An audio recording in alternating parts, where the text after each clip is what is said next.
Tantor Audio, a division of Recorded Books, presents Never Really Over by Jennifer Van Wyck. Narrated by John William Maddox and Monica Plant. Prologue. Colt. I hope you're happy now. Don't ask that of me, Colt.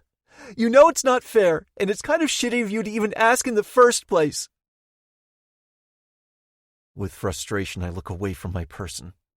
The one who I thought would be my person until I take my last breath. I don't remember a time where Layla Belk wasn't in my life in some capacity. To imagine even going a day without her is impossible.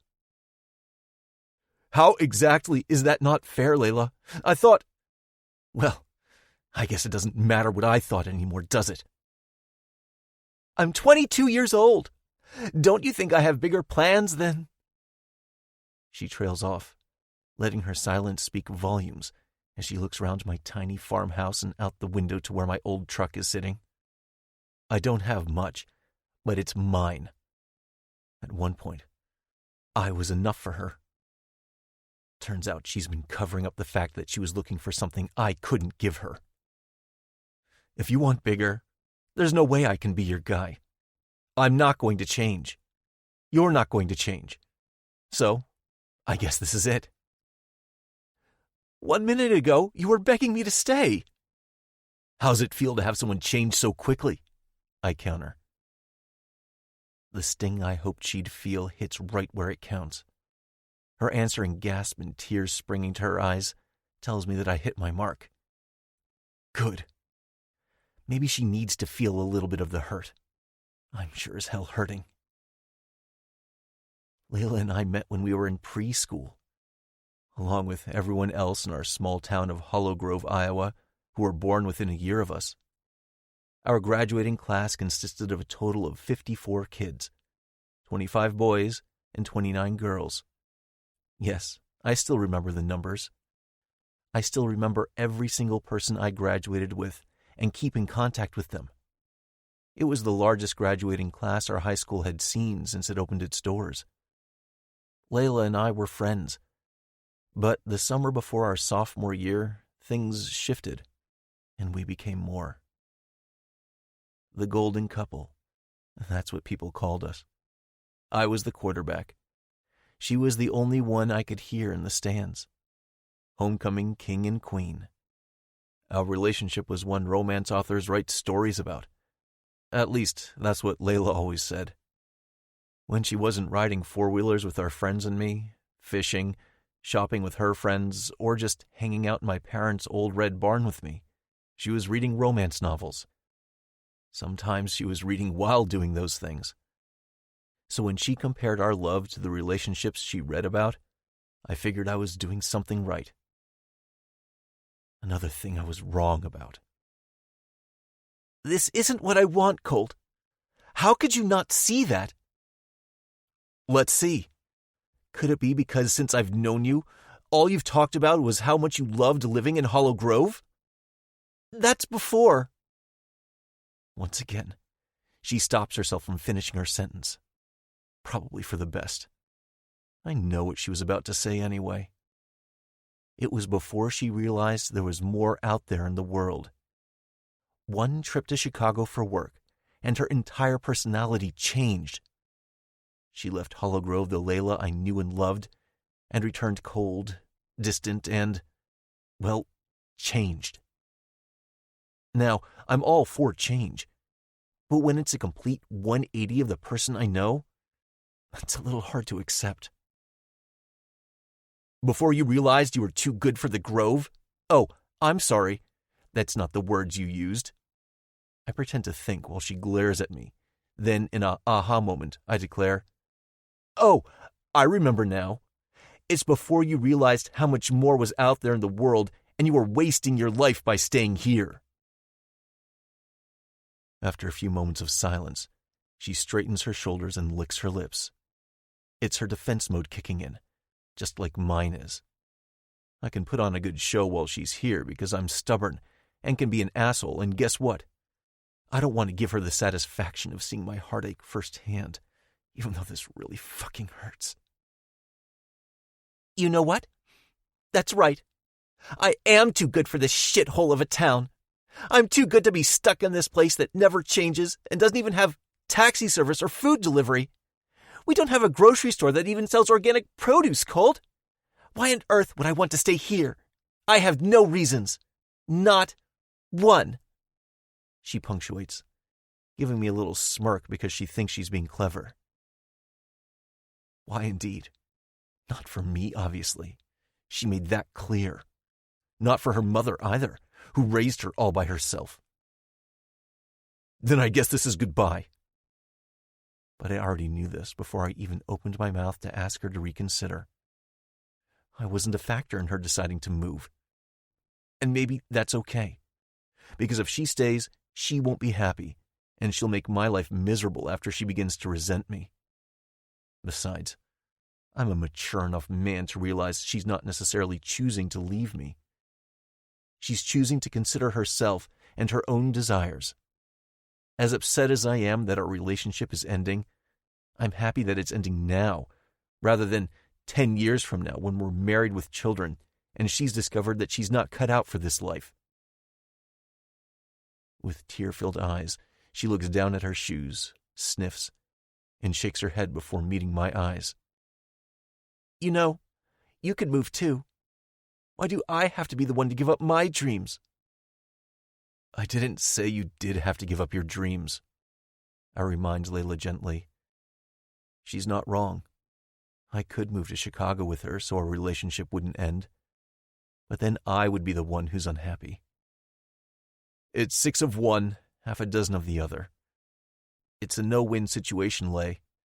It doesn't matter who sacrifices their dreams. One of us is going to have to decide if we stay together, and it wouldn't be fair to either of us. You asked me to stay. That's me giving up my dreams, she mumbles, as if she didn't hear a word I just said. Of course I did. Did you really think I would just lay down and let you go without putting up a fight? Her answering shrug tells me that's exactly what she was expecting. That makes me feel all sorts of things, none of them good. Did she really think I wouldn't care? Is that how she feels? She doesn't care enough to put up a fight for me either? I've never been so confused or conflicted in my life. None of this makes sense. What she isn't realizing is her move to Chicago came out of the blue for me. I didn't know she wasn't happy here until she told me. Will you answer a question for me and not lie? She nods and wipes away the tears that have coated her cheeks. Since when was Chicago your dream? The last I knew, your dream was living here. You were happy and didn't turn your nose up at those of us who love living the quiet life. Sighing, I pull my ball cap off my head and run my hands through my hair, replacing the cap and curving the bill nice and tight, pulling it down low over my forehead. Layla, I'm still the same person that you once loved. I still love who you are, but you've changed.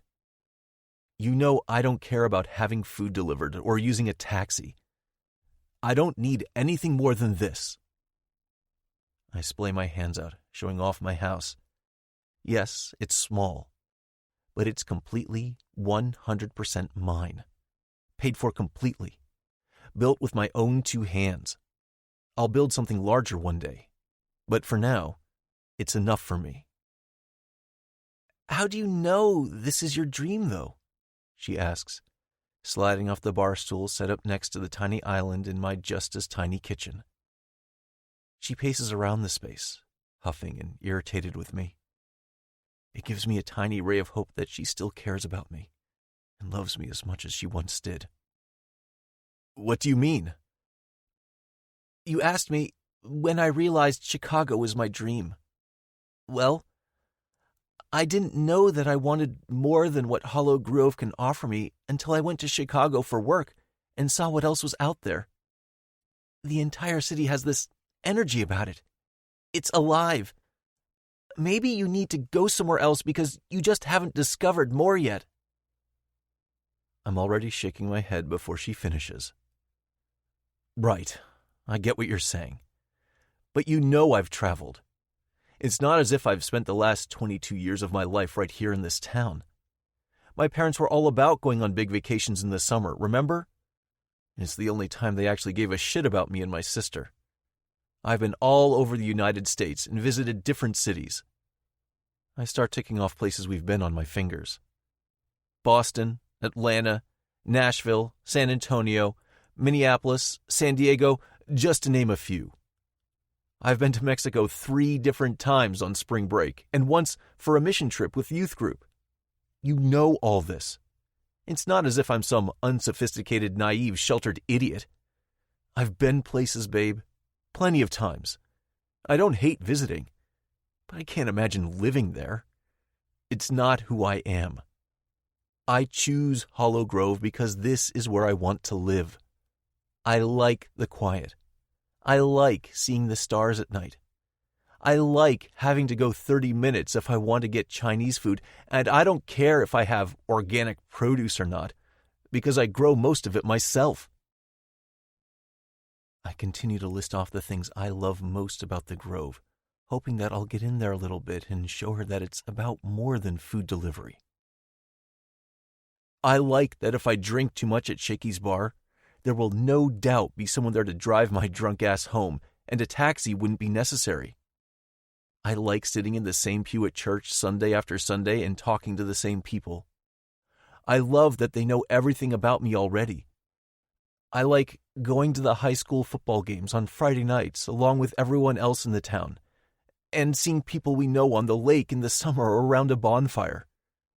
Walking into the diner or Grove Pizza, and the owners say hi because they've known me forever.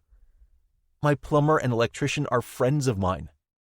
I'm on a first-name basis with the few cops in town, and not because I've been in trouble, but because, like everyone else, I know them. If I need an extra hand pouring cement or building something, I've got them.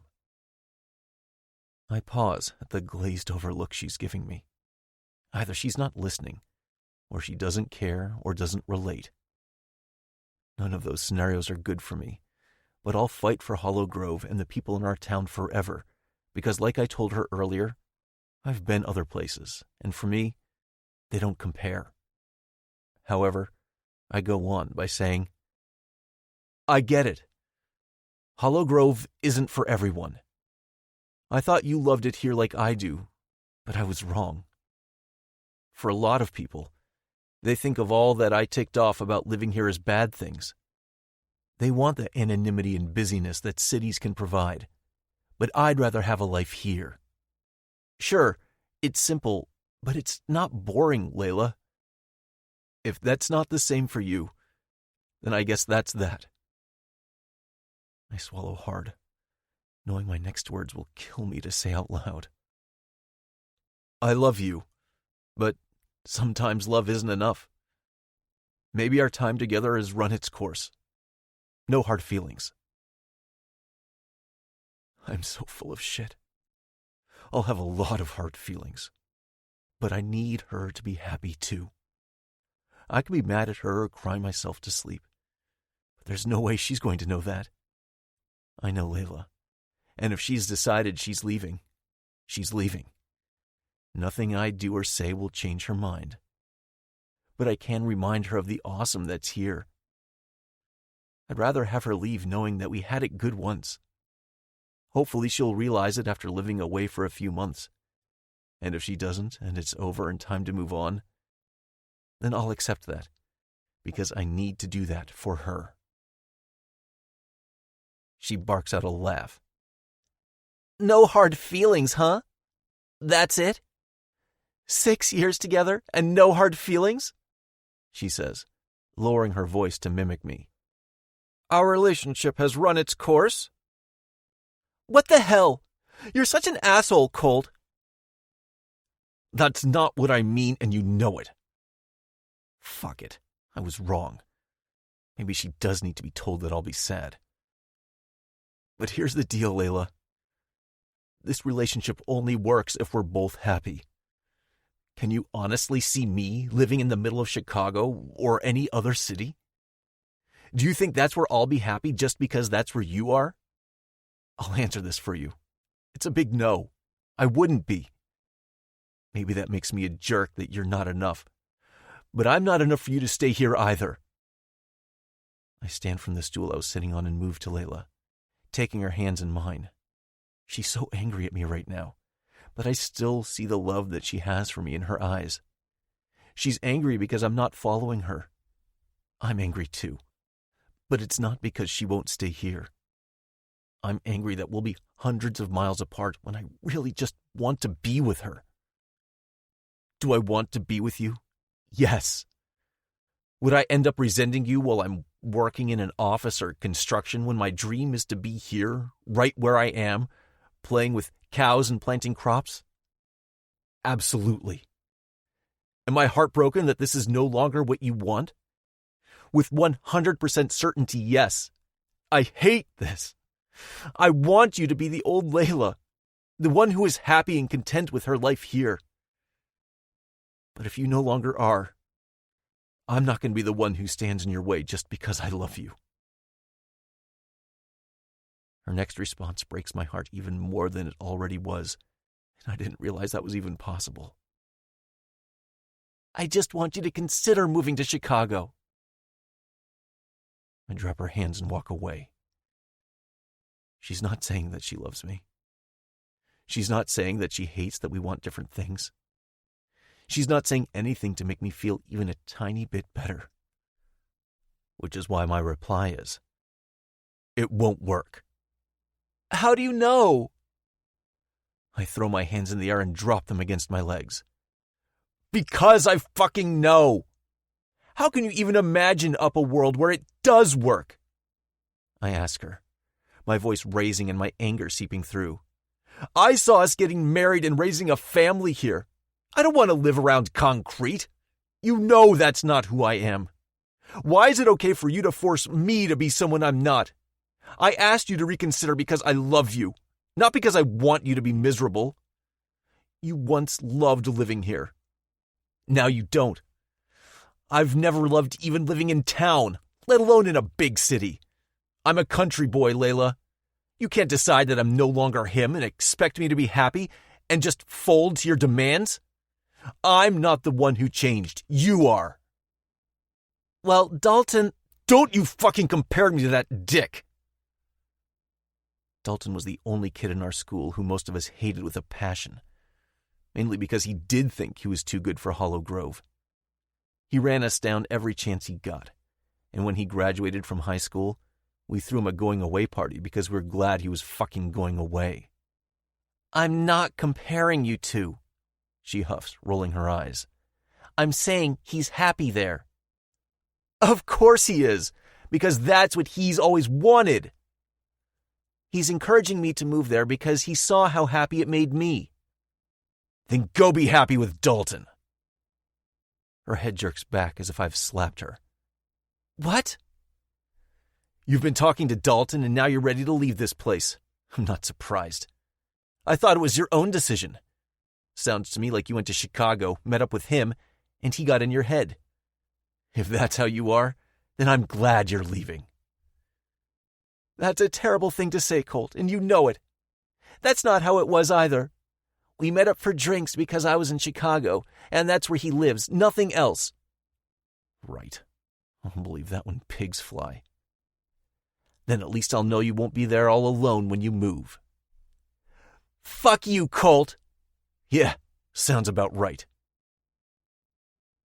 Without another word, she starts for the door, slamming it behind her. But I'm right there, too. I open the door and holler her name. She comes to a stop by her car, but doesn't turn around. We could have had something great, but I guess now we'll never know. She turns to face me, and the only thing I see on her face is annoyance. Something about our conversation suddenly clicks with me, and it breaks my heart even more than it already was. I love her. A part of me probably always will. But something tells me she doesn't feel the same. I would have loved you from anywhere, would have waited for you, would have been the one to hold you up and build a life together. But I know you couldn't. That's not the life you wanted with me, and I deserve more than that.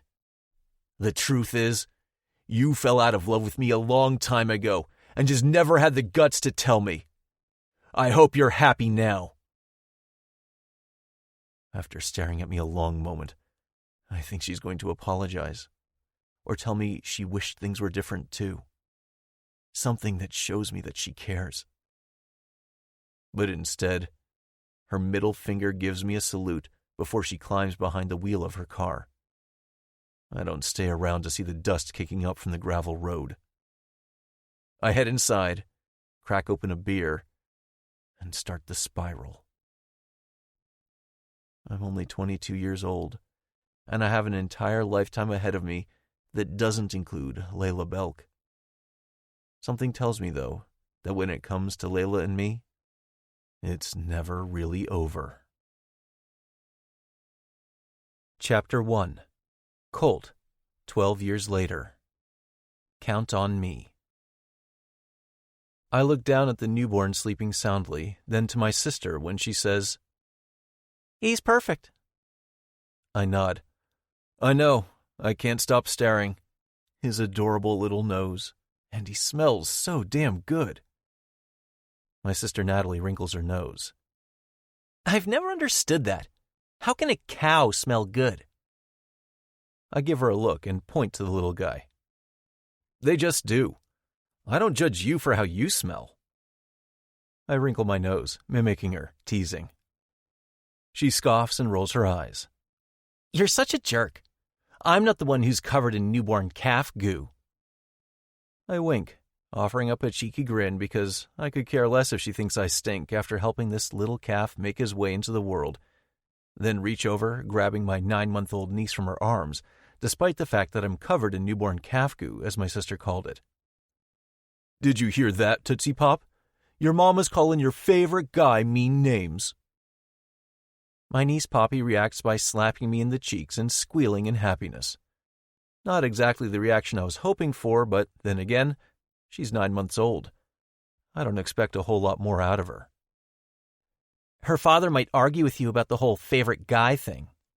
"Oh, please," I scoff. "He knows what's up." I shift my focus to Poppy and coo. "Isn't that right, Tootsie Pop? Your dada is just dreaming if he thinks you like him more than me." Poppy giggles and plants a wet kiss on the apple of my cheek.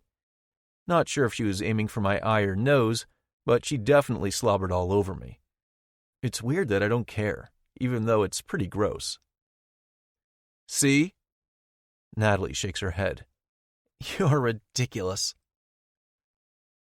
I offer her a beaming smile in response and let the new mama and baby calf do their thing, guiding Natalie and Poppy out of the barn. "Let's get you some of your mama's milk like the new calf," I tell her as she leans her head on my shoulder. I look at my sister behind me, and she gives me a soft smile. Once we're back inside my house, the house I grew up in and bought from my parents when Dad retired from farming and moved to Texas, I hand Poppy back over to Natalie, and she settles in the oversized chair, drapes a blanket over her chest, and begins to nurse Poppy. While she does that, I fill a glass for each of us with ice water and grab a box of crackers and some cheese slices. "Brought a snack for you, too," I joke. "Thank goodness. I'm seriously famished," Natalie sighs. "I don't remember the last time I ate." Frowning, I hand her the plate of cheese and box of crackers, setting the water on the end table next to her. "Why?" She looks down at Poppy and back up at me, adjusting the blanket to make sure I don't see any of her breast. A woman nursing doesn't bother me, but seeing my sister's bare breast is a little more than I want to deal with etched into my memories. "Nursing is wiping me out. She eats a lot of regular food too, obviously, but I don't know. I'm just tired." "Mason's not helping?" I ask about my brother-in-law, a scowl etched on my face. She takes a drink of her water and places it back on the table. "He is, but he isn't." "What do you mean?" "I mean, I'm the one that has to feed her, so there's no sense in both of us waking up in the middle of the night if she does happen to wake up. But she sleeps through the night mostly anyway." "Middle of the night feedings isn't the only thing you have going on, though. There's more to parenting than feeding her. She nods. I know. I guess it's been a little tough in other ways, too. Like what? I ask her, trying to sound casual. I love Mason like a brother, but he and I don't have a lot in common. Where I'm country, he's city. Where I spend hours outside, working on equipment or in the dirt, he's walking people through their prospective new homes. I don't have a problem with that, obviously. It takes all types of jobs to keep the world moving, but it means that we don't have a lot to talk about when we get together.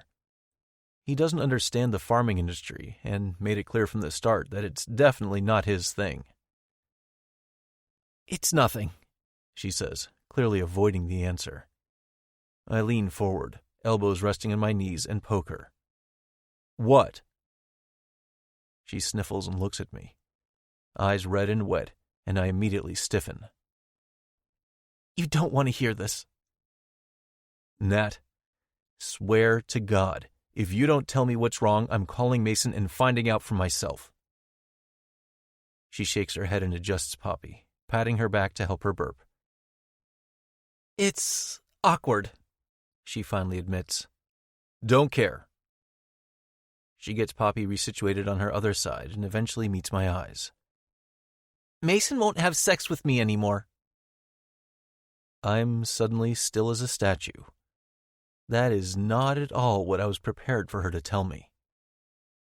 I told you it's awkward, she cries. You're the one who said you didn't care. I'm still digesting that information. I swallow down the crackers that taste like dust now. What do I do? Oh, you're still talking about this? With your brother? I'm going to take a moment right now to remind you that we shared a wall growing up. Very thin walls, might I add. I had to shove cotton balls in my ears when I heard you lose your virginity. I also had to listen in horror as you jerked off, so you can help me remind my husband that he's attracted to me. You owe me. How is that me owing you? I heard some things I can't forget too, you know. Oh yeah? Like what? She demands to know. Well, I didn't think she'd call me out on that. I don't really remember hearing her do anything that scarred me for life. At least not like hearing her masturbate or have sex. The fact that this thought just went through my mind is incredibly disturbing, though. And that's her fault. I'd like to change the subject. She huffs and rolls her eyes, setting Poppy on the floor after she's done nursing. Natalie fixes her clothes so she's covered and places the blanket over her lap. Fine. I'll give you a pass if you do me a favor. Poppy crawls over to the corner of the living room where I keep a stash of toys for her and pulls herself up to standing before starting to bang around on this little Fisher-Price learning table that plays different sounds and songs and lots of activities.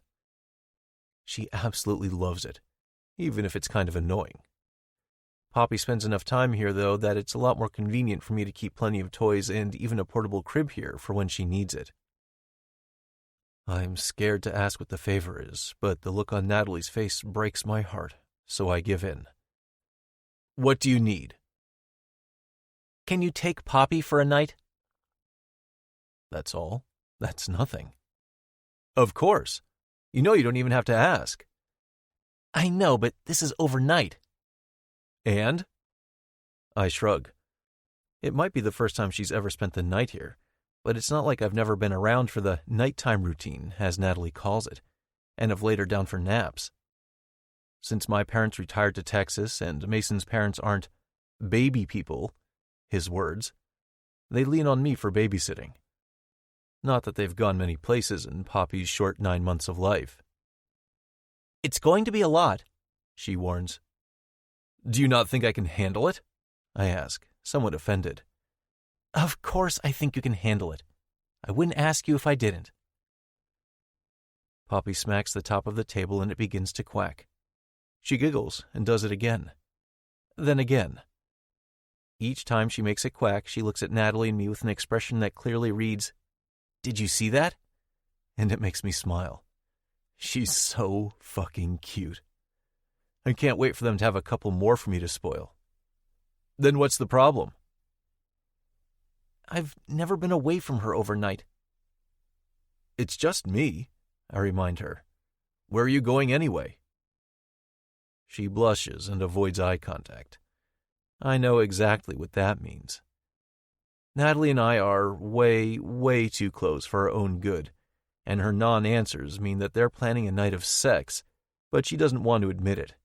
At least not to her brother. I wrinkle my nose and pull a face. Never mind. We'll be home, she blurts out. Got that. I mean, not the entire time. We're not planning some big orgy or anything. I sputter, take a drink of water, which isn't a good idea because that just makes me choke, and I end up in a coughing fit. I would sure as heck hope not. The wheels in her mind turn as she considers my reaction to what she said. There's a possibility I used the wrong term, she mumbles, glancing over at her daughter. What's a full night of sex? Fun? Colt, the term! The term is fun! We laugh and I get up, taking our now empty plates of cheese and crackers to the kitchen and refilling our water. When I return to the living room, she's sitting on the floor with Poppy. I think she's ready for a nap, Natalie says. Probably. She's had a busy day. Want me to lay her down? She cuddles up to her. No. Natalie? I can't go home. What if I go home and she's not there and we have nothing to talk about and I don't know how to act sexy anymore, so Mason looks at me like I'm disgusting? What if he really is expecting an orgy and I can't give it to him because I'm a prude? Not wanting to have an orgy means you're a prude? I ask, eyebrows raised. Maybe? What in the world is going on in your house right now? I demand, irritated. Nothing, she says quickly. This is all in my head. I don't know what's going on. She whimpers, fanning her face. Poppy twists around in Natalie's arms, throwing herself into them. Her tiny legs stomp up and down as she tries to get comfortable, crying a bit in her discomfort. So impatient, that one. Natalie pulls a pacifier out of her pocket and wipes it off before stuffing it into Poppy's mouth, who immediately starts sucking on it, in sighs and contentment when Natalie starts rocking back and forth on the floor. After a few minutes, she tosses the pacifier on the floor and sticks her thumb in her mouth. Is it that time of the month? We really share too much with each other, she says. No, otherwise I wouldn't be asking you to keep my baby overnight, she adds meaningfully. Oh, right. Okay, then what's going on? You probably will have a hard time understanding this, but I don't feel very attractive anymore. I don't shower daily. I rarely have makeup on. The house is a mess. I still have baby weight to lose. I'm going to stop you right there. Mason doesn't think of you in any way other than the fact that you're his person. He loves you. He doesn't care if you wear makeup or have a messy house, and he damn sure doesn't care if you haven't lost every pound of weight you gained while you were carrying his child less than a year ago.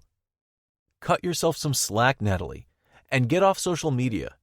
You know as well as I do that the shit you see on there isn't real. No one's going to show you the hard parts of their life. She blows out a breath and looks down at Poppy, who's already sound asleep in her arms.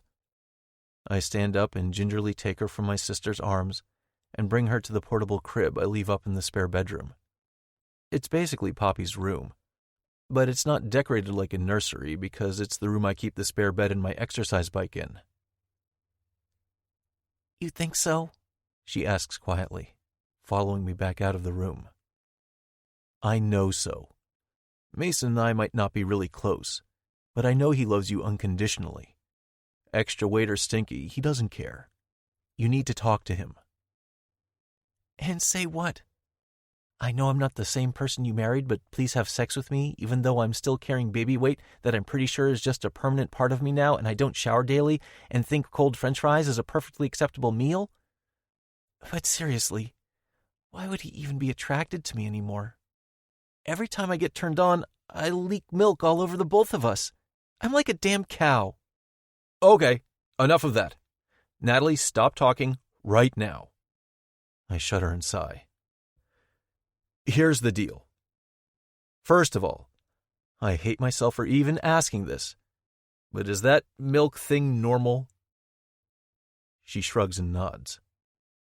Well, that's good, I think. But real honesty here, Nat. You aren't giving Mason nearly enough credit here. I guarantee that he isn't thinking the same thing that you are here, and that you're projecting your fears onto him. That's not fair to either of you, so cut that shit out. Get rid of the expectations and live your life for you, not the approval of anyone else, okay? It's not that easy, she says sadly. Oh, trust me, I get that it isn't. But worrying over this is only causing you hurt and sadness. You need to talk to him about it. But mainly, you need to get off social media, get out with friends, and see real-life people. I'm seeing you right now, she counters. I don't count, and you know it. Sure you do. You're my best friend, she says, batting her eyelashes. Well, obviously, I reply, grinning. But that doesn't mean you can't have other friends. She chuckles a bit and lets out a heavy sigh. I know, but those other moms scare me. Natalie pouts a little and flops onto the couch face down. She's so dramatic. I bust out laughing because I can't help myself. Fuck, but women are so damn weird. I pause for a little bit, then say, Leave Poppy with me. Go home and shower and get yourself all pretty. Clean up the house a bit or leave it alone. Who gives a shit? Having a 9-month-old is a lot of work. It really is, she cries, flopping back over onto her back, wiping a tear from under her eye. It's so hard, Colt. I didn't know it would be this hard. You wouldn't trade it for the world, though, right? She shakes her head rapidly. Not for anything. But I'm really tired. So take a nap while Poppy is. Or go home and take a bubble bath, relax, and forget about cleaning the house. Better yet, go stay in a hotel, and I'll come over and clean your house while you're gone. But you're watching Poppy. You can't do it all, Colt. Sure I can. I'm Superman, remember? She points at me, then lifts up 3 fingers. I was 3. You're never going to let me live that down, are you? Leaning back in the chair, I rest a palm on one knee. The fact that you called me your Superman because I was your hero? Never. She rolls her eyes and stands up from the couch she'd plopped down onto after we put Poppy in the portable crib. I'm not going to have you clean my house, but I am going to have you watch Poppy overnight. The bath thing sounds really nice. Would you hate me if I called the lady who cleans my house and had her come clean for you? Why would I hate you for that? And why the heck do you not clean your own house? You're one person, for Pete's sake. I give her a grin. Because I hate cleaning. Why else? You're such a... Watch out. This is the man who's babysitting your spawn so you can have sex with your husband. I also about threw up saying that just now, I admit, making a big show of gagging. Honestly, though, I hate cleaning, and Arya needs more houses to clean. I figured why not? Arya? The girl I graduated with? The same one. Huh. I had no idea that's what she was doing now. Her husband was laid off from his job, and they were struggling financially. I saw her when I was dropping off food at the food bank one day. She was picking up and was so embarrassed. I let her know there was nothing to be embarrassed about, and told her how our family was on food stamps for a couple years. Then it was a mess because she started to cry, and you know how I get when people cry. You're awful. I kept patting her on the shoulder, then asked how I could help. I shrug. She said she was looking for work and had started cleaning houses, so if there were any people looking for a house cleaner, to give them her number. I asked her to come help me. Her husband's been looking for jobs too, but is having a hard time finding something that's full-time. He's doing odds and ends just to earn a paycheck because he likes working. He wants to find work and isn't picky, aside from wanting it to be full-time. If he gets a job, though, will she quit cleaning? I shake my head. Nah, She enjoys it. Ari is a hard worker, and now that her kids are in school, she likes having something she can do without having to answer to someone. Plus, I pay her in gift cards for the grocery store and Walmart or Target. I throw some extra cash in an envelope along with the cards. Might not be entirely legal from a tax standpoint, but I don't give a shit. She does an incredible job. She's happy doing it, and I appreciate the hell out of her. And this way, she can buy groceries or whatever they need. What type of work is her husband looking for? Don't quote me on this, but I think he was a manager for that furniture manufacturer. They had to lay off a shit ton of workers by the sounds of it. From what Arya has said, he's willing to do about anything. I should get in touch with her. I'll ask around too, to see about jobs for him. You should, I agree. Might take a little of the burden off you and Mason and give both of you a little more time for... I swallow down the bile that's in my throat from talking about my sister's sex life. Everything else. Without pausing for her to keep the conversation centered on sex, I continue. Now that we've got that figured out, go home. Grab what you need for Poppy to stay here tonight. And you let Mason know it's just the two of you tonight. I don't need details beyond that. I feel bad. Why? Because you have better things to do than babysit on a Friday night. Like what? Tootsie Pop's my favorite girl. I can't think of a better way to spend the night. We'll play, watch a movie, and eat some dinner. We'll probably both poop and be in bed early. Perfect evening. I tell her, grinning. I'm not lying either. I might be single and, at 34 years old, the only one of my friends who is. But that doesn't mean I'm all about going out on the weekends. I love hanging out with my best girl any day of the week, including weekends, I remind my sister.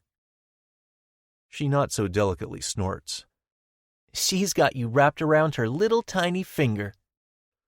Little tiny adorable finger, I correct her. Point proven, she says, laughing. Now, go get me some of that breast milk you have in your freezer. I have plenty of her clothes and diapers and wipes here. You're such a good uncle. I know, I say, giving her a cheesy smile. And humble.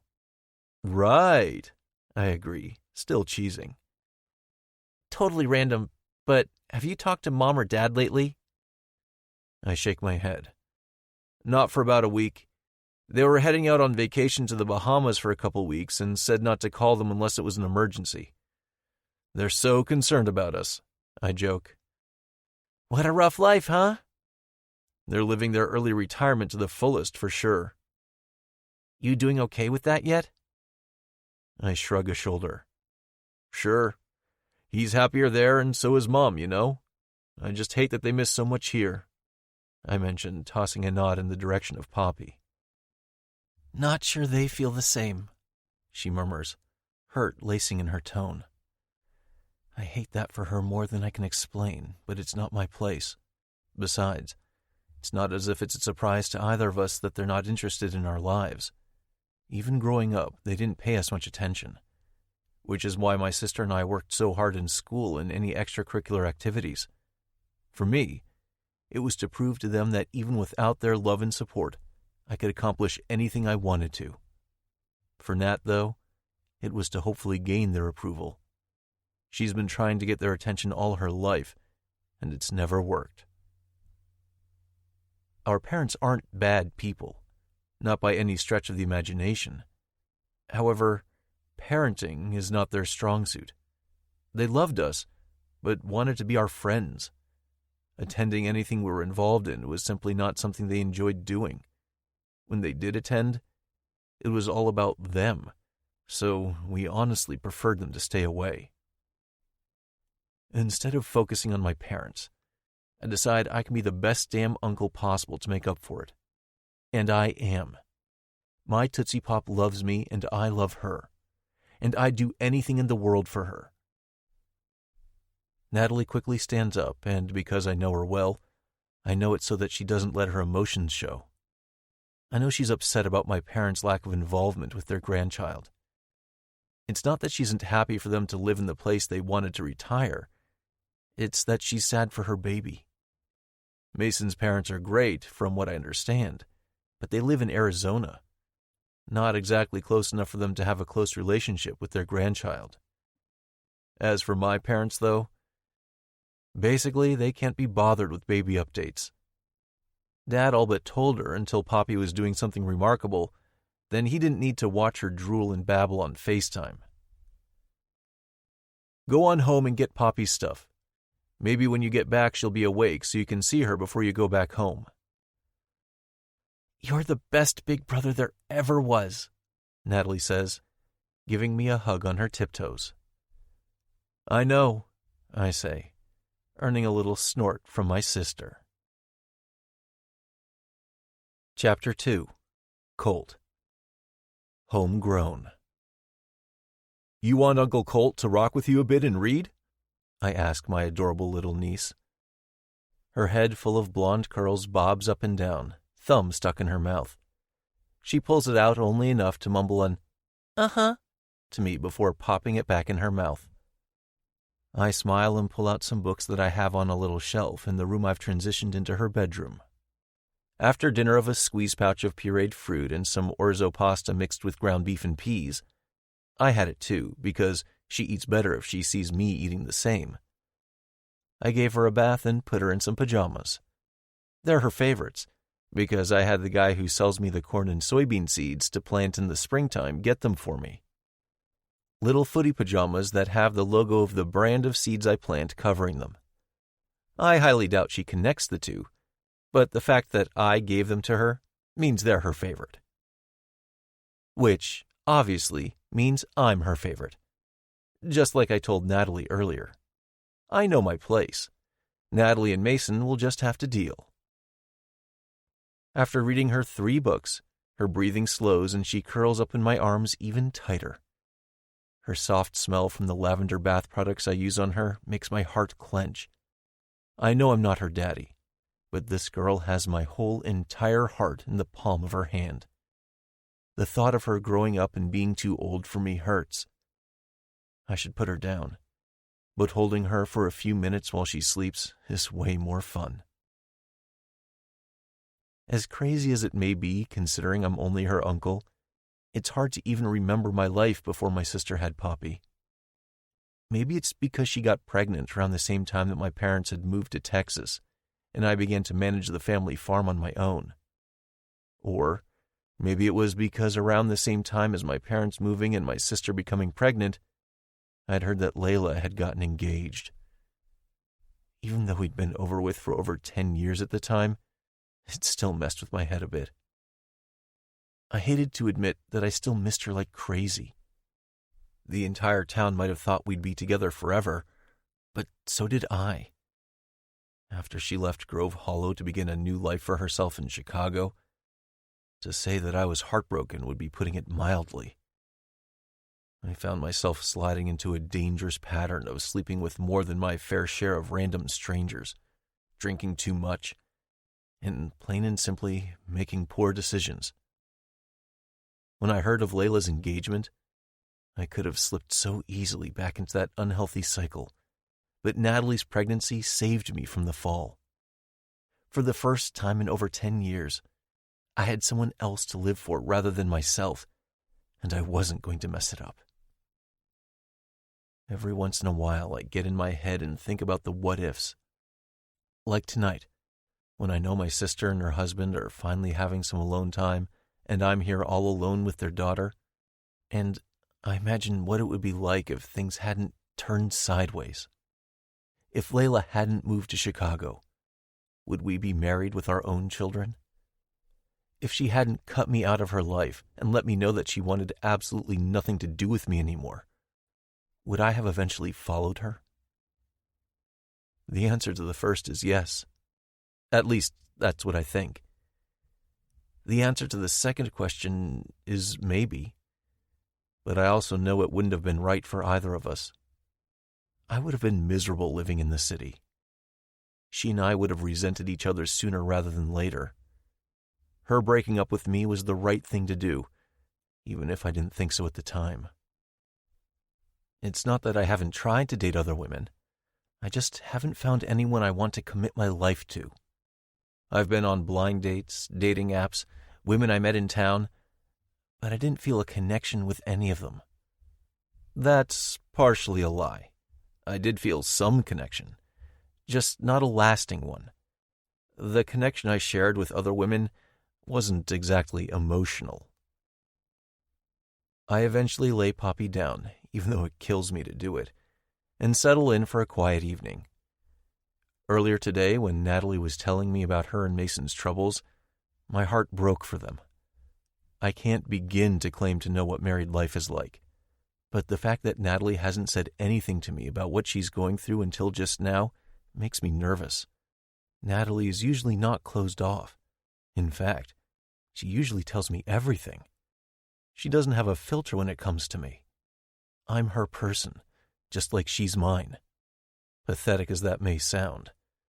Or maybe it isn't pathetic. After all, we learned that of anyone in the world, we could rely on each other and very few others. So that's why it felt weird that she'd been keeping their troubles from me. Not that she has to tell me everything, but for some reason it makes me feel like their situation is a little worse than she let on. I'm hoping that Natalie and Mason are having a good time, while also not trying to think about what that means if they are having a good time together. I want the best for my sister, and even though Mason isn't my closest and dearest friend, if the best for her is him, then I'm happy to support them and continue watching their daughter so that they can get back to who they are as a couple. The rest of the night is fairly uneventful, and I go to sleep, and wake up one time in the night when I hear Poppy making a little bit of squeaky noises, but she falls right back to sleep and doesn't wake up again until 6 in the morning. After making breakfast for the two of us, I take Poppy outside to get some fresh air and check on the newborn calf. I have her strapped to my chest in a baby carrier because she's not walking yet, and unless I want her to crawl on the dirty ground, I've learned strapping her to me makes life a lot easier. What do you think, Tootsie Pop? Isn't he cute? Her answer is a lot of babble, which I assume translates to her telling me that the calf is her new best friend. After bringing her in close enough for her to touch him, she squeals and kicks her little feet, coming dangerously close to hitting me square in the family jewels. Careful, I say, holding her ankles lightly. She giggles in return. Should we name him? I ask my niece, even though she can't talk and respond to me. He looks like a Murphy to me, don't you think? I kiss Poppy on the cheek and we leave what I call the nursery, even though it's nothing like a nursery that most people think of. It's a beautiful day, so we walk around a bit and then take care of a few chores. Shooting off a quick text to Natalie, I tell her, me. Tootsie Pop's doing great. She can stay as long as you need. Hope you had a good night. Just don't tell me any details. Love you. I hit send and slide my phone back in my pocket and go back inside the house. After making Poppy a bottle and myself a cup of coffee, I sit down with her in the recliner. Natalie hasn't responded to my text, and I'm taking that as a good thing that the two of them had a great time together and maybe decided to sleep in a little bit. And that, right there, is the exact extent of how much I want to think of the reason why she's not responding to me. It doesn't take me long to get Poppy comfortable while she drinks her bottle. Something I never do during the day is watch television, but since Poppy needs a nap and it's Saturday morning, I figure I might as well flip through the channels and see what's on. I settle on Dirty Jobs and chuckle as Mike Rowe learns what it's like to inseminate a cow. Outside, I hear thunder rumble in the distance and remember that we're supposed to get some storms in the early afternoon. Perfect day to hang out with Poppy inside. Me. Just heard some thunder and thought I'd beg for another day with my Tootsie Pop. It sounds like a good day to chill out with my girl. I'll bring her home tomorrow if that's okay with you. We're going to go to the store quick before the rain. Well, after she wakes up, that is. Natalie. Sorry, I didn't reply earlier. We just went to breakfast together. Do you know how long it's been since we've done that? Forever. Sounds like you had a good time? For sure. Also, I think Hollow Grove needs an IHOP. That was so yummy. I roll my eyes even though she can't see me. Hollow Grove has fewer than 10,000 people. There's no way we'll get an IHOP. though I can't deny that it would be awesome. I love their food too, but I have to drive over an hour to go, so it doesn't happen. Thanks. Now I want pancakes. Sounds like Poppy and I will have breakfast for dinner tonight. So, you're sure you want her another night? If so, yes, that's totally fine. Great, actually. Glad she's doing good with you. You're the actual best. Right? I've known it forever. It just took you a long-ass time to admit it. Hardy har har. Thank you again, Colt. You don't know how much it means to us to have you willing to help. Not a hardship to spend time with your daughter, Natalie. Focus on you and your marriage, and we'll talk tomorrow. Can you call me later today? I just want to say hello to her. You bet. Talk soon. Love you, Colt. Love you. An hour later, the rain hasn't started and Poppy is awake, so I load the two of us up in my pickup, her bundled securely in the car seat I bought after she was born, and head into town to get a few groceries. I place her car seat in the cart and talk to Poppy while I'm loading up on the food I need. Since I've shopped in this exact same grocery store since I was a kid, I know where everything is, and it doesn't take me long to finish up. Making sure I have everything I need to make pancakes and scrambled eggs with ham, I also make a trip to the baby food aisle to get some more snacks for Poppy. She likes these little puff things that taste like nothing, but she eats them like they're candy, and they're Natalie approved, something I learned is a must. While I was shopping, the rain had started to come down pretty hard, so I take our time in the store since she's not fussing. Colt, is that you? I hear someone ask. When I turn around, I see Layla's mom, Maureen. Smiling, I turn the cart around and walk toward her. Maureen, hey there. How are you? She looks at Poppy and then to me again. I'm good. You? Great. It's been a while, huh? I'll say, she says, raising her eyebrows. I always got along well with Maureen. She was more of a mother to me than my own ever was. I ate more meals around her table than I did my own. She attended every game I played in, offered me support when I needed it, and she was the person I called when I was at a bonfire party that got busted for underage drinking. When Layla and I broke up, I'd promised Maureen I'd stay in contact, but that didn't happen. It was a little too awkward, I guess, and I didn't want to put her in a bad position. I'm sorry I haven't been around like I said I would be. Oh, shush. I knew that was a pipe dream for both of us. She shrugs and then leans down, looking at Poppy. Who's this? Poppy, or Tootsie Pop, as I call her. She's adorable. I give her a grin and a wink. Takes after her uncle, right? Uncle? She's Natalie's? Sure is. Natalie and her husband needed some time together, so I have her for the weekend. Oh, that's wonderful. You don't mind having a baby around all weekend? It doesn't cramp your style? She asks with a smirk. Nah, I can't think of a better way to spend a weekend. I don't really do much anyway, so it works out.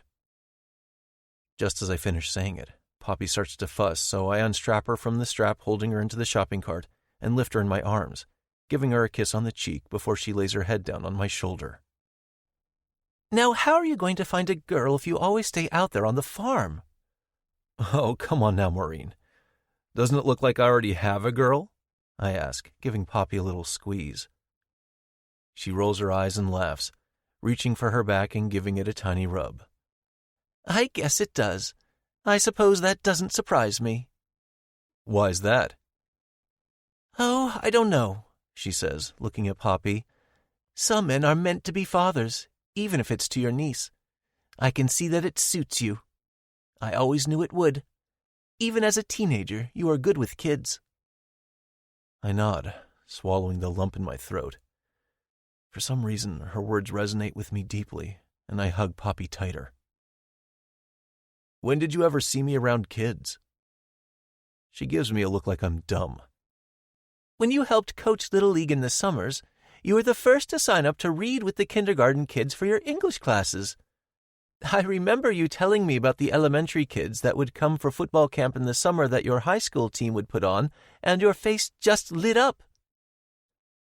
My eyes widen at her words and my hands go clammy. With a small shoulder shrug, I tell her, "Yeah, well, it doesn't look like fatherhood is in the cards for me, so best uncle in the world will have to do." She cocks her head to the side. "No lady in your life?" "Nope." I chuckle. The sound of her is far too calculating for my liking. Don't me.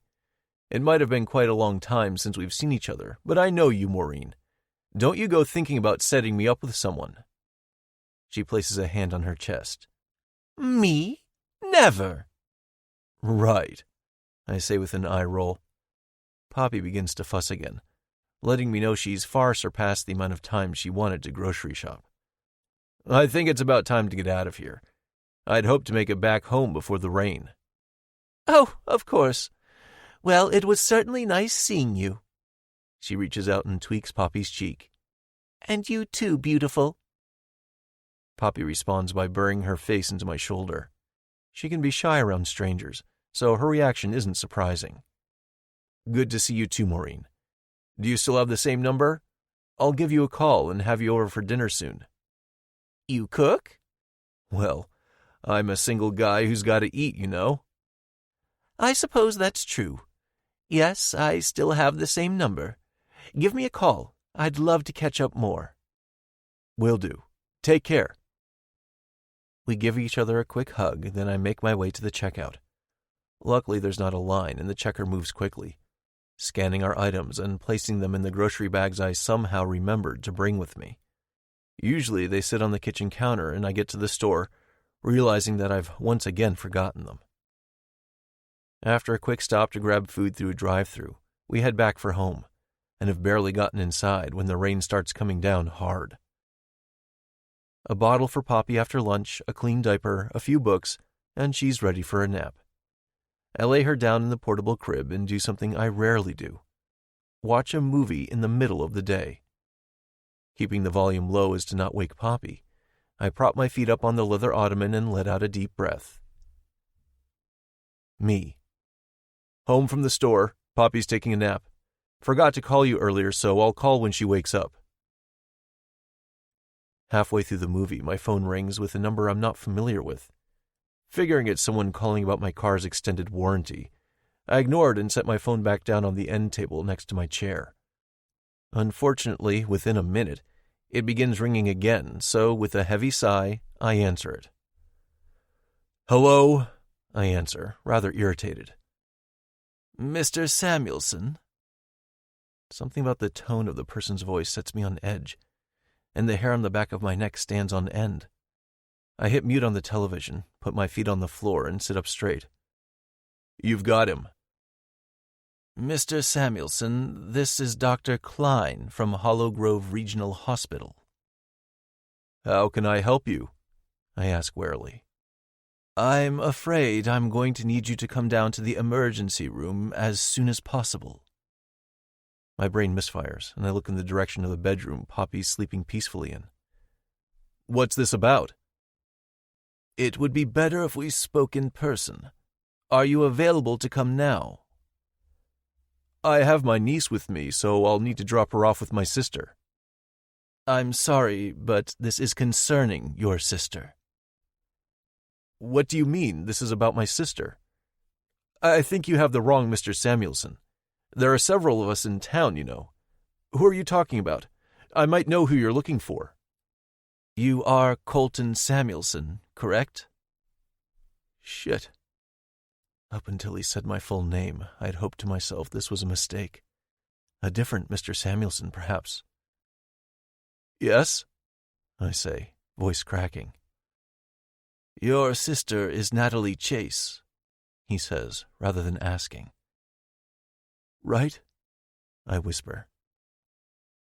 You're identified as Natalie and her husband Mason's secondary emergency contact, he says, telling me something I already knew. She's my emergency contact as well, and since we're all the family we have, they told me they were putting my name down just in case. I'm very sorry, Colton, but your sister and brother-in-law were in a multi-vehicle accident. My stomach sinks and I try to swallow, but my mouth is completely dry. I have a feeling I know the answer, but I need to ask anyway, for the sake of my own heart.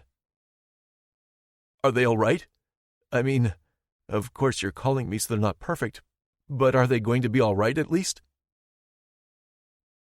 Too many beats of silence greet me before he sighs heavily and responds with, I'm sorry to tell you this, but no, they didn't make it. And that last statement is when my world falls apart around me. Chapter 3. Layla. Drunk last night. For a Saturday, a day that's normally one of my favorites, today has been especially crappy. Not just because I woke up with a wicked hangover. Something that I've learned is not nearly worth the night of drinking that partook the night before. I mean, honestly, waking up without a hangover is way more fun than being drunk. Of course, tell drunk Layla that and she won't listen.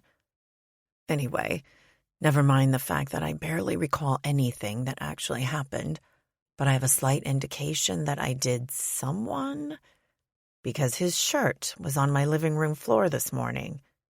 Also, something that's definitely not worth the night of drinking. But to top it off, once I got the man I luckily did know, but shouldn't have had sleeping in my apartment, even if it was thankfully only sleeping off our alcohol, out of my apartment, I discovered that my dishwasher was leaking. About 5 minutes after starting it, my kitchen floor was sopping wet. My building manager said he'd get to it sometime in the next week. So that was super helpful. After I took out all of the dishes from the dishwasher, hand washed, dried them, and put them away, I got the clothes out of the dryer. The white clothes that were now pink, because I was an idiot and somehow didn't notice the bright red shirt I'd thrown into the mix, like a complete laundry amateur. To top it off, my yoga in the park class was canceled due to rain. My fridge is basically empty, but I don't want to go to the store because it's pouring rain. And my funds are a little too low this week to online shop to make me feel better, which is always just a temporary fix. My at-home dye job on my hair is exceptionally orange and not on purpose, and I have period cramps like you wouldn't believe. Most of these problems are not so much problems as they are annoyances. I do realize this. However, all compiled in one morning has just made it incredibly awful. Just as I'm thinking about ordering some food to be delivered, my phone rings. It's my mother. This could either make my day turn around and be phenomenal, or just add to the annoyance. Curling up on the couch with a cup of coffee and a blanket draped over my legs, I decide to answer because chances are she's about to make things better just because she's her. Hey, Mom. Hi, sweetheart. How are you? I pause for a second, but think better about complaining about my first world problems.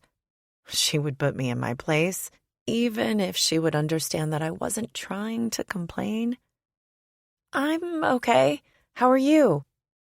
What was that pause? The fact that she knows me so well makes me smile. Nothing, just a bad morning. My dishwasher is leaking and the building manager said he won't be able to get to it right away, which I know, isn't a big deal. But I woke up on the wrong side of the bed, I guess. That's putting it one way. And then everything just seems to not be going well for me. I'm sorry. It sounds like you need some brownies. Oh my gosh, I totally do. I was just about to order some food because I needed to go to the store today, but it's raining so hard that I don't feel like going out yet. It's raining here too, but I managed to get to the store before it started. I'm just on my way home now, and I'm so glad you encouraged me to have that attached garage put on last summer so I don't have to run through the rain carrying my groceries. See? I knew you'd love it. Anything else going on today? Not much, no. You know my typical Saturday is full of excitement. That makes me laugh. She begins her Saturday by cleaning the entire house top to bottom, taking care of laundry, getting groceries, and usually ends up going to dinner with friends or just hanging out at home if there's not yard work to do. Mom was a single mom my entire life, aside from dating a few guys briefly. She dated a guy a few years ago who she thought she'd marry, but it turned out he already was. So she's sworn off men entirely. No book club tonight? That was last night, she tells me. The girls and I met at Pam's house and sat around the fire.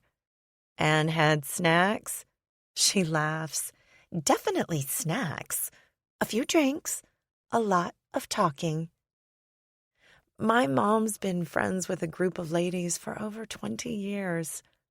They call it a book club, but I think they do more gabbing than talking about books. Either way, the ladies are the best, and Mom's way of keeping sane. Sounds about right, I murmur. Have fun? We always do.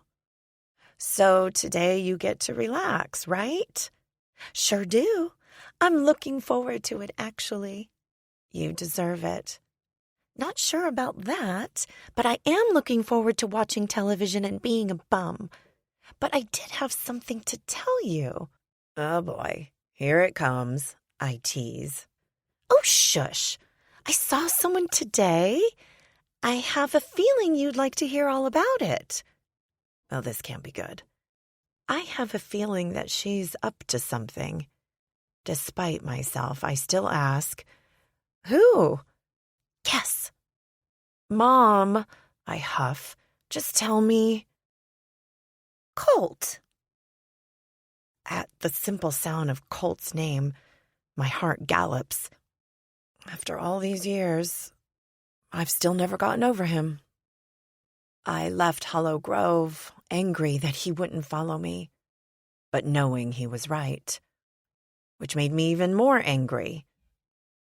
I loved Colt so deeply, but felt like I was completely out of my skin living in Hollow Grove. I was unhappy there, but not unhappy with Colt. I wished things were different. I wished that living in Hollow Grove was enough for me. But I couldn't change who I was any more than he could change who he was. He was right, of course, that he would have been miserable living in a place that didn't have wide open spaces and stars in the sky at night. I knew he'd be miserable living in Chicago, and when I threw Dalton's name into the mix, I knew what I was doing then, too. Colt and Dalton hated each other. I didn't blame Colt one bit for his feelings. Dalton is a jerk, and unfortunately, when I moved to Chicago, I was reminded of that. At first, he was my saving grace. He showed me around, introduced me to his friends and coworkers, invited me to gatherings. Dalton and I developed a friendship, and through him, I met my ex-fiancé, Jasper. But that old saying, birds of a feather flock together, was created for a reason.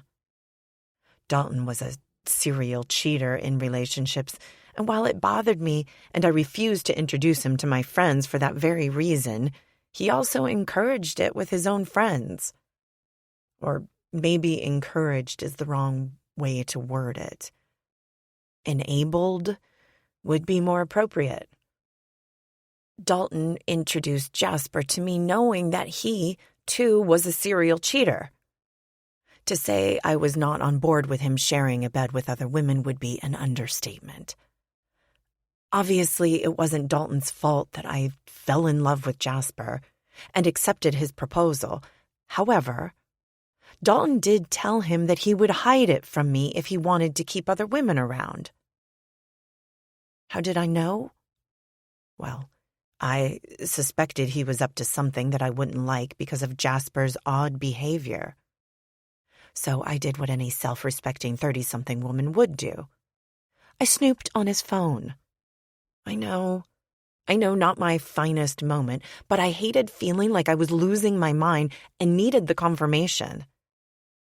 Although when I saw the text between the two, it took me longer than I'd like to admit to fully grasp the idea of the man I planned to marry cheating on me. Layla, did you hear me? I realize I've been quiet since she said Colt's name, and that can only mean one thing. She's going to read into it. Yeah, I heard you. Sorry. How's he doing? Oh, good. He was there with a baby girl. She's adorable. Colt has a baby. Why does that knowledge feel like a punch to the gut? Really?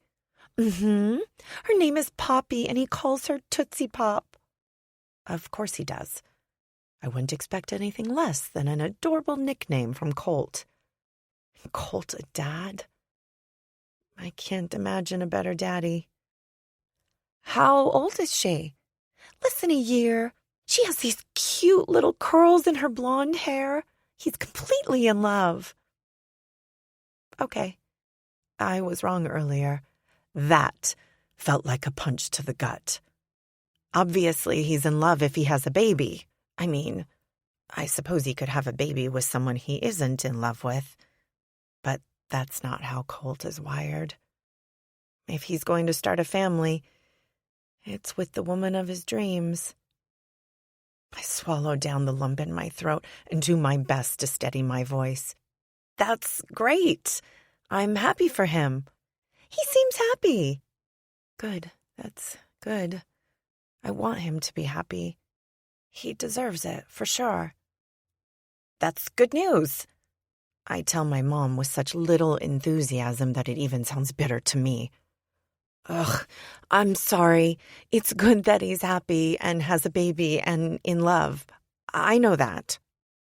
But you still have feelings for a man you haven't seen or talked to in over a decade, she says. It's not a question. She and I both know it.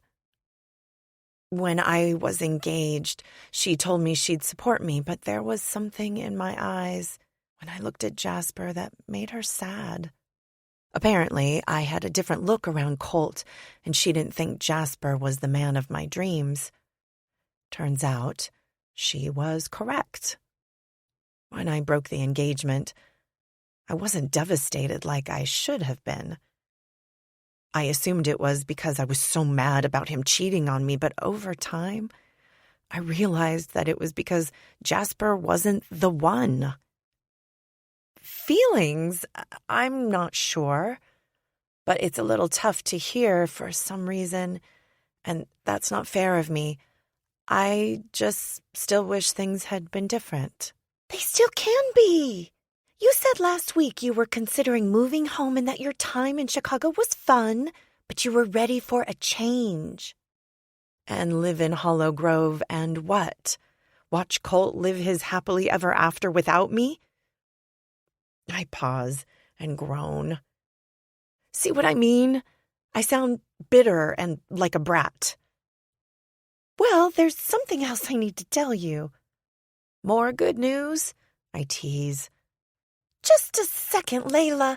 The rain just started to come down really hard, and I can't see anything. I'll call you back after I get home, okay? Be safe, Mom. Love you. I will. Love. Oh! The line goes dead. And I immediately panic, calling her back again and again. Standing up, I start to pace around my apartment. I don't know what to do or even how to find out what happened. Did the line go dead because of the storm? I doubt it because I heard her scream before the line did go dead. I didn't hear sounds of a crash, though. She's okay. She's okay. She's okay, I whisper to myself. I drop to my knees, take a deep breath, and say a prayer that my words are true, and try calling her again. No answer. Or the second time. Or the third time. What do I do? What in the heck do I do? I don't really talk with anyone back in the Grove anymore, but I do have some of Mom's friends' numbers. I could call one of them, but I also don't want to worry anyone unnecessarily. Doing something that I'm hoping I won't regret later. I called Dalton. Well, as I live and breathe, Layla, it's been a while. I know, but I'm panicking, and I don't know what to do. Don't take this wrong, but you know I wouldn't be calling you unless it was an emergency.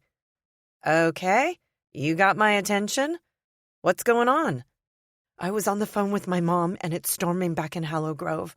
She sounded like something was wrong because she screamed, and then the phone went dead, and I can't reach her. I don't talk to anyone back home anymore, and I don't know who to call. Hang tight. I'll call my parents, see if they can help.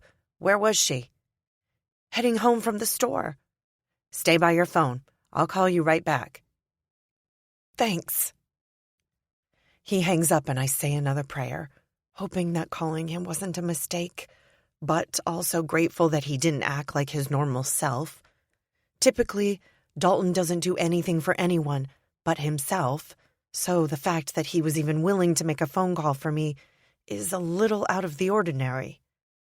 While waiting for his return call, I quickly change clothes and brush out my hair, pulling it up into a messy bun, then quickly throw some stuff into an overnight bag, then shoot off a message to my boss and let him know I won't be in next week due to a family emergency.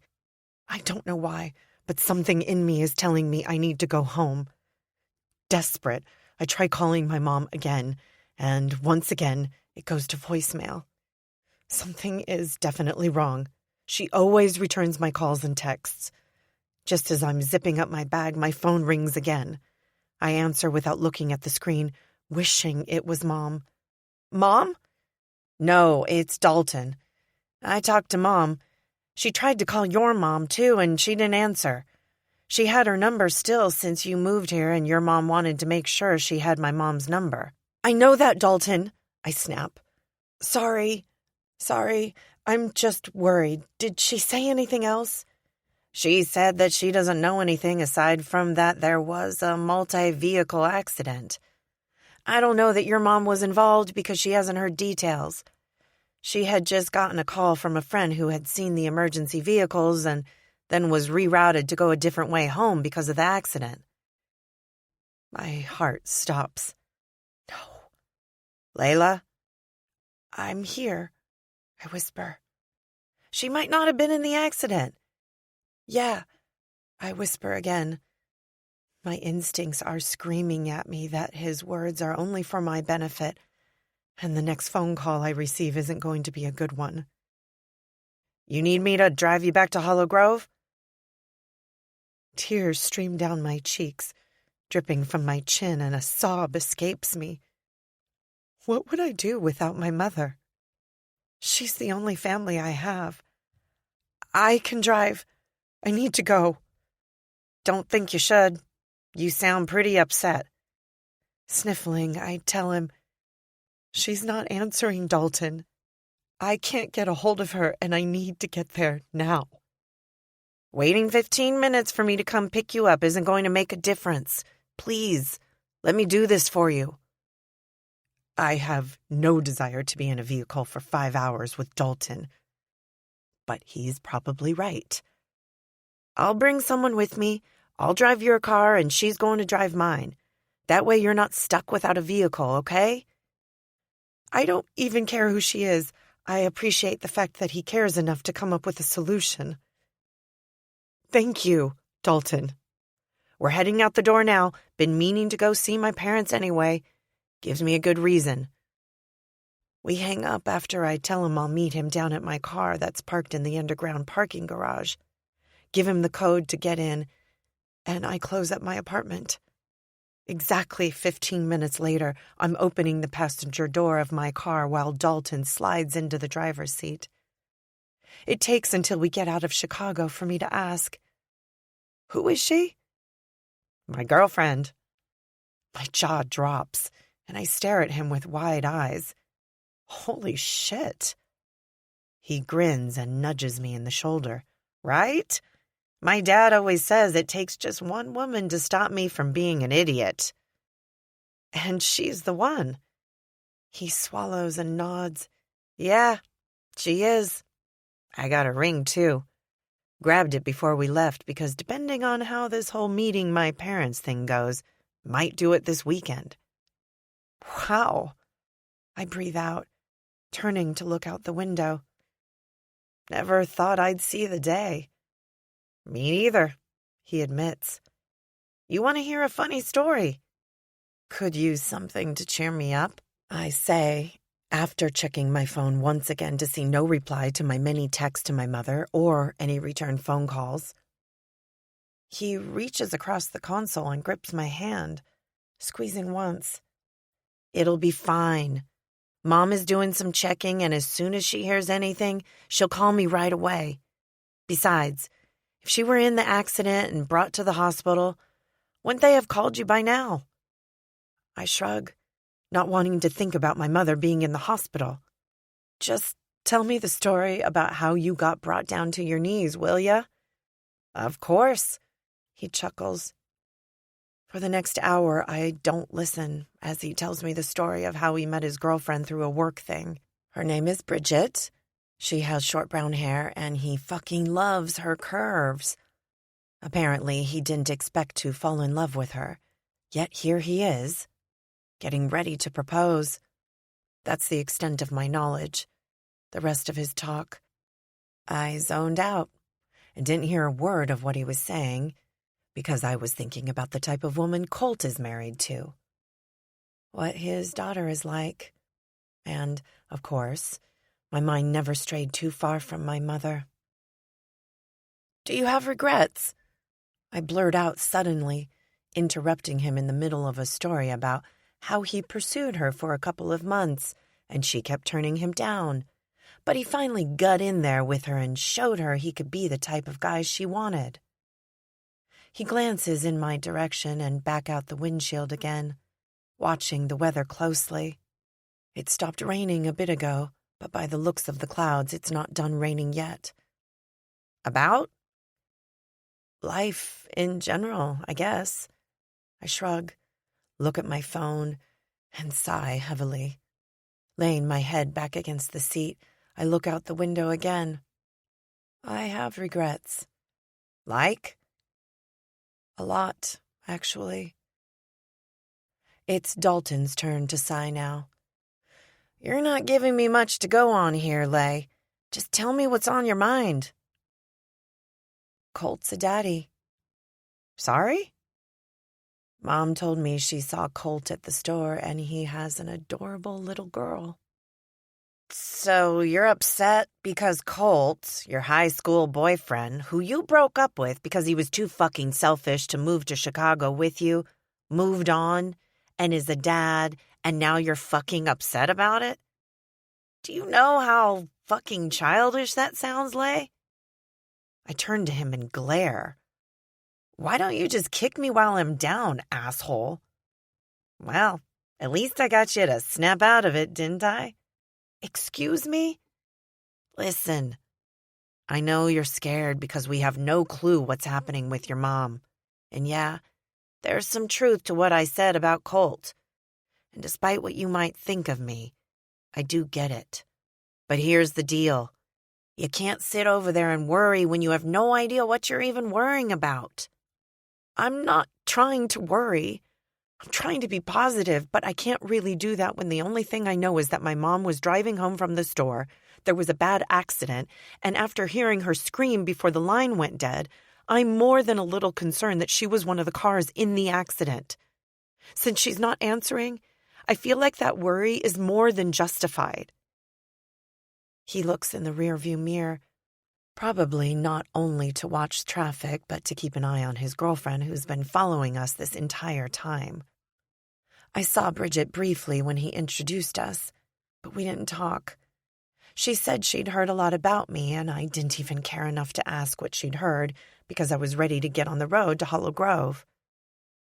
I agree that it's justified, but worrying over it isn't going to change anything right now. He's right. But there's no way to stop myself. I just need to see or hear from my mom and I'll be able to relax. I'm sorry that I bit your head off and called you an asshole when you were doing this for me.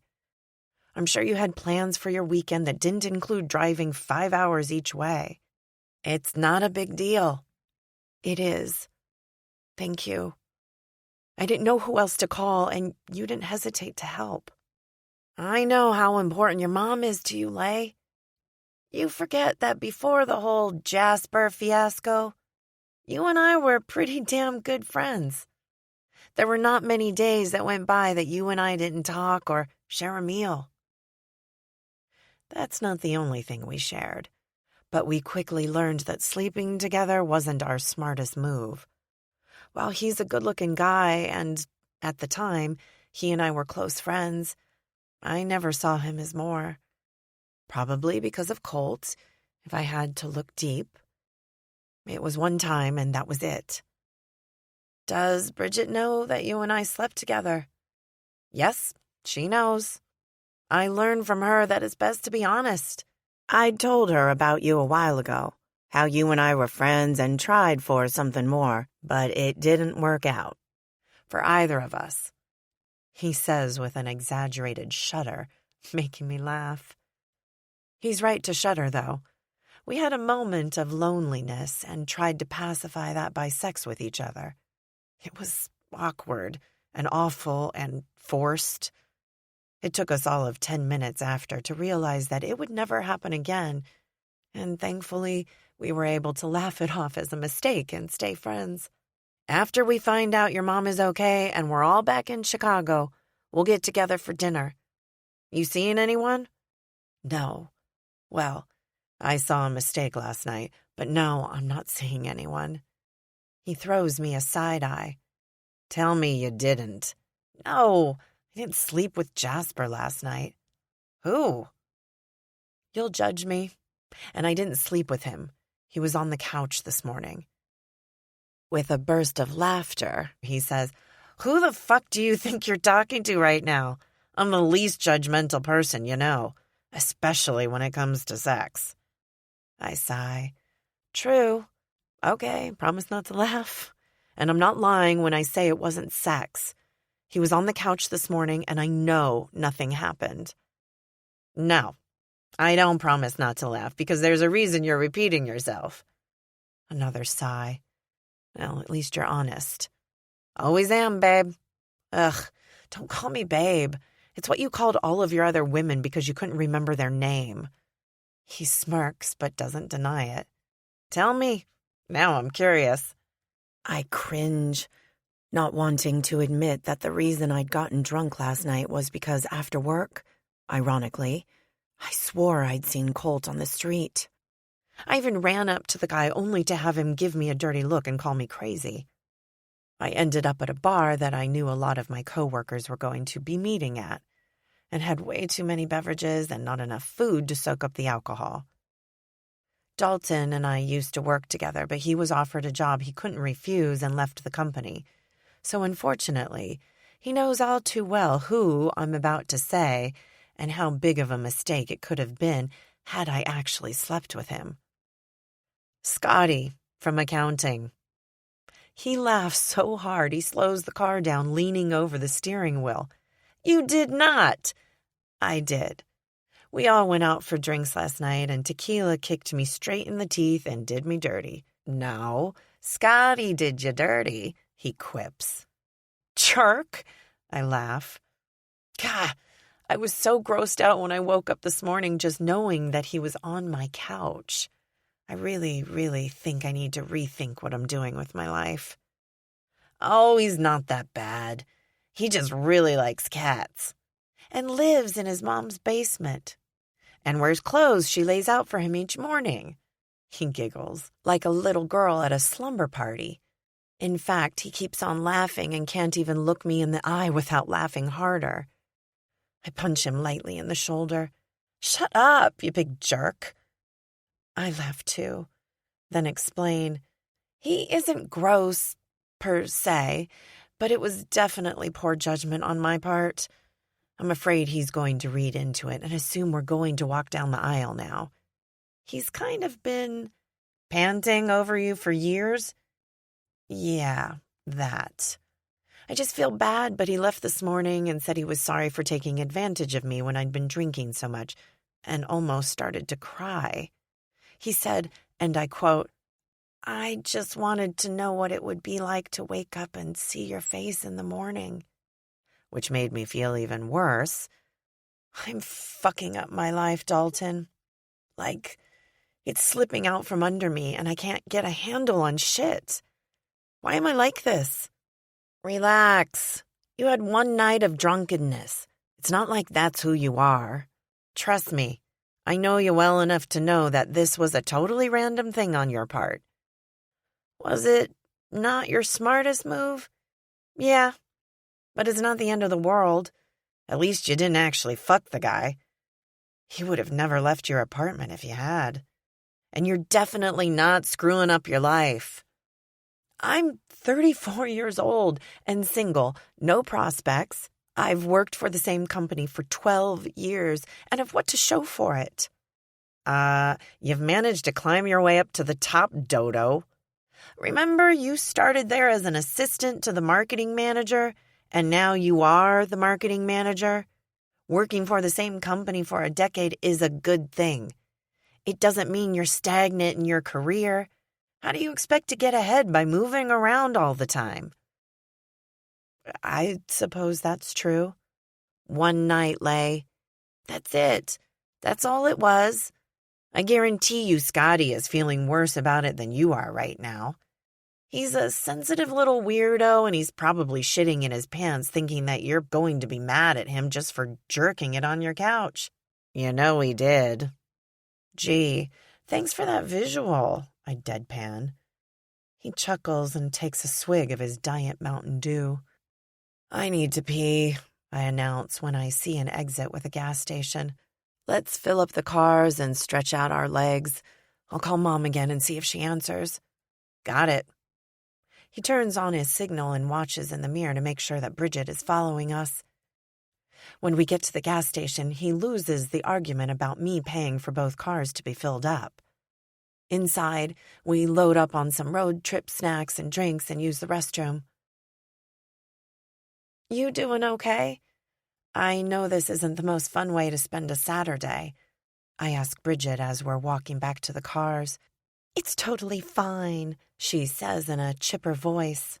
Honestly, we've been meaning to go back to your hometown for so long, and this gave us a reason.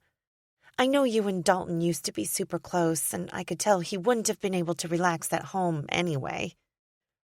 Are you two living together? We are. She beams. A couple of months now. Wow. Never thought that'd happen. She chuckles. Oh, trust me, I know. I had heard all sorts of stories about the infamous Dalton and figured he just wanted another notch on his belt, you know? I'm happy for you both. Of course you are, Dalton says when he approaches after gassing up the vehicles. He leans over and kisses the side of Bridget's head and opens my door, but something on his face puts me on edge. Just as I start to get into the car, my phone rings with an unknown number lighting up my screen. I quickly toss all of my stuff on the seat and answer. Hello? Mom? Is that you? Miss Belk? I grab Dalton's arm, who is standing next to me, and squeeze my eyes shut. This is she? My name is Dr. Klein, and I'm the attending physician in the emergency department at Hollow Grove Hospital. Your mother was brought in today after being involved in a motor vehicle accident, and you're the number we have for emergency contact. Oh my gosh, is she all right? She will be.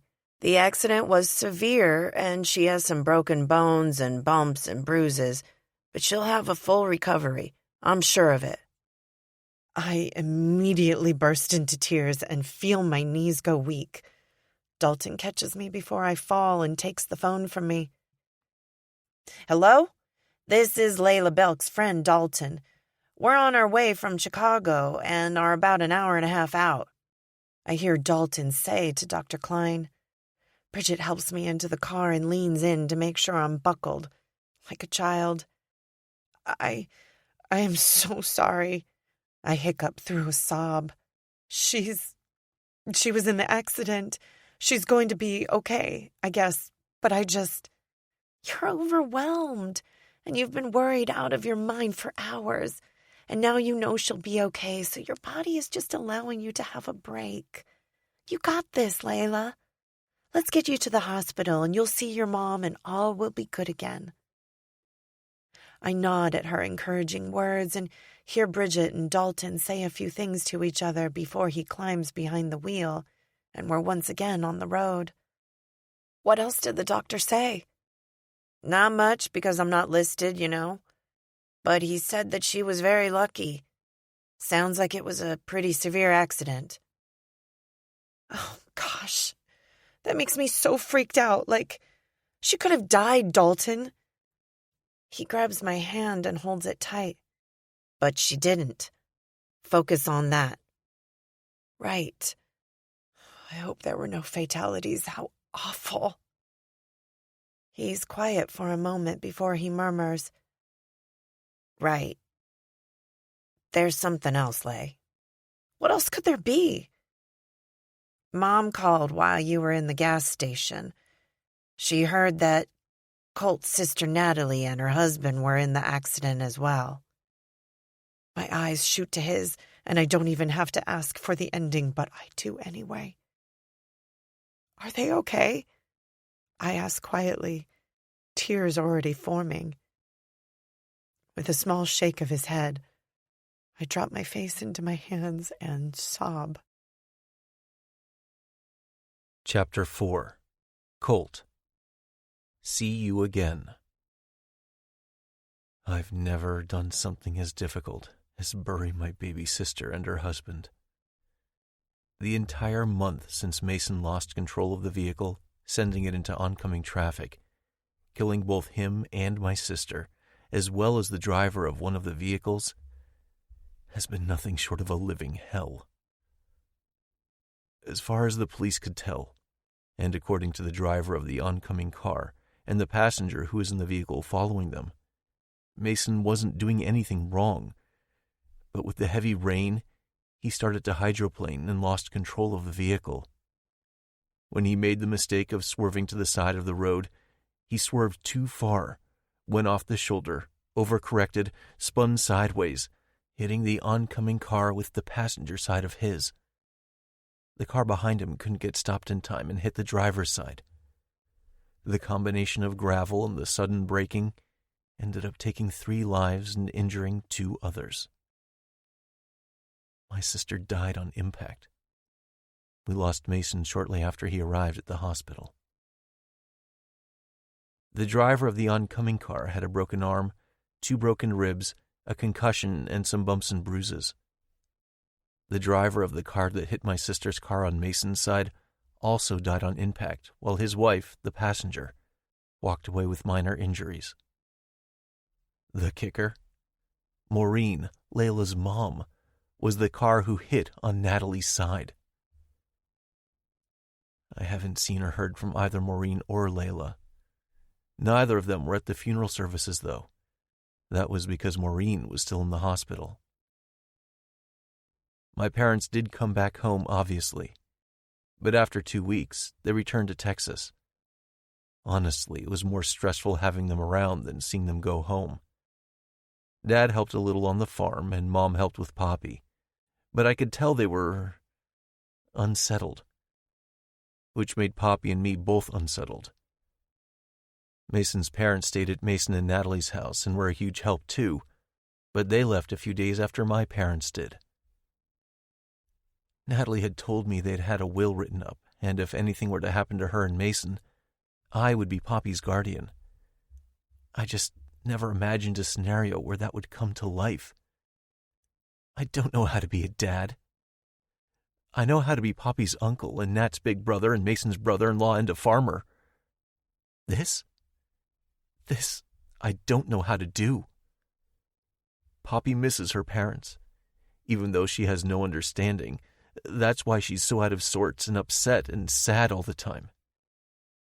She wasn't talking much yet, just babbling and using a few words, so I don't think she's saying Mama, though it's possible. And her first birthday is coming up. What do I do then? How am I supposed to celebrate her first birthday when her parents are gone? They should be here to see her blow spit at a candle and eat frosting and cake. Most days she seems happy, but I can tell that she's confused and misses her mom and dad, as she should. It sucks. There's no other way to say it. My friends have been around, and since they all have kids, have been helping too. But damn, this isn't how life is supposed to go. But it's the life we have now, and I'll be damned if I'm not going to do right by my sister and Mason.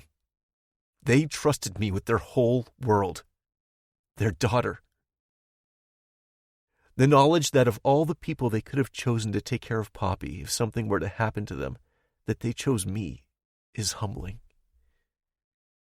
Even though my body is desperate for a good night's sleep, I can't seem to get my brain to shut down long enough to get more than an hour or two at a time. Could be because I have Poppy sleeping in her portable crib in my bedroom, so I'm hyper-aware of every single noise she makes, jumping out of bed immediately and rushing to her side. Pretty sure that's going to come back to bite me in the ass sooner rather than later. But for now, she deserves all the attention I can give her. I slip out of bed and, after checking to make sure Poppy is sleeping soundly, make my way to the kitchen to get a glass of water, too restless to sleep. It's only 9:30 anyway, so it's no surprise that I can't fall asleep yet. But I was hoping that maybe I could convince my brain to shut up for a moment. Turns out, no such luck. A light knock on my door has me rushing to it, not wanting even the slightest noise to wake up Poppy. When I open it, to say I'm surprised to see the person standing on the other side would be a huge understatement. Dalton? What the hell are you doing here? Hey, man, he says, rubbing the back of his neck. I'm sorry to just show up like this. Everything okay? I ask, wondering what reason there could possibly be for him to be at my house in the first place, let alone at this time of night. He pauses and looks at his feet, scrubbing a hand down his face. I'm sorry for your loss, man. That takes me back a little, but I rally. Thanks. We stare at each other for an awkward 30 seconds, before I roll my eyes and say, Come on in. I need a beer or something.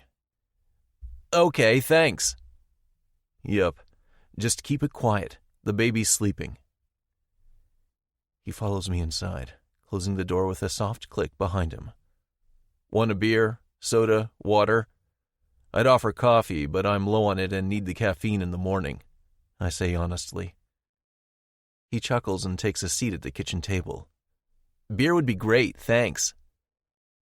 I hand him the bottle and he twists the top off, taking a healthy swig before setting the bottle down on the table, looking around at my childhood home.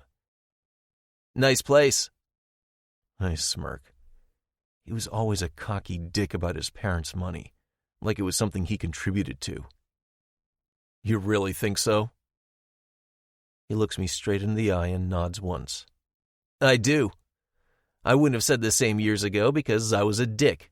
Still am, actually, but not about things like this. I appreciate more now. Hard to imagine, right? He laughs to himself, tips his bottle in my direction, and takes another drink. I drink as well and sit back in my chair, crossing my ankle over my knee. He glances over, seeing Poppy's high chair. Your sisters? He asks. Now it's my turn to nod once. Poppy. How old is she? She'll be 1 in a couple months. His face is pained and he shakes his head. Fuck. Yep, that's about right. How's she doing? I shrug a shoulder. Confused as shit. Sometimes happy, sometimes so discontent she doesn't know what to do with herself, which means I don't know what to do with her. Fuck, he repeats quietly. Dalton leans over, peeling away at the Miller Lite label on the bottle. I'm so sorry, man. I can't imagine. Imagine your worst nightmare, but you have the most perfect baby that makes it halfway better, but your heart feels like it's been torn out of your chest and stomped on by a herd of cattle because you can't fix her heart. And then you'll understand by about 1/10. He closes his eyes and grunts. My fiancée's pregnant. Isn't that a trip? Oh, yeah? Congrats. Didn't know you conned someone into marrying you. I joke. Kind of. It was a challenge for sure, and there's no way on earth that I'll ever deserve her, but I'm holding on tight. Best to do that, I've learned. He looks at me a long moment, then says, Yeah, I bet you did. Then the worst feeling in the world hits me, and I have to ask, She's not your girl, is she? With a snort, he eases my concern. No, it's not Layla. Though to be honest, I'm not good enough for her either. What's her name? Bridget. We're planning to move back here, actually. No shit. Sick of the big city, huh? Well, when she came back with me she came back and met my parents and fell in love with the Grove. Go figure, right? I fall in love with the one girl who could bring me to my knees, and she fell in love with the town I wanted in my rearview mirror my entire life. Funny how life works out. Yeah, sometimes it's not fucking funny at all, huh? I clink my bottle against his and agree. Couldn't have said it better. You doing okay, man? I know you and your sister were close. Everyone who's asked me, I've said I'm doing fine. But for some reason, I'm feeling the need to spill my guts. Honestly, not a single bit. I mean, I'm doing okay for Poppy. They left her to me, not sure if you knew that. So I pull my shit together because I have to, but I'm exhausted. I'm trying to hold in my sadness so she doesn't see it, but yeah, it's not working out so well. Sleeping at all? I turn my head side to side. Little here and there, but not much. Got too much to do, you know. Single dad and full-time farmer. She's with me everywhere I go. He smiles a little at that. You strap her to your chest while you're feeding cows? And chickens and goats and getting shit from the garden that Natalie insisted she'd help me with and begged me to plant a few months ago. Shit, man. How the heck? Never mind. You probably don't even know how you're going to keep it up.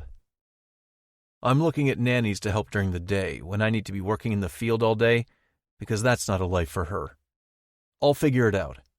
My friends are around and their wives are all willing to help out. I just don't want to depend on anyone else.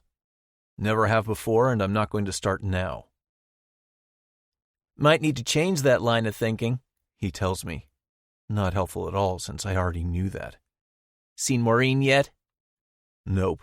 You? He nods. Yeah. Actually, I was the one who brought Layla back here the day of the accident. Oh, that was good of you. Least I could do, he murmurs. Glad she could be here for her mom.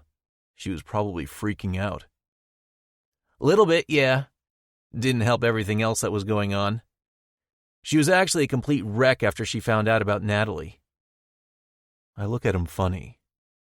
I mean, yeah, she was probably upset, but why would she be a wreck? She hasn't seen any of us in over 12 years. Hasn't talked to us either. Some things are never really over, you know? Whatever Layla and I had has been over a long time. If you say so. I do. Okay. Next topic. What can I do for you? Obviously, I can't work on the farm, but I'm transitioning to work from here, and we're moving here in about a month. I'll be around so I can lend you a hand if you need it. Bridget can too. She told me to tell you that. She's a terrible cook, he says, and I let out a laugh. But she can boil noodles and throw a jar of sauce on them like a pro. I'll keep that in mind. I'm just looking for a nanny right now. Once I get that figured out, I'll be in a better place to keep moving forward. We have a lot to do with Natalie's house, selling it and moving their stuff. But those are things we can take care of later. Where's their house located? I explain it to him and he takes on a thoughtful gaze, pulling out his phone and typing something in. This is the one? He asks, showing me his phone. Just seeing it makes my heart clench, and I quickly look away. Yeah. You're fucking kidding me, right? This is Natalie's house? Why would I joke about that, asshole? Yes, that's her place. Fuck me. That's weird. What's weird? And stop with the word fuck, will ya? Poppy might be sleeping, but I try not to cuss so much around her. You just called me an asshole. Yeah, but that's just what name she'll know to call you, I smirk. He chuckles and leans back in his chair. We drove past this house when we were driving around Hollow Grove, and Bridget pooped her pants when she saw it. It's her dream home. I'm not ready to sell it. I understand that. But when you are, you have a buyer already, got me? Don't put it on the market. Just give me a call and we'll make the deal happen. She's really got you by the balls, doesn't she? Bad. I'm so screwed. Rest of my life, I'll be her slave. And love every minute of it, am I right? He clicks his tongue. Yup. Never in a million years did I think I'd be jealous of Dalton. But right now, I am. Happy for you. Second thing I never thought I'd say. Tonight's been full of surprises. Sharing a beer with Dalton would have been at the bottom of things I'd ever want to do, but turns out, people do sometimes change for the better. Thank you. And I mean it about the house. I know you do, but don't be the old Dalton and act like a douche if you don't get your way. I'm not ready to sell it yet, and I'm not sure when I will be. If you start hounding me about the house, I'll sell it to someone else. Understood. I hear a little squeak come from my bedroom and hold my breath, wondering if Poppy is going to go back to sleep or wake up. The next sound I hear is her wailing, so I excuse myself and get her out of the crib.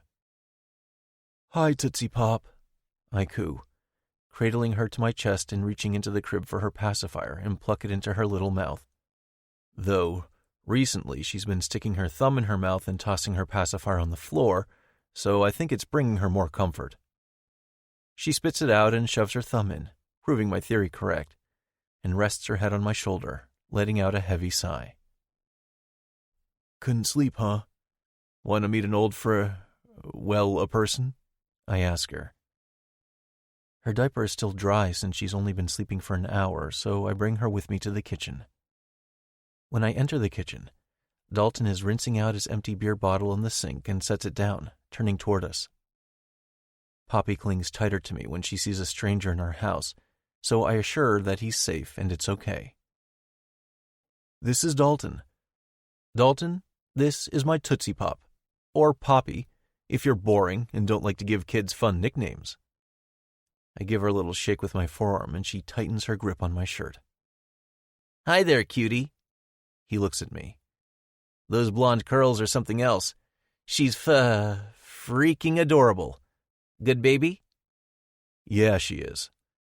Partly because I'm her favorite person. Partly because she's just a good baby in general. Has her moments, of course, but mostly, she's great. Ready for this? Heck yeah. Can't wait. Lot more work than just holding and playing, I remind him. Is it hard for you, doing this full time? Her not being yours and all? If anyone else would have said that to me, I probably would punch them in the face. But Dalton's never been one to shy away from saying what's on his mind, and for some reason, it's comforting. Everyone else around me right now placates me with words they think I want to hear, but Dalton waltzes in here and doesn't mince words. It's a little refreshing. Sometimes, yeah, but she's mine. Forever I'll be here for her and be her everything. I would have been with her forever anyway. I'm just in it a little deeper now. Not hard to love her. She makes it easy. You're He shakes his head and whistles. You're pretty awesome, Colt Samuelson. Now I see why your girl's still hung up on you after all these years. I look at him with an odd look and shake my head. She isn't, but thanks for the compliment. Whatever you say, man. But remember what I said. Sometimes things are just never really over. Thinking this is one of those situations. And when you two figure that out, I'll be the first person to remind you that I said so. He walks over and slowly reaches out his hand like Poppy's a dog who needs to sniff him as he approaches. She's not a dog, man. Just touch her if you want. I don't want to spook her. You won't. He's a nice guy, Poppy. You want to say hi? She nestles into me and I chuckle. See? Even she knows the old Dalton. You probably have my picture on a dartboard in your bedroom. You got cameras in here snooping? He smirks and rubs a curl in Poppy's hair between his thumb and forefinger, then pats me on the shoulder. Got your number from Maureen. I'll text you so you have mine. Don't be afraid to reach out. If you don't, I'm going to keep stopping by, and we both know you don't want that. With a small wink at Poppy, he makes his way back outside. Poppy, that was without a doubt the strangest 30 minutes I've ever spent in my life. She looks up at me with her big brown eyes and smiles around her thumb. I kiss her on the forehead and go back to the living room, sit in the chair, and rock her and I both to sleep. That night, I sleep 4 hours straight, and I dream of the girl who got away. Chapter 5. Layla. Roots. Can I get you anything else, Mom? No, sweetie, I'm good. Ready for a nap. Okay, well, just holler if you need something, okay? I'm going to take a shower and start some laundry. Mom gives me a soft smile and closes her eyes. You're spoiling me. What am I going to do when you leave? Instead of answering her, I simply rub her forearm and quietly leave her bedroom, giving her time to take a nap. The concussion she got from the accident has been knocking her down more than the broken bones. She gets severe headaches daily and is very sensitive to light, and her tunnel vision is still causing her some issues. 2 days ago, she fell down the stairs, and thank goodness it was only the last few steps. She's still wearing a cast on her left arm, and I can't imagine what would have happened if she'd fallen on it. Besides all that, she's been going through some major depression because of the accident. While she knows it wasn't her fault, the fact that Colt's sister and brother-in-law died and she lived is really weighing heavily on her. It breaks my heart to see her this way. And that's part of the reason I'm sticking close by. Sure, her friends are stopping in and helping too, but the feeling I had being 5 hours away and not being able to get to her quickly is something I never want to experience again. So far, I've been able to work remotely with no issues, and as it turns out, I love it. I know my boss, Stan, won't allow it forever, but for now, it's necessary. I can't leave Mom, and if I'm being honest, I don't want to. Dalton and Bridget are moving to Hollow Grove soon, and it's making me think about doing the same. I've been here with Mom for a month now, and I'm happier than I've been in a few years. That has to mean something, right? It's hard to imagine leaving her in Hollow Grove, but before I make a permanent change, I want to make sure that the feeling isn't only because I want to be near Mom. After I shower, I fix my hair and apply a little bit of makeup because I have to log into Zoom for a work call with my boss. I throw a load of laundry into the washing machine, pour myself a cup of coffee, and get my computer set up just in enough time to start the call. When Stan's face fills the screen, I sit up straight. Hi, Stan. Layla, how is everything? Stan is nearing retirement and one of the greatest bosses I could ever ask for. Even before the accident, he was understanding, flexible, and an all-around good guy. He's been a widowed single dad for over 20 years. At one point, I had considered introducing him to my mother, but knew she'd never moved to Chicago. I'd asked her plenty of times, and she had no desire. And I can't imagine him living here in Hollow Grove. Never mind the fact that he's my boss, and that would be incredibly awkward if things didn't work out between the two of them. Okay. Mom fell yesterday going down the stairs. Shit. She okay? Yeah, scared us both. Her tunnel vision is what caused it. Luckily, it was only a couple of steps, but still, it's hard to see. I bet. What I'm mostly concerned about is her mental state. She's really struggling with the loss of life the accident caused, and I don't know how to fix that for her. Time. Time's the only thing that will. And it's not your job to fix her. It's your job to be there for her, which is exactly what you're doing. Tears spring to my eyes, and I quickly look away from the screen, hoping he didn't see. Yeah, I guess you're right. I'm always right, he teases, smiling wide. I roll my eyes and get down to business, giving him an update on the project I'm working on before checking in on the project that's coming up next. He seems to be pleased with what I'm telling him, but at the same time, I can tell something else is on his mind. I lean back in my chair, take a long sip of coffee, and set the cup back on the table, crossing my arms. Okay, spill it. You've got something to tell me, and you're holding back. I should never go to Vegas, huh? Terrible poker face. Shrugging, I say, Yeah, well, I know you pretty well by now. True, he mutters. I'm just going to throw this out there and give you time to think.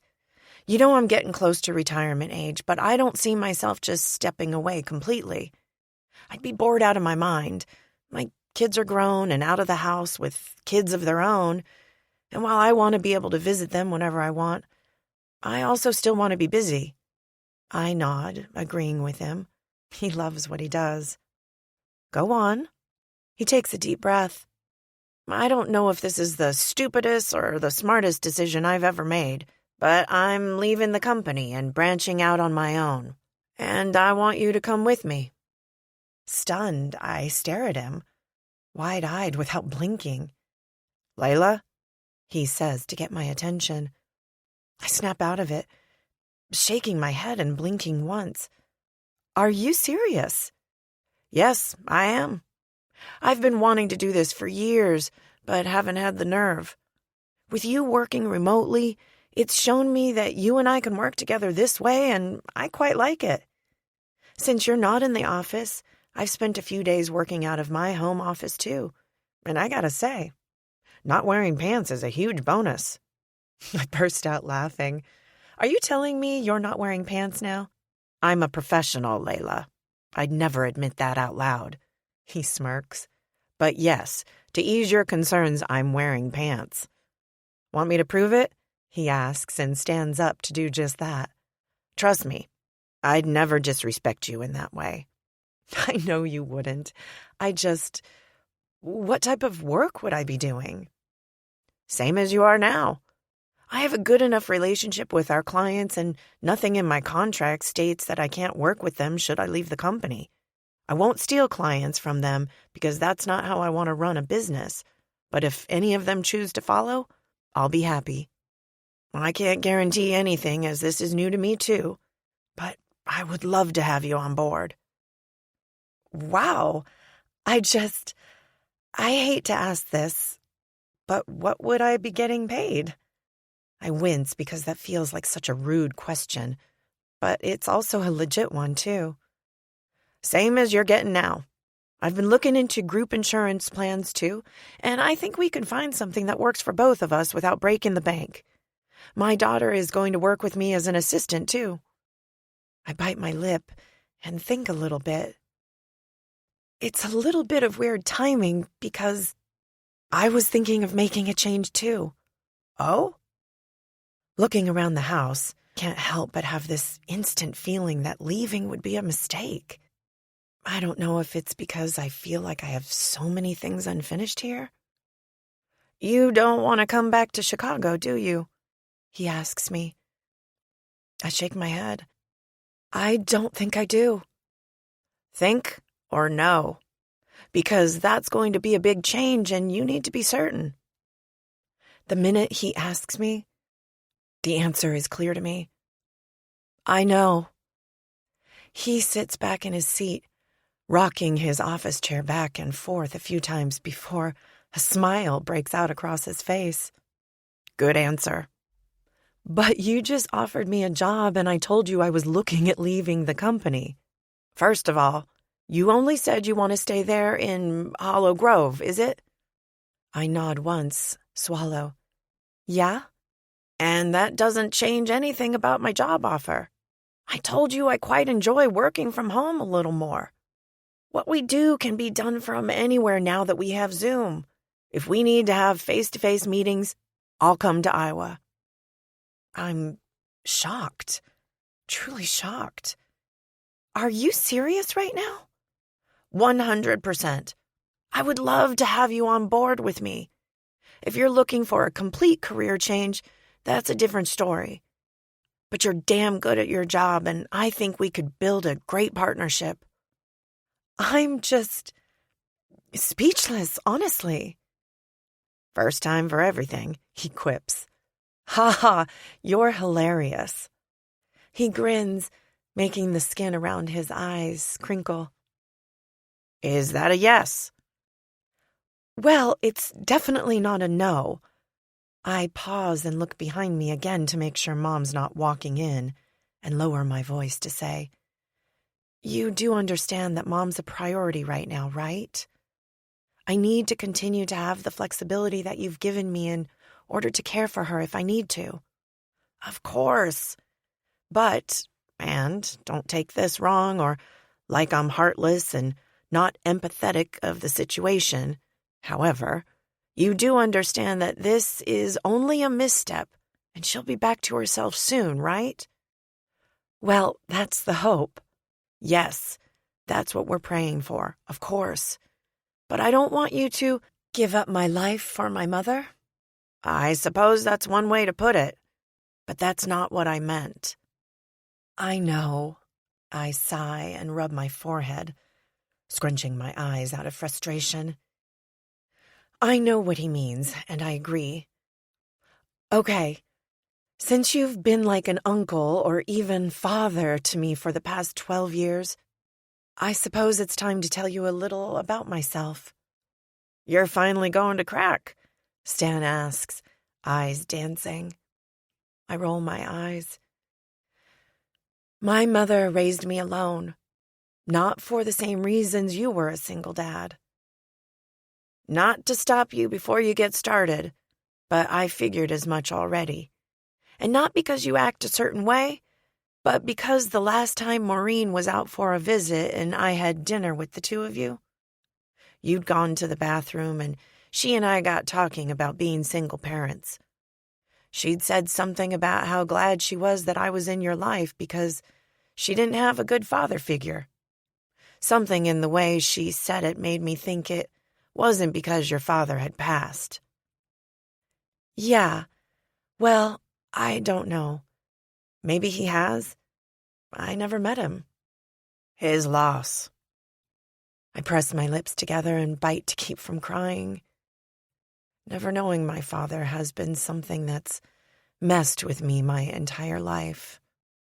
Put me in therapy after I broke up with Colt, and has made it incredibly hard to trust anyone in general, let alone the men I date. Which isn't an excuse. It's just a fact. Thank you. Clearing my throat from emotion, I continue on. Anyway, for a long time it was just her and me against the world, you know? Then I moved to Chicago and we stayed close, but it wasn't the same. We still talked all the time and we'd see each other often, but I kept sensing that I was missing something with her. When she was in the accident, I felt like I was coming out of my skin. I couldn't reach her, had no idea what happened or what to expect when I got here. I was so worried and couldn't relax, and now that I'm back, I feel, I don't know, at peace. at home. Yes, I want to be home for her, to help her, but it's more than that. I want to be with her. All the things I used to hate about Hollow Grove, I now love.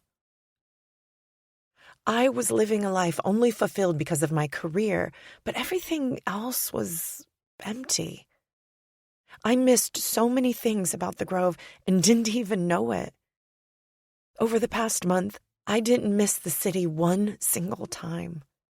Not even when I couldn't get sushi delivered, or even picked up anywhere.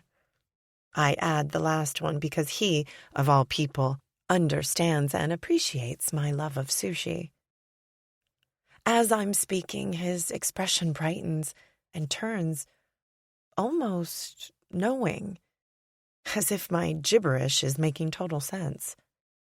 You're finally content. What? I ask, confused. His eyes soften, and he leans over, his face shockingly close to the screen. I want to tell him to scoot back because I can practically see his nose hairs.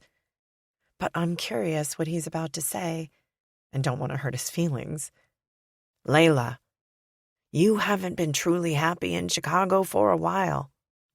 When I ask you what you did over the weekend, you have nothing to say but yoga in the park and cleaning your apartment. Now, don't get me wrong, I'm a homebody too, and love nothing more than kicking back on the weekends, but I'm an old fart, and I've had my fun. Also, don't hear what I'm not saying. I'm not saying that to live a life you have to go out and party, but you have to have a life. And I haven't seen your eyes bright and shiny like they are now in quite some time. Well, I'm not sure if that's a good or bad thing.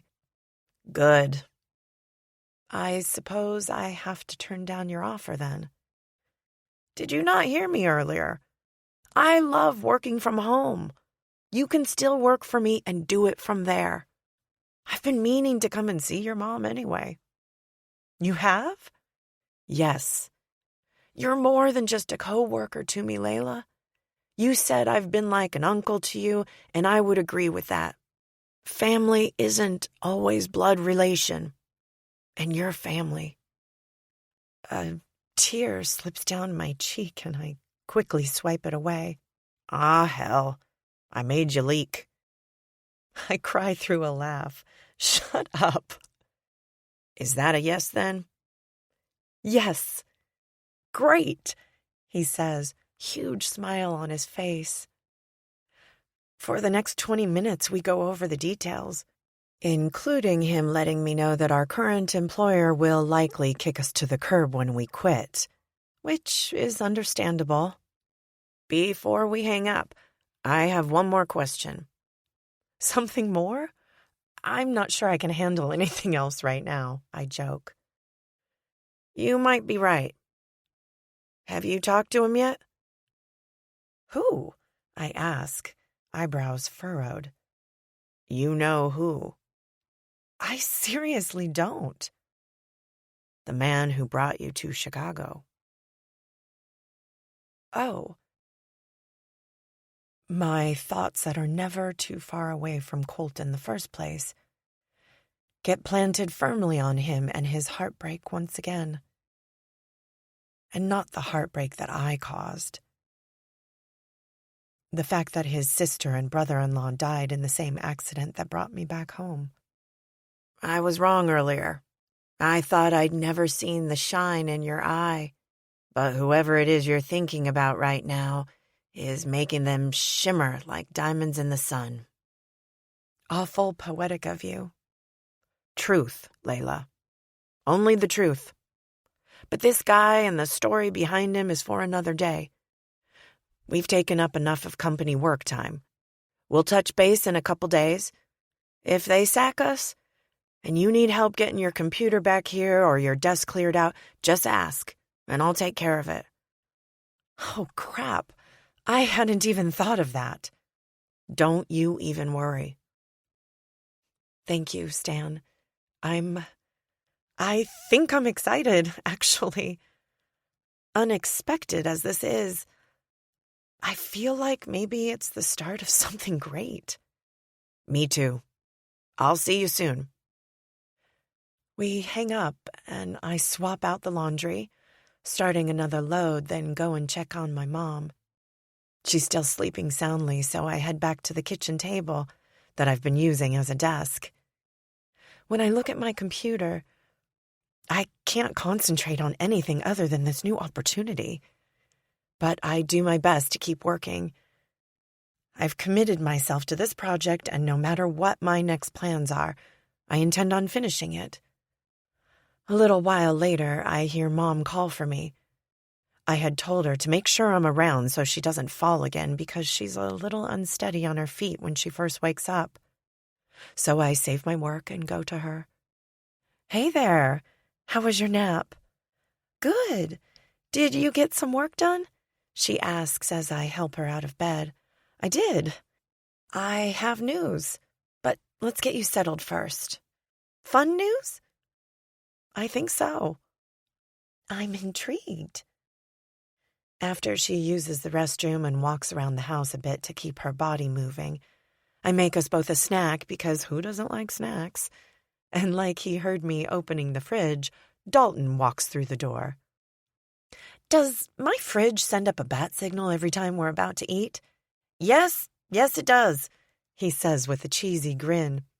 Miss Maureen, looking lovely as usual. Mom snorts. She has bedhead and mascara under her eyes, a ratty old t-shirt, and a pair of gym shorts that are far too big on her. How are we all this fine afternoon? Do you ever turn off the charm, Dee? I ask, setting a bowl of grapes on the table. He grabs a handful and pops one in his mouth, chews, and keeps talking. Just part of my nature now, darling. Don't call me darling. I wrinkle my nose and turn around, reaching for a bag of tortilla chips to go with some jarred cheese dip I bought at the store yesterday. This stuff is so deliciously nasty, he comments. Nasty, huh? Deliciously nasty is what I said. Get it right, darling. Ass. Ah, such a cute pet name.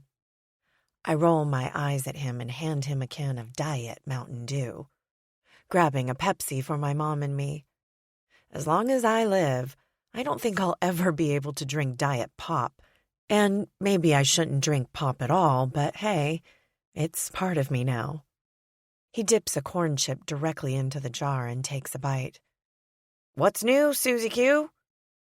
What's up with all the names today? I counter, eating some chips too. Layla was about to tell me her news. What news? I was about to tell Mom my news, not you. Rude! I want to know too. As your self-declared bestie, not my bestie, and don't say that word either. You're not a 13-year-old girl.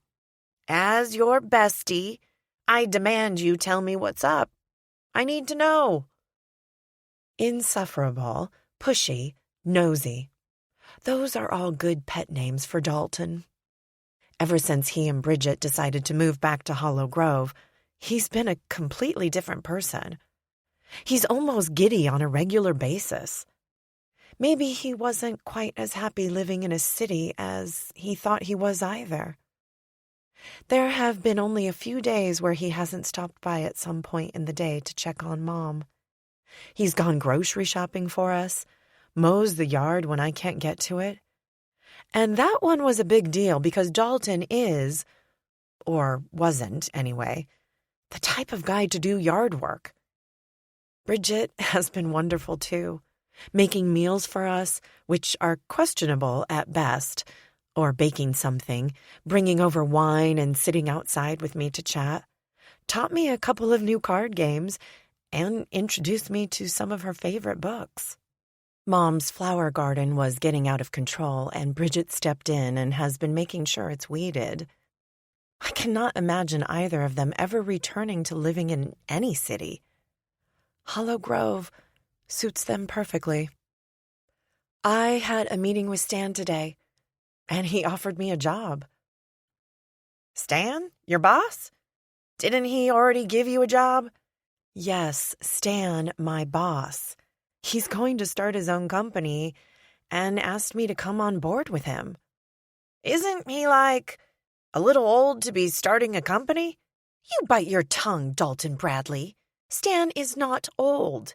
He's only a couple years older than I am, my mom says, completely outraged. Dalton holds up his hands and smiles. My bad. Sorry, Miss Maureen. Didn't mean anything by it. She tosses a grape at him. He catches it against his chest and throws it in his mouth. He was planning to retire in a few years, actually. But I think he wants the challenge, and you know as well as I do that he can do it. Does he need another person? Why? You looking? Well, my employer wasn't as keen about me working from here as I expected, so, yeah, actually. I shrug and keep eating. I'm sure he'd be willing to talk to you, but I have to tell you, his daughter Haley is going to be our assistant. He rubs the back of his neck and his cheeks get a little red. That could be a problem. Uh-oh. Was she one of your many? Mom asks, amused. I wouldn't say many, he hedges. He sighs. Yes, but she's happily married now. He looks at me sharply. Right? I give him a bright smile. Right. She couldn't care less about you. Gee, thanks. Anytime, bestie. I might give Stan a call. He cool with you working from here, though. I wince. I hadn't told Mom I was moving back. I'm not sure how she'll take it, to be honest. I know she's happy having me here, but at the same time, she won't want to think that I'm moving back because of her. She'll want it to be on my terms. And it is. But it'll be hard to convince her of that. Working from here? What? For now, right? Wow, she's really making you feel welcome, huh? Dalton smirks. It's okay, Maureen. I know she's kind of a nuisance. Right? Apparently I've worn out my welcome, I say, completely joking. I know Mom isn't sick of me, but she's fun to tease. Guess I'll pack up and head back to Chi-Town. Oh, shush, you two. You know I love having you here, but you've loved living in Chicago. I didn't think you were quite ready to move home yet. You only just started to talk about it. I'll be good as new in no time. Don't change your life for me. Dalton gives me a look and a subtle nod. It wouldn't be only for you, Mom. I realized this past month that I really did miss this place. I'm happier than I've been in a long time. And that's not to say I've been unhappy, but I didn't realize that I was just going through the motions while I was living there. Here, I feel free and I don't know. You feel at home, right? Dalton says, finishing what I wasn't sure how to say to Mom. I don't want her to get the impression that living in Chicago was a bad move for me. It wasn't. Not by any stretch of the imagination. I grew up and became independent and found out so much about myself. But that time's over now. I know who I am and what I want. I do. Are you serious? You want to move back to the Grove? I rub my lips together and swallow hard. For some reason, saying it to Mom feels final, whereas telling Dalton and Stan was easy. Yeah, I want to move back to Hollow Grove. And Stan said I could work from here too. And me. Don't forget about me, Dalton adds in. I continue with my plan and wave him off. He guffaws, but truth of it is, Stan would be happy and lucky to have him on board. Stan's planning a visit soon, I think, to help get everything set up. I'll need to go back to Chicago and pack everything. But the timing is perfect because my renewal on my apartment lease is up next month. I can get out of it without any penalty and can still get my deposit back. Mom sits back in her chair. Wow! When you said you had news, I figured you were going to tell me you finally got the courage to go see Colt. Not tell me you were permanently moving home. About that? My eyes shoot to Dalton, who looks incredibly suspicious. What did you do? He holds up his hands defensively. Nothing bad, I promise. Dalton, what did you do? I demand, voice low, and what I hope tells him that he'd better not have said or done anything that will make it even more awkward between Colt and me when I do stop over to see him. Which I plan to do. Eventually. Maybe. Easy on the aggressiveness. I just stopped by his place last night to see how he's doing. The guy is fucking amazing. Pardon my language, Miss Maureen, but the compliment deserved the expletive. You're fine, Dalton. I say fuck. Sometimes. Okay, actually I don't, but it's not like these are virgin ears. Colt is amazing.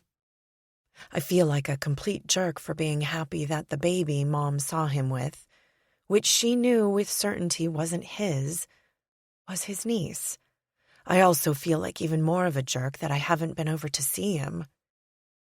I was 22 when I left Hollow Grove and have only seen him in passing a couple of times. He doesn't do social media, so I couldn't stalk him that way. And until Mom told me about seeing him in the grocery store, she hadn't so much as brought up his name once. He's doing okay, I ask, trying not to sound like I'm hanging on every word, but in reality, I want to know every single detail of their visit. Seems to be. He's sad, of course. Well, more than just sad, I guess, but his niece makes him happy and he's determined to make a good life for her. She's adorable. I know, my mom exclaims. Those blonde curls. Right? I was like, damn, I hope our kids have these because they're too cute. I still can't believe you're going to be a daddy. Me either. Poor kid, he says jokingly, but I'm positive he's being self-deprecating and actually believes in what he just said. He wants to be confident in his abilities to be a father, but the truth of it is, fatherhood was never in his plan. His sights were set firmly on having a successful career and never settling down. Then Bridget came into his life, and that was all tossed to the weeds. I reach across the table and grip his hand, squeezing once before letting it go. You'll be great, and Mom and I are here to be Auntie and Nana. Lord knows it's probably the only chance she'll get to be one. Anyway, so don't take it away from her, I joke. Unlike Colt's parents, Dalton's were very involved parents, but like me, he was a single child. His mom told me once that they tried for more children, but it wasn't in the cards for them. He told me his mom burst into happy tears when he told them Bridget was having a baby. When he let them know he and Bridget were moving back to Hollow Grove, she cried even harder. You're definitely Nana Maureen and Auntie Lele. That's what I'm already calling you, so just deal with it. My parents are going to be Oma and Opa. It's the Dutch words for Grandma and Grandpa. At least that's what my mother tells me. Anyway, Bridget doesn't have that close of a relationship with her family. Not that they're not supportive, but they're all in Georgia, so it's not like they'll be here constantly. We'll need all the help we can get. How far along is she? My mom wonders, which makes me worry just a bit because I'm sure I told her 2 days ago. But it's possible she just simply forgot. 18 weeks. 2 more weeks and we have an ultrasound appointment. Then we can find out the sex of the baby. Let's all pray it's a mini Bridget. Not sure the world is prepared for another you, I say, big toothy smile taking over my face. Truer words have never been spoken, my friend, he says, not at all bothered by my jesting. I sigh and stretch out my neck, rubbing my shoulders for a bit. Still bothering you? Dalton asks, knowing that my neck and shoulders have been bothering me for a couple weeks now. You need to go to the chiropractor or something? Not sure. I think it's just tension. Plus, I haven't done yoga since I got here, aside from doing some poses in the living room. I turn to Mom and ask, is there a yoga studio here or anywhere close? Do I look like a yogi to you? Well, you just used the term yogi, so I assume you know what that means. She chuckles. I've heard it on TV. But yes, there is a yoga studio here. It's in the back of that new salon on Main Street. My spirits instantly lift, and I sit up a little straighter in my seat. I'll check it out. And you're coming with me, I add on, having the idea that it will definitely help her physical recovery. I am? No, I'm not. There's no way. I'll look like an idiot. She shakes her head and wrinkles her nose. You're lucky you're pretty since you say such asinine things. Oh, come on, Maureen, Dalton encourages. I've even gone a few times. I felt weird, sure, but it's really good for the muscles. I didn't think I'd enjoy it, but I felt so good afterward. I think it'd be good for you. I shoot Dalton a grateful smile, and he nods his understanding. I don't know, Mom says, looking nervous as she fidgets in her seat. I still have a lot of tunnel vision, and my arm's still in the cast, she reminds me, holding it up to show me like I've forgotten already. We'll go to a beginner class and let the instructor know what happened with the accident, and not until the cast comes off. Most instructors are really good about knowing what each individual is capable of and not pushing boundaries beyond that. Dalton's right. It'll be good for your healing. She looks satisfied with my answer and a little more sure of the idea. Okay, but like you said, let's wait until the cast is off. Deal. Dalton to the rescue again, he says with a wink. Now that my work here is done, mind walking me out? What? You just stopped by for a snack and now you're bailing. And to see two of the prettiest ladies in Hollow Grove. Mom and I groan simultaneously. He says goodbye to her with a kiss on the top of the head, and I, for some reason, walk him to his car. What's this about? You need to see him, he announces without a moment of hesitation. Who? I'm the picture of innocence, looking down at my nails, picking at a cuticle. No clue who he could be talking about. He, unfortunately, sees right through my lie. Say his name. Don't know who you're talking about, I lie. He scoffs and sighs heavily. You're a stubborn shit, you know that? I shrug. I'm not sure what Dalton expects out of me, honestly. Colt's been a sensitive topic since we broke up, which he knows. And it's not as though Colt would be at all happy to see me. Plus, I messed up, and there's no way to fix it. I didn't even call or stop to see him after his sister died, and taking care of my mom isn't an excuse. The truth is, my mom's car hit theirs, and she's been waking up with nightmares from the guilt she has over it. Deep down, she knows it's not her fault, but it's hard for her to fully grasp that. At one point, she loved Colt like a son, and they might not be as close as they once were. But that love didn't just go away. Tell me something. Why haven't you seen him? Or even called him? Checked in? His sister died. His brother-in-law died. He's raising their baby girl by himself. And that does nothing to you. Of course it does something to me, I shout. Pressing my hand to my heart, I continue. I'm Heartbroken for him and his niece. Heartbroken. But you don't get it.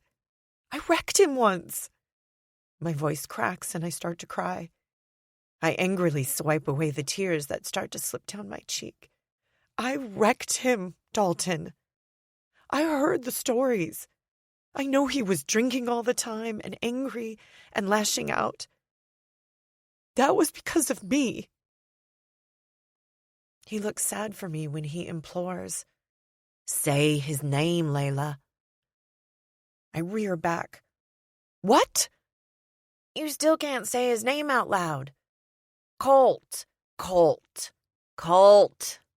Colton is who you're heartbroken for. Colton is the man you still love but can't admit it because you're scared that you're too late. Colton is the man who is heartbroken himself because his sister, the person who was his best friend, died. Colt is a single dad to his niece." As he talks, the tears continue to fall and I begin to weep. "I know," I whisper. "I know." He moves close and wraps me in his arms, resting his cheek on the top of my head. I circle my arms around his waist and cry while he rubs my back. Hey, I'm sorry. I shouldn't have said that. I needed to hear it. I've been a coward." "Well, I wasn't going to say that, but..." "Shut up," I mumble, pushing him away. He laughs a little. "I finally got through to you, though." "Meaning?" "Someone needed to say it. Maureen mentioned it to me, too. She's messed up because of the accident, and she needs to see Colt, but more than that, she needs you there with her. This isn't only for you. It's for your mother, too." Nodding, I agree. "Yeah, you're right." I wipe under my eyes and use the heel of my hand to wipe away the snot, like a total class act, then rub my hands on my pants. "And you're nasty," he says, laughing. I nod, sniffing. "Listen, if you want me to go over there with you, I will. Colt and I are basically best friends now. You got demoted, by the way. How many times do I need to tell you we're not best friends? Keep lying to yourself, Auntie Lele." That makes me smile. "I think it will be better if I go alone, even though you are his bestie." "But you'll go? I've convinced you? Hot damn, I'm good." There's the Dalton I know and love. The Dalton I know and love. I finished the rest of the saying for you. You're welcome. I roll my eyes. "Leaving yet?" He leans over and kisses my cheek, giving me that signature grin of his, then hops into his car and leaves. Leaves me to think about the fact that my admission to being a coward earlier was spot on. And now, what am I going to do about it? Chapter 6. Colt. Angel Wings. "Morning, Tootsie Pop," I coo as I lift Poppy out of her crib. She kicks her cute little chubby legs and smiles. I'll never get tired of seeing her first thing in the morning. She's so happy and ready to start her day. It's like she forgot all about the fact that she misses her mom and dad. "Ready for some breakfast and maybe go out and see your little calves?" She giggles and kicks even harder, babbling away like the little chatterbox she is, just like her mama. I stop walking and suck in a breath. For the first time in the 2 months it's been since Natalie died, the thought of her doesn't make me want to curl up in a ball and cry. I miss her so much and can't count the number of times I've picked up my phone to call her or text her. I still haven't come to terms with the fact that she's gone, and it's entirely possible I never will. Ba. "Bottle? You think you need a bottle, do you?" She kicks her legs again, this time getting close to hitting me right in the crotch. How about we get you out of this wet diaper first? She doesn't keep kicking, but she does lay on the changing table happily as she lets me change her diaper. Once she's in a clean diaper, I get her bottle that I already had ready for her and sit down in the recliner with her while she drinks it. I talk with her and tell her what our day is going to look like just as my phone rings. I dig it out of my pocket while holding Poppy against my arm. Without looking at the screen, I answer, holding it between my shoulder and ear. Even though Poppy is old enough to hold her own bottle now, the two of us have gotten into a routine in the morning and before bed where I help her. I think it brings her some comfort and a bit of normalcy. I know it does to me. The quiet to start and end our day together is precious, and I look forward to it more than any other time.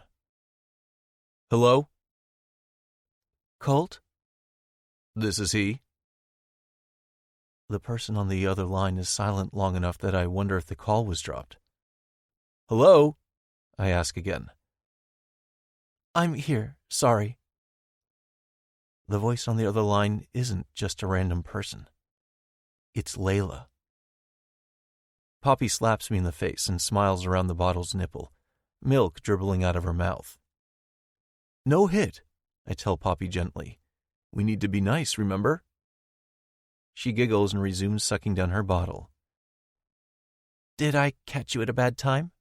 Layla wonders. No, just giving Poppy her morning bottle. I can call back later, she offers.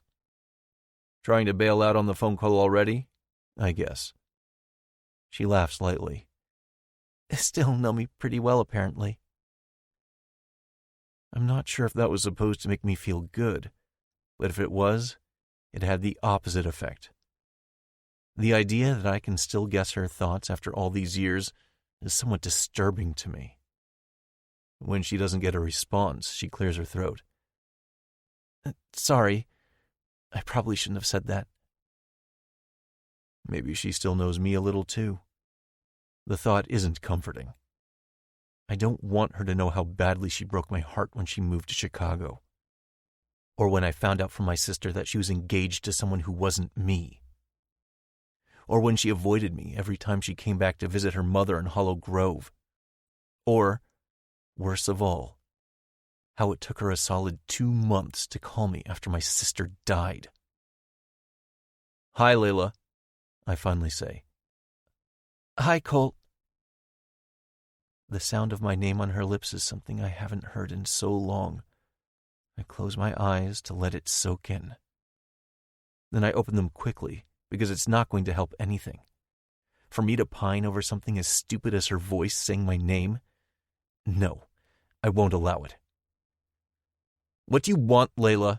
I bite out, irritated by the interruption of my favorite time with Poppy, and also by my reaction to her voice. Okay. Maybe this wasn't such a good idea. Poppy finishes her bottle and begins to squirm, wanting to play with her toys. Sighing, I set Poppy's empty bottle on the table and put her on the floor and stand up. It's fine, Layla. It was just surprising getting your call, I guess. Yeah, I bet. So, what do I owe the pleasure of your first contact in over 12 years? Ouch, right for the jugular. I shrug a shoulder, even though she can't see me, and go start some breakfast for Poppy. She'll play for a while and then want some actual food. A hungry Poppy is an angry Poppy. Another thing she got from her mama. Scrambled eggs and blueberries along with some little baby puffs is her favorite way to start the day after a bottle. I put the skillet on the stove and turned it to medium-low, adding some butter to the pan to start melting. Did you expect anything else? Not really, she murmurs. Probably deserve a lot more, too. It was a long time ago and it isn't worth worrying over anymore. Besides, that long time ago, I forgave you, even if there wasn't really anything to forgive, I tell her. I crack some eggs into a bowl and start whisking them up after switching the phone to speaker and putting it down on the counter. You weren't happy here. I wouldn't have been happy there. You found you're happy in Chicago, and that's all I ever really wanted for you. It's in the past, right? She's quiet for a bit, then whispers, "Yeah, guess so." Hang on a second. I need to check on Poppy. Okay. I check in the living room to see she's still playing happily. I could still hear her, but any time she's out of my eyesight, I begin to panic. You doing okay, Tootsie Pop?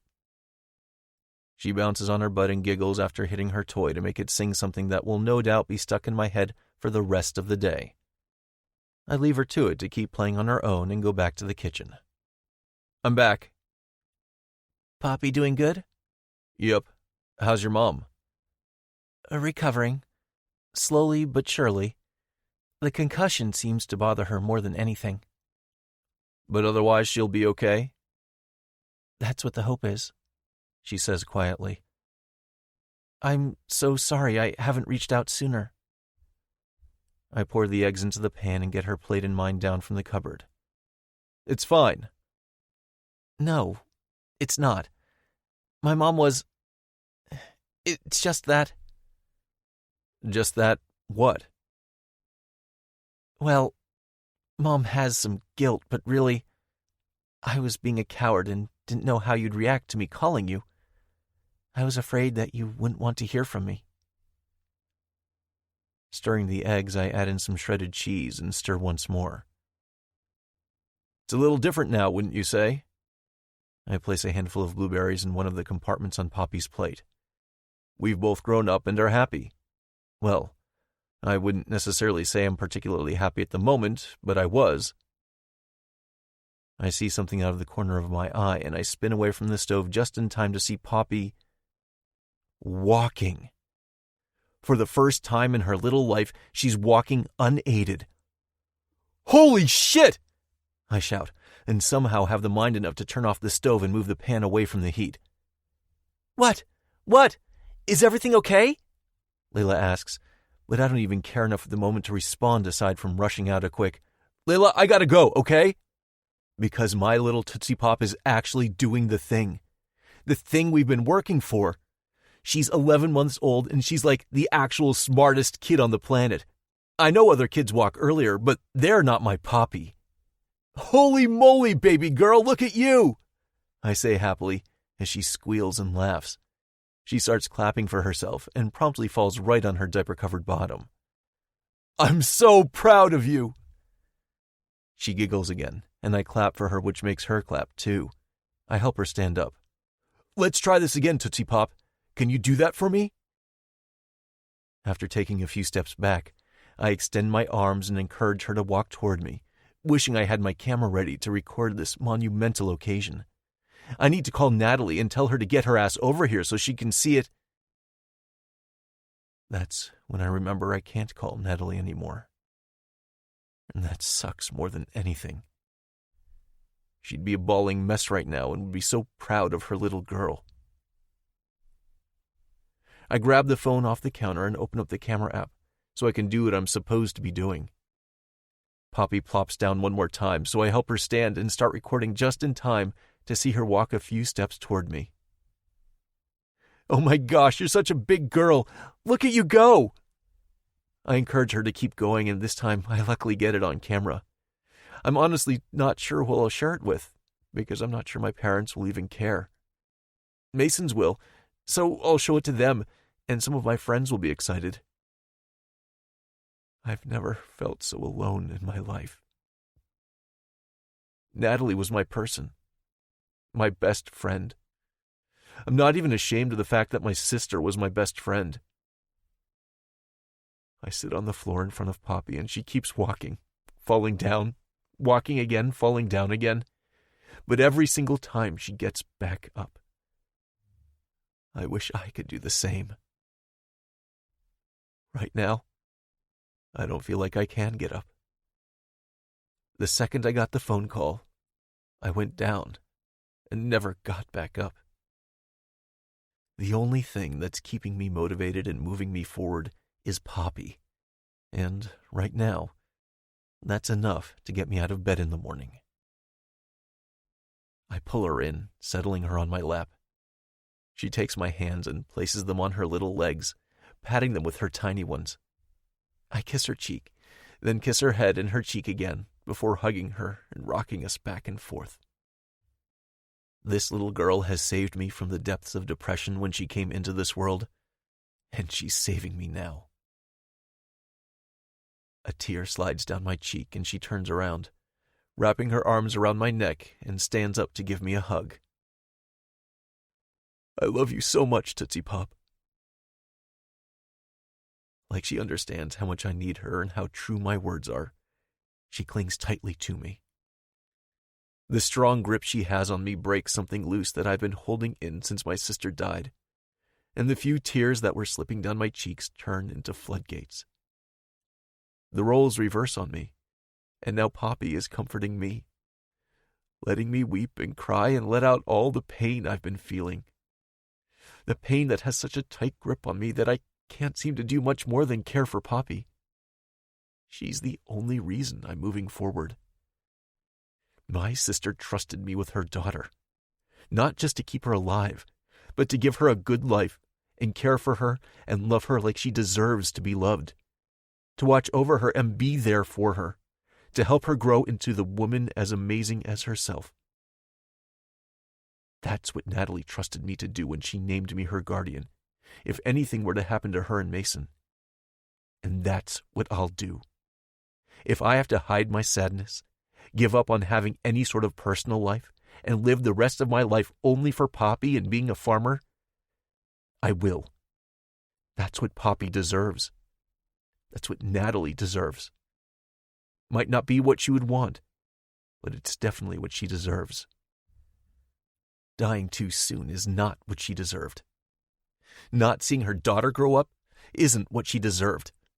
Dying on that highway isn't what she deserved.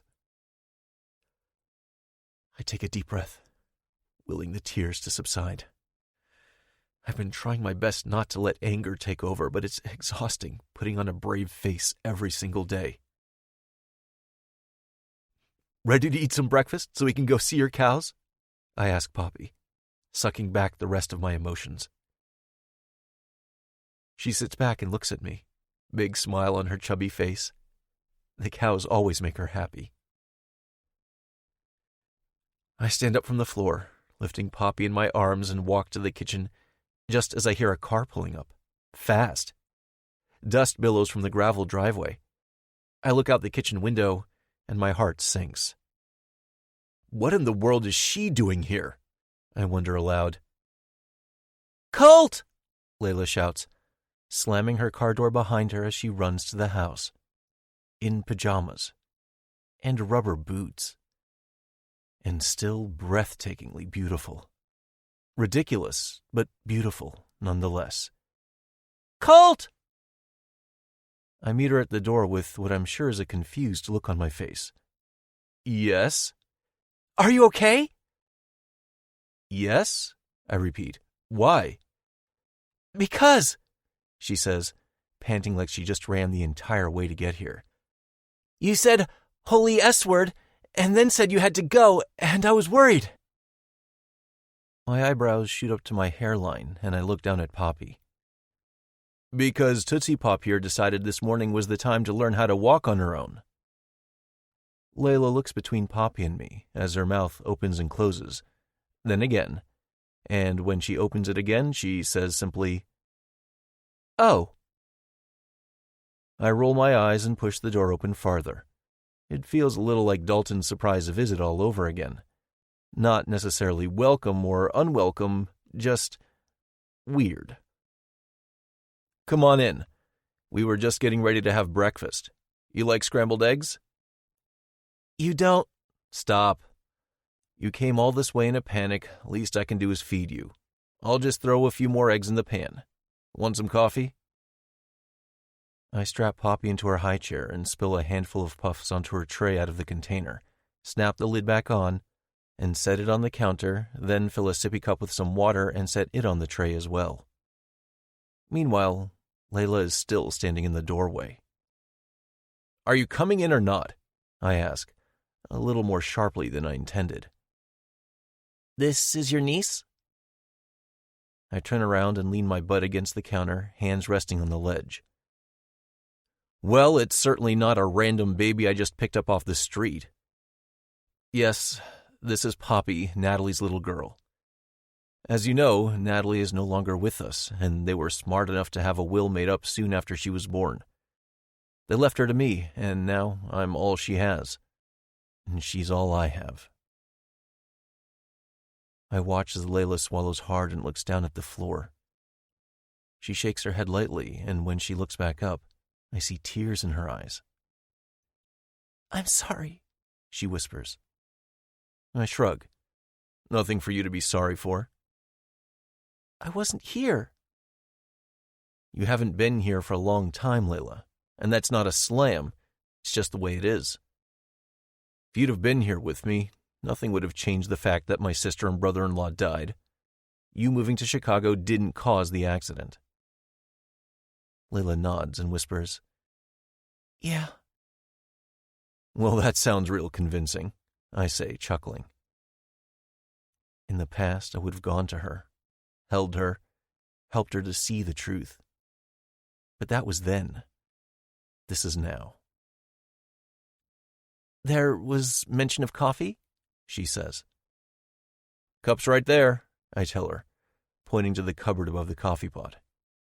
You take creamer, milk, sugar. What kind of creamer do you have? Something in a purple bottle that sounded good to me. It's kind of sweet, but it's not bad. She laughs. That'll do. Layla pulls a cup down from the cupboard and pours a cup. No Keurig, huh? Judging me for my coffee maker? Actually, no. I prefer this. Have a seat. She does, and I give Poffy a few more puffs and pick up the sippy she just dropped on the floor, then go about finishing up the eggs. She's cute. She's definitely cute, I agree, looking over my shoulder at Poppy. I give her a wink and a big smile, and she smiles back. Right, Tootsie Pop? You're the most adorable little girl in the whole wide world, aren't you? Her little teeth make an appearance, and she kicks her legs, slapping the tray, making the puffs bounce a little. Mom told me about her curls. She didn't do them justice. I finish up the eggs and start plating them, along with some blueberries and strawberries. Blueberries only for Poppy. Setting a plate down in front of Layla and one on Poppy's tray, sitting next to her so I can help her if she needs it. You're good at this. A natural. My mom said that too. I've been around her since she was born. Plus, she's easy, I tell her, just as Poppy flings some scrambled eggs at me. She laughs and I clean up the mess. Still, you're just... I sit back in my chair. What? Just her uncle? I wasn't going to say that. Sure you were. But I'm not just her uncle. I wasn't then, and I'm definitely not now. Natalie and I were close. Our parents moved out of state, not sure you knew that. Not that it made much of a difference, because it's not like they were much of parents anyway. Mason, her husband, worked a lot. She was here any time she wanted out of the house, which was pretty much every day. So no, I'm not just her uncle. Natalie was my best friend, and she's gone, and the only thing I can do is raise this little girl. I couldn't do anything to save Natalie that day, but I can do this. I'm not an uncle. I'm not a guardian. I'm hers, and she's mine forever. You and me against the world, ain't that right, Tootsie Pop? She has blueberries and scrambled eggs all over her face, and quite a bit in her hair as well, but that doesn't take away from how adorable she is. Oh my gosh, Tootsie Pop? That nickname is almost as cute as she is. I'm sorry, Colt.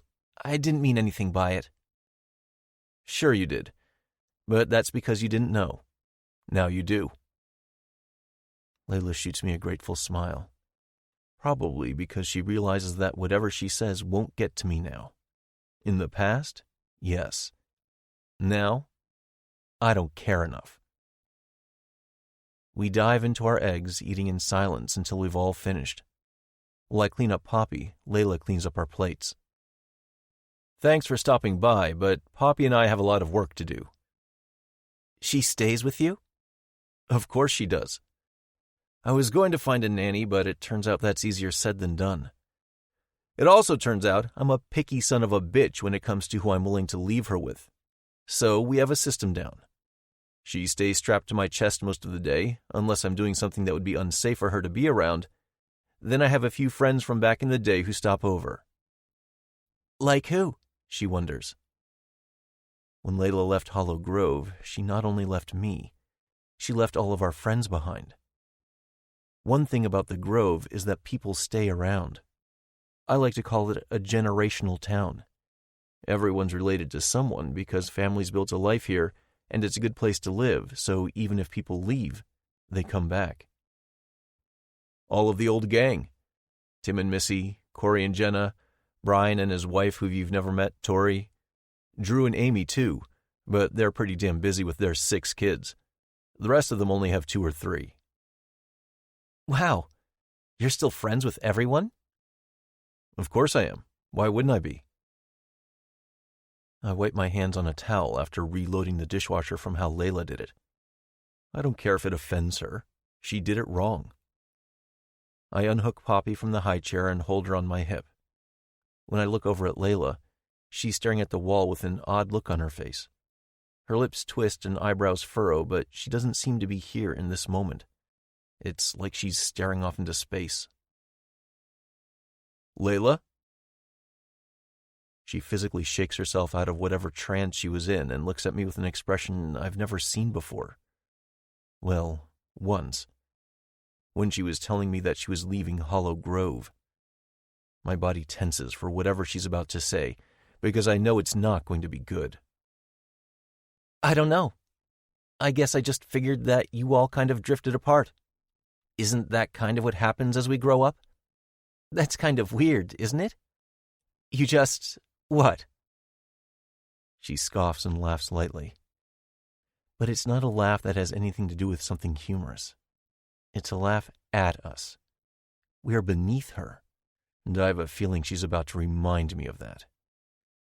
Still go mudding on the weekends and sit around a bonfire getting drunk on cheap beer Friday nights and having pancakes at Mel's Diner Saturday morning to fight off the hangover? And they all got married to their high school sweethearts? That's crazy. I rock back and widen my eyes. Wow.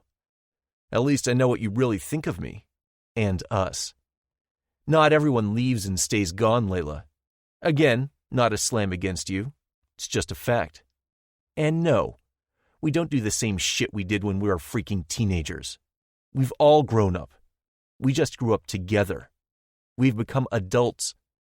Adults who don't judge each other for their way of life, and not just because we live similarly to one another.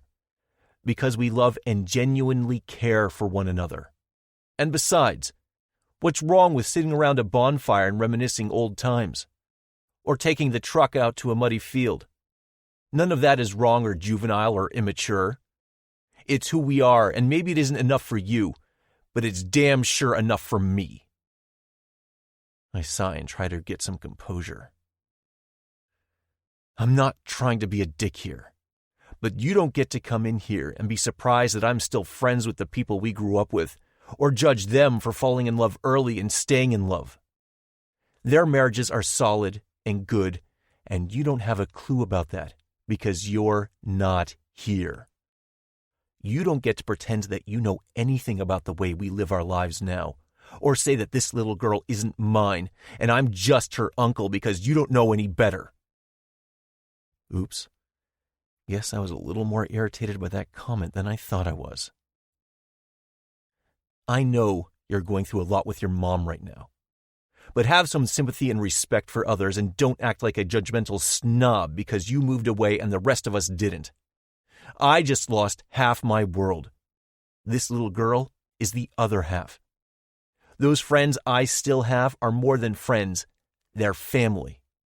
If I didn't have them or Poppy these last 2 months, I would have crumbled, and that's the truth of it. I know it's surprising to you that I could remain friends with people who didn't see that living here was a privilege and not a jail sentence, but not everyone thinks like you do.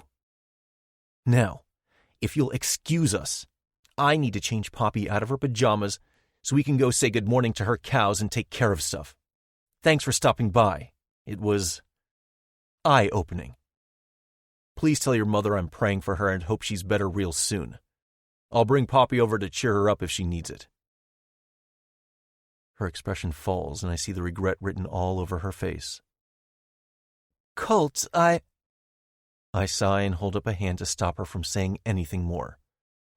"No, just no. I don't want to hear your excuses.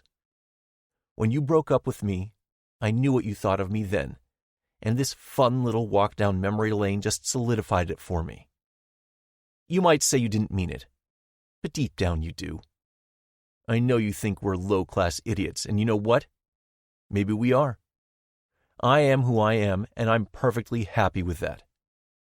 But something tells me that might not be the case for you." I don't give her a chance to respond. I just open the door for her to walk through. And she does. Last time I watched her go.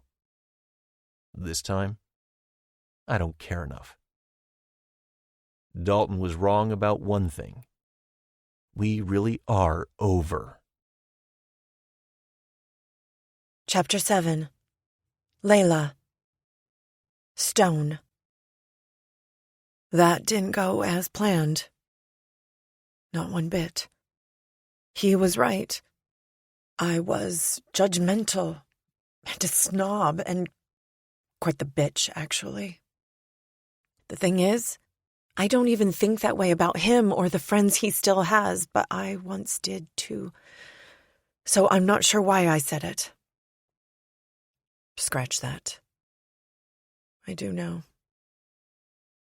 I'm jealous. So damn jealous I couldn't even think straight. Those friends of ours were the best. And I got it in my head that I was too good for Hollow Grove and ended up ruining everything. Then I was gone for so long, I allowed every friendship I'd built crumble to dust. The girls, Missy, Jenna, and Amy, and I were a group of best friends. None of us had many close friends until 8th grade when we all had class together, and something clicked. From then on, we were tight, until I left. I'm jealous that those three are still friends. I hate that I allowed myself to believe that they weren't worth my time. I sit in my car in Colt's driveway, crying over lost time and words that I didn't mean to say. Flipping down the visor, I look at myself in the mirror and cringe. I was in such a panic that I left the house looking like, well, I've seen better days, that's for sure.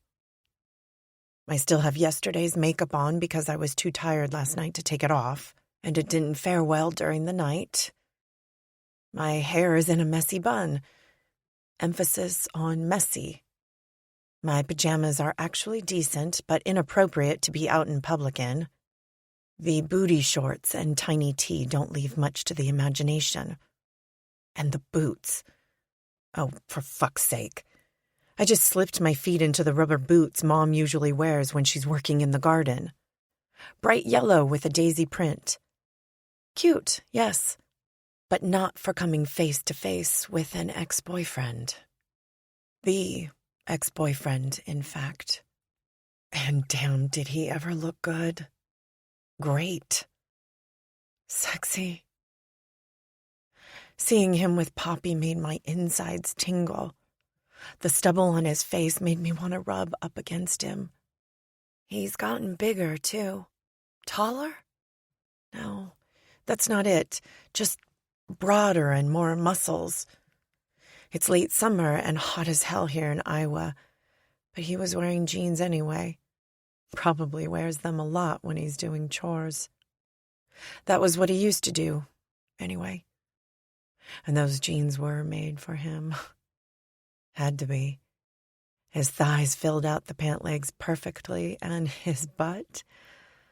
Oh my gosh. His t-shirt wasn't skin tight or fitted, just a plain old gray pocket t-shirt that hung a little loose around his waist. But the clincher was he was barefoot. What is it about a guy in jeans and no shoes or socks? Comfortable and casual. And honestly, I challenge the gray sweatpants look to a hard-working man in jeans any day. That's not the first time I've had this thought, actually. It's one of the reasons I'm still single. All the men I met and dated and thought I wanted worked in an office and drove luxury cars. They wore suits for work and drank top-shelf whiskey.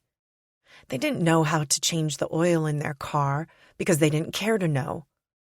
I thought that's what I wanted, someone the opposite of the people I'd always known. I accepted Jasper's proposal, but I was lying to myself. I didn't love him with that intense, never-get-over-you love. He did us both a favor by cheating on me. In reality, I didn't want a man who couldn't appreciate the simple things in life. Camping in tents in the dead of summer, cooking over a fire, sitting on a deck, sipping a beer out of a can after a long day's work, catching lightning bugs in mason jars, weeding the garden. A million things I didn't think I'd miss about Hollow Grove, and now I'm desperate to get that time back. To the depths of my soul, I want those things.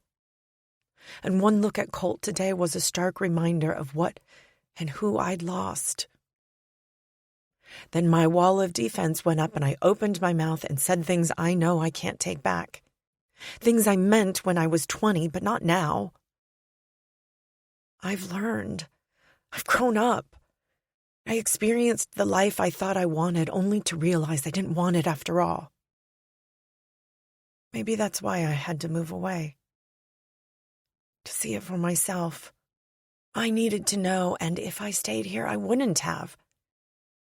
I don't regret it because I wouldn't be who I am today if I didn't try. It took a lot of courage for me to move away from the only home I'd ever known. To move away from the people who I once considered friends so close they were more like family. And I did it. It was huge for me. And I would be lying if I said I didn't enjoy the time I spent in Chicago. I discovered a lot about who I am over the years I was away. And even more since I've been back home. Home. Yeah, that's what Hollow Grove feels like. I'm back home again, and it's time to pull up my big girl panties and apologize to the many people I've hurt. One more glance at Colt's house, and I see him walking out with Poppy strapped to his chest, just like he told me. Damn, now my insides really are quivering. We make eye contact through my windshield, and I suck in a breath. He's breathtaking. Opening my car door, I step out, gravel crunching under my rubber boots. He pulls a ball cap out of his back pocket and slips it on his head. Bill facing backward because apparently he's really trying to kill me. Then he grabs Poppy's little feet in his big hands. Still here, huh? Swallowing hard, I shut the door behind me and walk toward him. I couldn't leave. Car won't start? I chuckle. Never got that far. I rub my lips together and look into his eyes. Those dark eyes that used to look at me with so much love that I could feel it in my bones. I'm sorry. Forgiven? No, you don't forgive me, and I know why. You don't believe me, and that's okay. For now. But it was a defense mechanism. It's not an excuse, I know, but it's the truth. I didn't mean the things I said. I really didn't. I admire the fact that you are all still friends. Admire it, and am wickedly jealous, too. I messed up all those years ago when I left and didn't look back, and I know it. In all honesty, though, you and I both know that I had to go. I needed to see it for myself.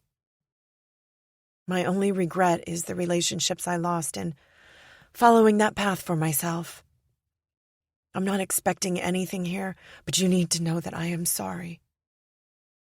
You didn't just leave me when you moved to Chicago, you know? We all missed you. The girls, you didn't even see them get married, Layla. I know. And I have no excuses. So why are you here? Why stay here at my house just now and not leave? Because I needed to tell you that I'm sorry. I was a coward before, but I really need you to know this. Actually, it's not about me, so it's not about what I need, but I am sorry. You already said that. Repeatedly. And I'll keep saying it until you believe me. Might take a little more than you showing up here in your pajamas and rubber boots. I look down at myself, even though I know how ridiculous I look. I get that. Might want to start with the girls. But don't expect a warm welcome there either. Especially since you are going back to Chicago. I pull an eek face. The news of me staying in Hollow Grove could go either way. I'm hoping he doesn't want to run me out of the state. About that, I'm moving back. It's a long story, and it's not just because of my mother, but that's definitely part of it. It turns out Hollow Grove isn't such a bad place after all. You don't say, he deadpans. Spinning around, I look at the land that surrounds Colt's house. Green fields as far as the eye can see. Corn and soybeans growing tall. Mature trees lining his property. Birds chirping and leaves moving against the breeze. Farm animals in their pens or behind fences that one wouldn't think would keep an animal of that size corralled, but it does. They're all making noises, and the sound is comforting. Goats, chickens, cows. Even the slight stench of cow manure brings me a sense of nostalgia, and it isn't as offensive as I once thought it was. It's so peaceful. No sounds of the city, that's for sure. I laugh. Definitely not. I turn back to face Colt. Are you happy? I ask him. I know that he's not because of his sister, but this is a general question that I genuinely want to know the answer to. Yeah, I am, he says, seeming to understand that my question had nothing to do with his current grief, but in the way he lives his life. You were right before, when you said that you are who you are and you're happy with that, but something told you that it wasn't the case for me. You were right. As much as I like to be right in this case, I wish I wasn't. Don't do that, I whisper. Don't be kind and sweet. I don't deserve it. I said awful things I didn't mean because I'm angry at myself and a jealous monster. He doesn't say anything, just bounces Poppy a little when she starts to get fussy. Want to go see Poppy's favorite animals? I look down at myself in my pajamas again. You've already seen me, so what's it hurt now? Sure. I'll go.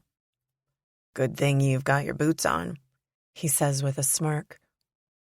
I walk beside him as we cross the little gravel driveway, past a couple large steel grain bins that are probably getting close to empty from last year's crops, so he could fill them back up when harvest time comes. Funny how I haven't thought about farming much over the years, but I remember everything from my time with Colt. How are your crops looking this year? He looks at me. You really want to know? Wouldn't have asked otherwise. Everything looks good. Had to have a crop plane spray for bugs, and earlier in the summer our rain totals were low.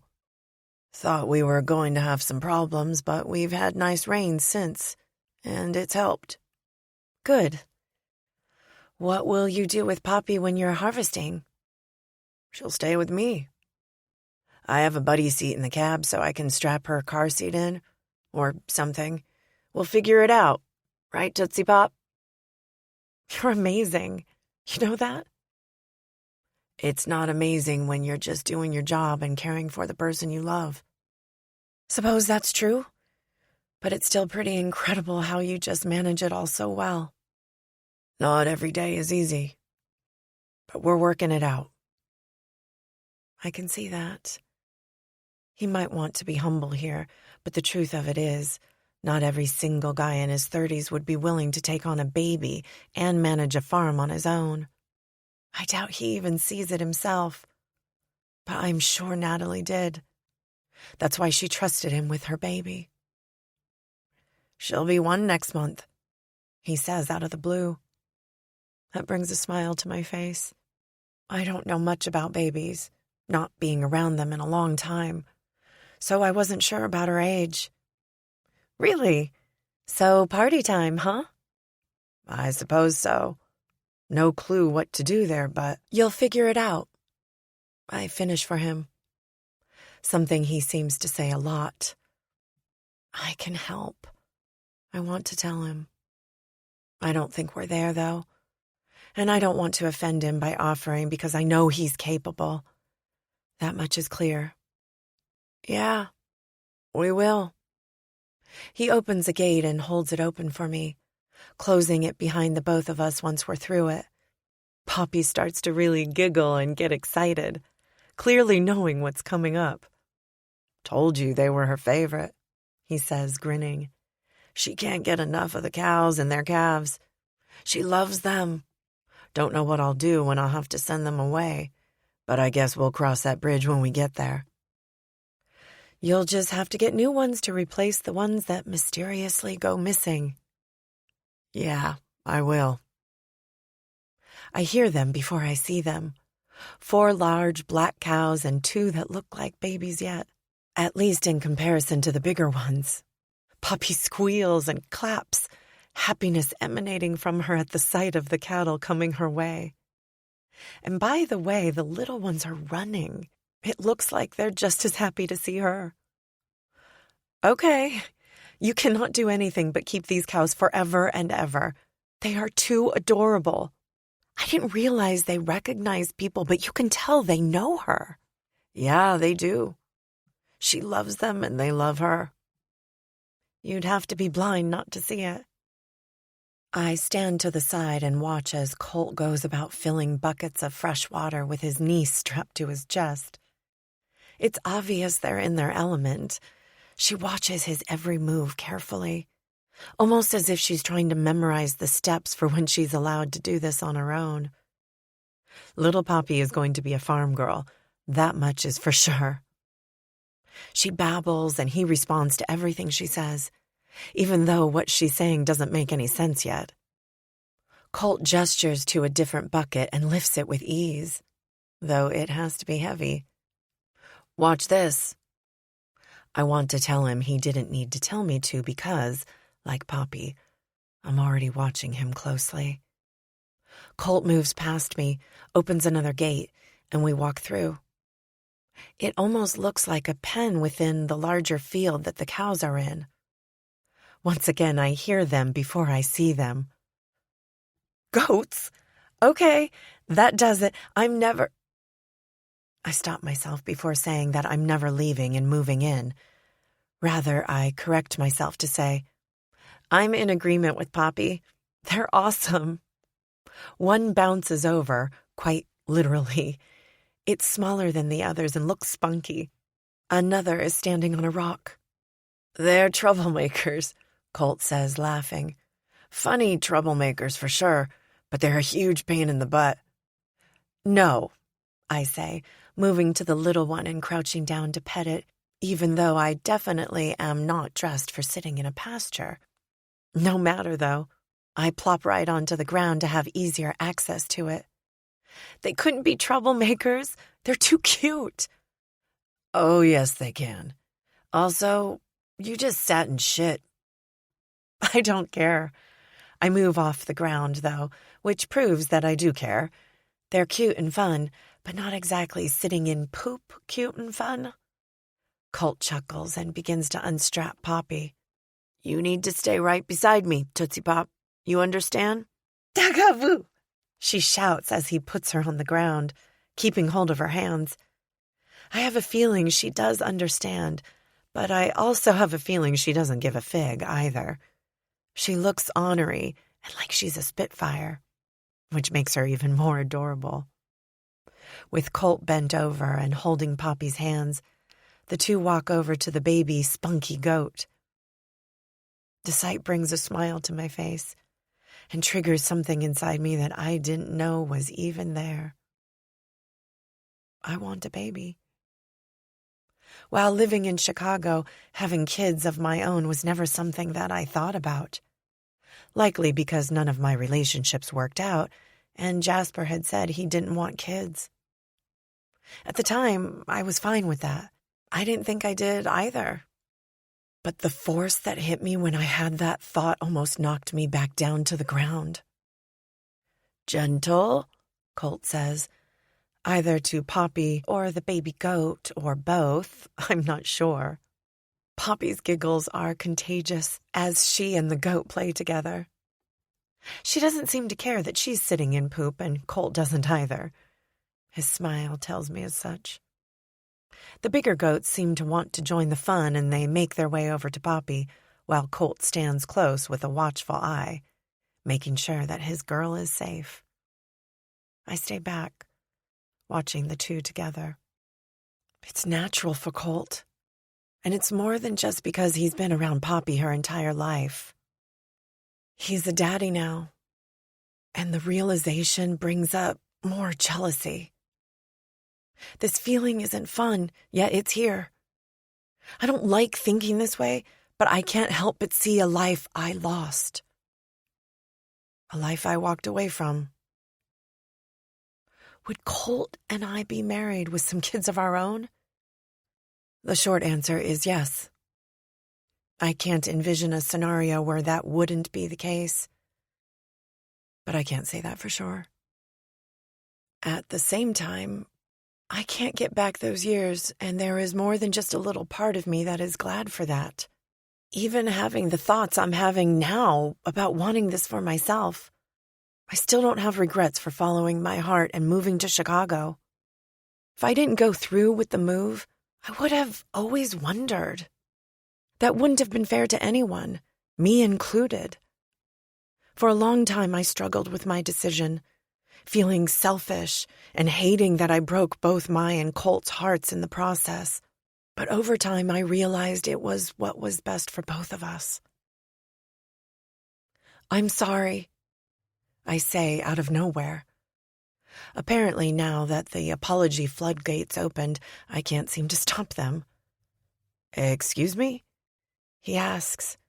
Not snotty, not annoyed, not mean. He simply doesn't understand what I was saying. "I'm sorry I left. I'm sorry I broke our hearts in the process." "This again? I actually forgave you a long time ago, Layla. You did what was right for us. It took me a while to realize that, and I was angry. But I've moved on." I flinch, thankful that he can't see it because his focus isn't on me, it's on Poppy. Moved on. I wish those words wouldn't hold so much hurt, but they do. I needed to say it, though, again. I know I sound like a broken record by now, but I can't seem to stop saying it.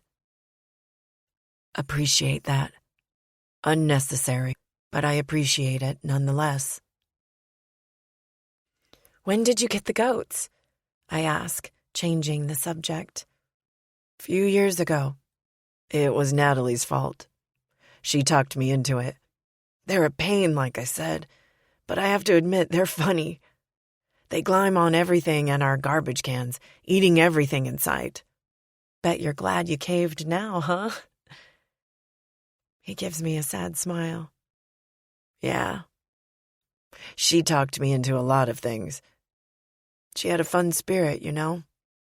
Had the shortest attention span of anyone I knew, including Poppy," he says, gesturing to the little sweetheart sitting on the ground with the biggest smile imaginable stretched across her chubby cheeks. The baby goat is sitting next to her, making noises that sound like bleats, and Poppy mimics it. Another goat comes walking over, and Colt moves quickly, picking up Poppy and setting her on his hip. "Time to go, Tootsie Pop. Don't want you to get hurt." She protests for only a bit, but listens to Colt. "That's Dick. He lives up to his name," he explains. "Ah, gotcha." With ease and seemingly a lot of practice, he puts Poppy back into the carrier with only a little bit of fussing from her. Then, without saying anything more, he ushers me out of the pen and shuts the gate behind us. "She needs to go down for her morning nap," Colt tells me. "Oh, okay." I'm oddly disappointed. I would like to stay here, spend more time with them, but I get it. I'm not unwelcome, per se, but I'm definitely not someone he's seeking out to spend time with. I need to head home, too. I obviously didn't plan this little detour for my day, I say, gesturing to my pajamas. He grins. I wish he wouldn't have. He's better looking than I remember, and seeing that smile, still a little boyish but a grown-up version of the smile I fell in love with so many years ago. I stand to the side as he finishes his chores, feeding the chickens and checking on Poppy's favorite little calves once more. Then we walk in silence back to my car. He opens my door for me. Still such a gentleman. "Thank you." "No problem." "Thanks for stopping over." "Ha, right. Don't tell me I didn't totally mess up your morning." "Our mornings are far from normal now." "Nothing is," he admits. "Besides, I still got my work done and got to see you sit and poop. I'd say it was successful." I know my face is sad, but I can't help it. The situation is sad. It's unfair, and it hits me why my mother feels so guilty. She hit a car that took the life of a baby's mother and father. The accident wasn't her fault, but that doesn't get rid of the guilt. We say goodbye, and I make him promise to call me if he needs anything. He assures me he will, but I have my doubts. Something tells me he doesn't lean on others too quickly. He never did when we were growing up, and I can't imagine that particular characteristic has changed over time. On the ride home, I let the tears fall. Dalton said that maybe Colt and I were one of those couples who would just never really be over. And I wonder if he's right. More than wonder, though. I hope he is. I just need to fix all that I've broken and prove to him that I'm not the stuck-up snob he thinks I am.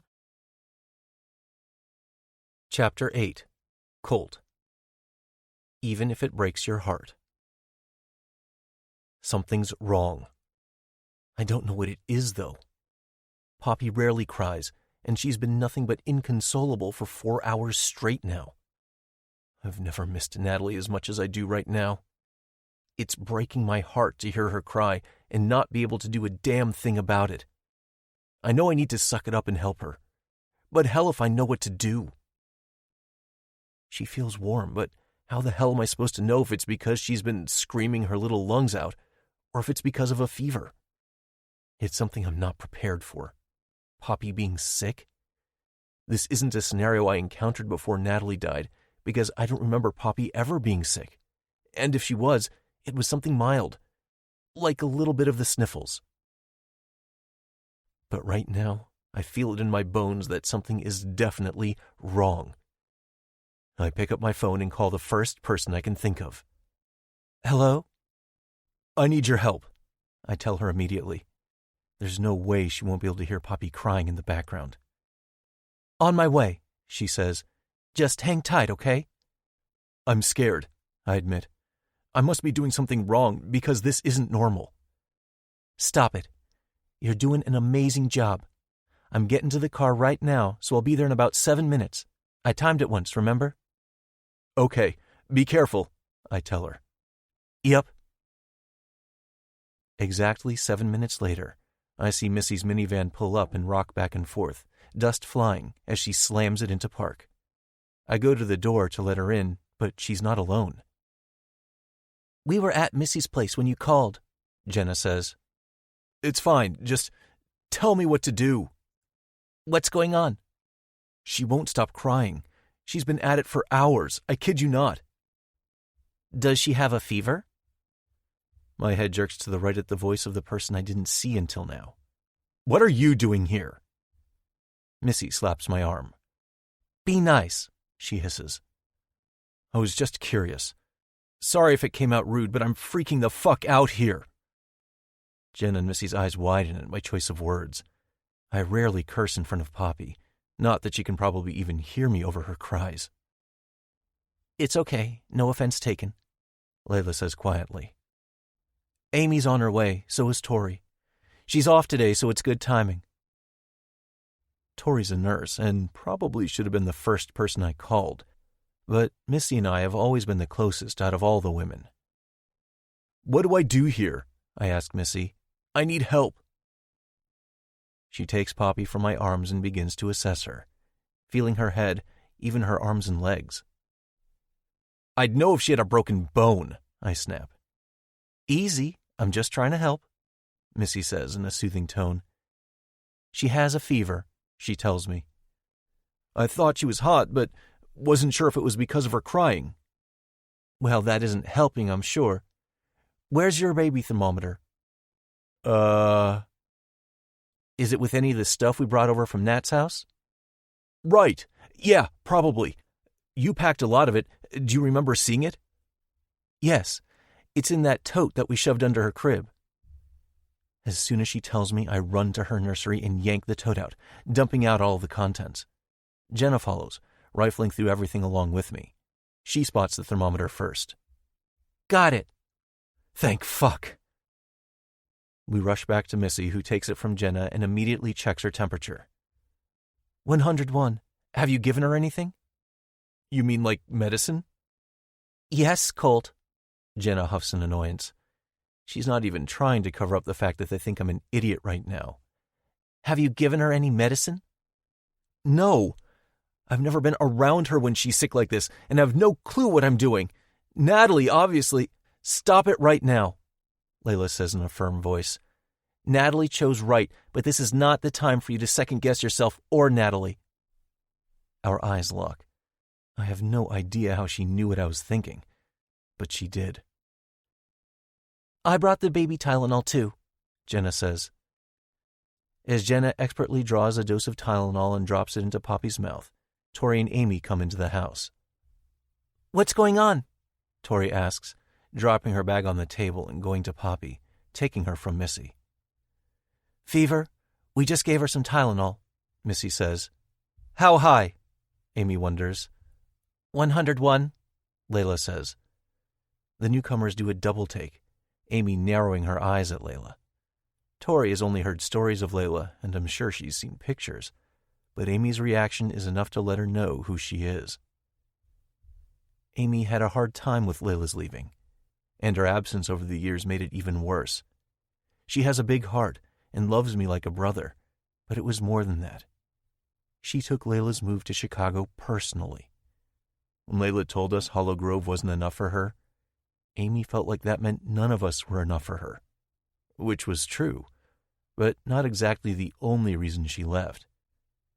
But Amy was pregnant with their first child, and Layla moved, not even coming back for a baby shower. It pissed her off to say the least, but I think her feelings were hurt more than anything. Over time, she was hurt more and more until she all but wrote Layla off for good. "Don't tell me you two are back together," she says angrily. None of us are surprised by Amy's reaction, but Layla seems to be. Her look is one of shock and sadness. Amy and Layla were best friends once upon a time. Our group of friends were all close, but like it tends to happen, Layla and Amy were closer to each other than the others, and Layla made it seem like she didn't matter. I scoff. "No, we're not. She was at Missy's, or Jenna's, not sure, but they were together. Now she's here." Amy shoots a glare at Layla, who rubs her lips together nervously. Amy, Missy barks, not the time. Well, when is the time? After she's wormed his way back into his life and broken his heart again? Should we wait for him to fall apart again after she leaves him? Or should we wait until she dismisses us like we're all nothing? None of that is happening, I snap. Can we focus on Poppy, please? Amy watches me closely, then nods once. She says nothing more to Layla, and for that, I'm grateful. I know Amy. She has no filter and stands up for her family, meaning me, to anyone she feels is not good for them. Amy would feel like Layla's not good for me. Not that I'm looking to start something up with her again, but Amy is making it clear her feelings on the subject. How long does it take for the medicine to work? Depends, Tori says. Grab a washcloth and get it cool, not cold, and we'll put it on the back of her neck. Why don't you take her? She might calm down more with you. She hands Poppy off to me while Missy gets the washcloth ready. I sit down in my recliner that rocks, and Missy hands me the cool cloth. Back of her neck. It will help. This isn't serious, Colt. This isn't abnormal either. This isn't your fault. I nod, even though I don't feel like her words hold truth about it not being my fault. How could I have let her get this sick? It's probably from teething, Tori says. I felt in her mouth and could feel some new ones popping through her gums. Plus, she's drooling like crazy. Oh. And that would bring on a fever? All the ladies nod and say yes. How didn't I know that? Because you're a new parent, Tori says gently. It's okay, Colt.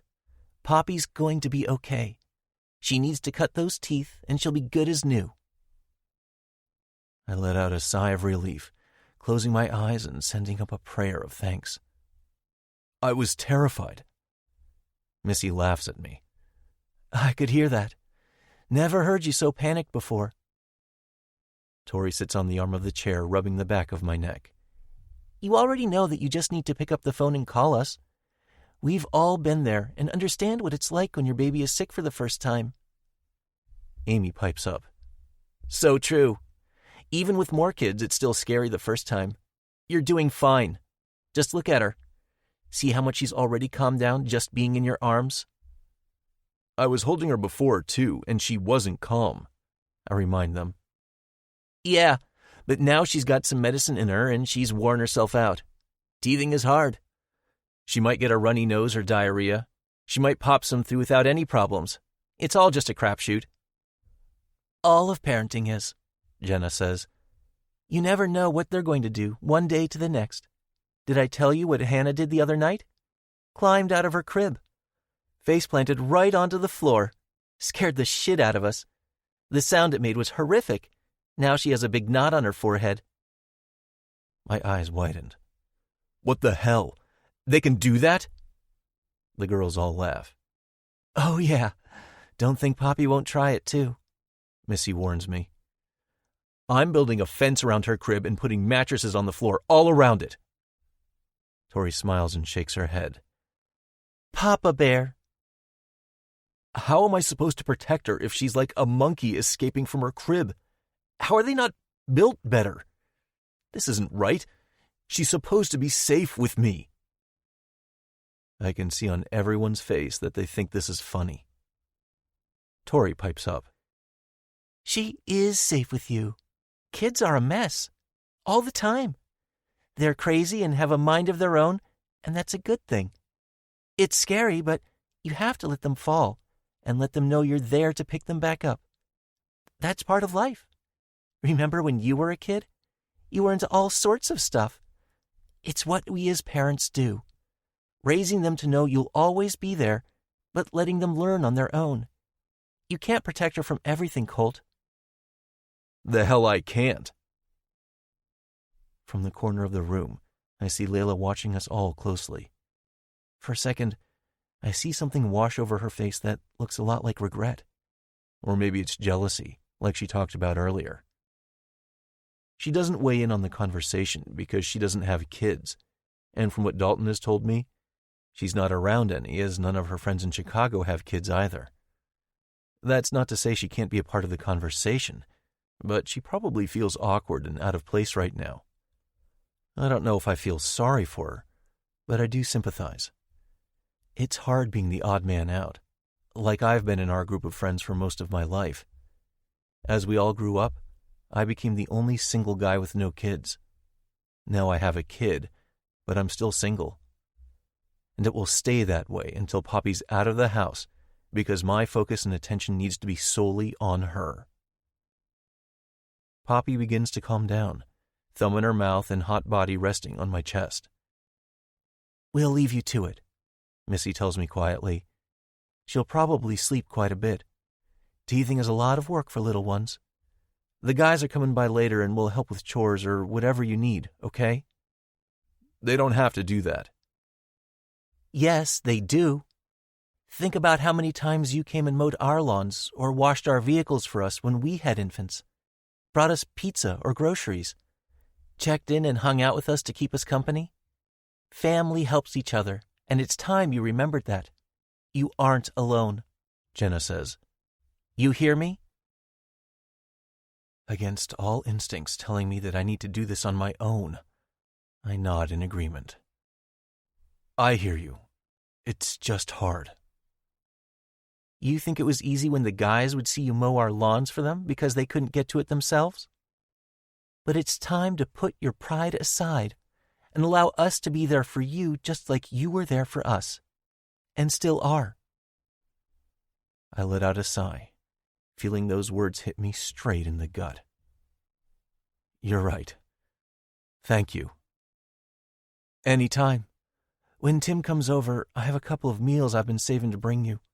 He'll put them in your freezer and I'll make sure you have supper for tonight." "No, that's too—" "Let me do this," Missy says. "I love cooking and sharing that with others."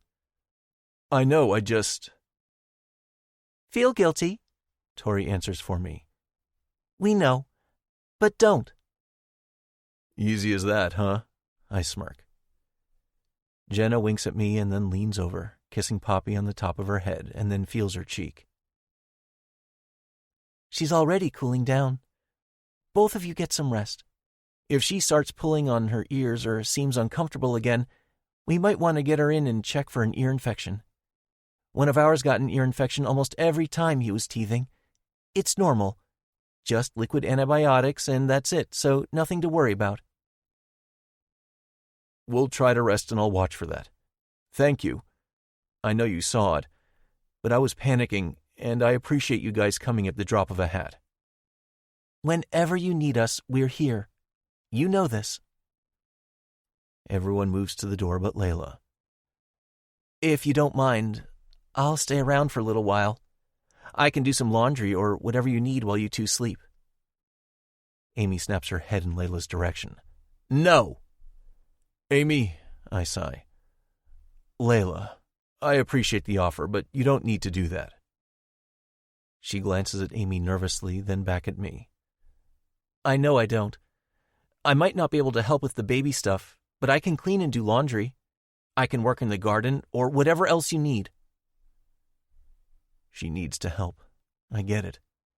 She felt helpless earlier and needs to be able to put a hand in. I don't necessarily want her to stay, but I am behind on laundry and my toilets could use a good scrubbing. "My bathroom needs a good cleaning," I tell her and look to Amy for her reaction. She looks humored, which I knew she would. Still not pleased with the idea of Layla hanging around for a bit, but definitely humored at me having Layla clean my bathroom. Layla doesn't bat an eye, just nods and says, "I can do that." "Doesn't Arya still come?" Jenna asks. "She does, but she's gotten so busy lately that I told her only once a month here." "I don't like this," Amy announces, ignoring our talk about Arya. "But you're a big boy and know what you're doing. Just don't screw him up again," she tells Layla, "or you'll have to answer to all of us." "I won't," Layla says. "You might not believe me, but I do have regrets for how I treated everyone when I moved away. I deserve your anger, but I'm working on rebuilding all that I lost. And yeah, I know that was my own doing. That's why I'm putting in the work. Trust me when I say I have no intentions of ever hurting Colt again. Amy narrows her eyes, listening but still guarding herself and the rest of us. She's the definition of Mama Bear. If you cross her or the people she loves, watch out. Pardon me if I don't believe you. And that's okay. I know I don't deserve it yet. I'm moving back to Hollow Grove, though, and would love if you and I could have coffee someday soon and talk. I have a lot of making up to do. Amy stares at her for a long moment, then shrugs. That's probably the best Layla will get from her right now. A non-committal shrug. Luckily, Layla seems satisfied with that. I need help with something else. I have the courage to ask. Anything, Jen replies instantly. Poppy's birthday is coming up. I have no idea what I'm doing, but I need to make it special for her. Natalie would want that. Of course. We'll start planning and make it special. Thank you. I appreciate it. Just don't go overboard, I tell Amy, knowing her penchant for throwing huge parties, not just for birthdays. Give her a reason to celebrate, and she goes all out. Would I do that? She asks, grinning. Yes, we all say in unison. Well, everyone but Layla, who wouldn't know. Amy laughs and shrugs. I'll do my best to keep it low-key, but no promises. The ladies all say goodbye, with reminders that the guys will be by later, and another from Missy that she'll be sending some food over. And then I'm left alone with Layla and a sleeping Poppy. Why don't you get some rest? She asks gently. Why are you staying here? I ask instead. I don't know what her plan here is, but if it's more than just helping, that's not going to happen. That whole time the girls were giving you baby advice, I had nothing to contribute, nothing to offer. And that's the life I chose, I get that. But that doesn't mean I don't want to help in some way. I know you're strong and capable and can do this on your own, but you don't have to. You said you were thinking about getting a nanny, which tells me some part of you wants, or at least knows, you need some help. And is Arya the lady who comes to clean? Yeah. Then let me help you. If she's that busy, then let me do it for a bit. I don't mind. Laundry either. It's just laundry and cleaning, right? I ask her. She swallows hard and looks down at her feet. Right. What else would it be? The way she says it doesn't give me any warm and fuzzy feelings. She can't possibly want to start something back up with me, can she? Would I even want that if she did? I don't want to think too hard about what my answer would be to that. Now's not the time. It never will be. Cleaning supplies are in the cupboard under the bathroom sink. I'll get the laundry out of my room for you. Best to be straightforward and ignore anything that could turn emotional between us. I don't have time to worry about whether or not she wants to start up some romance between us. I have far more important things on my mind. With Poppy sound asleep, I stand from the chair and lay her down in her crib, which, thanks to the girls, no longer feels like a safe place for her to sleep at all. Thanks a lot. Layla goes to the bathroom while I gather up our laundry, taking the time to separate it. I start a load of Poppy's because she uses a different detergent than I do. Her skin is sensitive, and she needs one that caters to her skin. I'm going out to do chores quick, I announce to Layla, who's bent over the toilet, scrubbing away. She looks over her shoulder at me and blows some hair out of her face. Thought you were going to rest? Nah. I have work to do, and hopefully she'll sleep good tonight so I can sleep then. You sure? The guys are coming tonight to help. I know they are, but I like doing it myself and need a distraction.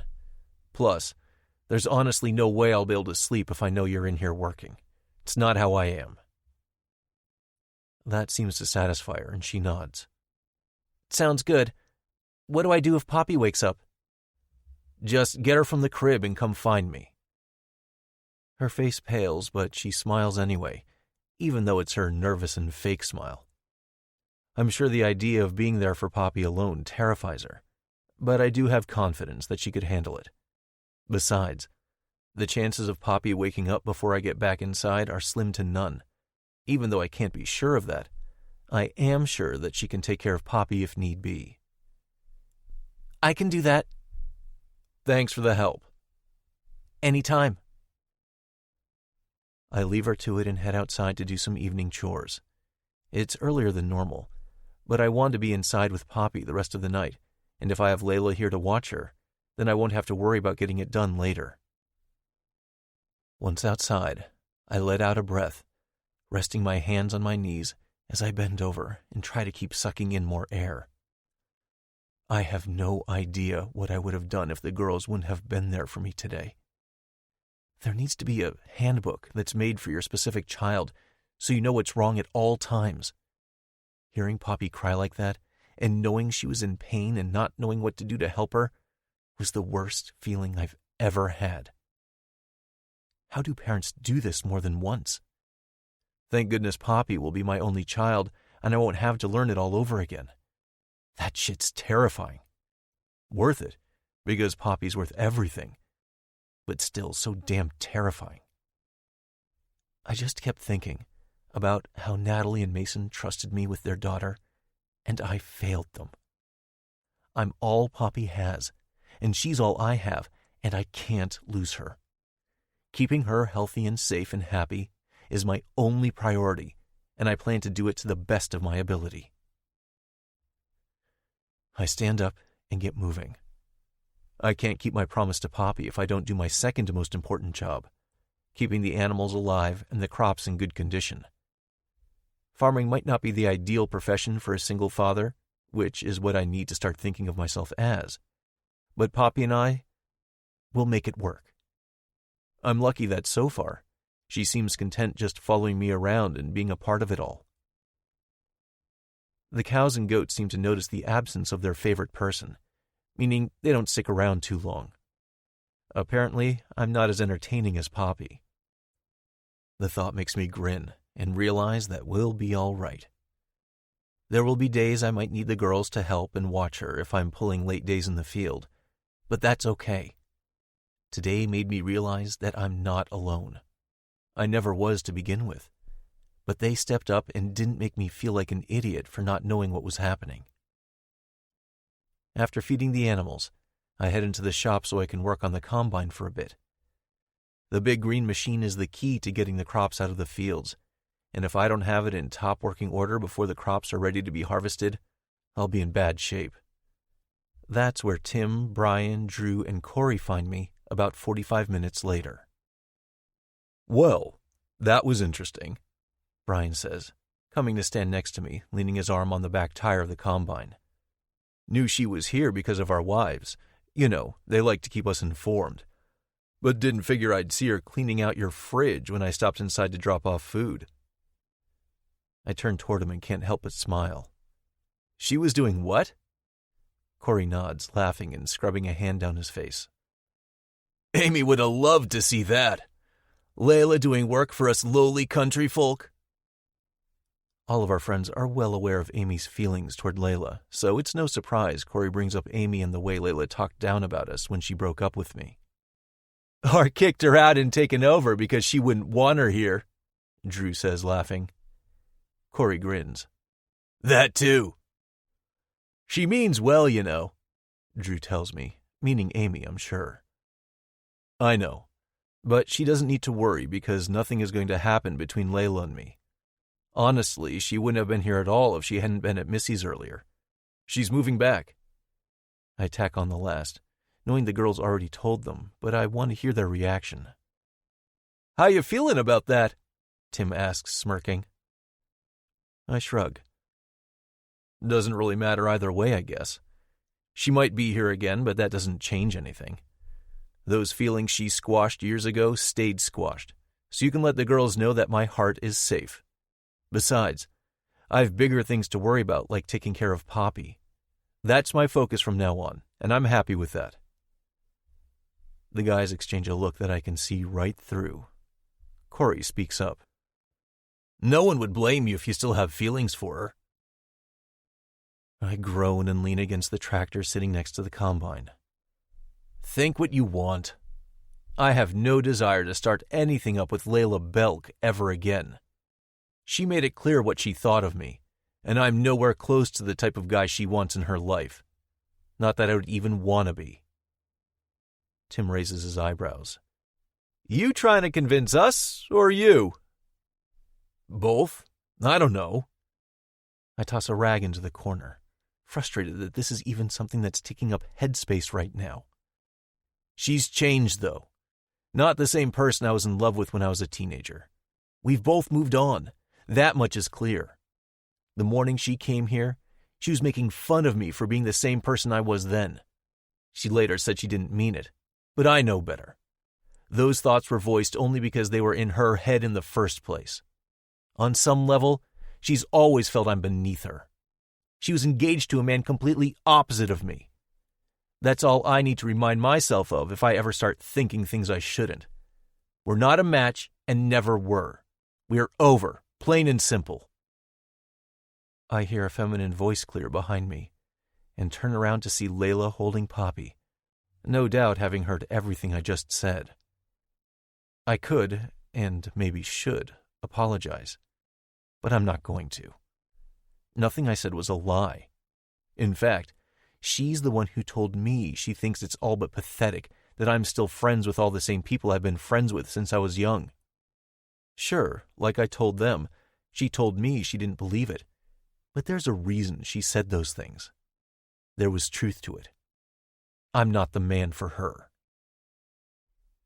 Rather than bringing up the earlier conversation, I direct my attention to Poppy. She woke up, huh?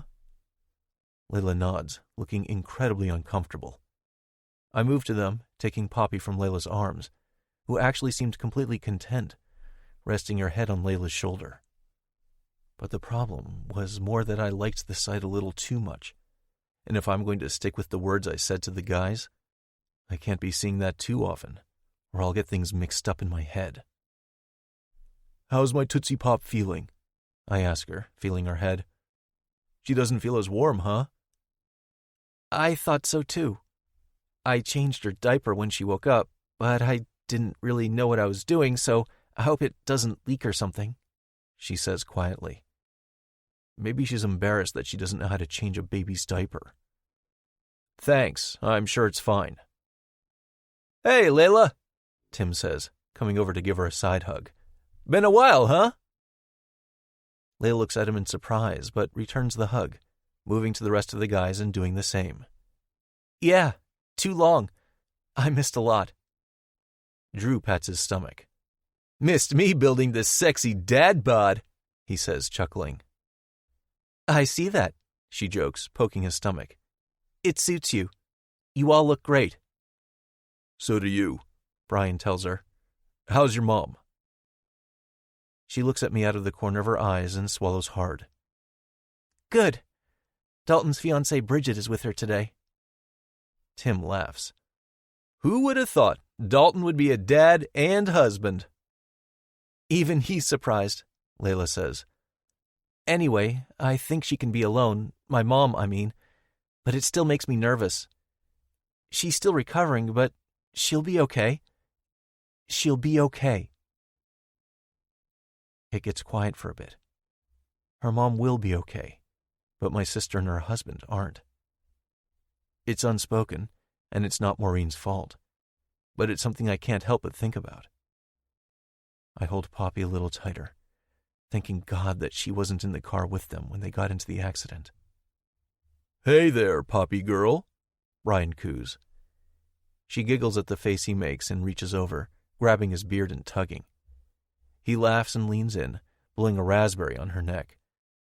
She squirms and keeps giggling.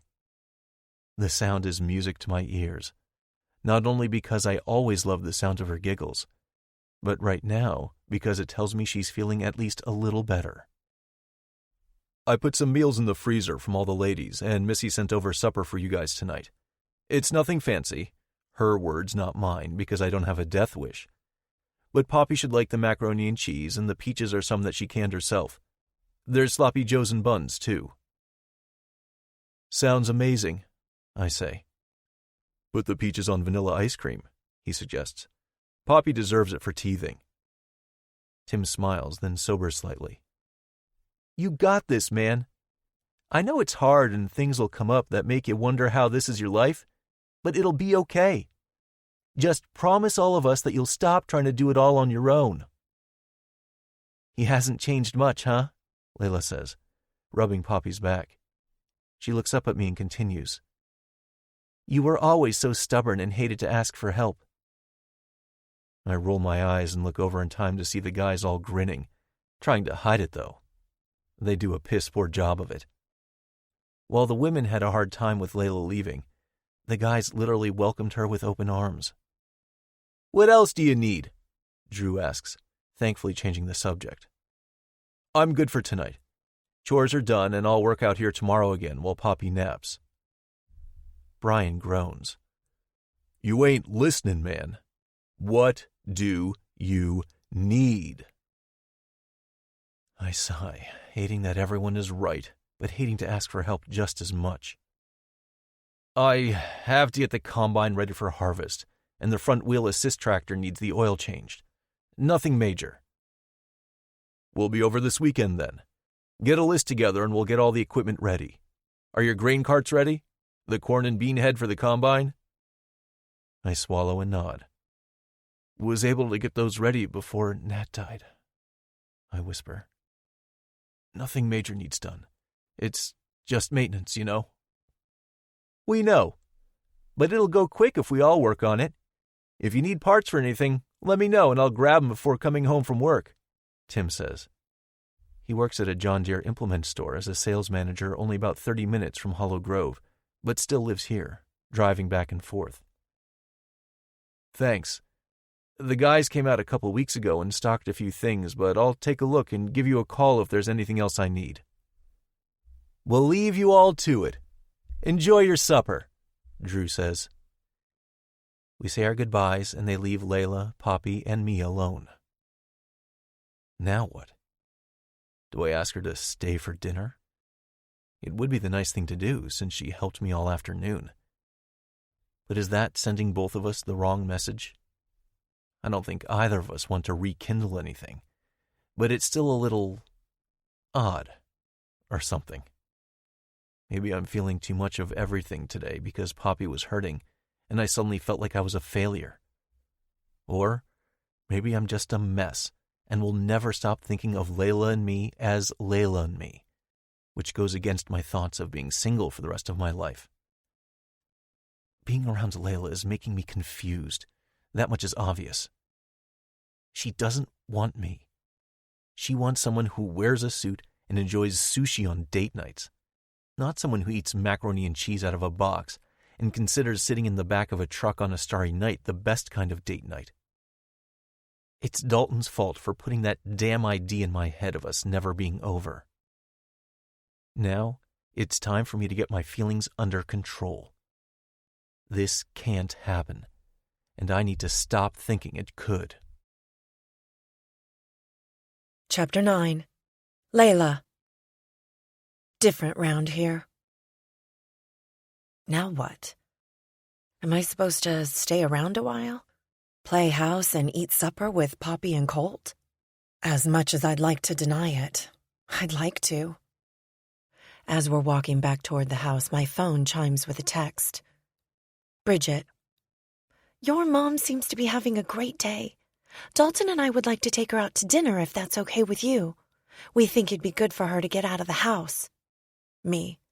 I don't know. She gets nervous around people now. She needs to realize she's the only one who thinks it's her fault. Is she, though? Of course she is. It was an accident, Layla. A tragic accident, and your mom wasn't the cause of it. I know that, but I'm not sure the town does. They do. Trust me. Everything okay? I look at Colt, who's focusing on my face as I stare at my phone. Yeah. Layla, what's wrong? I roll my eyes. Why would you think something's wrong? He gives me a look that tells me he knows I'm a liar. Fine, I groan. I keep walking and Colt follows. Bridget and Dalton want to take Mom out to dinner. She doesn't go in public much because of, well, things. Just makes me nervous. Because of what things? We walk into the house and directly into the living room after taking off our shoes. She's still recovering, like I said.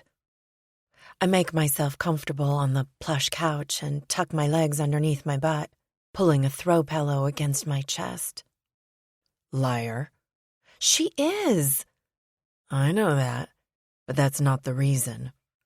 Why aren't you telling me? Colt asks, giving Poppy a few toys to play with. They all make noise or play music and are slightly annoying, but make Poppy happy, so for some reason they're not as annoying. She's depressed, and I'm worried. That's why I had Bridget stay with her today. I don't want her alone. I don't think she's a risk to herself, but I worry. That's all. That's not all. Would you stop it with this mind-reading voodoo? It's creepy. He grins, a cute grin that brings back a lot of memories. Good ones. Memories that make my stomach flutter. I shouldn't allow them to affect me, though. That's not who we are anymore. Fine. Mom thinks it's her fault that your sister and Mason are gone, I say on a sigh, watching Poppy shove a toy in her mouth, little legs kicking out in happiness. I know that, too. My eyes shoot to Colt. What did you just say? I know she feels that guilt. He moves to sit next to me, arm draped over the back of the couch but not touching me. Maureen, like you, hasn't changed a whole lot. If she didn't feel guilt, she would have been here already to check in. She would have fought her way to the funeral or memorial, or both. She would have camped out here, filling in as the grandma to Poppy. How do you know that? He shrugs. Like I said, she hasn't changed a whole lot. When I saw her at the store the morning of the accident, she and I talked like old times. I just know Maureen. And as soon as I heard she was involved in the accident, I knew she'd take blame. She's wrong, but I get it. There was a point when I actually had the thought. I was at a low point. I have a lot of those, but this one was bad. Anyway, I had the thought, man, if she hadn't been there, would my sister be alive? Because Maureen's car hit the passenger side, which killed my sister. The truth is, probably. My hackles go up and I snap. You think it's her fault then? How could you? She was in the wrong place at the wrong time, Colt. It's not her fault your sister died that day. He stands up quickly and glares at me, pointing an angry finger. That's the last time you say those words to me, especially in front of her daughter. He blows out a breath and shoves his hat off his head, threading his fingers through his hair. I didn't say I think it's her fault, but I understand why she thinks it is. Bring her over. I'll talk to her. No. No? Why not?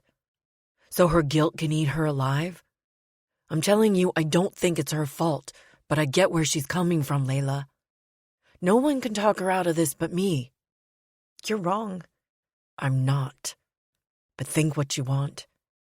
You always did have your opinions about me that I didn't agree with, so I'm not surprised. There it is. The anger that's been beneath the surface all this time. You still hate me for breaking up with you and haven't gotten over it. Haven't gotten over me. He breathes out a chuckle that completely lacks humor. No anger. I lost that a long time ago, Layla. Right along with my feelings for you. If it makes you feel better to think I've been sitting around pining over you all these years, go ahead and think it. But this, he points a finger, motioning between us. Whatever this is, you coming over, spending time here, helping me out, it's just bringing it all back to me. It's just a stark reminder of what used to be and how different we are. I get it.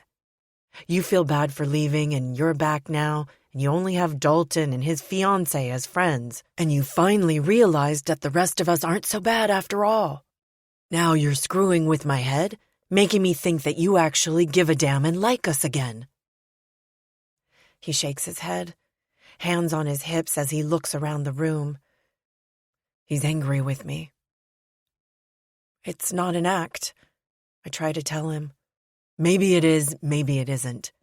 I don't know because I no longer know you.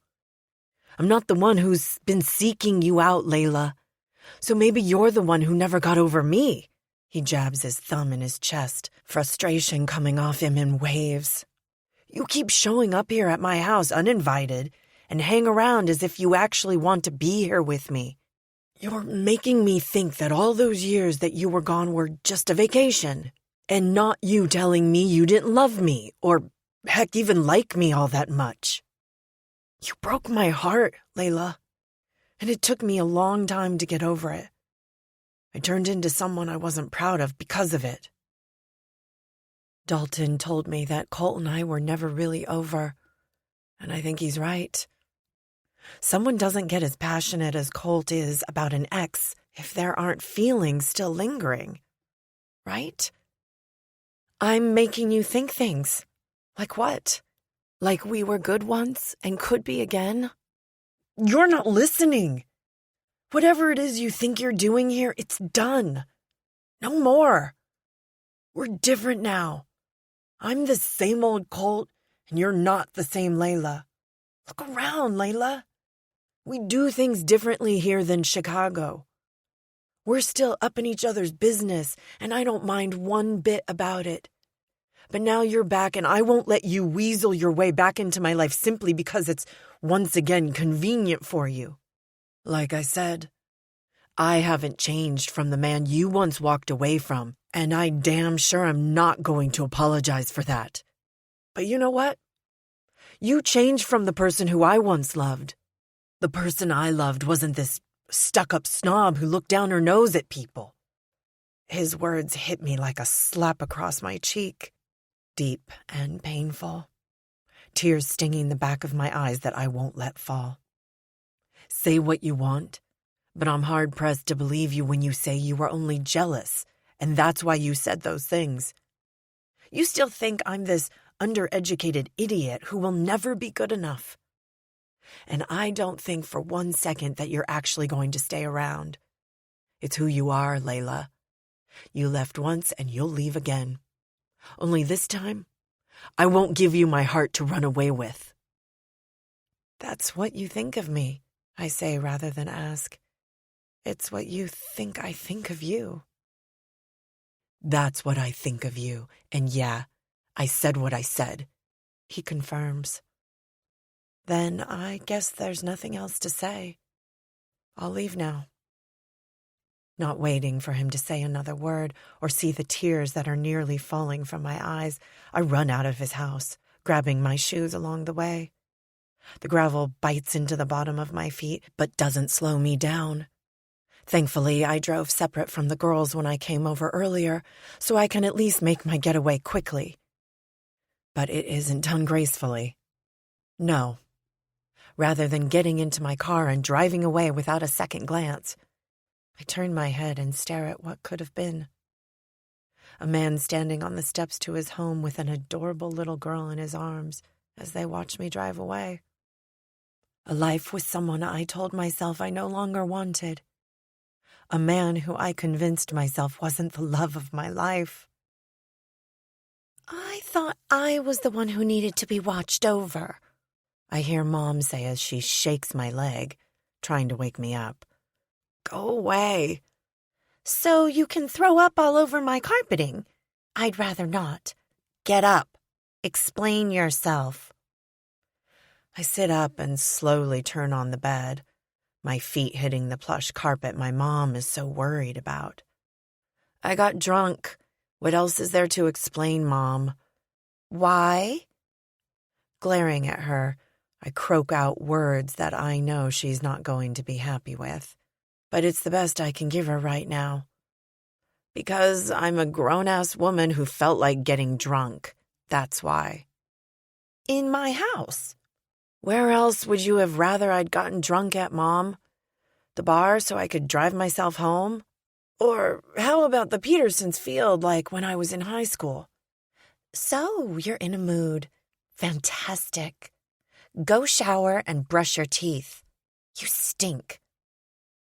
As she's walking out of my childhood bedroom, she slams the door so hard a picture falls from the wall, glass shattering in thousands of tiny pieces.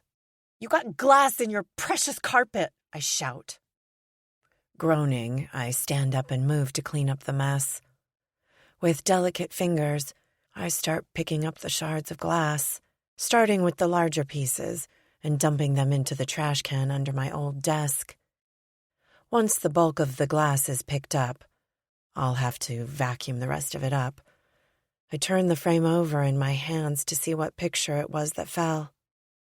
I haven't paid too much attention to the things in my old bedroom for fear that it would trigger one too many memories I didn't want to revisit. The picture I'm holding in my hand is proof that I made the right choice. Colt and me. Graduation night. Not in our caps and gowns, but rather at a bonfire in one of Brian's dad's fields. It got busted by the cops a few hours after we took this picture together. I remember holding Colt's hand as we ran through a field of freshly planted corn and into the woods, crouching down to hide from the cops who were chasing teenagers through the field. We'd graduated high school, then promptly gone out to celebrate with a keg of cheap beer that Drew's older brother bought for us. In the picture, Colt standing behind me, lips resting on my neck. My head is turned just slightly in his direction. His arms are around me, hands holding tight around my waist, and mine were on his forearms. I loved this picture. Missy took it of us, and I couldn't wait to hang it on my wall. We were so in love. And I walked away, making him feel like that love no longer existed. What a fool I was. When he was kissing my neck, he had just told me how good I smelled, how he loved me more than he ever thought he could love anyone, and how he couldn't wait for later that night. His parents left town immediately after graduation, and I'd been spending the night at his place. I told my mom that I was staying at Missy's, but she saw right through the lie. She didn't approve of it, but she also wasn't going to stand in my way. She knew if there was a will, there was a way, and she had rather I be honest with her than keep things hidden between us. Her main concern was that we were safe, not just with drinking, but making sure birth control was a top priority. It wasn't our first time, but she wasn't aware of that yet. I smile a little, remembering how uncomfortable she was bringing up that conversation to me, but turning the tables to make me even more uncomfortable than she was. You and Colt are going to be tempted, and I want you both to be safe and smart, and not do anything neither of you aren't ready for. Mom, it's Colt. You really think he'd ever do something that would put me in any sort of danger or in a bad position? No, but sometimes your hormones get the better of you, and I'd rather you be aware of what you're getting yourself into. Mom, I'm just sleeping there. I try to lie. I was young once, so don't lie to me, young lady. I remember what those raging hormones do to you, and I definitely remember what sex was like, even if I haven't had it in a long time, she says. Man, I miss sex. I groan, gag, and say, gross, Mom. If you're grown up enough to have sex yourself, then you're grown up enough to talk about it. So here we are. Are you an adult who plans to have sex? I shrug, then nod, then cover my face with my hands. It's because it's with you that's embarrassing, Mom. Oh, I know it, and I'm enjoying every minute of it. Now listen to me and look me in the eyes so I know you're actually paying attention to me. Condoms, birth control, both are important. I know you think you're safe because you and Colt are each other's first, but you can never be too safe to use both. You understand? And don't feel like you have to just because you've been together for so long and the rest of your friends are doing it. I'd much rather you both wait until you're married, or at least much older, but I can't stop you. I know from experience, if you want something bad enough, you're going to get it one way or another, And apparently you want Colt's penis. My eyes widen and my cheeks turn red. Oh my gosh, you did not just say that to me. Damn right I did. Got a problem with the word penis too? If you do, then you shouldn't have sex. Mom, please stop. I beg of you. How uncomfortable would this conversation be if you were telling me that you were pregnant? Or better yet, think about if you aren't ready but Colt is, or vice versa. Because it does happen where guys aren't ready, even though they're giant hornballs, and you had to have a conversation about that. Listen, I know it's awkward because I'm your mother, but this is part of life. If you plan to have sex with Colt, we need to have this discussion. I groan again, smothering a throw pillow in my face. Ugh, I hate this. Word of advice? Don't say that to him. Mom! That conversation is so clear in my head that even at 34 years old, it still makes me cringe. I was so embarrassed. The picture, though, that doesn't make me cringe. Colt's words last night, though, they definitely make me cringe. There was so much hurt and pain in his words, and unfortunately for me, a lot of truth to them, too. That's why I got so drunk last night. My phone rings, so I crawl across the floor, seeing Dalton's name on the screen. Hello? Well, good morning, sunshine. How are we feeling this fine summer day? Dalton says, laughing. I smirk. Screw off. Really? That's what you're going with here? The guy who picked you up from the bar last night after you proceeded to drink yourself to the point you could barely walk on your own? My answer is a moan.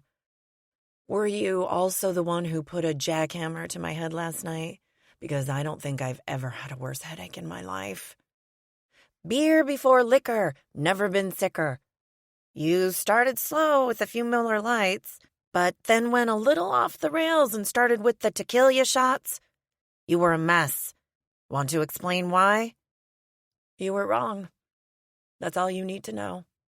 I'm never wrong, he says like the cocky guy he is. Whatever, I mumble. So, fill me in. What do you think I was wrong about? It doesn't matter. It's not important anymore anyway. If you got rip-roaring drunk all by yourself, I might add, it's still important to you.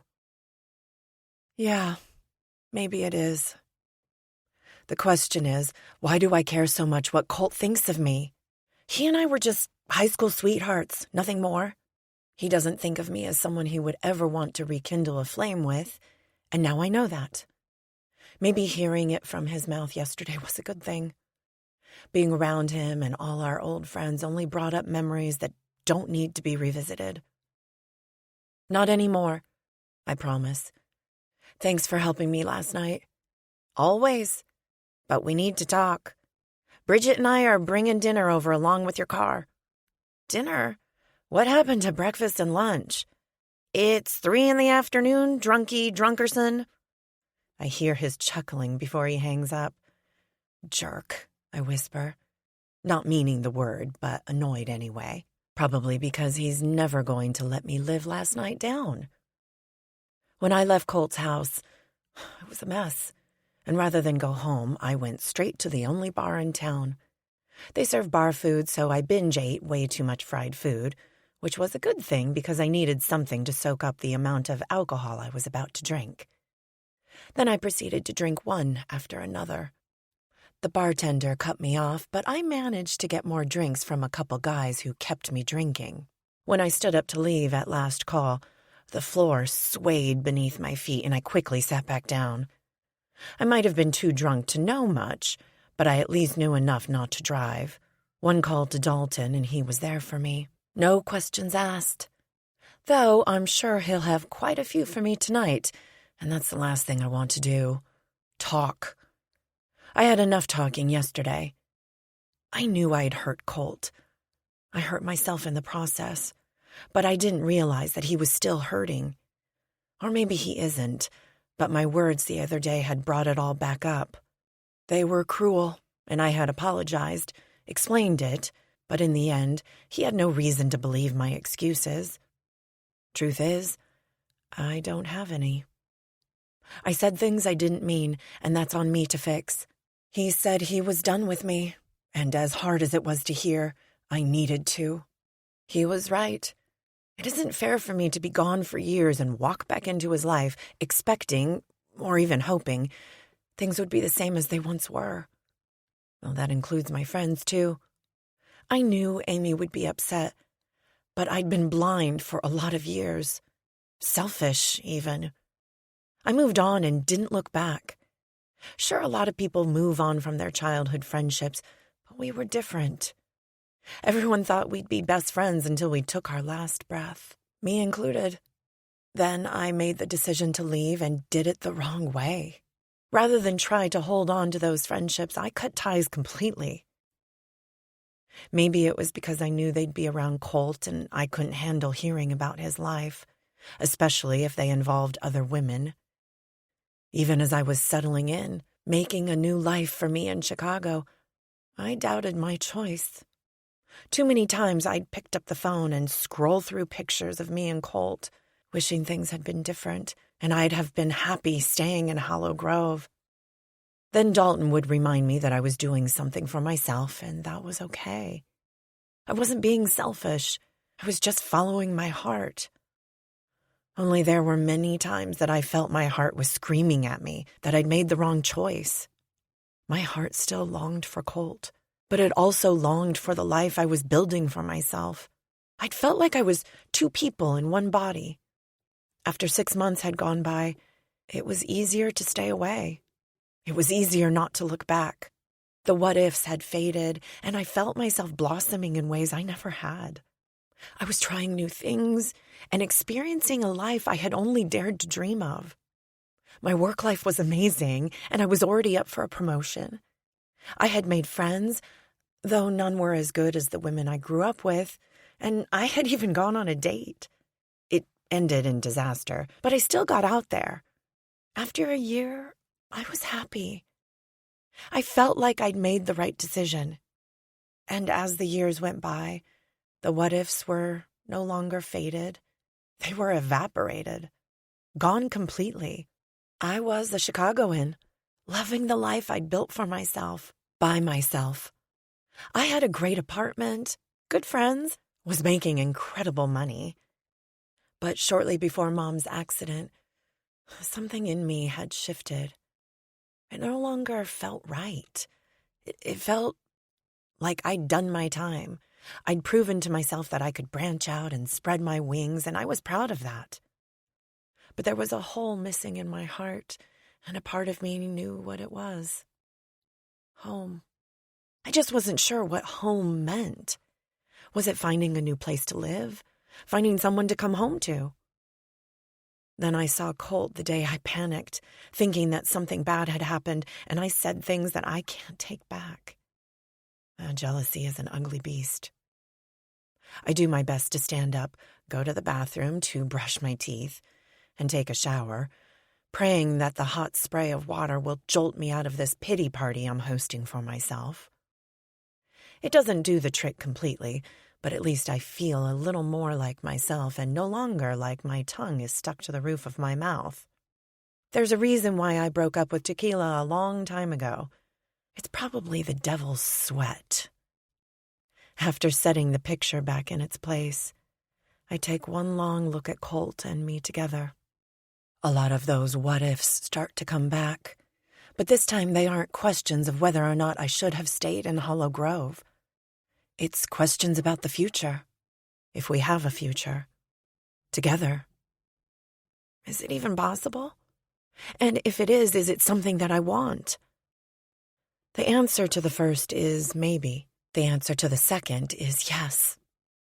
Dressing in lightweight green shorts and long-sleeve shirt loungewear, I brush out my wet hair, put in some product, and let it air dry. No makeup is applied, but I'm generous with the lotion. When I get to the kitchen, Mom is sitting at the table, reading something on the Kindle Paperwhite I bought her last Christmas and drinking a cup of tea. The crazy woman never did like coffee, but Diet Pepsi and tea, hot or iced, were always around. Tea? She asks, not looking up from her phone. Shaking my head, I decline, opting for a large glass of water instead. I need to hydrate. I think I'll just have some water for now. Better eat something. Dalton and Bridget are bringing supper over in a few hours. She gives me the mom look, and I try hard not to wince. I know, but you threw up for an hour last night and need to fill up your stomach. Eat some crackers. I don't remember throwing up or Mom being there. This is almost as bad as the sex talk. Almost. I'm sorry. It happens, she says with a shrug. Something tells me yesterday didn't go so well. She knew I was going to Missy's to see the girls, but doesn't know that I went to Colt's or had spent the day there. I grab a box of crackers from the cupboard and have a seat at the table with Mom. That's one way to say it. She reaches across the table and grips my hand. I'm here to talk. When you're ready. Now, tell me about work. How's the transition? Grateful for the subject change, I launch into the details of work, how my old job didn't seem surprised and has been supportive with everything from finishing up my current projects to Zoom meetings with the person who's taking my position. And Stan? How's he doing? Great. I think he's incredibly happy with his decision. He'll be here next weekend, did I tell you? You did. You know, he can stay here. He doesn't have to stay in the one little hotel in town. I think he prefers the hotel, but I'll let him know. It's nice of you to offer, but I also don't know how I feel about my boss staying at the house. She waves me off. He's more than just your boss, but this is your choice and I won't push it. I would like to have him over for dinner, though. Oh, he's counting on that, I tell her, smiling. In fact, he's invited himself, likely because I've spent the last almost a decade of working with him bragging about my mom's cooking. Good. You tell me if there are things he doesn't like. He's not picky, at least from what I've seen anyway. Make your chicken and noodles and green beans from the garden. He'd love that. She smiles brightly. I can do that. What are you reading? That book you told me about. You like it? I do. The brother is going to lose his mind when he finds out his best friend is seeing his sister. Oh, just wait. It gets better, I wink. Then stop bugging me so I can get back to it, she laughs. I know when I'm not wanted. Need anything? Feeling okay? Better than I have in a while, actually. No double vision, no dizziness. My head doesn't hurt for the first time since the accident. I think tomorrow I'll go for a walk with Janet in town. Last night it was good to go out for dinner with Bridget and Dalton. It felt good to be out of the house. I narrow my eyes. She's been known to downplay her symptoms before, so it wouldn't surprise me if she were doing that now. You're not just saying that? She places a hand on her heart. Cross my heart. I'm feeling a lot better. Trust me. I wouldn't be reading if I wasn't. The accident wasn't that long ago, so I wish she'd give herself more time. Just take it easy still. Stop worrying about me, Layla. I'm here. I'm healthy. I'm in one piece. Let's not look for more reasons to keep thinking about that day. Why is it that my mom can still read me like a book? When I was younger, I swore she was a witch or a mind reader. Actually, I still think that, and I'm 34 years old. At what point in my life can I hide my feelings from her? Never, she mumbles, looking at her Kindle and proving my theory that she's a mind reader. I roll my eyes and go to my room, crackers and water in hand.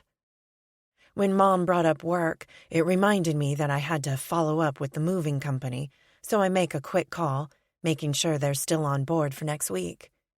I lucked out with the company I found.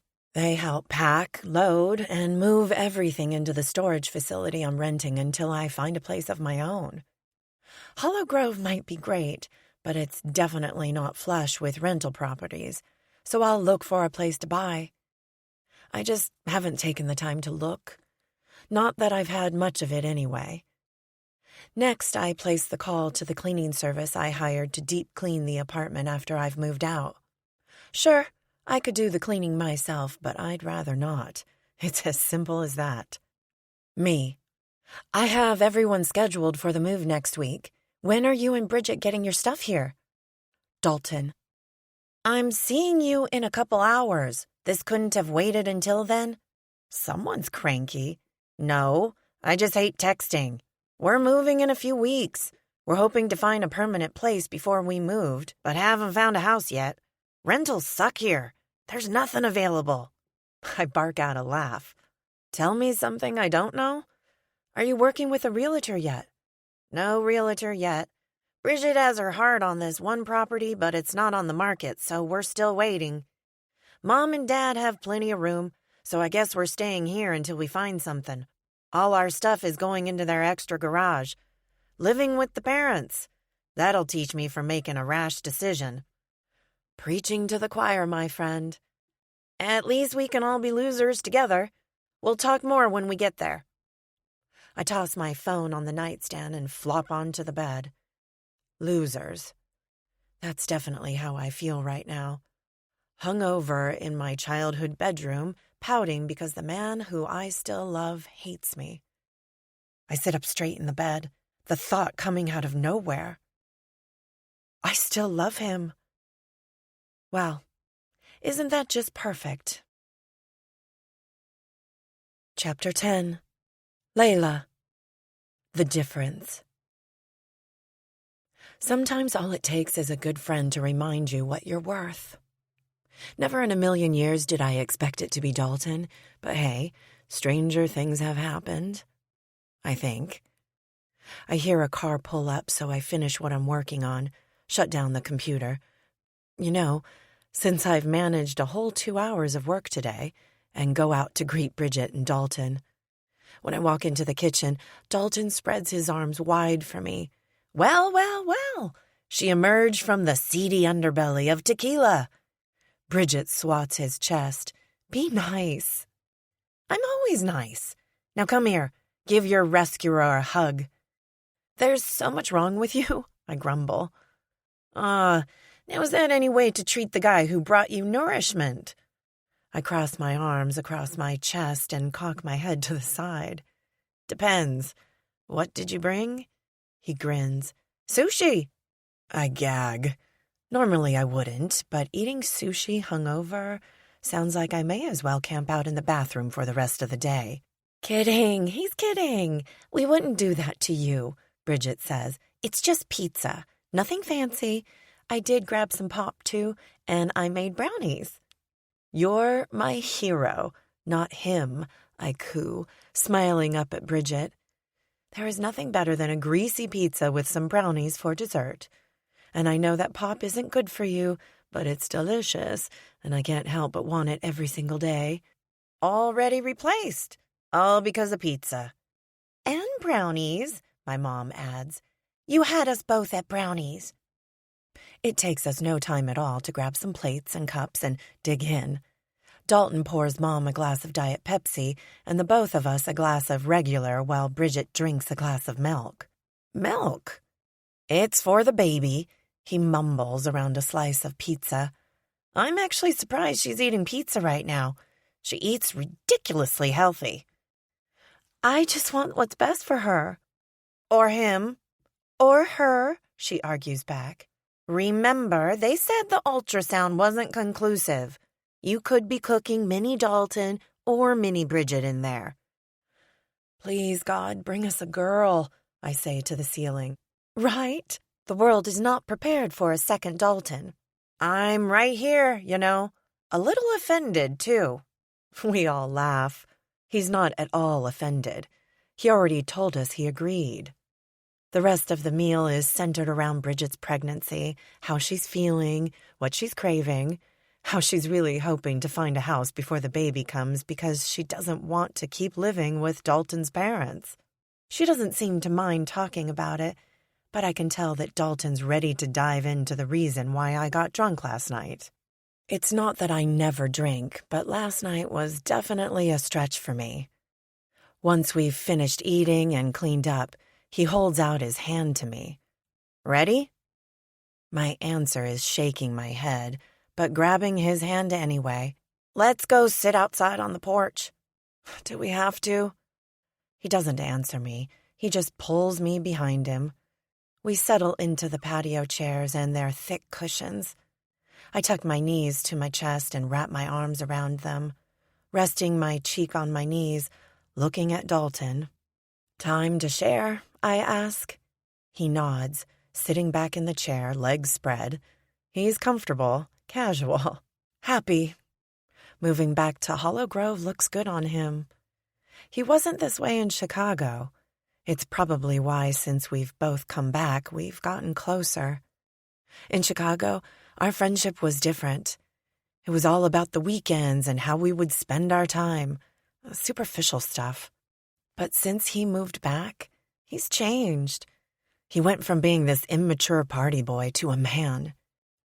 Maybe it's Bridget's influence and not Hollow Grove, but something tells me it's a combination of the two. "You told me that Colt and I would never be over, but you're wrong." He doesn't say anything, just listens. I said some things that were mean. I kind of made fun of him and our old friends, I admit. I didn't mean it, but the words were there, so I think some part of me did.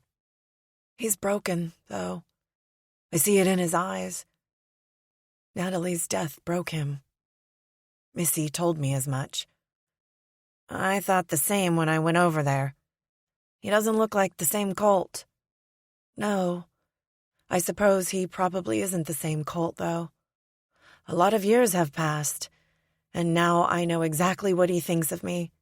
He called me a snob, which was accurate with the things I was saying, and I don't know. There was just this pain in his eyes that I know I put there.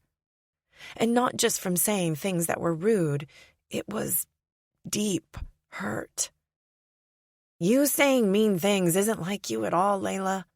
And I don't think that's what sent you to drink yourself silly last night. I bite my lip. Out with it. "Let me be your friend, Layla," he begs, shaking my knee and making me laugh. "Besides, I need to know how you even heard all this from Colt yesterday. Start at the beginning." "Fine. Yesterday I went to Missy's and had coffee with her and Jenna. They told me that when I left, Colt went downhill big time. He was going down a bad path, according to them. Drinking a lot, angry at the world, sleeping around. It took him a long time to get back to himself. No one told me." "No one told you because you cut ties with everyone," he reminds me gently. "I know. That's part of the reason I went out last night. How could I have been so heartless?" "You had me rooting you on, remember? I kept telling you that you needed to just forget about them, that they didn't understand. I'm as much to blame here as you are." I shake my head. I won't blame anyone else for my own actions. That's not going to fix anything. He blows out a breath and lays his head against the back of the chair. "Yeah, you're probably right, but I did contribute. At least admit that much." Shrugging, I go on. "Anyway, after they were honest with me about what happened after I left, I promised I'd just leave Colt alone. I wouldn't stop in and check on him, wouldn't call him. It was best that way, I wasn't any good for him, and being around him would only cause more hurt. I guess he's mentioned a couple of times that he doesn't want any type of romantic relationship now that he's got Poppy. He wants his focus on her and only her. They said that it took him so long to get into a good place, and I would just set him back, confuse things. I figured they were right, so I made the decision to do my best to steer clear. Then the three of us started talking, and it was like old times. I couldn't help but wish I hadn't promised them I'd stay away, because I want to be in their lives again. After a while, they started to open up more and more with me, sharing their lives and filling me in on everything I missed out on. They asked me questions about Chicago, and Jenna even admitted that a small part of her was jealous for a little bit. She's happy now, though? Seems to be. Well, that's good. Yeah. So I was just getting ready to leave, and Colt called Missy, panicking because Poppy was crying and he couldn't figure out why. I should have just let them go, but I was so scared. Missy said she'd never heard him so worried, so we all rushed over there. On the way, Missy or Jenna must have called Amy and Tori. Maybe you haven't met her yet, but anyway, they met us there. Amy was definitely not as welcoming as Jenna or Missy were. Not that they just opened their arms and let me into their fold again, but they didn't make me feel like the enemy either. Amy, on the other hand, didn't mince words. I bet she didn't. Not surprising. She was always a ball-buster. Definitely. She hasn't changed, but she hates me now, and that was a hard thing to see. I deserve it, I guess, but it's still hard. Dalton leans forward and takes my hand. No one deserves to be hated, Layla. And no one should hold hate in their heart, either. It festers and only causes problems. Well, she definitely hates me. Doubt it. She's just pissed and needs time. Poppy okay? Think so. Tori is a nurse and they gave Poppy meds. The ladies all agreed that she was just teething. Sounds like fun, he winces. I have a lot to learn. You'll do great, I have no doubt. At least one of us doesn't. I've been reading books like it's my new job. I'm nervous as fuck. I give him a soft smile. Across the street, there are 2 kids riding bikes down the sidewalk. They're laughing and carefree. 2 more are on scooters and a few others playing in a sprinkler. Who I assume are all the parents are sitting in lawn chairs in the driveway, laughing together and watching their kids. I don't recognize most of the people, but they look to be a few years older than me. Know any of them? Yeah, seniors when we were freshmen. 2 of them I've never seen, Dalton says. Weird, right? That we're back here and see so many familiar faces. In Chicago, we only bumped into each other at work or happy hour. It was never for reasons like that. Do you have regrets? No, because it brought me to Bridget and I'm glad for my time there. It made me who I am. I still love Chicago and honestly, I'd still live there. If it weren't for Bridget. Yes and no. Moving to Hollow Grove was her idea, but it settled in so easily with me. I think it would have happened regardless. I'm happy that you're happy. Cheesy, he says, teasing. I touch a shoulder to my ear. Can't help it. I like seeing you this way. He grins and winks, then turns back to watch the kids. You can have it someday, too. Probably not. I don't see it in my future. Again, he doesn't fill my head with false promises or say something that he couldn't possibly guarantee for me. He just sits. The listening ear I didn't know I needed. For a while, we just watch the kids play and laugh when one of the older ones turns the sprinkler toward the parents. Everyone screams and jumps from their chairs. A couple of the guys pull out squirt guns from wherever they'd been hiding them and exact their revenge on the kids. Still don't see it in your future? Dalton asks me, causing me to startle. You've been smiling bigger than I've seen you smile in over a year. You want this. You're just too scared to go after it. Who would I go after it with? There aren't a lot of prospects here in Hollow Grove. And it's not like you have a great track record with the men you hook me up with. He stares at me for a long time, then turns back to the entertainment across the street. There's a difference between the way you are around him and the way you were around all the guys in Chicago. It took me until I met Bridget to see it for myself. So when you 2 get married, I get to be your man of honor, and in my speech, I'll tell everyone that I told you that the two of you were never over. It's him, Layla. It's always been him, and it always will be him. He doesn't hate you. He hates what you did to him. He hates that he's now a single dad to his niece and hates that his sister died way too soon. He doesn't hate you. He's broken-hearted. So what are you going to do about it? It's not that simple. You think love is simple? He asks, laughing at me. It's far from simple. If it were simple, it wouldn't be worthy of your time. All you need to ask yourself is Colt worth your time? Is a life with Colt what you want? Do you want to be with him? Yes, I whisper. So badly it hurts. No, the tequila hurt because, like Colt, you're heartbroken. But the same person that broke Colt's heart broke yours. I know. Tell me the rest. I explain how when the girls were getting ready to leave, I decided to stay and help how I could, since I wasn't able to help when it came to answers as to why Poppy was crying. And then I started thinking things. You were ready to go back on your promise, huh? So ready. But I overheard him talking to the guys and realized that was a dream I needed to squash.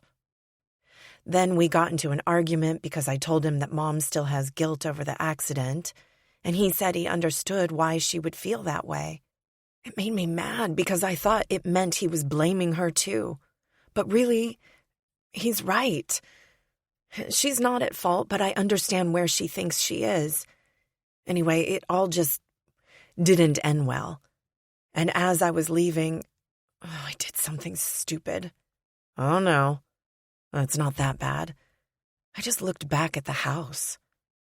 Colt was standing on the top step, holding Poppy in his arms, and all I could think was, that's what I want. But he let me know that I needed to stop coming by because it was confusing him and not fair. He said I was making him think things, and when I called him on it, hoping that he'd admit that there was still something between us, he told me he didn't believe that I'd be staying in town anyway, because that's who I am. I leave. So I drove off, crying my fool head off, and landed at the bar. He blows out a breath. Well, I guess that's that then. He stands up and claps his hands together. Guess you tried. Gave it some effort. Put in the work. Did your best. But that wasn't enough, so might as well just do what he said and leave him be, right? With each word, I flinch a little harder at the reminder that I did none of those things. Colt is hurting right now, and sure, I'm a big part of it, but I'm not the reason. Not like I once was. Why should he believe my words when my past is still standing between us? I've said I was sorry. I've said that I didn't mean the words, but why would he believe me when I walked away from him with a lie on my tongue? Actions speak a hell of a lot louder than words, Layla. You know that. If you don't want him anymore, that's fine. I won't push it. But it's clear that you do, so get off your ass and figure it out. Show him that you're not the snob he thinks you are. Show him that you don't think he and his friends are losers or whatever it is you said about them. Let him see the real you, because the real you is pretty awesome. Plus, he loved the real you once, and I know he still does. I wipe a tear from my cheek. I'm so tired of crying. How'd you get so good at this?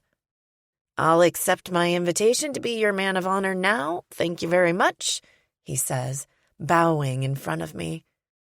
Then with a Cheshire cat grin, he leaves me alone on the porch with my thoughts. Stupid man. Stupid thoughts. Chapter 11. Colt. Flyover states.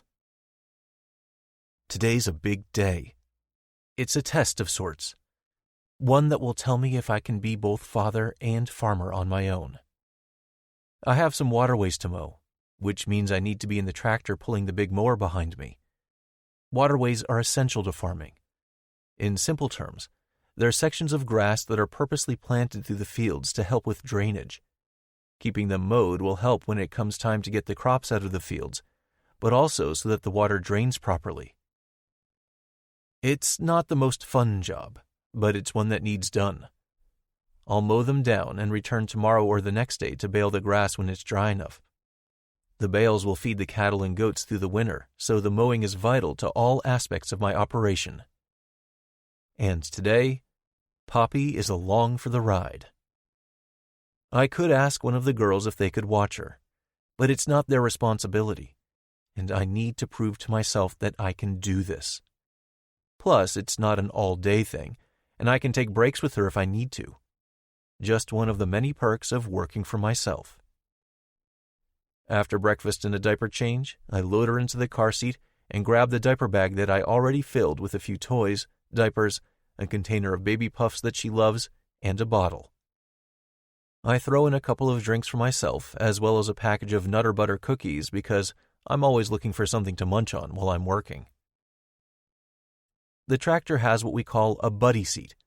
It's a smaller seat next to the driver's seat and has a seatbelt so I can buckle her in and keep her safe. It's probably not 100% legal, but I'd never put her in harm's way or do something that would possibly be dangerous. Yesterday afternoon, I made sure the tractor was filled with fuel and the mower was hooked up so that I didn't need to worry about getting that done while Poppy was with me this morning.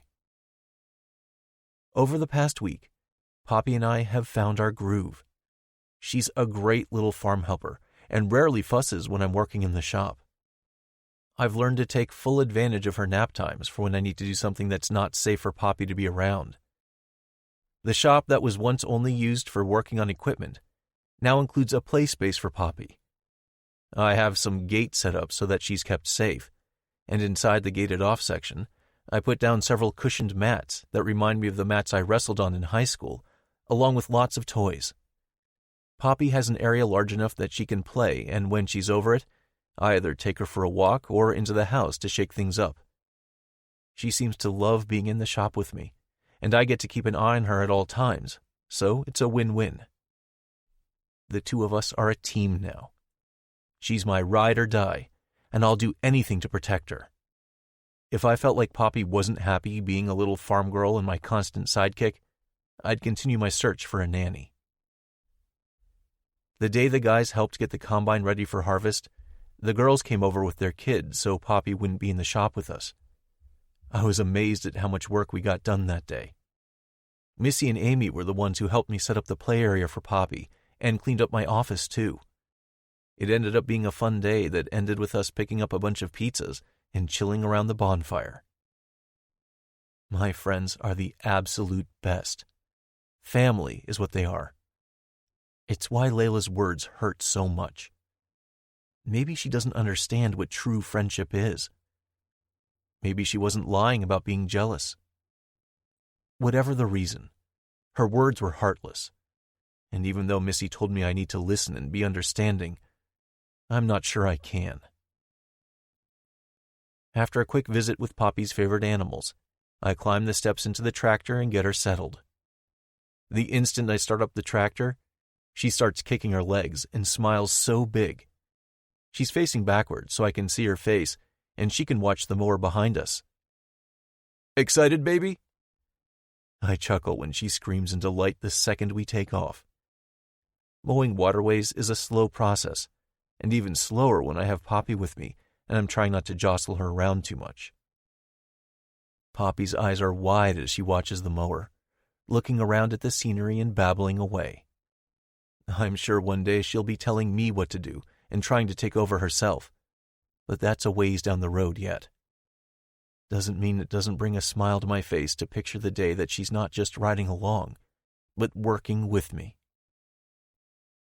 When I get to the end of the first waterway, I do a 3-point turn, careful not to run over any crops, and cut down the other side, then move to the next.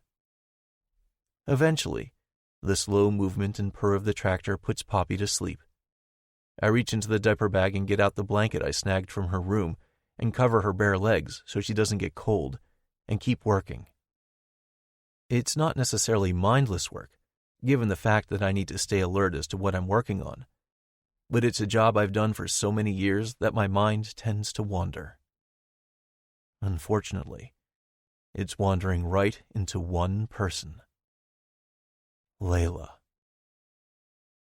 Not for the first time. I wonder why she couldn't have just stayed in Chicago.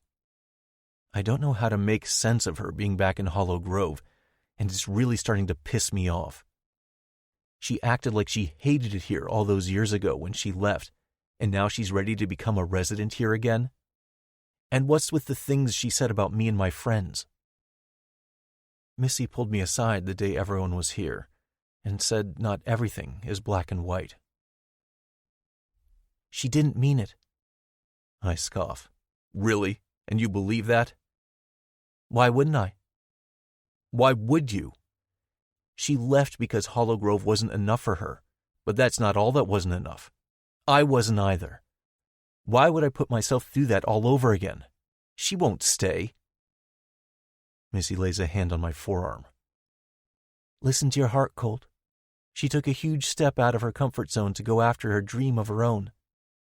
Layla knew that if she kept in contact with us, she'd come running back home. She didn't want to leave us or her mom, but she didn't want to stay here either. I look away from Missy, irritated by the entire conversation. I hate hearing her say that Layla didn't want to stay here. She abandoned everyone, without a care in the world, and she did it because she thinks we're beneath her. Before I finish speaking, Missy's already shaking her head. No, she doesn't.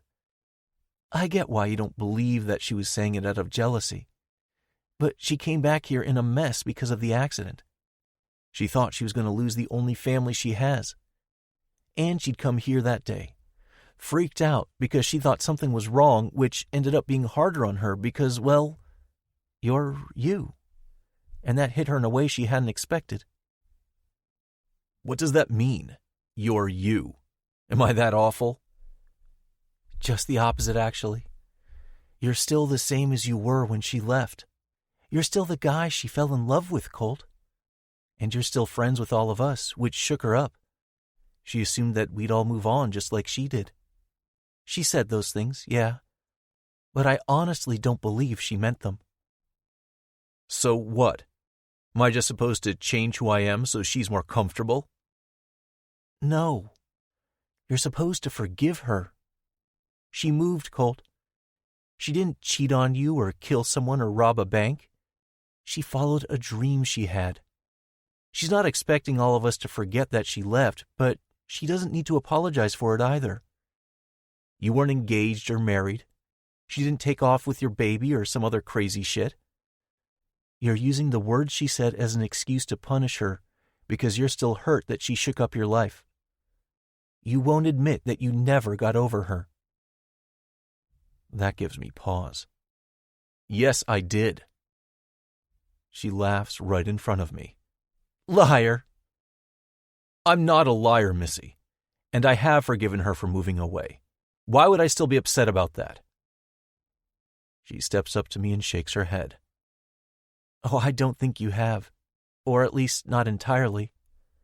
I think you haven't forgiven her because she was your best friend, and, in your mind, she bailed on not only your relationship, but your friendship too. And then she said those things to you, and it hurt, because you thought she had changed. She hasn't. I've spent time with her, and I wouldn't lie to you or try to protect her. The old Layla is still there, Colt. Give her a chance to show you, or you're always going to wonder.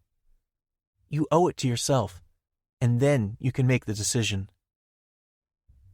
Give her a chance to show you.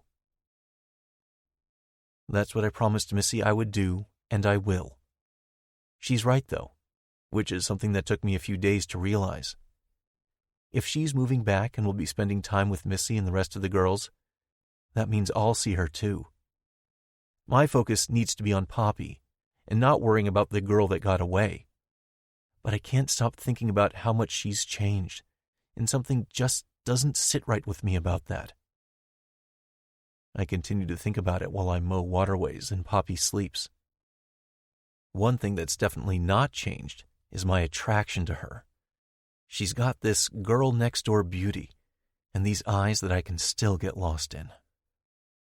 When she was here in those ridiculous pajamas and rain boots walking around in the pasture, I saw a glimpse of the Layla I once knew. Her eyes shone with happiness, and her laughter was real. I finish up the last waterway, pausing for a mama deer and her 2 fawns to escape from where they were bedding down, and drive the tractor back to the shop and park it. Poppy wakes up when I turn off the tractor. She looks around and frowns a bit. "Sorry, Poppy, we finished. Want to help with something else?" "Dada, Baba." I chuckle. "Okay, Tootsie Pup. How about if we get out and I'll give you a bottle quick?" Once we're in the office, I give her a bottle and change her diaper and make us a quick lunch in the kitchenette I built in the office. I know she's going to want to see the animals before I get back to work. As with most Iowa farmers, we have a few outdoor cats that come and go, and Poppy loves to feed them. After the cats are fed, she holds my hand and tugs me along to go see the goats, and then looks into the chicken coop to see if there are any eggs. Satisfied with her bounty of 3 eggs, she turns to me with a big smile, presenting them up to me to carry for her. "Should we bring these to the house?" Her answer is turning in that direction, keeping her hand in mine the whole way. She's getting better at walking, but still stumbles on the gravel. I hold her while she places the eggs in the container in the fridge, and she claps for herself before squirming to be let down. "Want to play a little bit inside or go back to the shop?" She seems to think on that before going to her bedroom, plopping down on the floor and looking through books. I still have work to do out in the shop, but Poppy deserves to play how and where she wants, so I'll let her hang out here while I do some laundry and go through the mail. After a little bit, I check on Poppy, only to be stunned to silence. She's in her crib. But I didn't put her in there. "What the?" She also seems awfully pleased with herself. "How in the world did you do that?" I look around the room and see the plastic chair from her table set pushed up closer to the crib, and since the side is lowered down, she was able to just climb right in. "Poppy, you little stinker," I chuckle, moving to stand next to her. With a big smile, she grabs a blankie from her crib and climbs out, letting her body drag over the side until her feet touch the chair. I'm thinking now's a good time to invest in those extra mattresses for under her crib. We sit on the floor together and she brings me the book she was looking through, then cuddles with me on my lap. I Love My New Toy by Mo Willems is one that we brought over from Natalie's house. She had a little bit of a book-buying addiction and had what seemed like dozens of books by this particular author. Whenever Poppy and I read, she chooses one of them, and it makes me wonder if, on some level, she remembers her mother reading them to her. This one, though, hits me a little differently.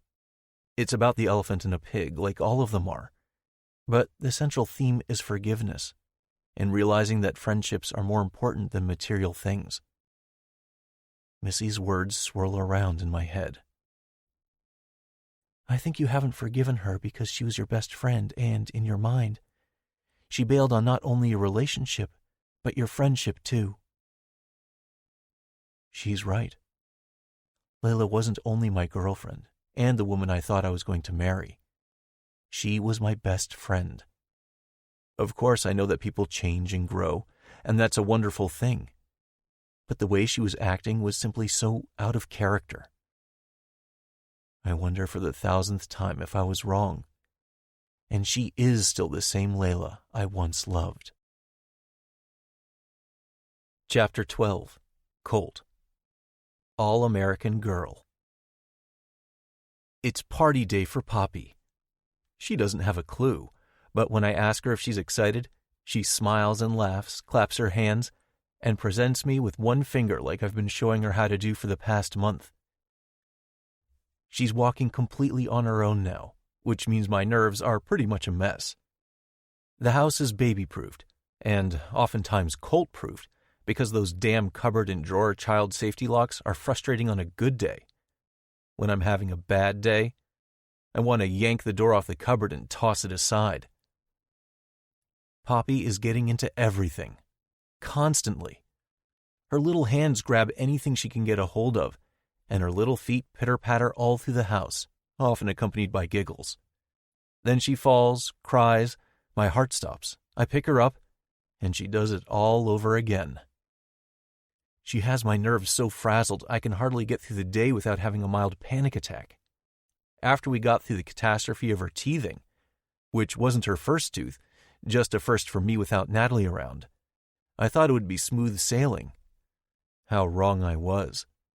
Turns out, 1-year-old baby girls are maniacs. At least, this one is. How she went from barely moving to being an Olympic track star, rock climber, and gymnast overnight is still a mystery. Now I understand why parents want to wrap their children in bubble wrap. I can't imagine what it's going to be like when she's a teenager and I'm trying to keep her safe. I'll be a basket case. The girls keep laughing at me, telling me that I'll get used to it and can't protect her from everything. But quite honestly, it's not helpful advice at all. They're just making it worse, reminding me that this is only the beginning. Why do parents do that? It's like they find a reason to one-up each other. My kid did a swan dive off the kitchen table. Oh, that's nothing. Just wait until they... No. Enough. I want to yell at all of them and demand they let me wallow and cry about the trauma of witnessing Poppy be so reckless on a daily basis. All the while, Poppy's just happy as ever, climbing up her little plastic slide, then sliding down the stairs on the other side of it. She thinks my being terrified is hilarious. The only reassurance I've found is that her doctor told me that she's very advanced in her adventurous spirit. That shouldn't have reassured me. Rather, it should have made me even more nervous. However, I must admit that I was a little proud to hear it. I also felt like I must be doing something right with her, if she's practically a genius at the age of 1. 1. I still can't believe my little Tootsie Pop is 1. And her mother is missing it. That's another change that I can't get over. After Natalie died, Poppy wasn't quite content. She was fussy, and I knew she was missing her mommy. But over the past month, the sadness seems to be fading. I know she wouldn't understand what's going on, and I'm trying to figure out a balance between talking about Natalie often, showing her pictures, and letting her know what an amazing mother she had, and not wanting to dwell on it. Without a doubt, I'm stumbling my way through this and often feel as if I'm doing a shitty job of it. But every time she does something new, learns a new way to play, or simply smiles, some of those doubts crumble. The situation is far from ideal, but we're making a new life together, and so far, I think we're doing a pretty damn good job. This little girl is my entire world. You ready to get your party dress on? I ask Poppy. She looks at me with a toy in her mouth, drool all over the toy, her chin, and her fist. Come here, baby. We've got celebrating to do. I hold up one finger and she tosses the toy aside, squeals, toddling toward me with a little grin. She collides against my legs, wrapping her arms around me. I lift her up and toss her in the air, catching her, doing it all over again. I plant a kiss on her cheek and tighten my hold. Love you, Tootsie Pop. Got a kiss for me? With her mouth wide open, she plants a wet kiss against my mouth. After tipping her upside down and kissing all over her neck and chest, I lift her back up, blonde curls flopping around. Her laughter is all I need in this world. It's what makes my dark days brighter, and it's a reminder that no matter what comes in our paths next, we're in this together, because the love I have for this little one will conquer everything that comes, even becoming a teenager. In Poppy's newly decorated nursery, I built a section in her closet that's at her height. Every day, she picks out her own clothes. She might be only 1, but I figure it's not too early to start working with her on the little things. She probably doesn't know what she's doing, and every day I have to help her, but it's something she and I are doing together. I learned quickly that she and I needed more routine, and this was something Amy had suggested. She told me she does it with her older children, and doubted it would make much sense for Poppy, but thought it wouldn't hurt to try. We were waking up every day and just doing whatever we wanted that day. It felt like we were always scrambling. There was no specific nap time or bedtime. It was making everything off for Poppy, which meant it was off for me. Amy came over on her own a couple of days after the whole teething debacle and sat me down with a calendar. She showed me the basics. What ages I needed to schedule well child checkups for. Gave me a bit of an outline for diaper and clothing sizes. Talked over car seats and double-checked my pickup to make sure Poppy's was installed correctly, which, thank goodness, it was. She would have ripped me apart if it wasn't. Told me where to go to get her first pair of shoes, letting me know that I needed a good pair of shoes to start her out walking right. She went through my kitchen and made sure we had healthy, baby-appropriate meals and snacks, then helped me figure out some good meals for Poppy, even though I felt like I was already doing a pretty good job of that part. I'm learning that more ideas and help can never hurt. And after I thought Poppy was going to die because she was cutting a tooth, I realized help was definitely needed. Amy helped me order all of the childproofing things that I'm pretty sure were invented by a sadist. The next day, Missy and Jenna took me shopping. Or rather, took Poppy shopping. I handed over my credit card and told them to get what she needed. They didn't hold back. They had a special girls' day, and while they were gone, I got a ton of work done. I'd scheduled Aria to come that day and paid her extra to get some deep cleaning done. She is a gem, and ended up spending over 7 hours scrubbing every nook and cranny in the entire house, including my fridge and freezer. In return, I paid for her kids' back-to-school clothes, shoes, and supplies, and made sure they had winter gear that fit. She cried, and I got choked up because, to me, it was a little thing. But she told me they were concerned about the added expense that back-to-school time brings, and having me help with it meant more than I could ever know. In the end, I thought I got the better deal. Jen and Missy shopped till they dropped, letting Poppy sleep in the stroller or in the baby carrier. Aria cleaned the house, and I got a week's worth of work done in a day. That night, everyone came over, kids included, and we had pizza and beer, started a bonfire, and let the kids run wild. Poppy did her best to keep up with everyone, and I suspect the party today will be much of the same. Much to Amy's dismay, today is going to be low-key. For Poppy and me, we're finally finding our footing. Throwing a huge bash that could throw off her schedule was not something I was willing to risk. With the help of the girls, I have 2 separate party outfits ready for her hanging in the lower section of her closet. One is a poofy tulle skirt with a bright blue t-shirt that has the number 1 on it.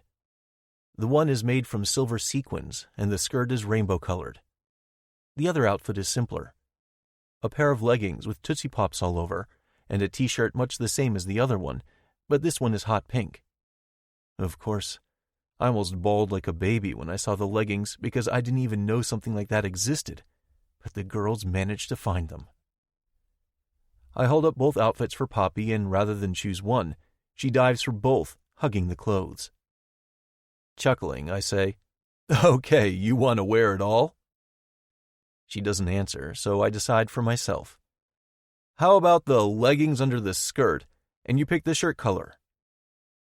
After wrestling on the leggings, I stand her up and pull the skirt over the leggings. It looks a little ridiculous, and maybe over the top, but it works. Her hair's a mess, so I'll have to do something with it. But luckily I know what I'm doing there.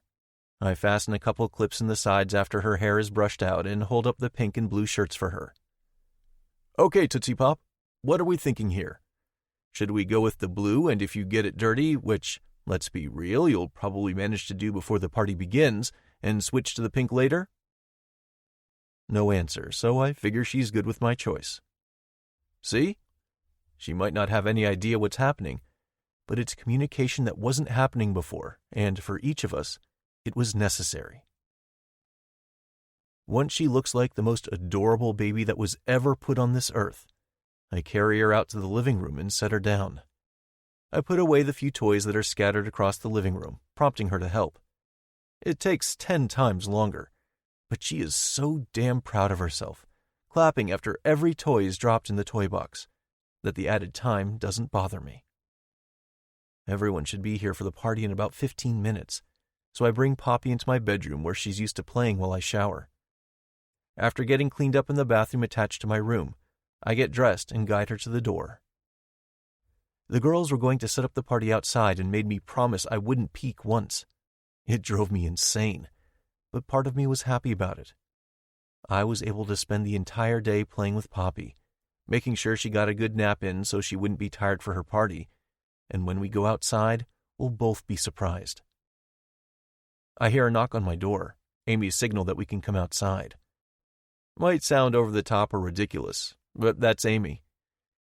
She was determined to make this day incredible, and for that, I couldn't be more thankful. The only part of today that I'm not sure of is somehow Dalton weaseled his way into getting an invite. I blame Jenna, or maybe his fiancée, Bridget. But somehow Jenna and Bridget are connected, and, well, here we are. I pick up Poppy, giving her a big kiss on the cheek. She wraps her little arms around my neck and hugs me tightly. For a brief moment, I want to ignore what's happening outside and lock ourselves in the house for the rest of the day, but that would be selfish of me. I've been talking up the party to Poppy all week, and she might not know what's happening, but I won't do anything to make her question me. I won't flake on her for the big or little things, like my parents did to Natalie and me. Ready for your party, Tootsie Pop? She smiles and holds up one finger. I chuckle at how proud she is of herself and walk out the door. And what greets me makes me suck in a breath. It's perfect. It's so perfectly Tootsie Pop that tears spring in the back of my eyes. I couldn't have made this happen. There's no way. But the girls, they outdid themselves. We're greeted by everyone shouting "Happy Birthday" in unison, startling Poppy a bit. She clings to me, but the second her eyes land on the party, she wiggles her way out of my arms. With her hand wrapped around my index finger, we walk around so she can see everything. I'm a little bit overwhelmed by it all, but Poppy seems to just be excited. You guys, I start to say, but get a little choked up. I knew they'd do a great job, but this is even better than I expected. Thank you, I say quietly. Everyone nods, acknowledging my thanks. The unspoken words among a group of friends who know each other well enough that nothing needs to be said. The women share smiles, probably proud of themselves for a job well done. Looking around at everything, I'm blown away at what they pulled off to celebrate Poppy's birthday. Blown away and incredibly humbled. I would never thought of any of this besides food, but what they put together is nothing short of awesome. A small bouncy house. A pretty large splash pad and 2 buckets full of water balloons. The kids are already playing in both of those. A station where Jenna is prepared to make balloon animals.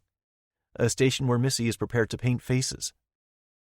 The food table is unbelievably crowded, enough to feed an entire army, but then again, we're good old Iowa boys and have big appetites. There's an extension cord and a multi-outlet plug for the crock pots. It looks like a combination of kid food and some things the adults will enjoy. Pulled pork, macaroni and cheese, a few different dips to go with fresh veggies and several kinds of chips, a bowl of fresh fruit, and I'm sure plenty of dessert items stashed somewhere. The only thing I contributed was funding the party and picking out her birthday cake, which is inside the house. But the thing that I know will be Poppy's favorite is the pen that's filled with puppies. All different shapes and sizes. Some are wrestling and some are sitting quietly. A couple are taking a nap. How in the world? Tori nods to the man sitting in the lawn chair next to the pen and pipes up. My brother. He runs a shelter and I pulled a few strings. She shrugs as if it's not the most awesome thing in the world. I have no idea how they made this work, and I'm not even positive that it's legal, but I won't ask questions. I'm now a puppy owner, aren't I? All the men say, "Yup." Poppy and I make our way through the party, saying hello to everyone. I can see she could care less, though. Her focus is on the puppies. I can't blame her. They're the cutest things, spunky and full of life. All the kids greet Poppy while running around like they're high on sugar. The 15 kids range in age from Poppy being the youngest up to 10 years old. She knows them all well, especially Fiona, Amy and Drew's 10-year-old daughter and self-proclaimed mommy of the group. Fiona mothers Poppy, who eats up all the attention. As much as it pains me to admit, I know Poppy will ditch me for Fiona most of the day. Corey reaches into a cooler and pulls out 2 beers, handing one to me. "Beer at a kid's party? Adults deserve fun too," he says with a grin. I crack it open, noting that the other adults are also indulging in either beer, wine, or seltzers. Everyone aside from Bridget, that is. I haven't met her yet, but she and Dalton are making their way over to me now. I stand from my chair, reaching out a hand to Dalton. He bats it away. "I'm a hugger," he says, giving me a tight hug. When he pulls away, he keeps a hand on my shoulder. "Thanks for letting us come, man. I know it wasn't your idea, but it means a lot to both of us." We might have hated each other in high school, but there's no point in holding a grudge for that long. Besides, he doesn't seem like the same Dalton I remember, and after losing Natalie, I learned that life is too short to hold on to anger. That thought hits me hard, and the irony isn't lost on me. But it does remind me that I'm still harboring some anger toward Layla. Today's not about that, though. It's about Poppy, so I'll worry about letting go of that anger later. Glad you could both make it. The more the merrier, right? That's exactly what I said. See, baby? He knows what's up. Colt, this is my fiancée, Bridget. Bridget, meet Colt. Unlike Dalton, she does shake my hand. It's good to meet you. I've heard so much about you. Dalton gently elbows her in the side, and she laughs. What? Like he doesn't know that? I have no idea what they're talking about, because Dalton and I barely know each other. Well, I hope it's all good stuff. The look on her face tells me she's in on a secret that I'm not in on. Oh, it definitely is. But I have to say, you're even better looking in person than I was told. Baby, Dalton shouts horrified. I'm right here. Cut a guy a break, will ya? He grumbles. She doesn't seem bothered by Dalton's whining. She waves him off and tells him, Relax, honey. You're still my choice. That seems to please him. Damn right. Forever. Looks like it'll be a fun party. Thanks again for including us. Good for us to see what we're about to get ourselves into. There's a lot of damn kids here. Yeah, everyone was busy. In the best way, Dalton says. He smiles wide and kisses Bridget on the lips, smacking her butt before he marches off to take a seat with the rest of the guys. The party is a hit. Poppy and I get matching cows painted on our faces. I went first, giving her the courage to sit on my lap like a big girl to get hers painted as well. I take her clothes off so she can run around in the splash pad in only her diaper. We engage in a heated water balloon fight, leaving one of the buckets full in case the kids want to play later. Or the adults, whoever gets to it first. Drew told me they picked up some sparklers for the kids once it gets dark, as well as the makings for s'mores. Apparently they're planning a bonfire tonight too. Works for me. I'm ready to celebrate Poppy's birthday for as long as my friends want to.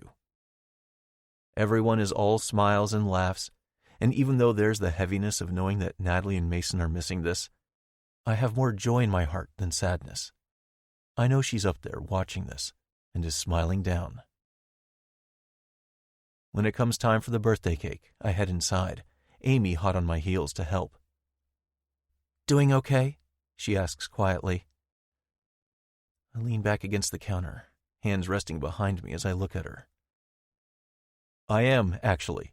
This was perfect. You went all out, which I knew you would, but it wasn't over the top like I was a little afraid of. It's exactly what Natalie would have wanted. That was my goal. I kept thinking of her as we were coming up with ideas. I nod and press my lips together so I don't start crying. I'm normally not a crier, but ever since Natalie died, I can't seem to hold in my emotions. It pisses me off. Thank you. Truly, I can't thank you enough for this. No need, but you're welcome. It was fun. But I have a confession, and it's not one I'm sure you'll be happy about. I groan. What'd you do? She winces. You know how I feel about this, so you have to go easy on me, all things considered. I'm a hard ass, but at the same time, I'm open-minded. Out with it, I growl. I had coffee with Layla a couple days ago. I may or may not have invited her tonight. She blurts out so fast that I'm not certain I heard her right, but the way she's fidgeting tells me I did. My heart lurches in my chest, but I ignore the reaction I have just at hearing Layla's name. I've done a damn good job of compartmentalizing all my thoughts since she came back, keeping all that revolved around her safely locked away. But one mention of her, and that lock was busted. Why would you do that? Because I'm a fan of love. Oh, for fuck's sake, Amy. Love? Are you kidding me with this right now? She wrings her hands together, something not Amy-like at all. I'm sorry, she says pleadingly. I know it was dumb, but she didn't show up anyway, so it's not like it matters. But I wanted to be honest with you. I don't even know what to say right now. The last time you saw her, you basically told her you wanted nothing to do with her. Missy, she grumbles. It's all her fault. Oh, is it now? I challenge, crossing my arms across my chest. She mirrors my position. That's the story I'm going with, yes. Well, that and... And? Grandma? What do you mean, your grandma? She pulls an eek face and winces slightly. Okay, listen with an open mind, will you? Because I know it sounds crazy, and I'll admit she might be a bit crazy, but in a good way. Usually. She's rambling and nervous, so unlike Amy that if the situation were different, I'd probably chuckle. Grandma has special powers, she murmurs. That does get me to chuckle. Okay, I'll bite. Tell me more. She told me you two are destined to be together, and she always knew it. Something in the way you looked at each other. But she said the same about the rest of us, too. And I thought she was full of shit because, duh, that makes no sense. But then she met Bridget at the salon when she was getting her hair done and told me she found a girl for that Dalton kid I went to school with. And I was like, huh? How is that possible? Because she met the woman one time and hasn't seen Dalton in ages. So she guessed right with you all because she'd seen you grow up together, obviously. And Bridget and Dalton might have been a fluke. Or maybe she overheard Bridget say Dalton's name.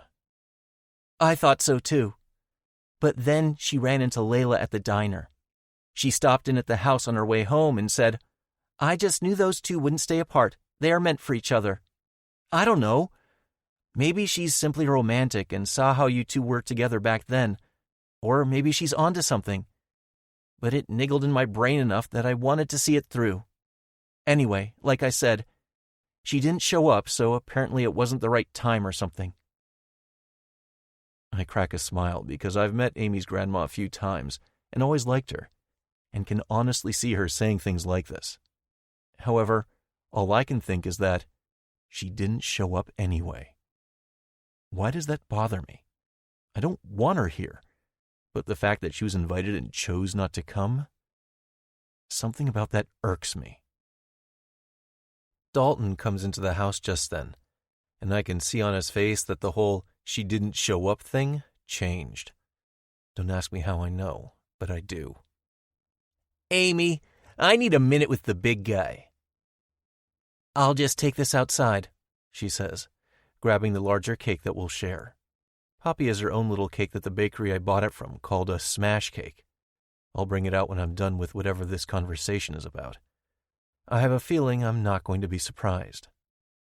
What's up?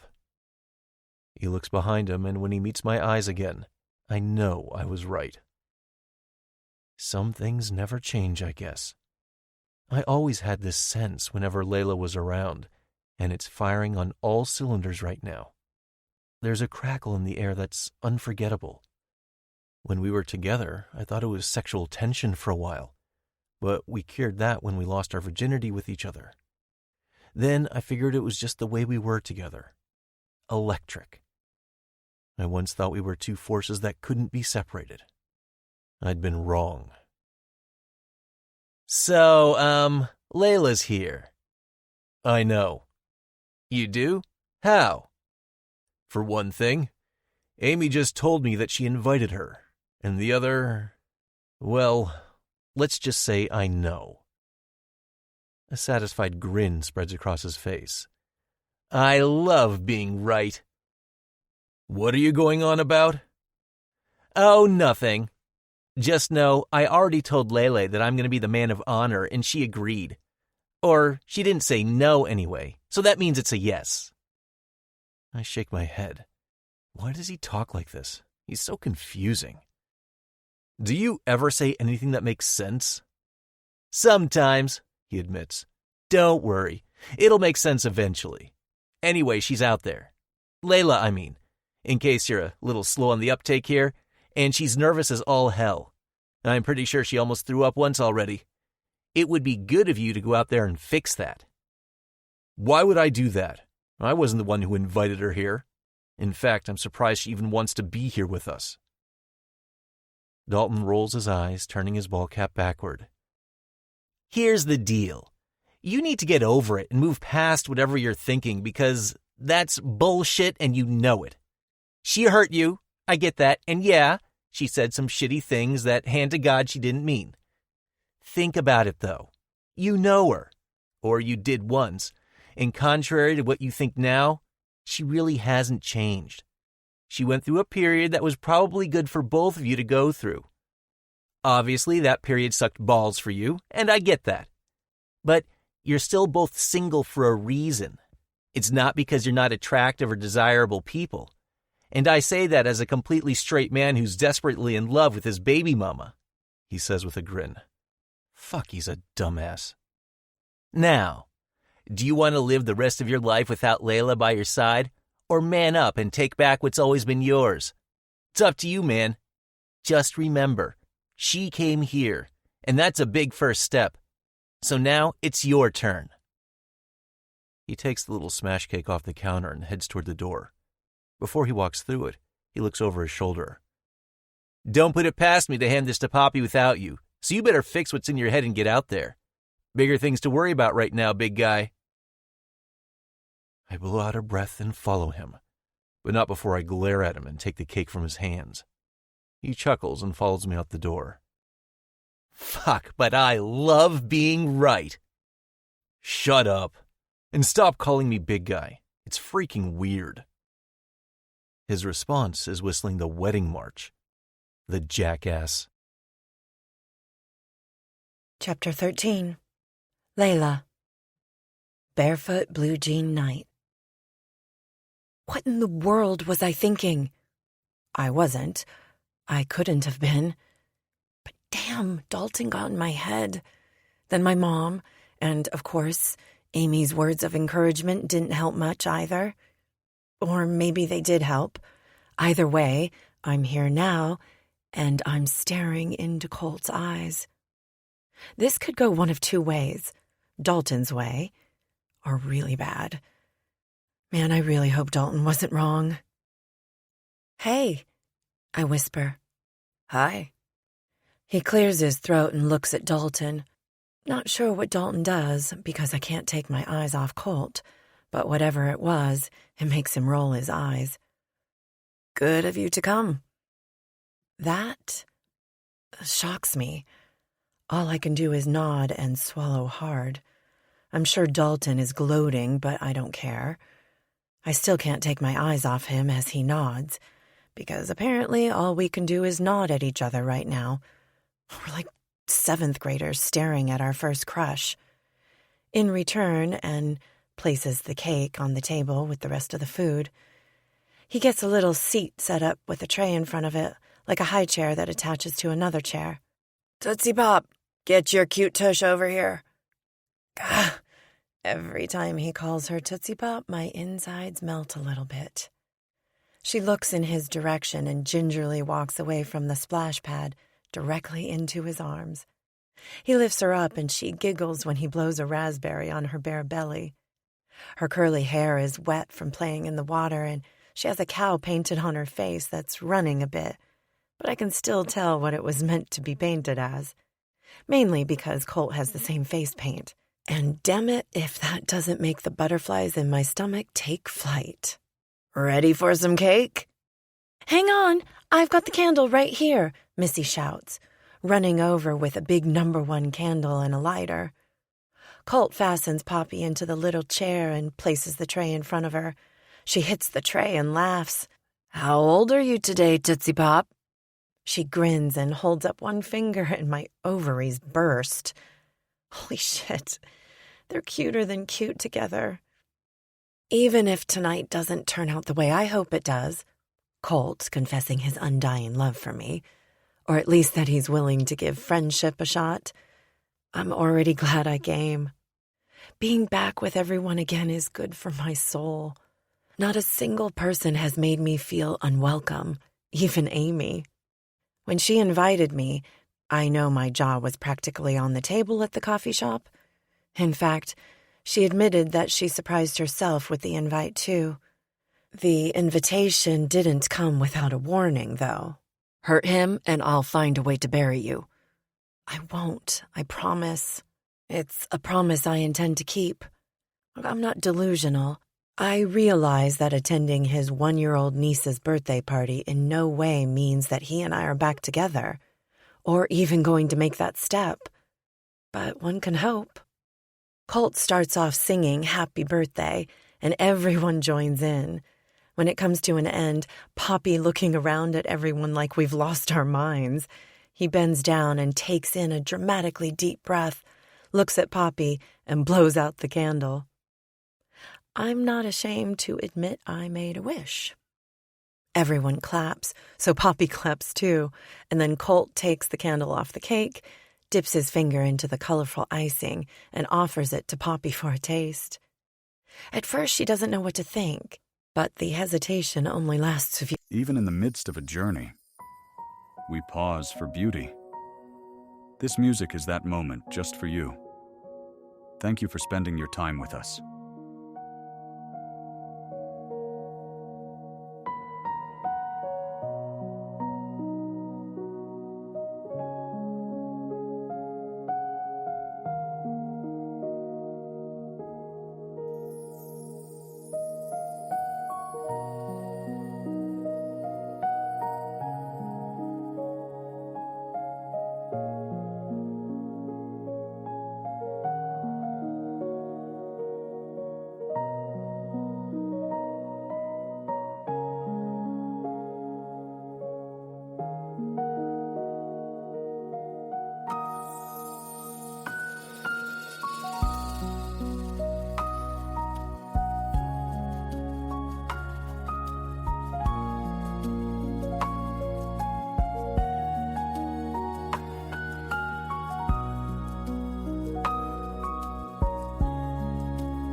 seconds before she dives in with gusto.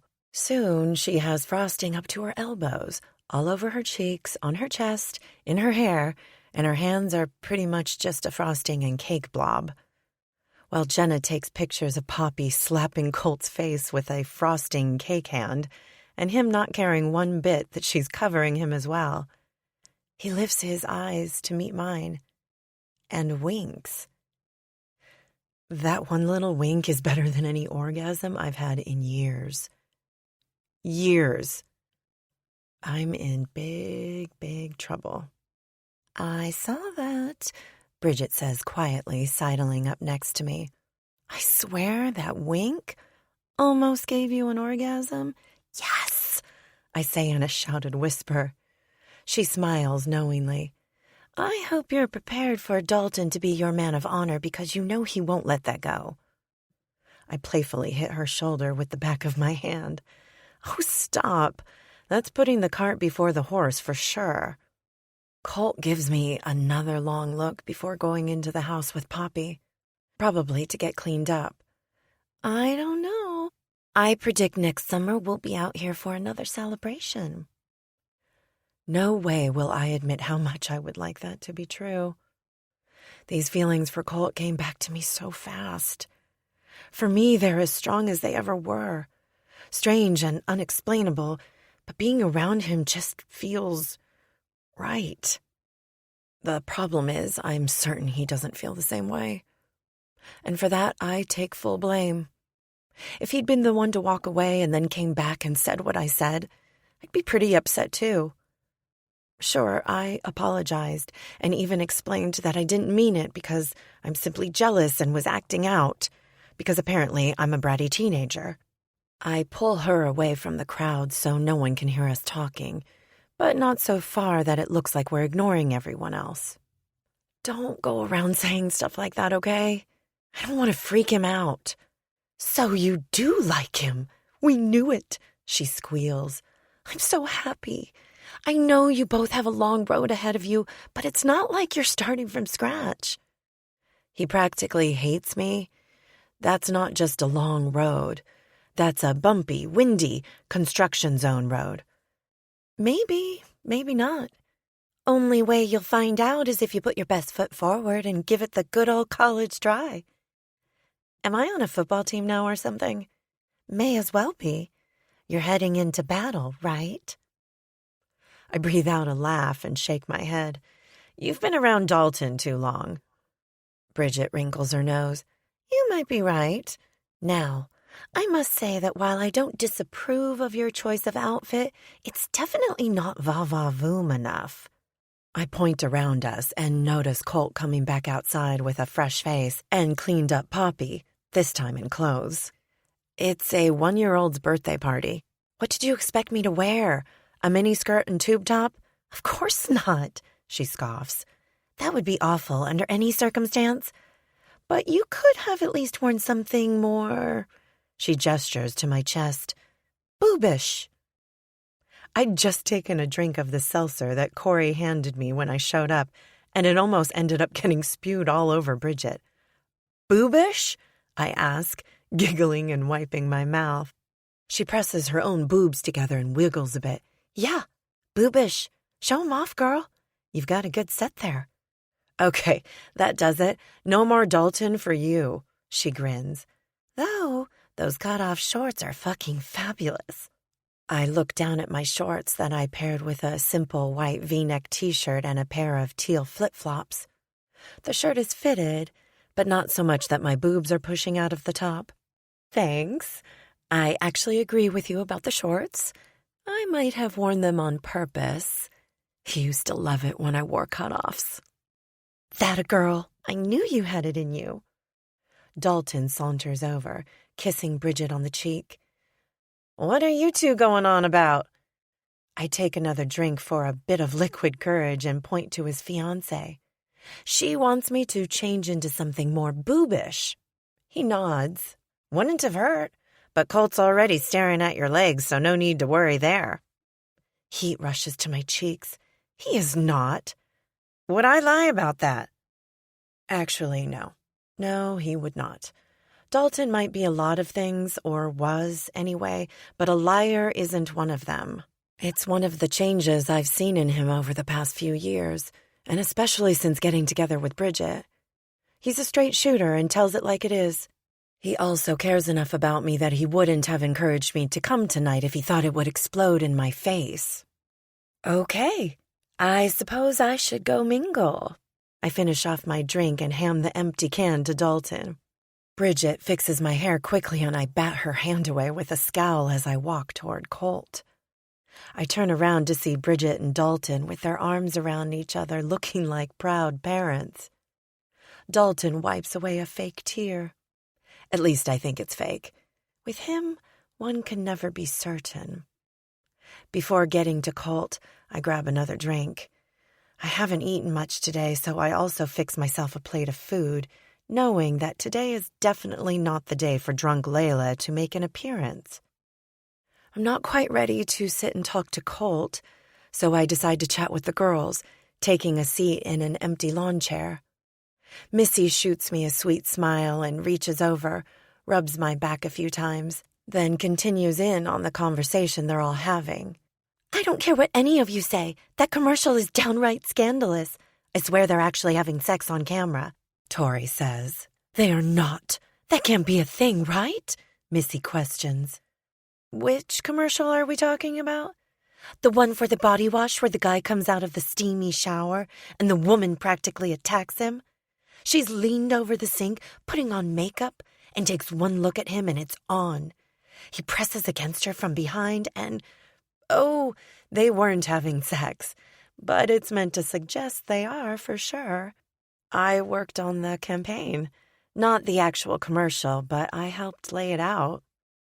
The women gape at me, and a second later, I'm being peppered with questions, all the way from if I touched the guy's abs to if they did it after the camera stopped rolling. No to the abs, and I'm guessing yes to the sex. They've been seen together on social media since, and they either are better actors than we thought and their chemistry is just off the charts, or they couldn't resist. I don't think they were that great of actors, so I'm thinking they're together now. I can't believe you worked on that campaign. I bought Drew that damn body wash after I watched it. I smile.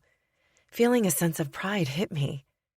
Usually the only way I know if a campaign is a hit is from the numbers. It's more than nice to hear from actual viewers and customers. Glad it worked then. Oh, it definitely worked, Amy says, wiggling her eyebrows. Good thing he got the snip, or we'd be having baby number 7. We cackle, and when I turn my head, I see Colt watching us with an unreadable expression on his face. I bite my lip, and he tips his head, lifting his beer in my direction. Progress. Good progress. We talk and laugh for probably an hour. The men set up a large sheet hanging from the side of the garage with a projector playing an animated movie for the kids to enjoy. Amy's oldest daughter, Fiona, has Poppy on her lap, and the kids seem content. There's a puppy next to Poppy, and 4 more taking naps on the blankets with them. I was told that Tori's brother had brought a bunch of puppies, but has since left. Basically, none of the men were immune to their kids begging to keep one. 5 shelter puppies rescued in one night seems like a pretty amazing thing to me. My 3rd seltzer goes down even better than the first 2, and the 4th, it just slid right down. But the 5th and 6th, I don't think I even tasted them. So much for not getting drunk. Moving home might be turning me into a lush, but right now I don't care because I'm feeling giddy and a little buzzed, and quite honestly, horny as fuck. Every time I make eye contact with Colt, something in the air crackles between us. I wonder if he feels it too. I feel someone watching me and know instinctively that it's him. My breathing is heavy and my skin feels itchy but also hot. And when I look at Colt, I'm pretty sure I drool a little bit. When I first came here and saw him again, I knew he'd definitely aged well. I wished I'd been around to see him grow up into who he is today. He's everything sexy about a man. Muscular arms and shoulders, jawline that's not too chiseled that it looks sharp, but is still pronounced and strong. I can't stop myself from letting my gaze lower to his crotch. It's not obnoxiously bulging, but it's... wow. I really hope I didn't say that out loud because I felt my mouth actually form the word. His eyes don't leave me, taking in my chest, my legs, and finally back up to my face. Neither of us are apologetic about our perusal of each other's bodies. I bite my lower lip again and cross my legs, feeling an ache between them that I haven't felt in ages. Just looking at the man is getting me all hot and bothered. It could be the alcohol, but more likely it's just him. There is something about this man that has always turned me on, especially his hands. I can practically feel them on my skin right now. They're working hands, and I can imagine the calluses rough against my... Should we do it? I hear Jenna ask, giggling. She's drunk too. I sure hope the guys are planning to be the designated drivers here because all the women are well on their way to hangovers. Do what? I ask, completely missing a big portion of the conversation. Stop eye-fucking for a second, will you? Tori says. She's laughing, too. Sorry. I apologize, but don't correct her. I whip my head to Tori, who I'm realizing is freaking hilarious. Was he actually eye-fucking me? All the ladies say, oh, yeah. Heat rushes to my cheeks, but it's not from embarrassment. No, definitely not because I'm just buzzed. Okay, drunk enough that embarrassment flew out the window. It's from heat. The kind that makes me want things I have no business wanting. Okay, what are we deciding whether or not we're doing? I ask. I'm not sure if my sentence made sense or not, but no one seems to notice. We have an extra bucket of water balloons and the guys look a little overheated, don't you think? Water balloon fight with Colt? Yes, please. Bridget, you're the distraction. We don't want you running and slipping on wet grass. Go talk to the guys and we'll arm ourselves, Missy says, taking charge. Bridget happily stands up, moving to the guys. She slides her hand over Dalton's shoulder and he looks up at her, completely lovesick. It's adorable. I have no idea what she's saying, but all the guys seem to have their attention focused on her for the time being. Missy stands up and calmly walks over to the bucket, sits in the grass in front of it, like that's not obvious, then pushes with her back until it slid over to us.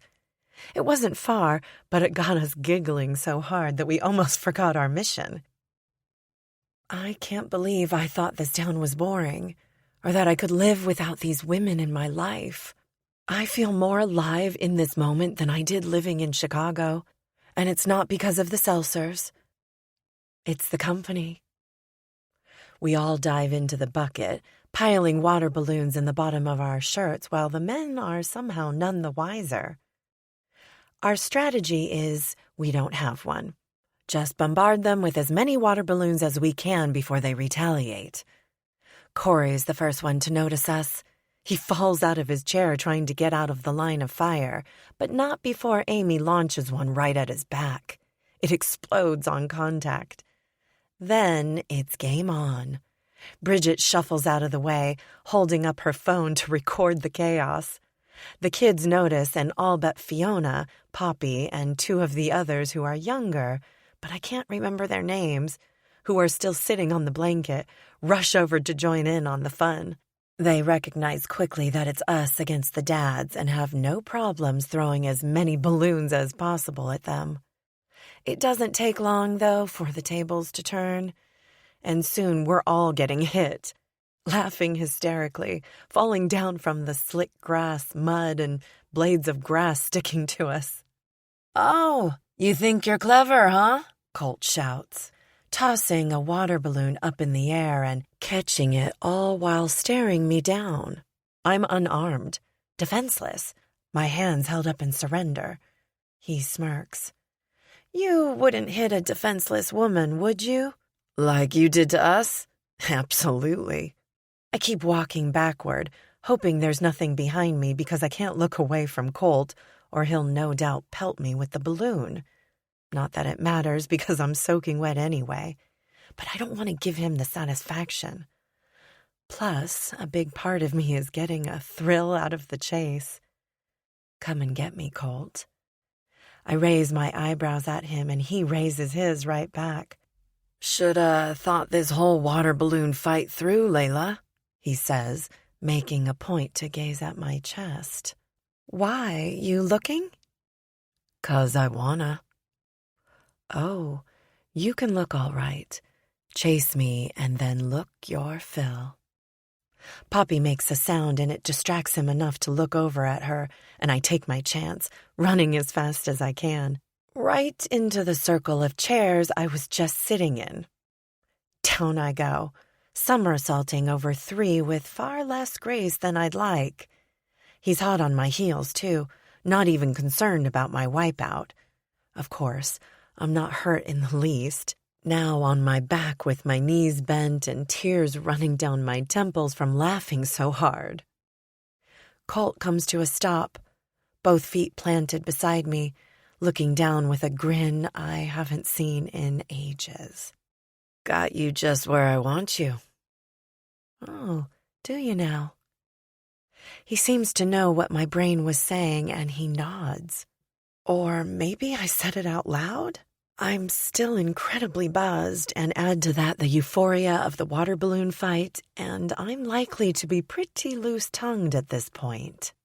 He unceremoniously drops the balloon right on my chest. Splash! If I wasn't wet before, I definitely am now. In more ways than one. Got you wet, he says suggestively. You definitely did. Colt holds a hand out for me and helps me up with ease. I pop up on my feet, but he doesn't let go of my hand. Rather, keeps me close so our wet bodies are touching. We're staring at each other, my breasts brushing against his chest with every deep inhale I take. Uncle Colt? I hear a little voice ask, interrupting our moment. Which is probably a good thing, because I was half a second away from lifting on my toes and kissing the man right in the middle of a birthday party filled with kids and our friends. And yes, I can definitely call them my friends once again. Yeah, Fiona.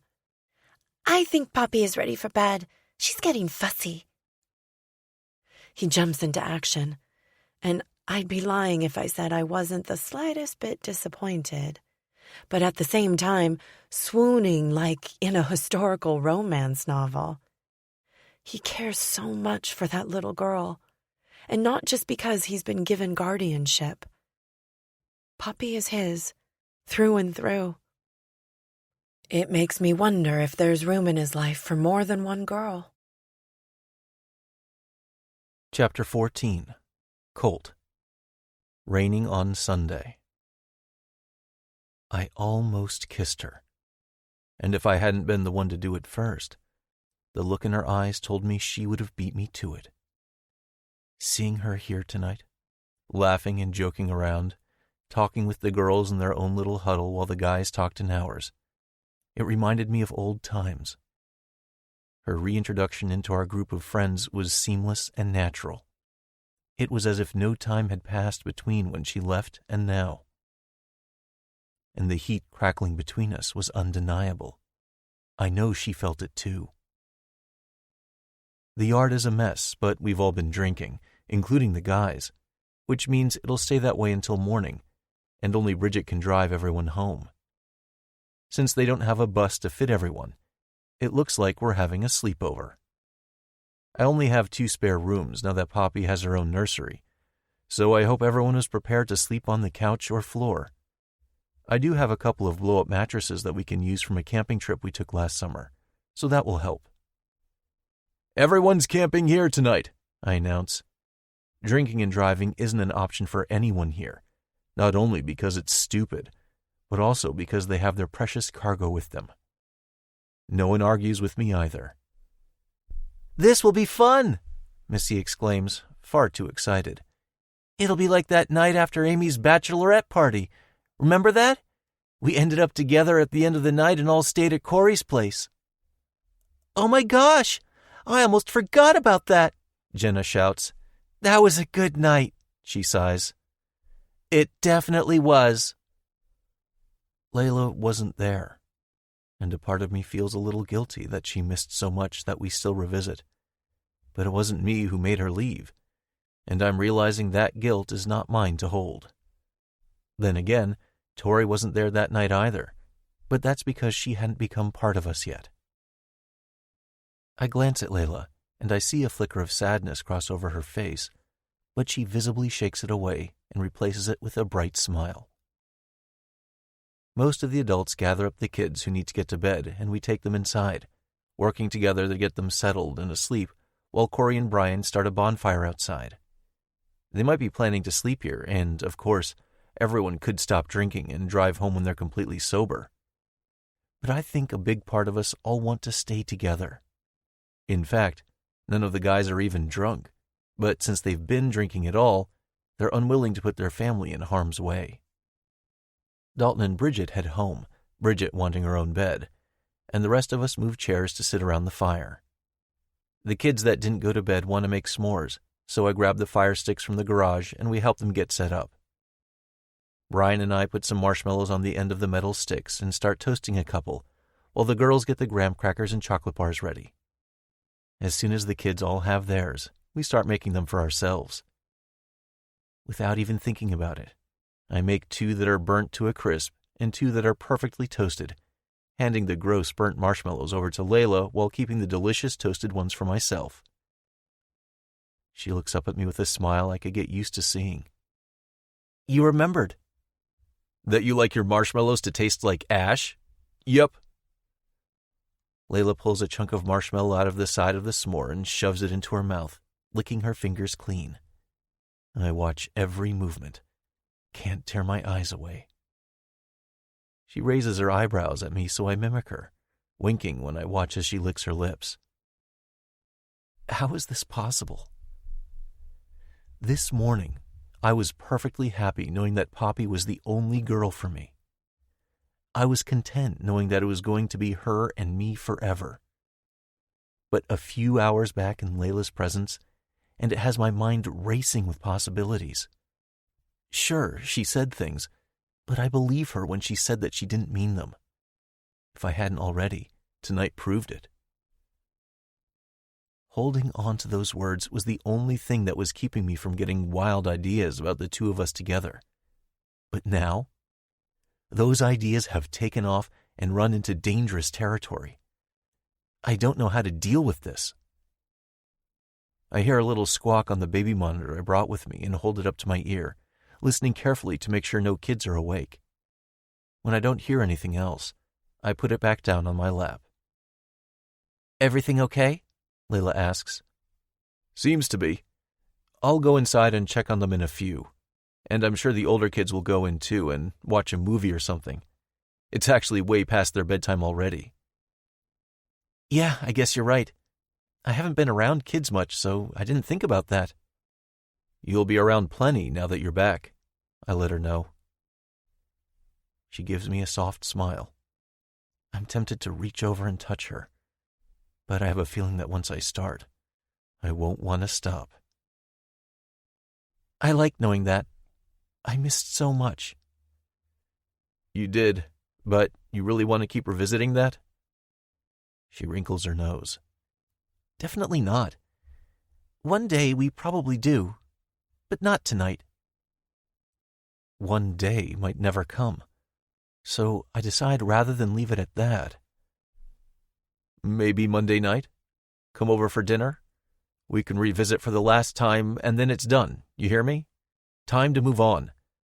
I'm dwelling too much, and I know that. You want me to come over Monday night? I do. Even with the sky dark and the stars in the sky, only a sliver of moon showing, and the dim glow of the fire, I can see tears in her eyes. I reach over and cup her cheek, thumbing away a tear that escaped. Hey now, none of that. It's probably just 'cause I'm drunk. I'll let her have that excuse. For now. Smiling a little, I allow myself a few more moments of touching her soft skin. Only my hand isn't catching up to my brain, and instead of removing it completely, instead, I let it slide down her neck. Her pulse is beating wildly, and her sharp inhale of breath only spurs me on. Contrary to her, I'm not the least bit drunk, so I can't excuse this away. These feelings aren't manufactured or caused by a bottle. They're real and scary as fuck. Beneath my hand, I can feel Layla's shoulders rising and falling with her deep breaths. My eyes stray to her lips, and the memory of how they feel is so sharp that I lick my own, wondering if I somehow kissed her and didn't realize it. I know they're always soft, and I'd bet anything that they taste like a hint of vanilla from her lip balm. I remember kissing her softly at first, sliding my tongue across the seam of her lips, and her taste. Fuck, her taste. I've kissed women since Layla, but none that I enjoyed as much as her. The first woman, I almost recoiled away. It felt so wrong, and not because of some moral hang-up. I knew we weren't together. It had been a full year since she left. It felt wrong because it was wrong. No other woman felt right. Conversation continues around us, but all I see is Layla. For the first time in over a dozen years, I wish my friends weren't around. I could pull her out of her chair and into my lap. She'd feel my hardening erection, and I wouldn't care because she's the one who did it to me. I'd reach up and thread my fingers through her hair, keeping it away from her beautiful face, and pull her lips to mine. From that moment on, we would simply exist as one. "Colt," she whispers, her voice a lustful combination of turned on and scared. I know the feeling. "Yeah, baby?" She makes a noise from the back of her throat. "Oh, shit. You called me baby. I can't handle this." "Sorry, am I overstepping?" I ask, reluctantly removing my hand from her. "No, it's just..." She drops her head, shaking it back and forth. "I never thought..." "Never thought what?" Layla's eyes never leave mine, as if she's hoping she can still read right through me. She probably can, and maybe I should be worried about that, but I'm really not. If Natalie's death taught me anything, it's that life is short. Yeah, I was hurt. Tim pulled me aside earlier and said point blank that I only had two choices. Either get over it because life isn't meant to be lived holding a grudge, or live alone the rest of my life and likely have to watch her eventually with another man. He'd understood the hurt. Hell, he was the first one here after she left, so he saw the destruction from the beginning. The other man part isn't what changed my mind. It was the holding a grudge part. Natalie would have kicked my ass if she'd still been here when Layla came back. She always told me we'd find our way back. Our path just didn't look like I'd originally thought it would. And maybe that's part of why I was holding on to that hurt. Because my plan was changed. I never thought we'd be able to even consider getting back to this. Are you considering it? I ask her, even though I know the answer. I need to hear it from her lips. She watches me closely. I am. Might be stupid, but it goes beyond consideration straight into hope. I'm hoping for this. I smile and give her neck a little squeeze. I'm right there with you. I have a confession, she says quickly. A knot in my stomach immediately forms, but I don't allow myself to physically show her how terrified those 4 words make me feel. Uh-oh. I stole Poppy's wish. My eyebrows furrow. Come again? When you were blowing out her candle, I made her wish for myself. I know I'm an awful person. A smile stretches across my face. I have a feeling I know what her wish was, because I wished for the same. I'm sure she'll forgive you, as long as you get your wish. The next few hours, we sit around the fire and chat. The older kids are surely zonked out by now, all in my fully furnished basement, and our old asses are starting to yawn. The little kids were sound asleep when a few of us went in to check and get the older kids situated. They were crashing from a sugar high combined with several hours of hard playing and fun, so I'm sure they'll all sleep pretty good tonight. They were also pretty damn giddy about having a big sleepover together. The kids have grown up with each other and are thick as thieves, much like their parents, so they love this. We'd corralled all the puppies, what were we all thinking, into the garage with some blankets to sleep on and food that Tori's brother left along with a couple water dishes. I'm sure I'll find poop and pee in the garage tomorrow, but it's safer than letting them sit outside by themselves all night or having 5 puppies in the house. That would be a disaster. Time to call it? Tim asks the group. A chorus of yas all around, so we head inside. We check on the kids and take turns in both bathrooms. I don't have much for the ladies here as far as whatever they use on their faces at night, but no one seems to mind.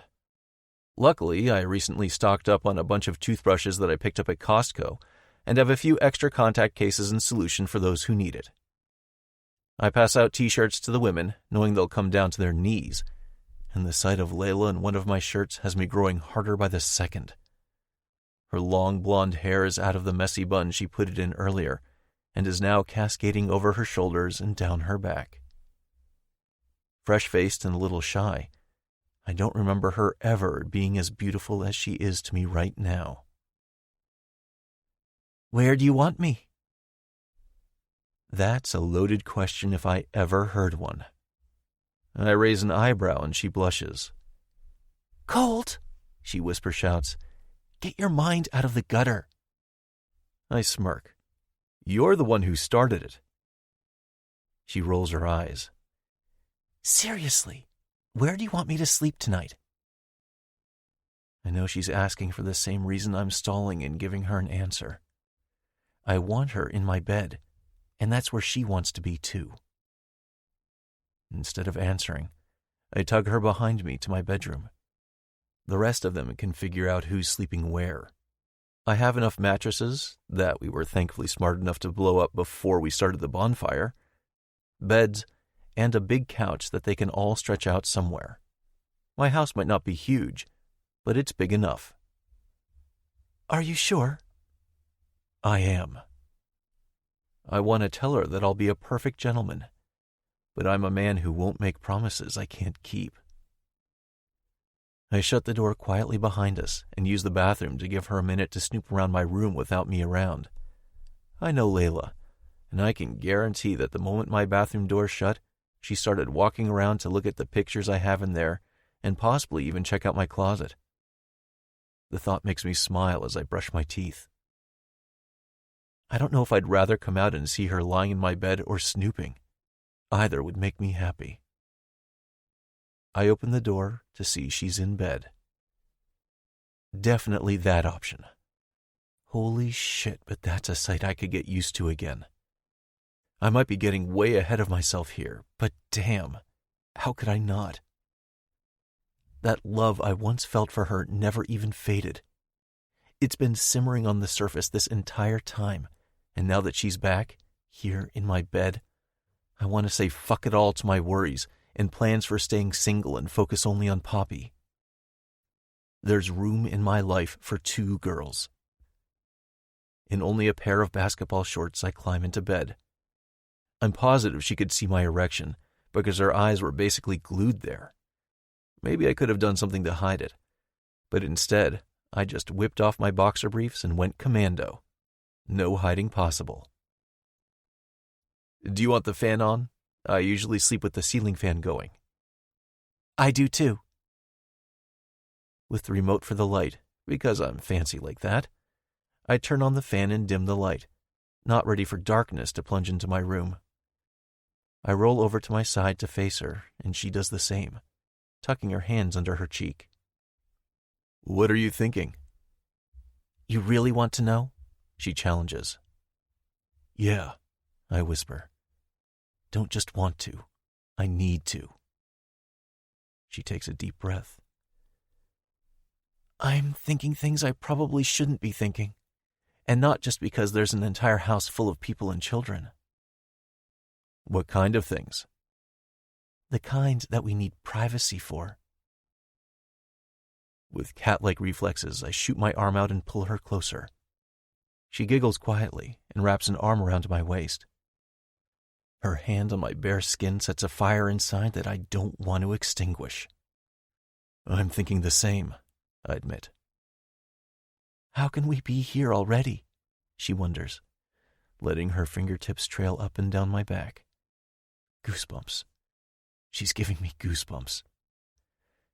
I will myself to stay in the moment, not to jump ahead or push things faster than either of us are ready for. We have a lot to overcome and issues to sort out between us, but my body is saying to go after her. I didn't realize how much I missed Layla until tonight. We're not ready for you yet, you understand that? I tell my dick. Maybe we never left. We were just on a really long pause. Too long of a pause? One way to look at it, but then again, we wouldn't be who we are today if that pause didn't happen. How do we even know we like each other now that we're different people? That's a good question. But the only way we find out is if we give it a shot. Take the time to hear about our lives when we were apart, learn who we are now, and see if it fits. But, Layla, I'm going to tell you right now, there is not a single part of me that doesn't think it fits. Really? She asks, sidling in a little closer. I lean down and brush a kiss across her waiting lips. Really? That one brush isn't enough. Not even close. I was right earlier. Vanilla. She tastes like vanilla, and it snaps my resolve. With a low growl, I practically attack her, flipping her onto her back with my body held above hers. She presses into my lower back so my weight is on her, and she wraps her legs around my upper thighs, holding me there. Our lips meet, and I swear I see stars behind my closed eyes. Kissing Layla was one of my favorite things. Our tongues tangle as if no time has passed between us. The memory of our kiss left beneath the surface all this time. It's rough, but still somehow gentle. Neither of us are eager to come up for air. My hardness rubs against her center, and she trembles beneath me, letting out a quiet moan that I can feel on my tongue. I let my hand trail up her side, under my shirt, but with every ounce of willpower I have in me, I don't go farther. I don't want to rush this, even though my body is screaming at me to peel away the layers between us. I'm so ready for her, I'm sure I could come just by dry humping her tonight. I've also not had sex in a really long time. We kiss for hours, or minutes, I don't know. Our mouths are a little puffy and swollen, her taste permanently cemented to my tongue once again. You feel so good, she moans, while I trail kisses down her neck. I rub myself against her, which is a mistake for me because I don't want to embarrass myself, but good for her if the way her eyes flutter and close is evidence enough. You need this, baby? Oh God, I do. I really do. I circle my hips and grind against her. Her back arches, and with only the barrier of her underwear and my thin shorts, her heat is radiating between us. Her legs shift up a little and tighten around my waist. The need to kiss her again has me catching more of her moans into my mouth. She's close. I can feel it.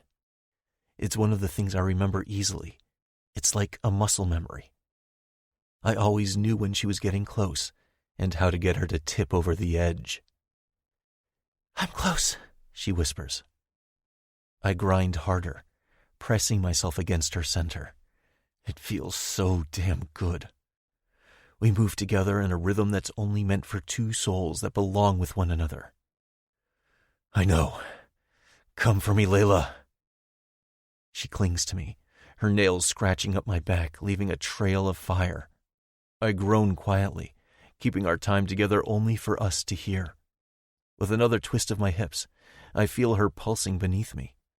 Her mouth opens wide and she gasps, a silent scream that I wish I could hear. But even not hearing it, it's enough for me to follow right behind her.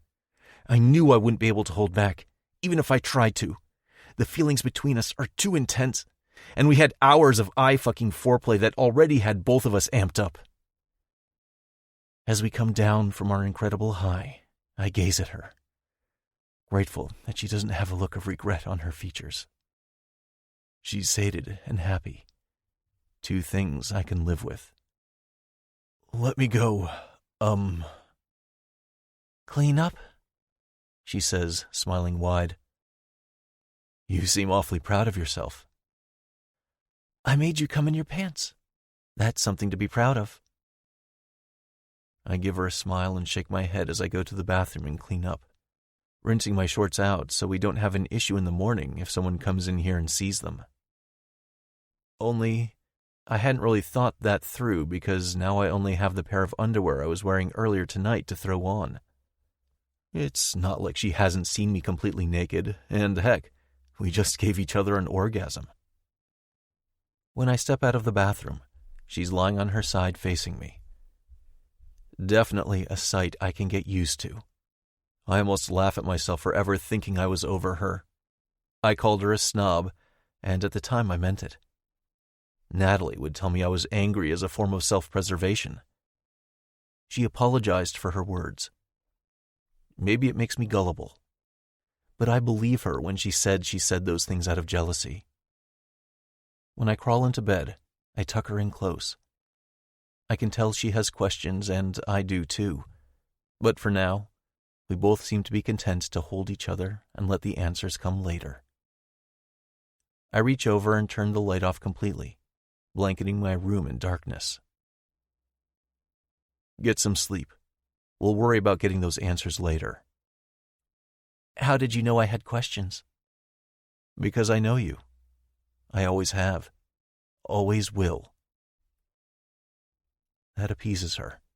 She nestles in closer, her head resting on my chest, our arms and legs tangled together. For the first time since Natalie passed, I fall asleep happy. Chapter 15. Layla, Small Town Boy.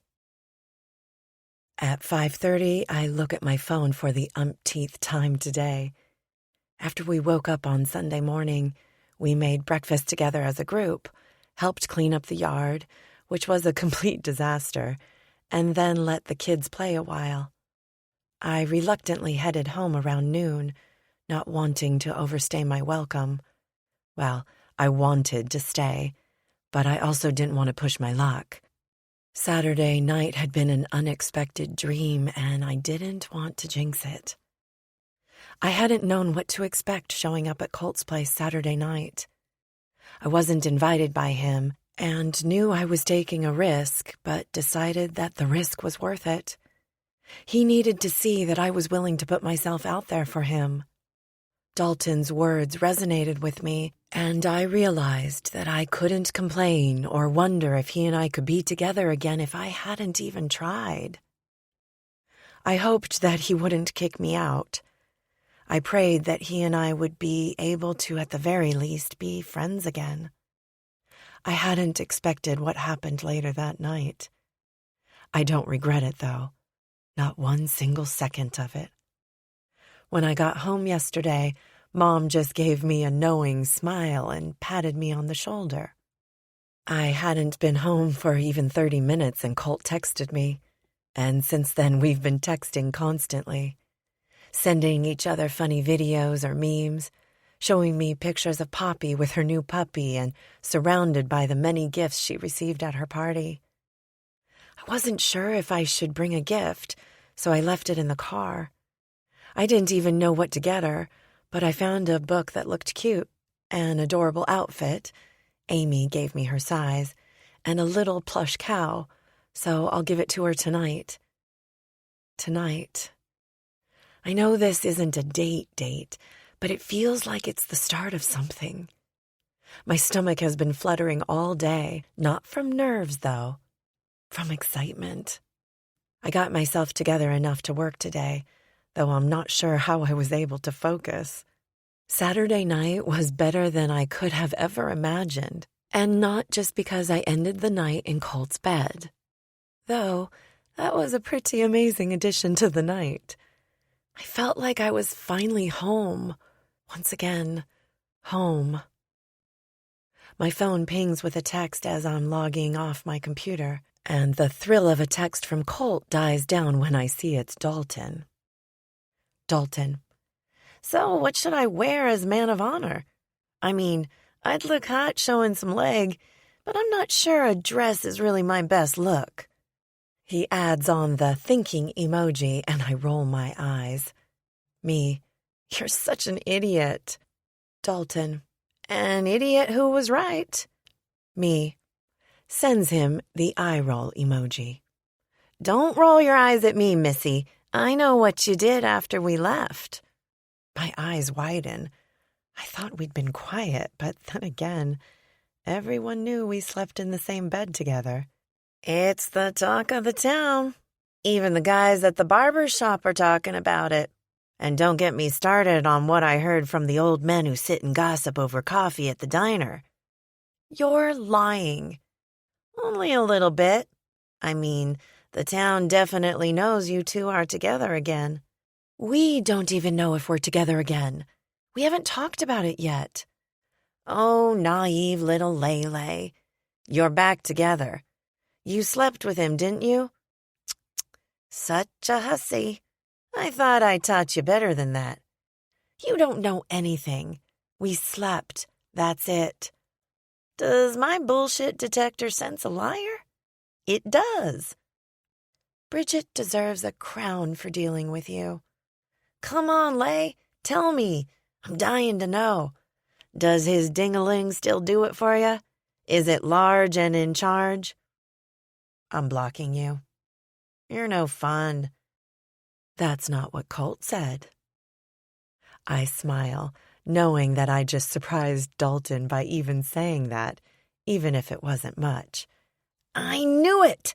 I'm thinking an early summer wedding on his farm. I'll wear a navy blue suit because then it'll bring out the color of my eyes. I'll even carry a bouquet if you want me to. Of course, my kid will be in the wedding too, but so will Poppy. If Bridget and I aren't married yet, which would suck, we can just make it a double wedding and you can be my best woman. Back to blocking you. You will do no such thing. Just tell me how tonight goes. I won't keep giving you shit about it, I promise. You know I only want the best for you, and it seems the big guy is it. Thanks, Dee. I'll let you know. I won't even ask how you knew about tonight. From the big guy, of course. He and I are practically besties now, too. Don't worry, though. My little pumpkin, you aren't being replaced. That makes me laugh. He's the most ridiculous man I've ever met. At one point, I hated him for contributing to Jasper's cheating ways. But then I realized he did me a favor, and we became friends once again. Since we've been home, especially, we've gotten even closer.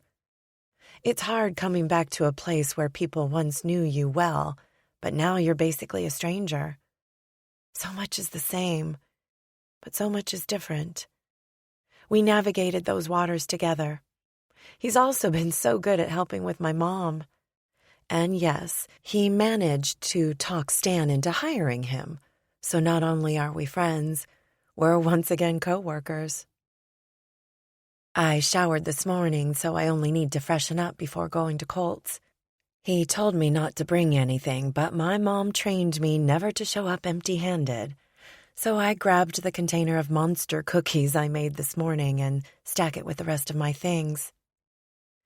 Mom's pretty much fully recovered, which means my anxiety level has decreased exponentially. And Stan is coming to visit this coming weekend, which will be wonderful to see him. Next, I just need to find a place to call my own. Eventually, anyway. I'm actually pretty happy living here with Mom, and she's made it clear she's in no hurry for me to move out. Sure, it's a little weird to live with my mom in my 30s, but it was necessary when I moved back, and now it's such a blessing. "What time are you going to Colt's?" Mom asks, popping her head into the bathroom while I'm applying a bit of makeup. "Pretty soon. You can join us, you know. He'd like to see you." Her eyes grow a little sad. "Not tonight." I set down my eyeshadow brush and turned to face her. "Mom, he doesn't blame you." "He should," she says quietly. "If I wasn't there..." I grab her shoulders and look her right in the eyes. "Stop it right now. He understands why you feel that guilt, but he also said it's misplaced. You're coming with me tonight. You'll see that he doesn't hold anger toward you. Plus, I think you need to see that Poppy is doing amazing with him." "I'm not interrupting your date." I scoff. "It's hardly a date, Mom. He asked me to dinner because we have a lot to talk over. And honestly, that probably includes the accident. It's settled. Understand?" She looks worried, but finally agrees and heads to her bedroom to get ready. I pick up my phone and shoot off a quick text to make sure it's okay with Colt that my mom joins us. Me.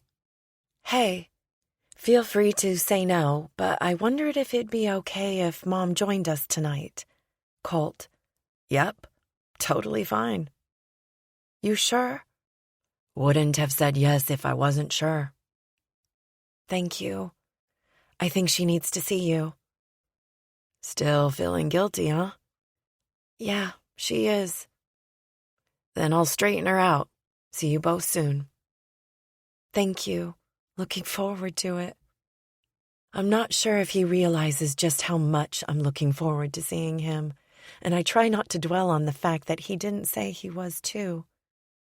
Ugh, I feel like a middle school girl with her first crush, which just so happened to be Colt. Thinking back through the years, even when I was in Chicago and dated other men, it was always Colt. I would compare every man I met to him, and even though I tried to convince myself that I wanted a different type of man, a part of me knew the truth.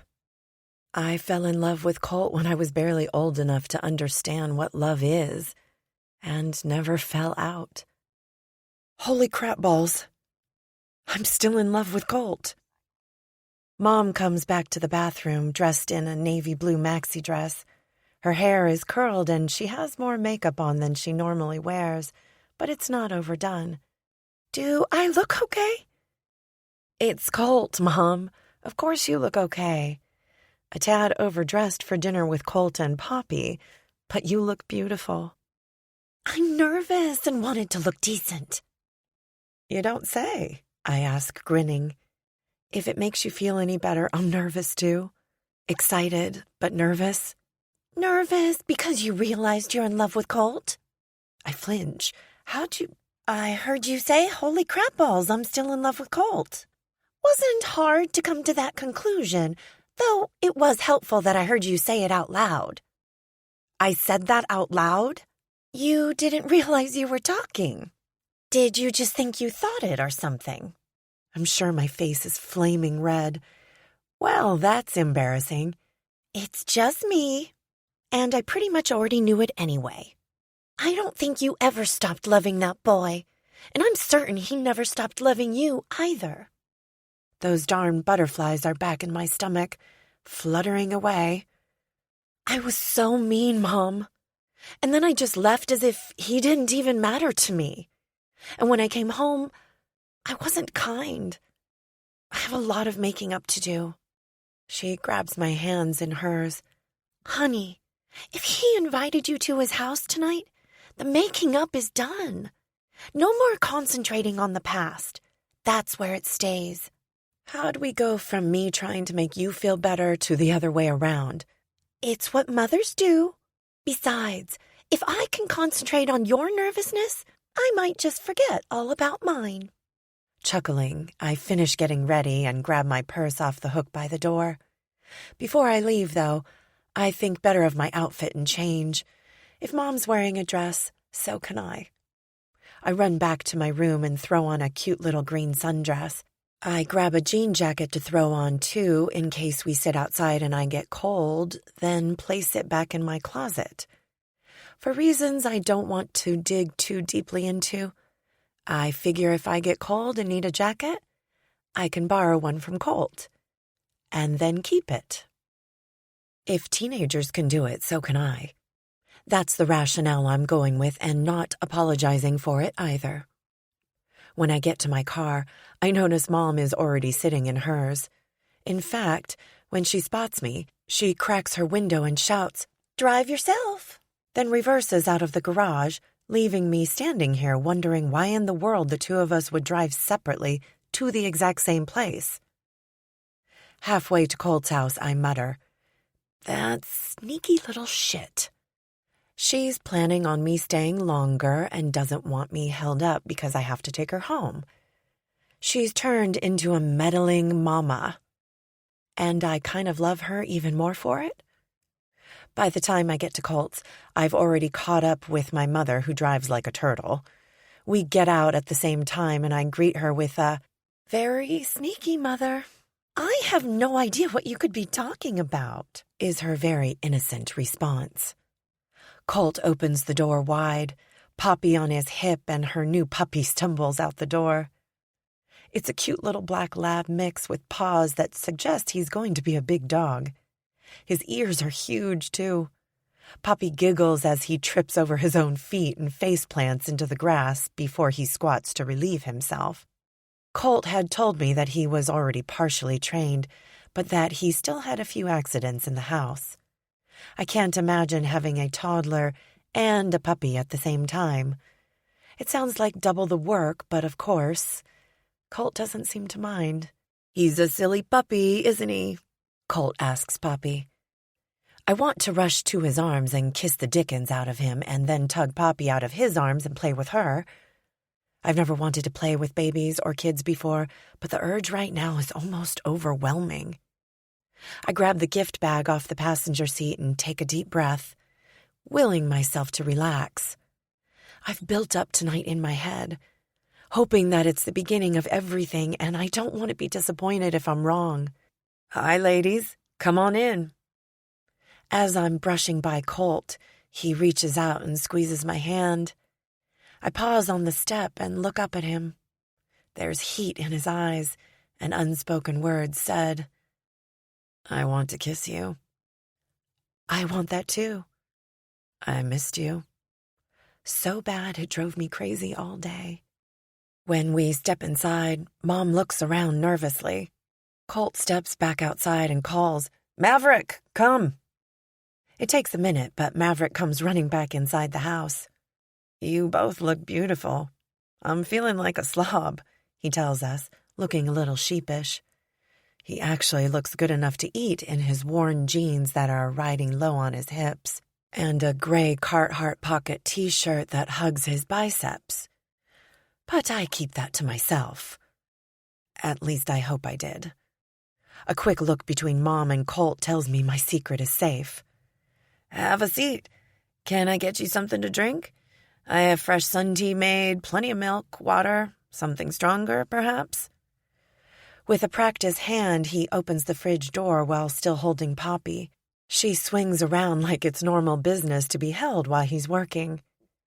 "Iced tea sounds great," I say.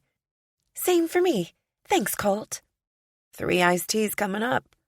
"And what about you, Tootsie Pop? Want to have some refreshing water with your meal? or would you like a bottle? Baba! My mom gasps. She knows those things already. Colt grins while pouring our drinks. Nah, she just likes to say Baba after I say bottle. I guess she could know how to make her own choices at this age, but I'm pretty sure she just repeats things and gets a kick out of it when I seem impressed. Mom laughs. She's smart. Yeah, she is, Colt replies. Probably too smart for her own good. Before Natalie died, she was starting to say things like bye-bye and no, and Nat said that it was normal. She has a few words she uses often. Go, which is usually her way of saying she wants to go see the animals. It's kind of crazy how quickly she's forming words and learning new things. When Layla started talking, she never stopped, Mom says, giggling. It was like she'd been holding all these things in and felt like she was late to the party, so she had to keep talking in case she forgot how. Colt smiles and winks at me. Sounds about right. He hands us each a glass of tea and gets Poppy situated in the high chair and straps a bib around her neck. He gives her a sippy cup filled with water. She tosses it to the floor and watches with a grin as Colt picks it back up and gives it back to her. She raises it in the air like she's going to do it again, and with a patient and gentle voice, he says, No, Poppy. We don't throw things, okay? We're going to have a cup instead of a baba because you're getting to be such a big girl now. The way Poppy stares at him, like he hung the moon and would do anything to make him happy, is the sweetest thing. These two adore each other. I'm sure there are many times Colt feels like he's not cut out for being a single dad to Poppy, but from where I'm sitting, he's doing an incredible job. Is there anything I can help with? I ask. Nope, it's all ready. Easy stuff tonight, so I hope that's okay with you two. Macaroni and tomatoes, grilled chicken with pesto on the side because little miss here isn't ready for the greatness that comes from fresh-made pesto. Cucumbers and onions and vinegar, and I have some strawberries and brownies for dessert. Brownies are from a box, and the frosting is from a can, so don't go getting too excited for that. I do add extra chocolate chips into the batter, though. You made all this? Mom asks in awe as he sets everything on the table, filling a little plate for Poppy and handing it to her. He cut the chicken up into tiny bites and gave her just a few cucumbers. The macaroni and tomatoes are pretty soft, so he just gives her a little pile and blows on the plate to cool off the food. From his seat next to Poppy, he glances at Mom. Been living on my own for a while now and had to learn to cook if I didn't want to live off takeout and frozen food. Considering there aren't many options for takeout here, and I got tired of frozen pizza real quick, I made sure I learned the basics. Natalie taught me how to make some harder meals, which was fun because she was learning along with me.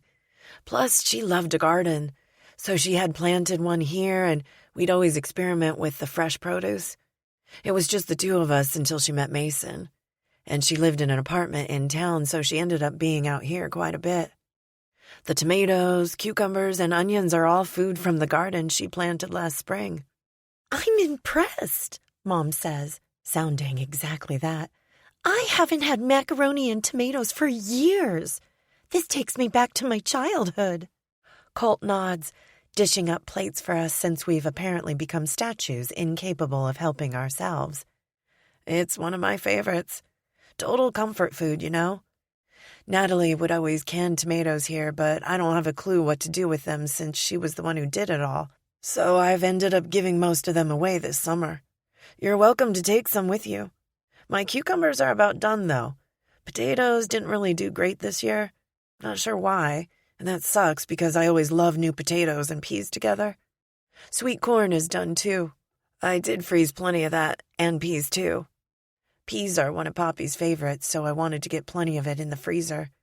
At least as much as I could, but time wasn't on my side this year for obvious reasons, he says, gesturing to Poppy, who's already digging into the tomatoes and macaroni.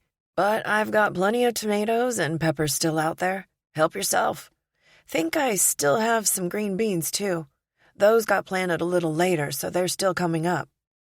Mom and I sit slack-jawed while Colt talks. He's a grown-up. Of course, I knew this about him already, for more reasons than just Saturday night. But he's an actual adult now. I missed it all. He's matured in ways that I never imagined, and I feel like he's leaps and bounds ahead of me. I can cook, but I'd never be able to pull together a meal like this and call it easy. I look around the house that's neat and tidy. He runs a farm on his own, cares for his niece, cooks entire meals, keeps a clean home, and manages it all as if it's effortless. I was proud of myself for paying my bills on time and keeping a few plants alive. To say I feel out of his league would be an understatement. Hot emotion tickles the back of my eyes, and I blink it away. Mom notices, because of course she does, and reaches over to tap me on the leg. She nods once as if telling me that she understands. "I'm proud of you, Colt. You've really done well for yourself here," Mom says. He looks at her a long moment. "Thank you, Maureen. That means a lot to me coming from you." "You're welcome. And I don't say that to blow smoke. You really have been through a lot in your years, and I think it's just wonderful to see you doing so great." He blushes a bit and clears his throat. "Shall we get started?" he asks. "Yes, it all looks amazing." "Yes, it really does, Colt. Thank you. You went to too much trouble." He cocks his head. "It wasn't trouble. I have to eat too, you know. I just made a little extra." It'd be good if he stopped being so wonderful. Might help my heart not to run away with my head. As soon as the first bite of chicken and pesto hits my tongue, I let out a soft moan. Holy moly, that pesto is delicious. His fork is suspended mid-air as he watches me eat. I'm sure I'm embarrassing myself, but I can't help it. With every bite of each thing he made, I eat faster. I'm already wondering if I can have seconds, and my plate isn't even halfway empty yet. "Glad you like it. It's Jenna's recipe." "It's so good," I say around a mouthful of food. "Leela Jean, I taught you better than that. Where are your manners?" Mom scolds me, but there's a teasing lilt to her voice. I wipe my mouth with a napkin. "Sorry, Mom." Colt chuckles. "Still using the mom voice I was always terrified of." "Oh, shush. I never used it on you once." "For good reason. I was too scared to get you angry enough that I would have to be on the receiving end of it." "Oh my gosh. Remember that time we all went to the drive-in theater a few towns over? Your pickup wouldn't start when we were getting ready to leave, and you were freaking out that I'd get home past curfew. You paid Drew $20 to come pick us up and offered him an extra $10 if he went over the speed limit on the way home." "Damn right I did. It worked, too. Got you there just under the wire." "Was I really so scary?" "To a teenage guy desperately in love who was trying to stay on his girlfriend's mom's good side, you were definitely scary. I didn't want to do anything to mess up and have you tell her we couldn't see each other anymore." Desperately in love. I press my lips together, but it doesn't stop the smile that takes over my face. The rest of the meal passes with more memories being shared, as well as new stories neither of us have heard. I was nervous that it would be awkward when we talked about the time we were apart, but it isn't. In fact, it's the opposite. We eventually move into the living room after our stomachs are completely full of the best meal I've had in years. Poppy toddles around on the floor where her new puppy chews on a toy, making it squeak, and I take a seat on the plush carpet. She brings me toys and bosses me around in her own little language. Colt never once interferes and tells me that I don't have to play with her or tries to get Poppy to focus on something else. He lets us play, and I wonder if he can sense that I need and want this. "Did you bring Poppy's gift with you?" Mom asks, even though she knows I did. "Oh, right. I left it in the kitchen. I'll go grab it." I move to get up, but Mom stops me. "I've got it," she says, leaving us alone. She likes you, Colt says. Well, that's a good thing since she's my mom. He barks out a laugh. Well, I'm sure she does too, but I was talking about Poppy. She warmed right up to you and usually is a little more hesitant at first. Maybe it's because I was here Saturday night and she remembers me. Maybe. Or it could just be you. Or maybe it's because she can sense that I like you. I glance up at him. He's sitting on the edge of the couch, elbows on his knees as he watches Poppy and me play together. An expression crosses his face that tells me I didn't need to be nervous. Poppy stands up and returns with a book, sitting down on my lap. Maybe she senses the feeling's mutual, I say. Mom rejoins us, breaking the tension that's thick between us, and hands the bag to Colt. Poppy could care less. She's too interested in the book I'm reading her. It's all about a mouse and a cookie. A classic story that never gets old. I'm surprised she sits through it, but she doesn't move once while I read it to her. Cover to cover. She sticks her thumb in her mouth and plays with my hair while I read. It's a little uncomfortable knowing that Colt and my mom are sitting here listening as well. But when I look up, I see that I'm alone with Poppy. I have no idea where they went or when, but I wonder if Colt is taking this opportunity to talk with Mom and alleviate her guilt a little bit. Or maybe they just took Maverick outside to do his business since he's missing from the party too. When the book is finished, Colt and Mom still haven't returned, so I reach over and help Poppy unwrap the gifts I brought. She squeals and hugs the stuffed cow, tosses the clothes on the floor, and hands me the book before climbing back into my lap, pointing to the book. Demanding little thing, aren't you? I say, laughing. Poppy settles into my lap, making herself comfortable with her thumb in her mouth, fingers playing with my hair, and stuffed cow tucked in the crook of her elbow.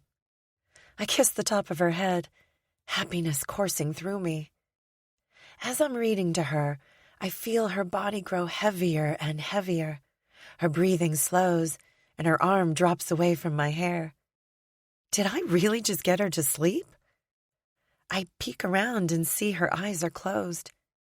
It's around 8:30, so I'm sure it was getting close to her bedtime, or way past it. But I'm feeling pretty proud of myself. Of course, she probably needed a diaper change and a bath, maybe a bottle and a change of clothes into her pajamas. But she feels comfortable enough with me that she fell asleep in my arms. That's a win for me. I hear the front door open and close, followed by footsteps. I turn toward my mom and Colt and lift a finger to my lips, letting them know to stay quiet.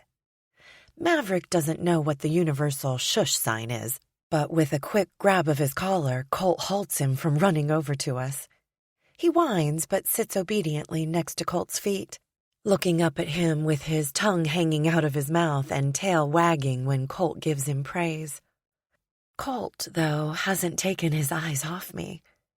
He raises his eyebrows, and I wish I could read his expression. You got her to sleep.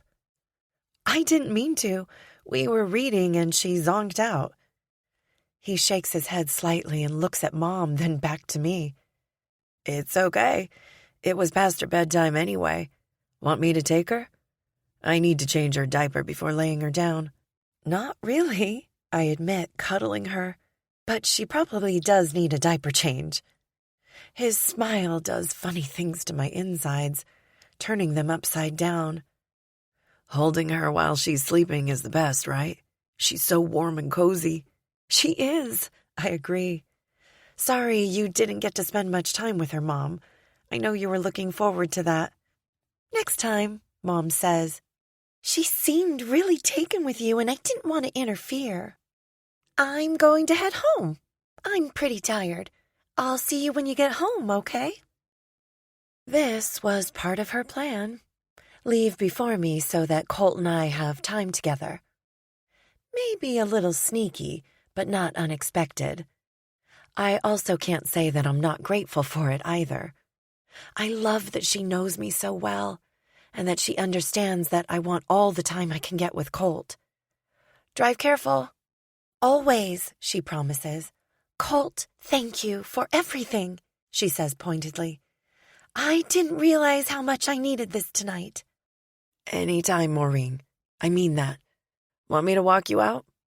I'm perfectly capable of getting myself to my car on my own, but you're kind to offer. She gives him a hug goodbye, then leans down to kiss Poppy's head and mine. Sweet baby, she coos. With a little wave, she walks out the door.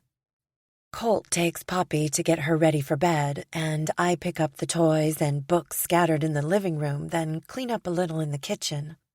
We put away the food already, but there are some dishes that need to go in the dishwasher yet, and a pan that needs scrubbing. You didn't have to do that, Colt says, startling me and making me jump. Holy crap, I say, breathing hard. Pressing a hand to my chest, I feel my heart racing. You scared me. I didn't hear you come in. He smiles a crooked grin, leaning casually against the wall. You were focused. I guess. Wiping my hands on a towel, I drape it over the pan I just finished washing. Get her down? He nods. She didn't even stir when I was changing her. That makes me smile. She was out, huh? Apparently so. Want to stay for a while, or do you need to head home? He'd have to physically remove me from his house right now. I have no desire to leave, and maybe I shouldn't admit it, but not just tonight. Being here with him feels more than just comfortable. I feel at home here. I can stay. Good. Little chilly outside, but want to go out there? I have the monitor in case she wakes up. That'd be good. Let me grab you a sweatshirt. I grin to myself when he leaves, happy with my decision to see if I could borrow one of his, and take a deep breath to calm myself down. For whatever reason, I'm jittery, so I shake out my hands. Colt has that effect on me, though. Just being in his presence makes me feel young and alive again. Here you go. It'll be big, but it'll do the trick. Rather than handing it to me, he slips it over my head. I push my arms through the sleeves, and he slides a hand behind my neck to pull my hair out. But he doesn't remove his hand. Our eyes lock, and he moves impossibly closer. Like you here, Layla. Don't know what that says about me, since we have a lot of history to unfold and work through. But it doesn't change the fact that I like you in my home, in my hoodie, playing with Poppy. I wrap my arms around his waist. I like it here too, in your clothes and playing with Poppy, eating dinner at your table. But I feel like I'm trying to speed through the steps because I missed so much. Remember how I said we were just on a long pause? Yeah, but that doesn't mean we need to rush anything, right? He kisses me. It's sweet and promising, but over far too soon. Forget what I just said. Rushing the step sounds like a better plan. He gives me a grin. Let's go outside. We'll keep talking. He holds my hand as we walk through the sliding glass door to sit on the covered deck. There's a large table surrounded by 6 thick cushioned chairs. He lights a citronella candle to keep the bugs away, but aside from the flicker of glowing orange, we're covered in darkness. It's so peaceful, I say, closing my eyes. Crickets are chirping, but that's the only sound out here. It's one of my favorite places. Natalie was planning to string those big bulb lights up around the roof here, he says, pointing above the deck. But it never happened. She'd use my house as her own interior decorating outlet. The sound of his voice is melancholy and makes me want to wrap him in my arms. I spend a lot of time sitting out here, thinking and reflecting. I tuck my legs under my butt and lean on the arm of the chair. It's a good place to be. Yeah. He leans back in his chair and stares at me. Sat here last night. Thought a lot. I swallow hard. I don't have a sinking feeling in my stomach, but that doesn't mean I'm not misreading his signals. Did you? He takes a while to answer, and when he does, it isn't what I was expecting him to say. Want you to know? I talked to your mom about the accident. She cried, which I understand. She said if she wouldn't have been on that road, maybe the accident never would have happened. I agreed with her, but assured her that I don't fault her. If she was at fault, she would have been charged by the police, which she wasn't. An accident is just that, an accident. It sucks, and it was so unfortunate. But I'm a believer, and know that when it's someone's time to go, they're going to go.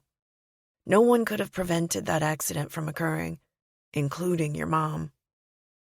That made her cry a little harder, but she eventually understood. I tried to offer her comfort in knowing that Poppy and I are doing better than I could have ever expected, and she seemed to accept that too. She's going to need to keep talking it out, though, and it might be good to have her talk to a therapist or someone at church, because shit like that can get in deep, and it's hard to dig it out on your own. She's tough, but she was involved in a fatal accident, and neither of us can begin to understand the grief she's feeling right now.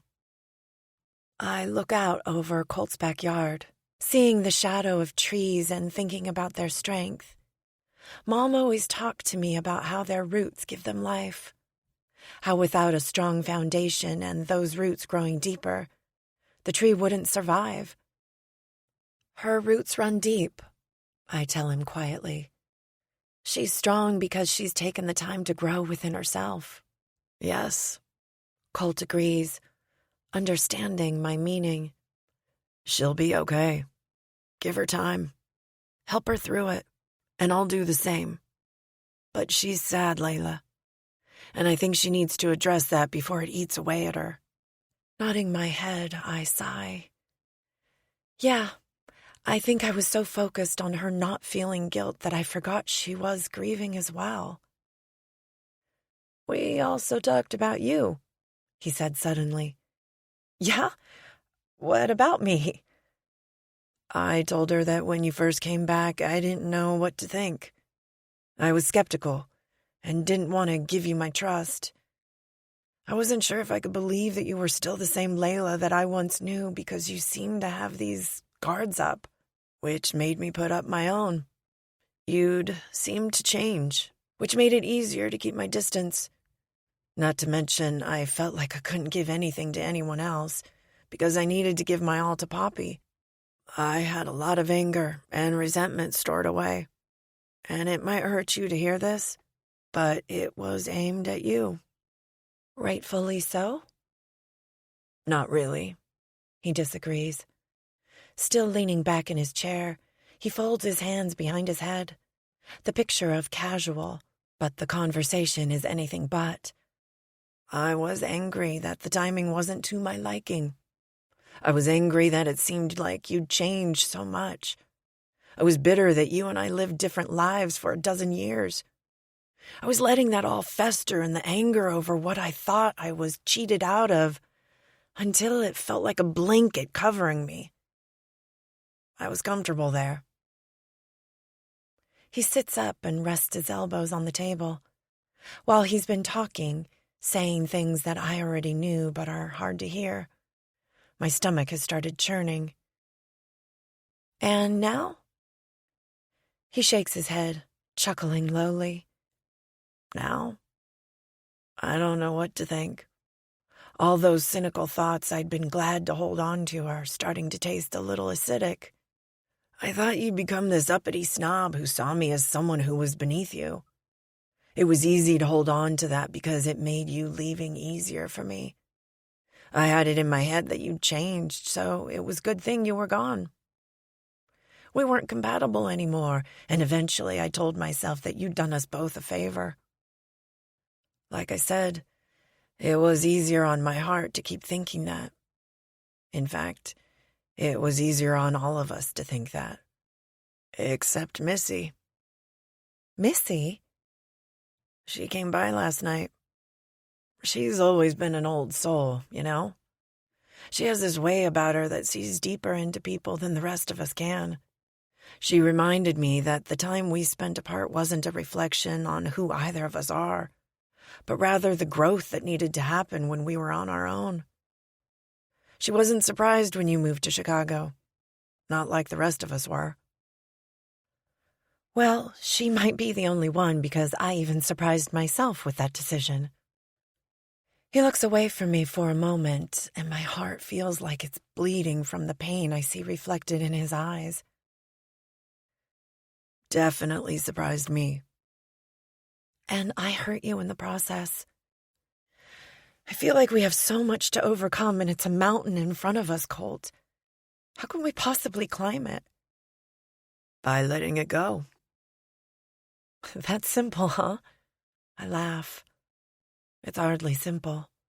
No, it won't be easy, but is anything in life worth having ever easy? You think being the guardian to that little girl in there is easy? It isn't, but it's worth every single second of it.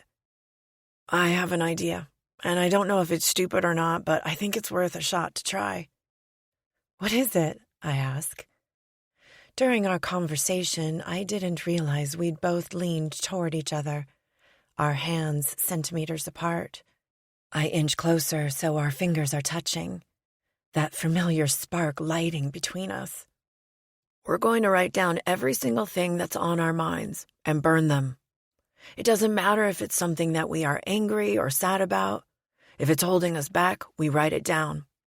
We don't share them with each other unless it's something we want the other to know. Then we'll take those ashes and scatter them to the wind. Get rid of them for good. I squeeze his hand and scoot my chair closer to his. I actually love that idea. Yeah? Well, I can't take the credit. Missy recommended it, and at first I thought she was crazy.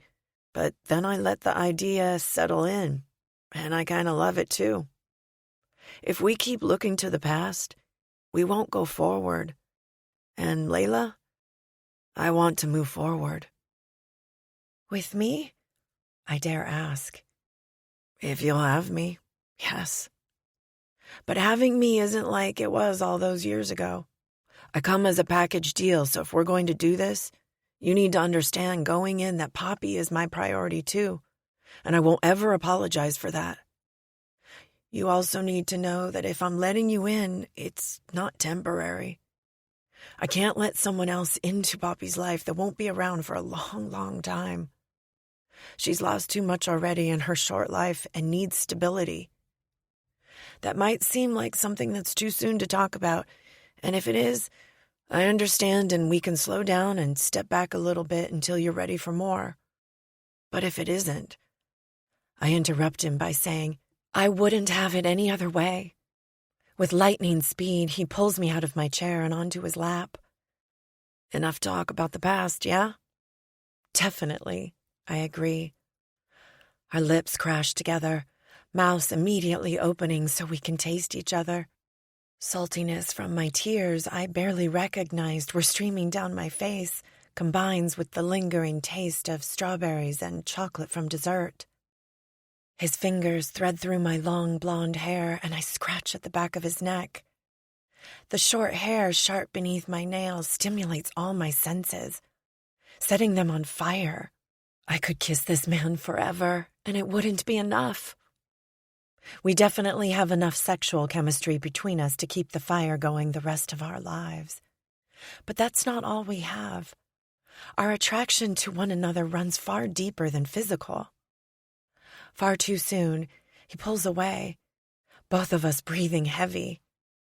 Beneath my legs, I could feel him growing under his shorts. You make me crazy, he growls. Feelings mutual. Fuck, Layla. I missed you. Do you have any idea how much? I've got an idea, because I missed you too.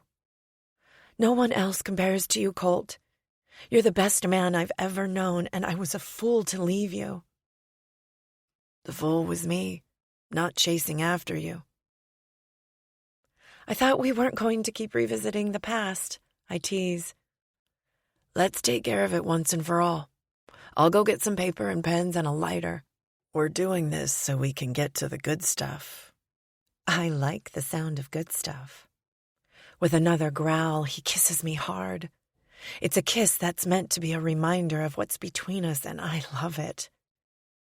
Regrettably, I let him go inside to grab the things we need, squirming on the chair to alleviate the ache he caused between my legs. Fanning my face, I whisper, "That man is going to be the death of me if we don't get to the good stuff soon." Chapter 16. Colt. Nothing on you. I run some cold water over my wrists, willing my hard-on to go away, at least until we get this taken care of. I promised myself I wouldn't go through anything more physical with Layla until we sorted through our past. Maybe this burning our pain idea is dumb. I sure feel dumb just thinking about writing down all my thoughts with the intent of burning them up. There's a strong possibility it won't work.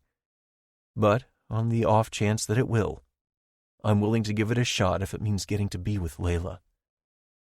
And that's something I want more than I thought possible, considering lately the only thing I've truly wanted is Poppy to be healthy and happy. Over dinner with her mom, we talked about things we've experienced over the years. Layla seemed reluctant to share at first, probably because she thought it would bother me, but she eventually opened up.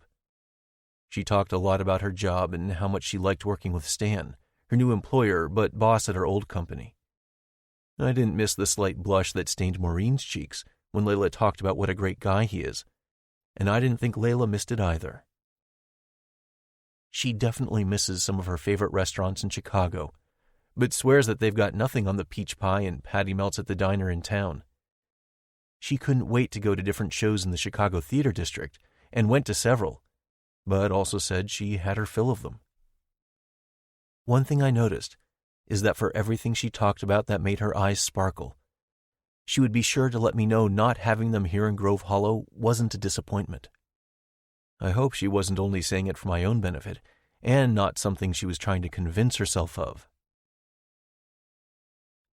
I loved living in Chicago, but that season is over. I was feeling the itch to move home a few months before I came back. Don't get me wrong, I'd love to visit again, and there were a few friends that I'll miss, but I don't think I'll keep in contact with them.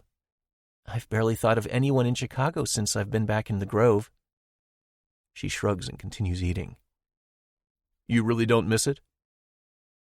She thinks about that for a moment before answering. I miss sushi and having food delivery, my yoga classes in the park, Navy Pier, and, of course, Cubs games. I went to a few Bears games, too, and those were a blast, but I usually went when it was super cold. I will not miss Chicago's cold. We know cold here in Iowa, but Chicago is on a different planet of cold. The rest of it? No. At first, I loved how busy it was and how there was always something to do.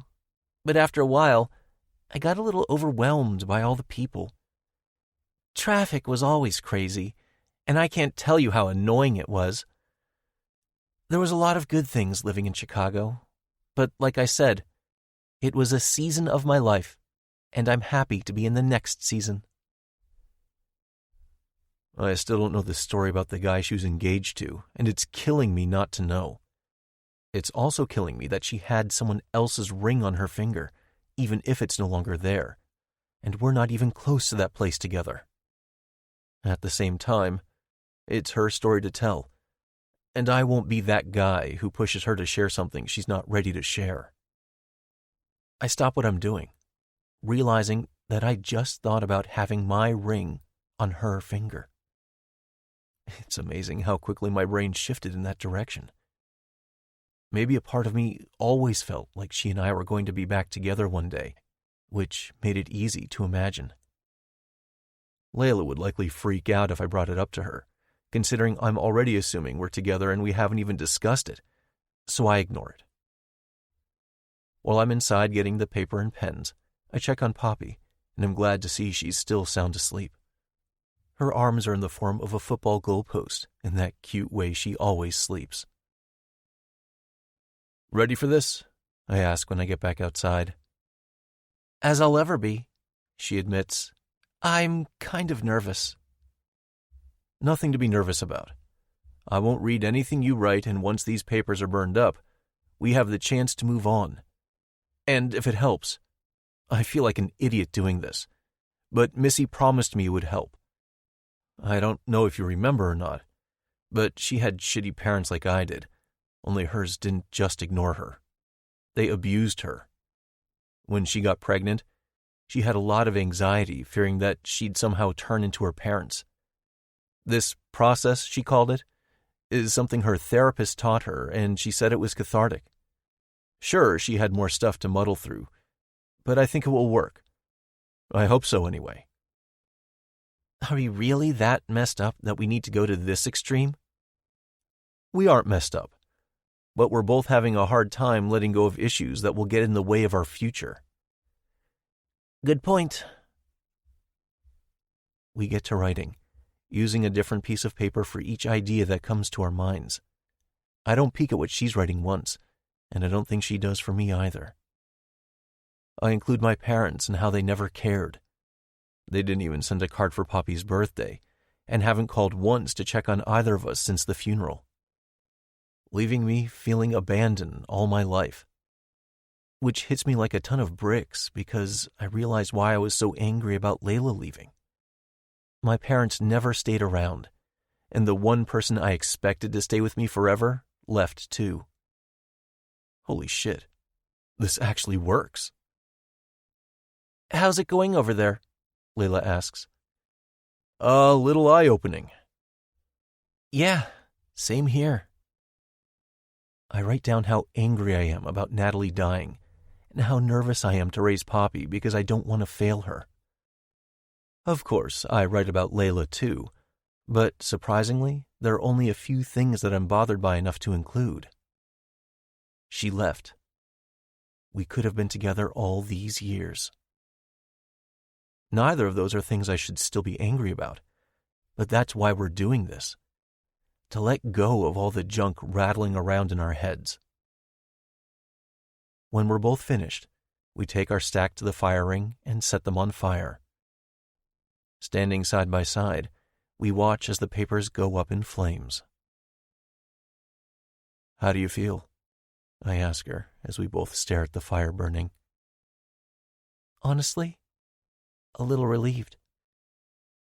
I didn't think it would feel any different, but even just writing everything down made me release junk I was holding onto, and to watch it burn is definitely therapeutic. Liberating, isn't it? I didn't recognize that I was even holding anything in, but it feels like a weight has been lifted. For sure. Is it weird that I like seeing the ashes there, though? It's symbolic or something. All of our pain turned to dust. I drape an arm over her shoulders and tuck her in close. Not weird. We'll leave it. They'll probably blow away at some point, but for now, let's leave them be. Maybe a bird will take a shit on them to really drive home the symbolism. She giggles and wraps her arms around my waist. That would be even better. I love the feel of her body pressed against mine. I've missed it. Should we go inside? Or do you need to get home? I don't want to keep you out too late on a work night. I tease. But I'm hoping she stays. At least a little longer. Or forever, whichever works. I can come inside for a bit. Good. She keeps my hoodie on as we curl up on the couch after getting a glass of water and using the restroom. I'm going to have to tell Missy thank you. I was hesitant to believe it would work. Yeah, when she told me about it, I kind of laughed at first. But I could see how serious she was and thought it couldn't hurt to try. I'm glad we did. Earlier, when you said you liked having me here? Mm-hmm. I sidle in a little closer to her and pull her legs over my lap. It felt really, really good to hear that, because I like being here too, more than I probably should. I rub a hand over her bare leg, and she rests her head against the back of the couch. Why do you say that? Because. She lifts a shoulder in a shrug. It makes me think things it's too soon to think. It's soon, yes, but I'm thinking them too. The smile she gives me makes my heart damn near explode. When we were younger, I thought you were the most beautiful girl I'd ever seen. I couldn't imagine how much more beautiful you would become. Colt, she whispers. And then we're kissing. It's not the first time we've kissed, but it might as well be. The questions between us are answered. The concerns faded away. Now it's just us. Nothing holding us back. She climbs on my lap, straddling me, and thank goodness she chose to wear a dress. Sliding my hands up the back of her legs, I cup her ass and give it a squeeze.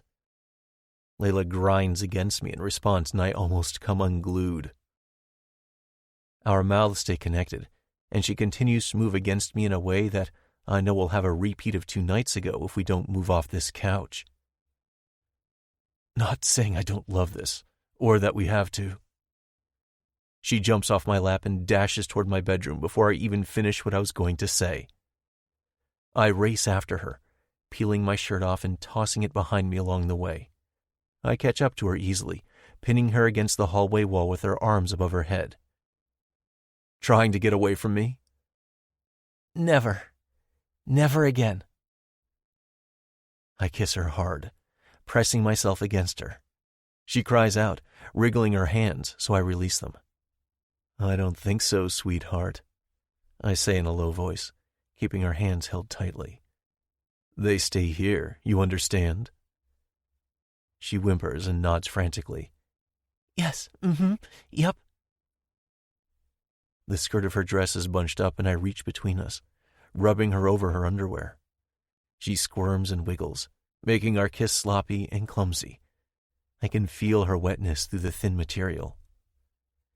Needing more of her, I move us to my bedroom, carrying her down the short hallway. Are you ready for this? If you aren't, tell me now, and we'll slow down. With her hands cradling my face, she kisses me hard, causing me to stumble through my door, kicking it shut behind us. If you slow down, I might just have to hit you. No hitting required, I say, chuckling. I set her on her feet and she sways a little, watching me as I unbutton my shorts and let them fall to the floor along with my boxers. Now, I snap and point at her, I want to see all of you. Ask nicely. You really want to play that game? She nods, biting her lip. All right then. Now, Layla. Such sweet words, she croons, pulling my sweatshirt off. Then she reaches under her dress and, like the little minx she is, pulls off her underwear and steps out of them. More, I demand, beginning to stroke myself. Her eyes linger on my erection and she licks her lips. She looks as eager as I am. If you insist. Her dress comes off next, leaving her in only her bra. I raise an eyebrow and give her a pointed look, and I half expect her to protest. But she doesn't. Just reaches behind her and unhooks her bra, letting it fall to the floor with the rest of our discarded clothes. Her breasts fall free and my heart pounds. Her pink nipples are hard and taunting me. My mouth waters at the thought of tasting every part of her. Continuing to stroke, I step forward. Lifting a finger, I instruct her to spin around so I can see everything. Fuck, you're gorgeous. Every inch of you. The things I want to do to you. Gorgeous doesn't even cover it. She's filled out in all the right places. Her hips a little fuller, her breasts the perfect size for her body. She's toned from yoga, her ass a work of art. Her long blonde hair cascades down her back. I don't know what my favorite part of her is, but I intend on finding out. Why don't you get a closer look then? If you insist, I repeat her words back at her. Before she can make another move, I'm on her, tossing her onto the bed, our naked bodies tangling together. I take one of her nipples in my mouth and groan, trying to stay as quiet as possible so we don't wake up Poppy. It seems like an impossible task for both of us, though. She covers her mouth with her hand, her head pressed against the pillows. Layla grips her other breast, squeezing her other nipple, and it's the hottest thing I've ever seen. Until she reaches between us and plays with herself. Watching her give herself pleasure is the stuff dreams are made of. I join her playing, not wanting to be left out of the fun, and slide down her body, tasting her. Like a man starved, I can't get enough, licking and sucking, pressing her legs open wider for me. She arches her back, pushing her center harder against me. I groan, and she cries out when I slip 2 fingers inside her. I feel her tremble around my fingers while I suck on her clit. She grips the mattress and twists the comforter as her orgasm courses through her, coming around my fingers and against my tongue. I could do this all night and never get tired of it. "Colt," she whispers, grappling at my back. "Get your ass up here. I need more." Who am I to deny her? I kiss my way up her body, loving it when she writhes around from the pleasure I'm giving her. "Hurry," she pants. "Patience," I tisk. "Let me have some fun." She sighs, probably from frustration but also from contentment, if the look on her face is any indication. Suddenly, she pushes against her heels. I comply and flip us over, letting her take a turn to be on top. "If you get to have fun, so do I." I place my hands behind my head. "Be my guest." She chuckles and, just like I did to her, kisses her way down my body. She remembers certain spots, like right in the crook of my neck, that I particularly love. And, of course, my dick. When she licks and teases the tip before her hot mouth wraps around my hardness, I almost become unglued. I groan and wrap my hand around her hair, holding it away from her face so I can watch. "Holy fuck," I groan, my voice gruff. When we were younger, oral wasn't something we did often. I vow to make a habit of it. I also vowed to never, ever think about how she got so fucking good at giving head. I feel my balls tighten and I tap her on the shoulder. "Don't want to come in your mouth, baby. Get your ass up here." With a wicked grin, she lifts her head and straddles me. I reach into my nightstand, quickly sheathing my dick in a condom. We haven't had that discussion yet, and I'm not willing to risk anything. I'd planned on taking her slow our first time together, but I'm not sure either of us have that kind of willpower. With her knees to the bed and one hand on my chest, she grips me in her small hand and flicks my tip against her center a few times before she painfully slowly slides down around me. She's tight and hot and feels like heaven. Our hands are all over each other. Her rhythm is off because we're both too frantic. Eyes connected, breathing ragged. It's better than I remember. Being inside her once again feels like a gift. I flip us over, pulling out and dragging her to the corner of the bed. I lift her hips, drape her legs on my shoulders, and push back inside her. "Oh my God," she mumbles. "So good. You feel so fucking good, Colt." Perfection. She rises up on her elbows and together we watch as I pump in and out of her. I know I'm close, but I can feel she's right there with me. The sounds she's making are an erotic dream. We're panting, and our bodies are slick with sweat, and even though I'm still inside her, I already can't wait for round 2. I twist my hips and feel myself hit the spot I know will make her fall over the edge. And she does. Her mouth opens wide and she whispers, "Holy shit," as she comes. I can't help but follow right behind her, grunting through my release. I come harder than I expected to. Releasing her legs, I collapse on top of her. Her breathing is ragged, but I can't not kiss her in this moment. She moans when I slip my tongue into her mouth, hoping she can taste how fucking fantastic she tastes. I'll be right back, I tell her, kissing her once more before going to take care of the condom. She gives me a lazy smile and nods. When I finish and come back into the bedroom, she hasn't moved an inch.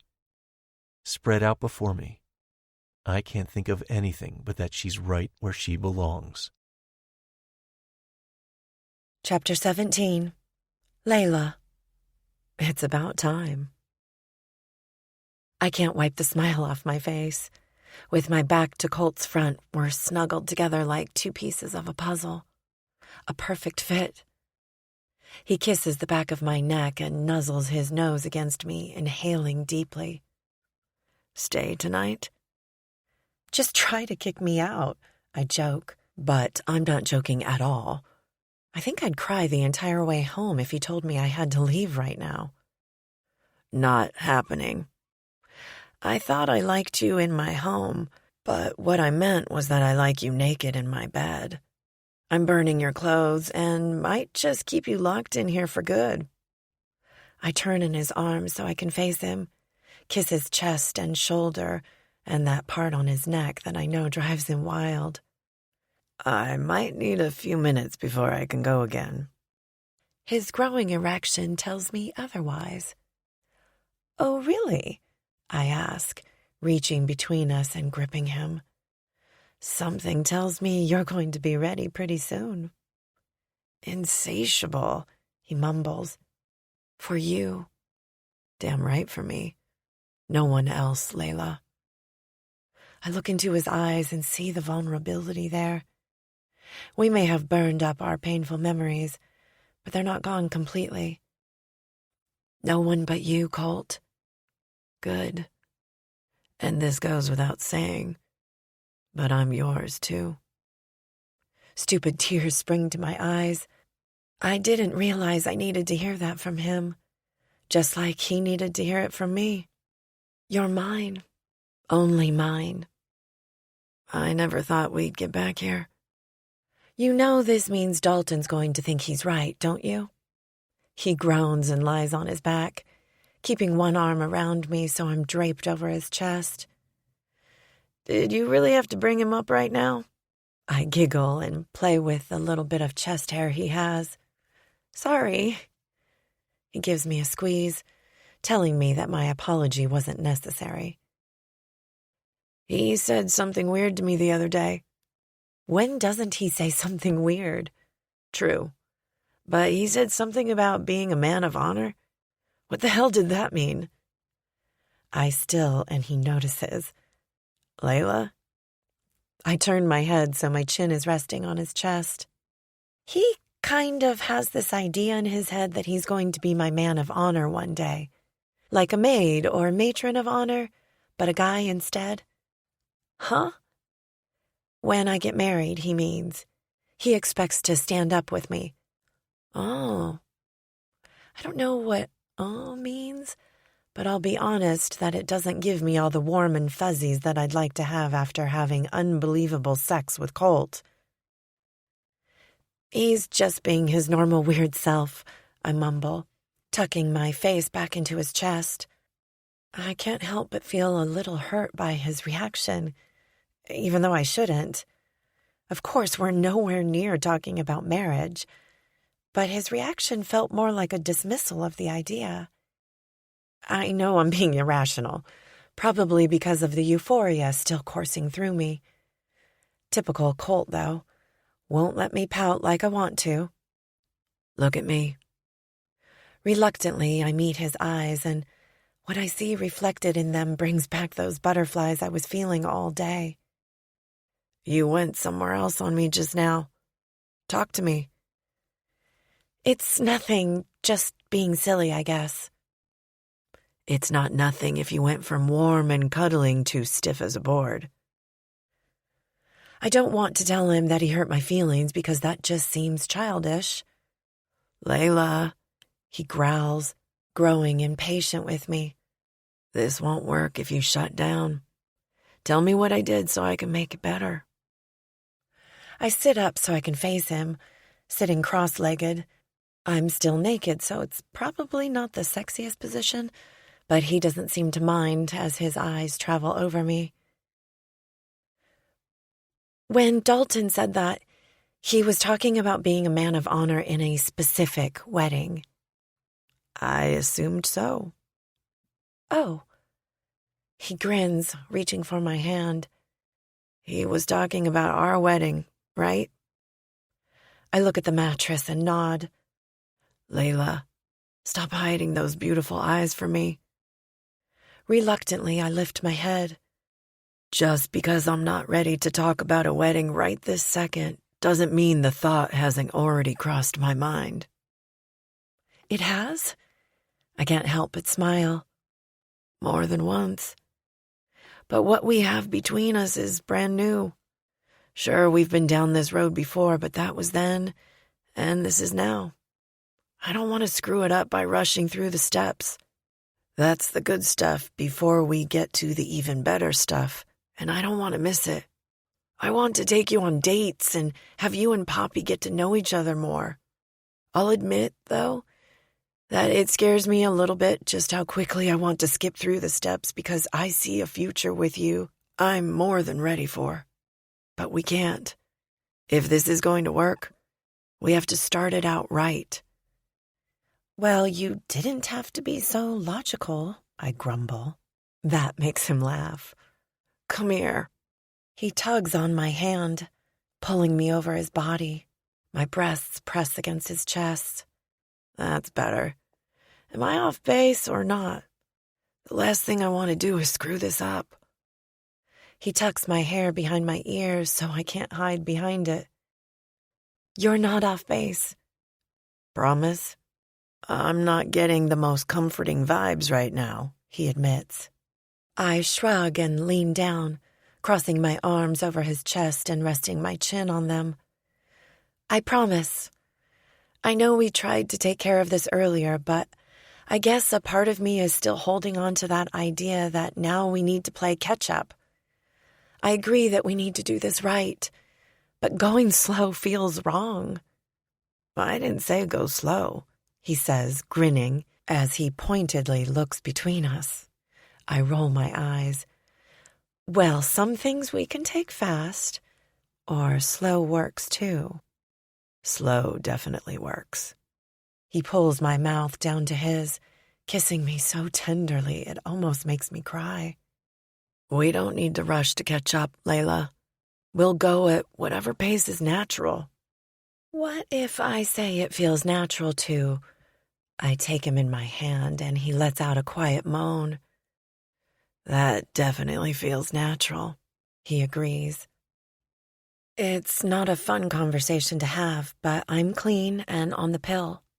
When Mom was in the accident, I gave blood while I was at the hospital just in case she'd need it, even though she didn't. I also got tested and know I'm clean. I was tested about 9 months ago. Clean, also. I haven't been with anyone since. But I don't want to go in bare if you're not completely sure. I wouldn't have been the one to bring it up if I wasn't, I assure him. With an animalistic growl, he flips me on my back, pulling one of my nipples into his mouth. His teeth graze over my sensitive skin and I cry out. Had enough time to recover, I tease, my hands once again pinned above my head. Little shit, he laughs. Do I need to prove it to you? I nod, happiness coursing through my veins.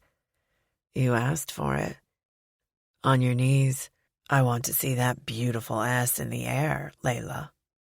I flip over so fast it makes him laugh again, but the second my butt is where he wants it, all humor vanishes. His strong hands massage my backside before he gives it a light tap.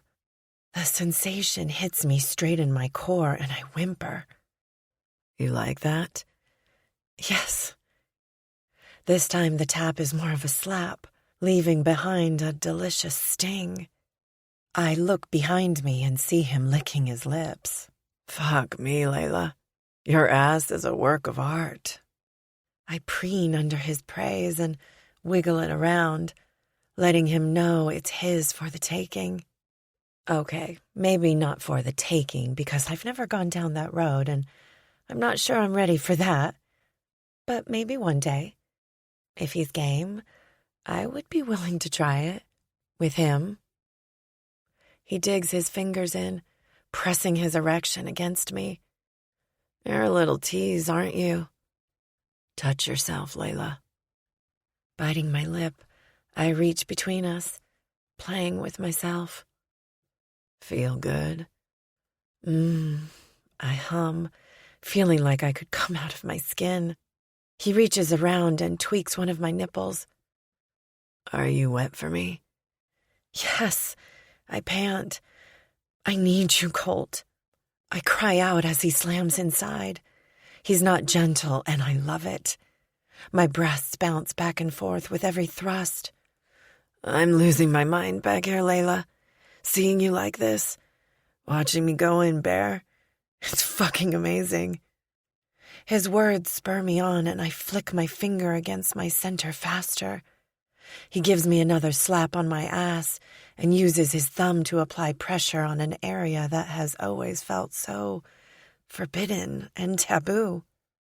Oh my shit. I groan as quietly as I can. You like that? I don't think I'm supposed to, but yeah. Nothing wrong with it, he says with ragged breath. Fuck, Layla. I'm close. Get there with me. His demands turn me on even more than I already was. He's gotten bolder with me, which is surprising, but I'm relishing in it. How could I not? His attention to me makes me ecstatic. We never really talked during sex. Now he can't stop saying my name as if he needs the reminder I'm here. A part of me hates it, but a bigger part loves it. We're back here, together. That thought alone sends me spiraling. Colt, I'm coming. I want to feel you come with me. If he can be demanding when I come, so can I. He grunts in response and pumps harder into me, the pressure from his thumb a little more intense. Our orgasms hit us at the same time, more powerful than I've ever had. We collapse in a heap of sweaty bodies, breathing hard and facing each other. Holy fuck, he whispers. That was... I have you at a loss for words? He asks with a smug expression. Smiling, I nod. We lie like this for a few moments, but I don't want to sleep in a sticky mess, so I get up as gingerly as I can and use the bathroom. When I come out, Colt's gone, but I can hear him quietly singing to Poppy through the monitor on his nightstand. You make me happy when skies are gray. I listen as he sings, You Are My Sunshine, to her, and want so badly to go in there and watch him, but resist the urge. When the song is over, he says, I'm here, Tootsie Pop. I'm here. Should we keep dancing? Want me to sing you another song? Dada! There's a long pause, and I hold my breath. When he speaks again, I can hear the emotion in his voice. Yeah, Tootsie Pop. I'm Daddy. Oh, yeah. I'm definitely in love with Colt. I know it to the depths of my soul. I know we need to give ourselves time to discover each other again, but I can't deny my feelings. I'm so desperately in love with that man. Chapter 18. Colt. Better Together. Since Monday, when Layla and I had our burning party and sorted everything out, things have been moving along at the perfect pace. Her boss, Stan, is in Hollow Grove for the weekend, so Poppy and I are heading to Maureen's house to have dinner with them. I dressed Poppy in the outfit Layla gave her for her birthday, figuring that she'd like to see it on her. It's an adorable t-shirt with a goat and a tractor that says, I'm the GOAT farm girl, which is perfect for Poppy. She is definitely the greatest of all time farm girl. She included a pair of jeans and socks that had goats on them. Now that Poppy is walking, she wears shoes all the time, so I put her in Nikes, clip her hair back so her curls don't get in her eyes, and load her in the back of my pickup. My pickup isn't the most ideal vehicle for carting her around, but I can't get myself to use Natalie's. They were riding in Mason's car in the accident, and Natalie had a mid-size SUV, but I can't do it. Instead, it sits in the garage attached to the house I can't muster up the courage to empty out and sell. I know I need to before I get too busy with harvest season, and I'm getting closer to feeling ready, but need more time. Just as I'm about to shift my truck into reverse, my phone chimes with a text. Dalton. What's shakin'? Me. Do you ever say anything normal? Nope, never. It's all part of my charm. Whatever you say. So, listen. I'm just going to cut to the chase because that's who I am. Any thoughts on Natalie's house? We're beyond ready to get out of my parents' house, and Bridget said she wanted me to check with you before we start looking. I blew out a breath. Damn. If this timing couldn't have been stranger. It makes me wonder if it's for a reason. I'm not ready, but not sure I'll ever be. Was just thinking about the house, actually. I don't want to push you into anything. I know. Like I said, it's not really a matter of when or if, because I don't think I'll ever be. But it's probably time. You sure? Am I sure? No. Do I need to do this? Yes. Part of being an adult and all that shit. Plus, it's probably better than me continuing to pay for a house that no one lives in. It's a great house and deserves a family who will love it. If Bridget and Dalton like the house and buy it, that'll be easier than putting it on the market. I'm sure. Fair warning, though. I haven't been in it since I got more of Poppy's things, so it'll need cleaned. Meet me there tomorrow at 3, taking Poppy to church in the morning, and then she'll need a nap. We'll go through the house and make sure it's what you're both looking for. No worries about it being cleaned. You're awesome, man. Thank you for doing this. I know it's hard, so I really appreciate it. We'll be there. Life is hard, Poppy, I tell her. Dada, she shouts from her rear-facing car seat. I rub my chest.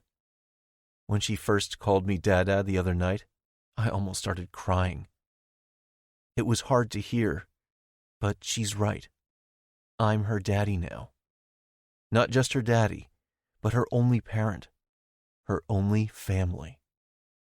Mason's parents call and check in, but they don't have FaceTime on their phones, and since Poppy's only a 1-year-old, it's not as if they can really have many conversations with her.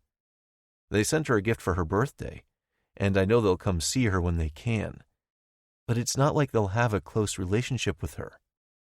And it's not like my parents are suddenly going to have a change of heart and start caring about anyone but themselves. Mason had a brother, but the two of them had such a large age gap, Mason being 12 years younger, that they were never close. Plus, he lives overseas in Europe. My good mood is quickly vanishing. I was looking forward to tonight. Even though Layla was over last night, it still feels like it's been too long since we've seen each other. When I told Poppy we were going to Layla's house, she got a huge smile on her face and brought her shoes to me. They're clicking better than I could have hoped, and it's the bright spot I desperately need. Lay! Did she just... Did you say Layla, Tootsie Pop? Lay! Go! Well, that couldn't have been any clearer. Okay, I hear you. I back out of the garage, and once we're on the road, Poppy starts clapping. Knowing how well Layla and Poppy get along turns my sour mood around. Poppy singing along to the country music station I have playing in my truck doesn't hurt either. My girl loves listening to music, and even though I've tried to play the typical kids' songs, She really dances and sings to country. What can I say? She's my little Minnie. By the time we reach Layla's mom's house, Poppy and I are singing and laughing, and my mood is officially lifted. I'm reaching into the back seat to unbuckle Poppy when I hear the screen door slam shut. Looking over my shoulder behind me, I see Layla walking our way with a huge smile on her face. I lift Poppy into my arms, and the second she spots Layla, she reaches for her. "Hi, baby girl," Layla coos. "You look especially adorable today. Someone must really know how to pick out clothes for you." I'm officially outnumbered, aren't I? Layla beams and Poppy plants a wet, sloppy kiss on her cheek. Yup. She rises up on her toes and leans in for a kiss, which I give her. Hi. Hi there. Does it sound needy if I tell you I missed you? Giving her another kiss, I whisper in her ear. Nope. Missed you too. Need you back in my bed, babe. She blows out a shaky breath and turns her attention to Poppy, giving her a cute little bounce. Your dada's gonna get me all started up. The first night Poppy called me Dada, Layla admitted to overhearing it. She wanted to make sure I was okay. I assured her I was, or that I'd at least get there. Over the last week, Poppy's been saying it more and more, and Layla started saying it as well after confirming with me that I was okay with it. We discussed it, and I talked to her friends about it as well, and we figured it was natural for Poppy to see me as her dad now, and not to discourage it. For a few days, I was ashamed at how much I liked hearing her call me Dada. It should be Mason hearing those words, but continuing to think that way won't help anything. I can't be who Poppy needs me to be if I'm constantly feeling guilt. Something that Maureen reminded me of when she and I talked about how the accident wasn't her fault, and she needed to let go of the guilt that was weighing her down. Are you hungry, Poppy? Lay. That's right, I'm Layla. Goodness, it's so awesome to hear her say my name. I know. Want to know something else that's equally awesome?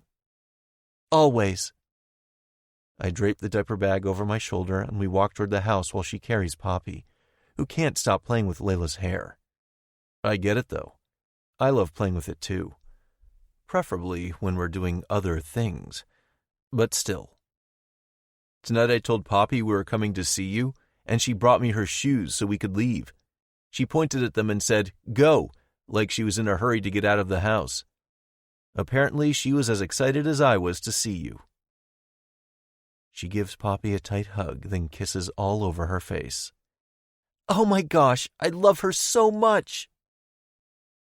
Poppy erupts into a fit of giggles.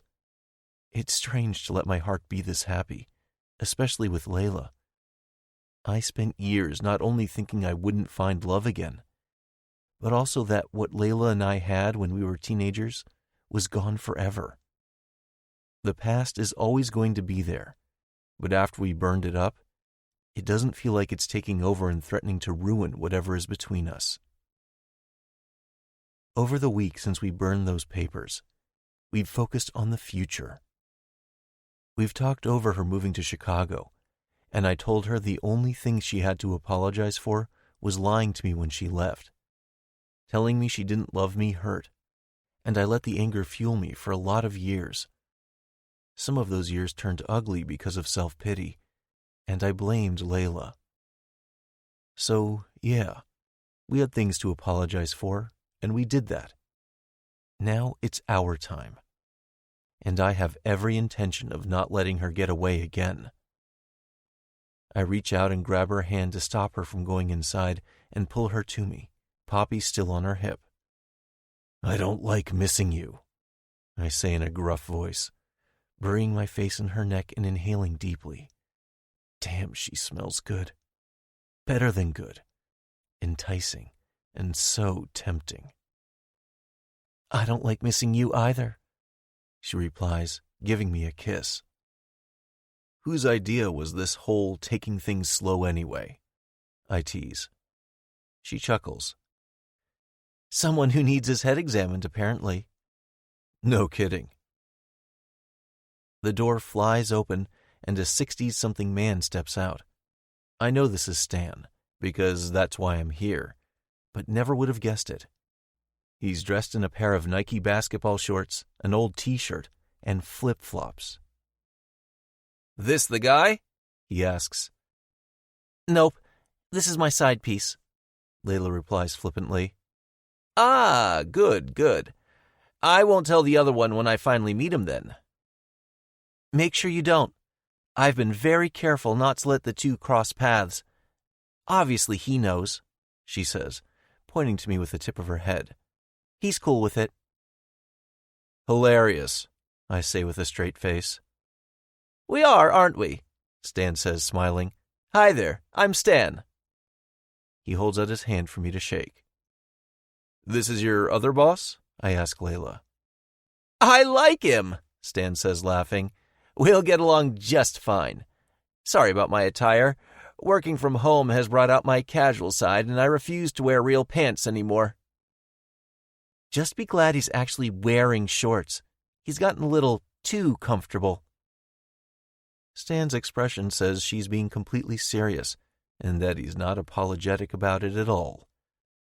I bark out a laugh.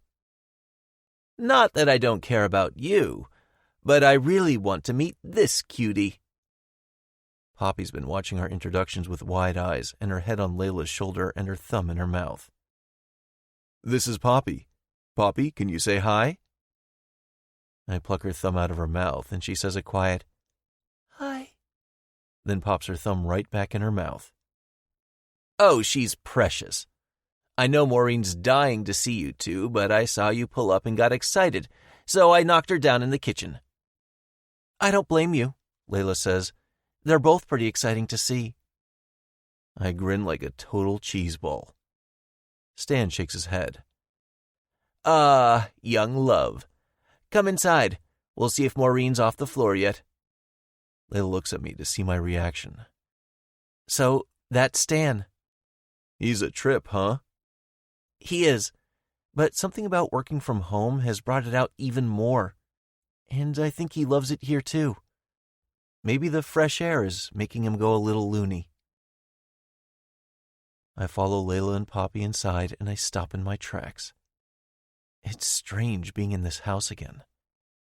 It's the first time I've been here since Layla and I broke up, and so much has changed.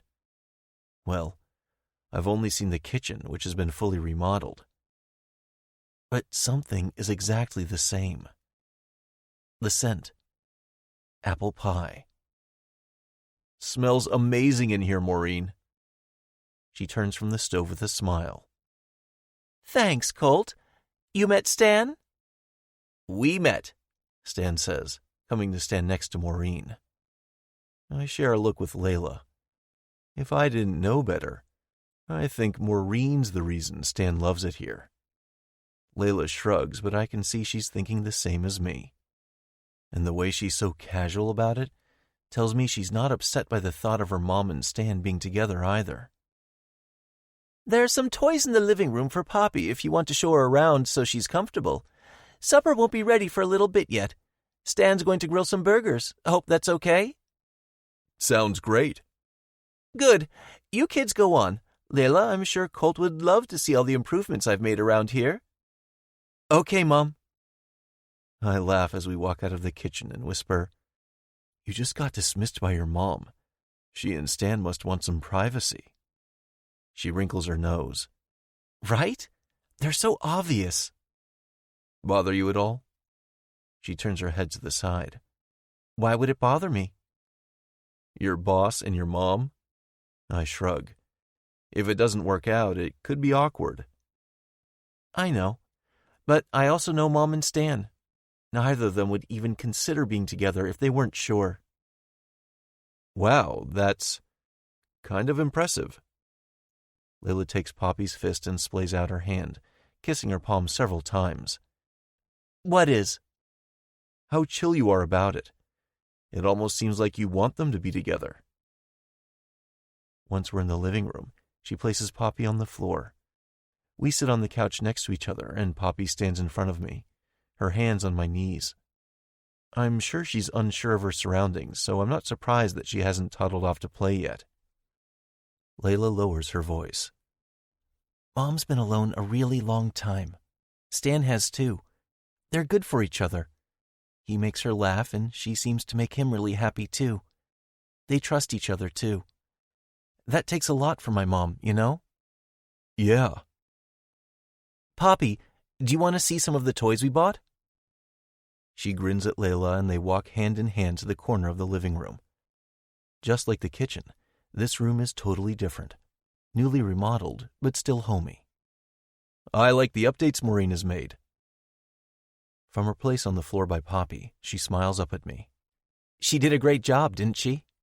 She did. Poppy, want to walk around with me? Dada! Yep, Daddy can come too. I follow behind my two favorite girls. When we get to Layla's old bedroom, it's like stepping back in time.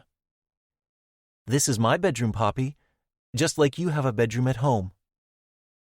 Poppy walks around, picking up a stuffed teddy bear that I gave Layla when we first started dating. I sprayed my Axe body spray on it before giving it to her. Daddy gave me that bear, Layla tells her. Want to see something funny? This is Daddy and me when we were all dressed up. Layla hands her a picture frame that was on her dresser. Without looking at the actual picture, I know it's the two of us at prom. Poppy examines it, looking closely. I crouch down and point. See?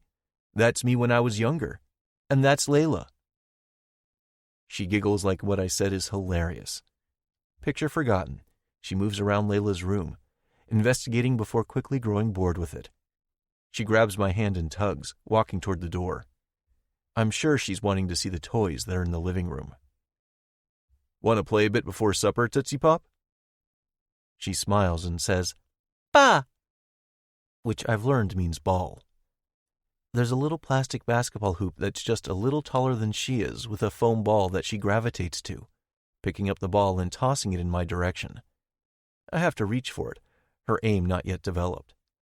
I show her what to do, dropping the ball through the hoop, and hand it back to her.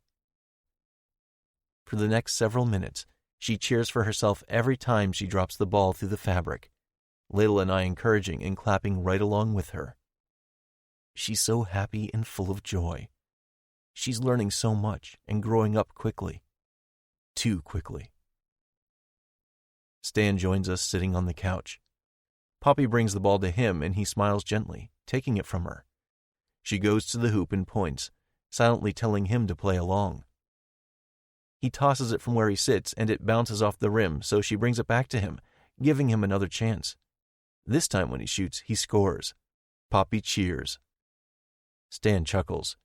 She's adorable. Yeah, she is, I agree. Looks a lot like her mom. Your sister, right? I'm sorry to hear about your loss. I can't imagine. Thank you. You two doing okay? Stan asks. It's a question full of kindness, concern even. It was rough at first, I tell him honestly. I've been around Poppy since she was born, with her constantly. But even though she was comfortable around me, I can tell she was confused, unsettled too. It hasn't been perfect or easy, but we're making our way. He nods, understanding. Poppy, oblivious to our conversation, moves on to other toys. Her attention span is short at best, and she moves on to play with her things. There's a soft dolly, some blocks, and a few tractors. Supper's ready, Stan says, his eyes trained on Poppy as she plays. Maureen needed to use the restroom first. I'm here, Maureen announces as she joins us in the living room, sitting on the edge of a chair. Poppy seems to be having fun. Layla smiles at her mom, sitting on the floor and helping Poppy build a short tower with blocks. She's loving the toys. I'm glad, Maureen smiles. Hungry? Always, I admit. You had me at burgers, but you know I'd eat anything you cook. I remember, Maureen acknowledges. It took me a few months to realize I'd have to make triple the amount of food to fill you up. I was a growing boy, I grin. Stan chuckles. I remember those days. Now I can't eat like I once could. Oh, shush. You still look great, Maureen says. As do you.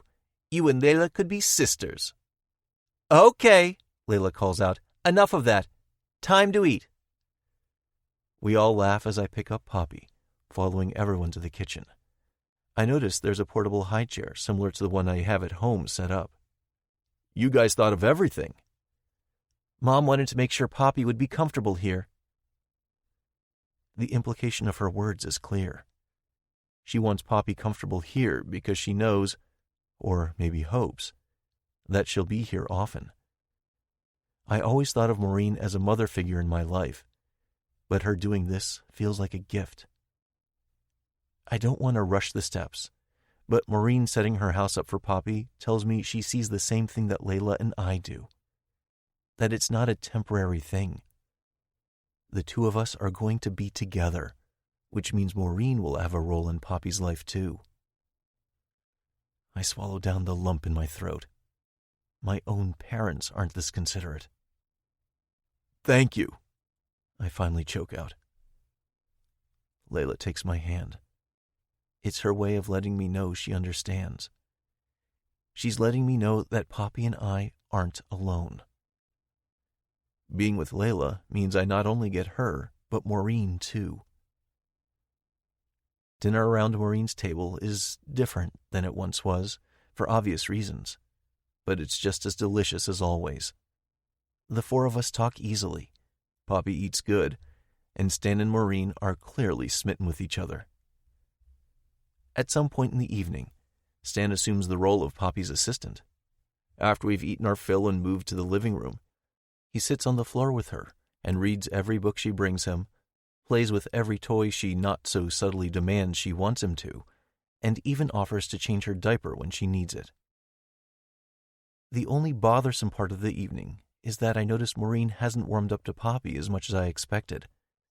I suspect, though, that's partly because she's still not completely over the guilt she feels. Maybe she needs a little burning party, too. It helped Layla and me, more than I thought it would even. We haven't said the words yet, but I feel them, and I know she does, too. Knowing how we both feel, though, is even more of a reason for the air to be cleared between us. When Poppy starts to doze, I know it's time for us to make our way home. I better get little Miss home. It's past our bedtime. She's my little buddy, though, Stan says, giving her a hug. Maureen reaches over and rubs her head, giving her a soft look before gazing at Stan with an even softer smile. You wore her out. Thank you for everything tonight. It was fun. Maureen, can I talk to you a quick second? That'll give Stan time to say goodbye to his new friend. Maureen looks a little unsure, but joins me in the kitchen. It's not your fault, I tell her, with a sure voice before she can ask why I wanted to talk. She looks away, tears brimming in her eyes. I mean it, Maureen. I'm assuming Layla told you how we got to this place, where our future is a little clearer than it was a week ago, and I think you need to do it as well. The only way it's going to work between Layla and me is if you realize that I'm not holding the accident against you. I want the air cleared. Actually, I need that. Not just for me, but for Poppy too. I see it in the way you hold back from spending much time with her. You look at her, but you're practically scared to touch her. You set up your house for her to be comfortable here, but you won't even hold her. That guilt is still holding you back, isn't it? She's doing great, Maureen, despite all that she's gone through in her short life. She flinches like I slapped her, which confirms what I already knew. I can't. She trails off, wiping away a tear from her cheek. I give her the time she needs to say what's on her mind. When I see you and Layla with her, all I can think is that. She shakes her head. Think what? I know it's soon. I know that you two just found your way back to each other. But when I see you two with her, I see that same future you hinted at. I see you as Poppy's parents, and it hurts. Not because I'm not happy for you two. Because Natalie and Mason aren't here. A sob pulls from her throat, and I wrap her in my arms. With her voice muffled against my shoulder, she cries, I'm so sorry, Colt. I can't stop living in the nightmares. I have them almost every night. The memory of that day is so clear in my mind. We just talked moments before, and neither of us had any idea what laid in store for us. I'm so sorry. You can't understand how sorry I am. If I hadn't been on that road... I interrupt her, pulling away but keeping my hands on her shoulders. Listen here. Is your guilt going to bring Natalie and Mason back? Did the police officers charge you with anything? Did they suggest that you were at fault? I'll answer all those for you in one word. No.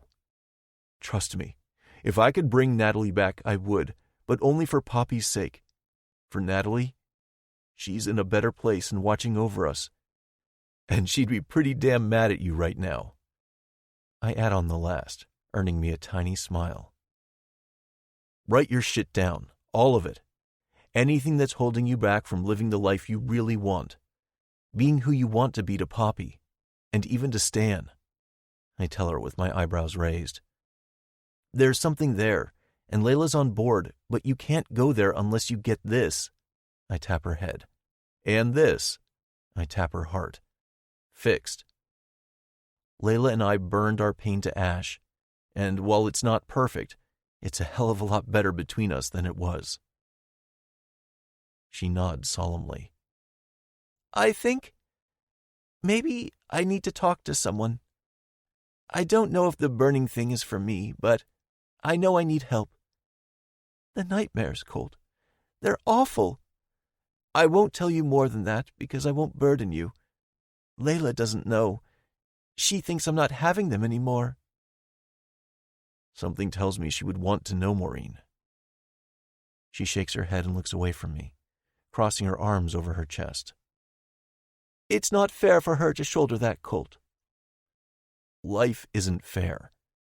We know that now as much as ever, but focusing on what's not fair rather than all that we've been given will only make us bitter and angry, possibly depressed and sad.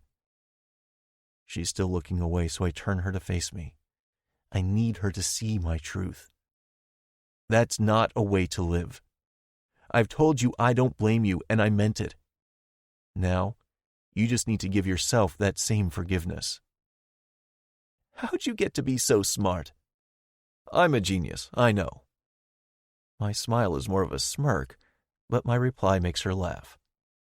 And so humble. Are we okay? I ask, lowering my voice. I feel like I'm railroading you because I'm a selfish ass. You're far from selfish. I rub the back of my neck. That's where you're wrong. See, if you're not in a good place, in your head and your heart, then the rest of us can't be either. I'm ready for the good place. For all of us, Maureen. That includes you. Layla and I have missed enough time together, and while I'm not still hung up on that, the two of us are ready to see where we can take this. Is this you asking me for my daughter's hand in marriage? She asks with a teasing note to her voice, but there's a little bit of truth to it. That's jumping ahead a few steps, don't you think? She lifts a shoulder in a shrug and links her arm in mine, leading me back to the living room. Just know my answer is yes when that time comes. I chuckle. Good to know. Chapter 19. Colt. Next to you. Me. I have a favor and it's a big one. Layla. Sounds like I'll be getting a big favor in return. Only if you accept. Consider my curiosity piqued. It involves Dalton. Now I'm even more curious. So what's the favor? Dalton and Bridget want to come look at Natalie's house. They want to buy it. He's been asking for a while. Even texting it makes me break out into a sweat and my pulse begins to race. I'm still unsure about doing this, but having Layla there will anchor me. Of course I'll be there. Day and time? Today at 3, after Tootsie Pop's nap. I'll be at your house at 2:30. We'll ride together. Just like that. No questions asked, she's willing to drop whatever she had planned for today and be there for me. I don't think I could walk into Natalie's house on my own, and just knowing she's going to be there has my pulse slowing down. It makes me feel weak, not being able to handle something like going to my late sister's house without her, and I hate that feeling. If I can't do this on my own, what does that say about me? I'm pathetic. I'm already second-guessing my decision to ask her to join me, only because I don't want her to see me as some coward who can't do shit on my own. But, as I said, I'm weak and pathetic, only feeling strong enough when she's with me. For that reason, and because I want to see her, I'm glad I sucked it up and asked her to join me today. When Natalie died, I felt so alone. Even knowing my friends were there to help didn't fill me with a sense that I had others I could count on. Lowering my defenses around Layla was the best decision I ever made. Where I'm weak, she's strong. I hope I can do the same for her. An hour later, an hour earlier than she'd told me she'd arrive, Layla's pulling up to my house. I go outside to greet her, Maverick running out with me. She steps out of her car and I don't slow down. I take her in my arms, pinning her against the car. She cries out in surprise and I take advantage of her open mouth. I sweep my tongue inside her mouth and she answers back, slipping her hands around the back of my neck. She moans and I feel the vibration against my tongue. "Fuck," I growl, trailing my hands down her sides to grip her delectable ass and lifting her. She wraps her legs around my waist and I grind into her. "Colt," she whispers. "More," she pleads. "You want more?" "Always. It's never enough with you. Never." I know the feeling, because every kiss just fuels the fire inside me, wanting and needing everything she's willing to give me. "I need..." She stops talking, gasps for air as she lifts her head, cupping my face. "Everything. I need everything." She's reading my mind, which shouldn't surprise me. We always knew what the other was thinking without having to say the words. Looking between her eyes, I see a vulnerability there. She's laying it all out there, and she's waiting for me to do the same. I'm still holding her against the car, kissing her neck, feeling her pulse racing. "Everything, huh?" Her fingers flex against my neck and she wiggles, wanting me to release her. Reluctantly, I do, but I don't step away. "I promise not to rush, but you need to know." Something primal in me needs to hear her say the words. Or maybe it's part of my weakness or carryover hurt from the past. "Know what?" "That in case I wasn't clear, I'm in this, Colt. With you. With Poppy. I want to be a part of your lives." "You are." It's why I wanted her with me today. I thought I was weak, but maybe it's just that I'm stronger with her. She gives me strength, and I've wanted her more than ever before. "You are," I say again, with more intensity in my voice when I see the doubt in her eyes. I give her some space between us, but hold her hand, needing the comfort of her touch. She takes a deep breath. "I hate being away from you, Colt. It might sound a little pitiful, my admission, but it's the truth. We had 12 years apart, and it was too long.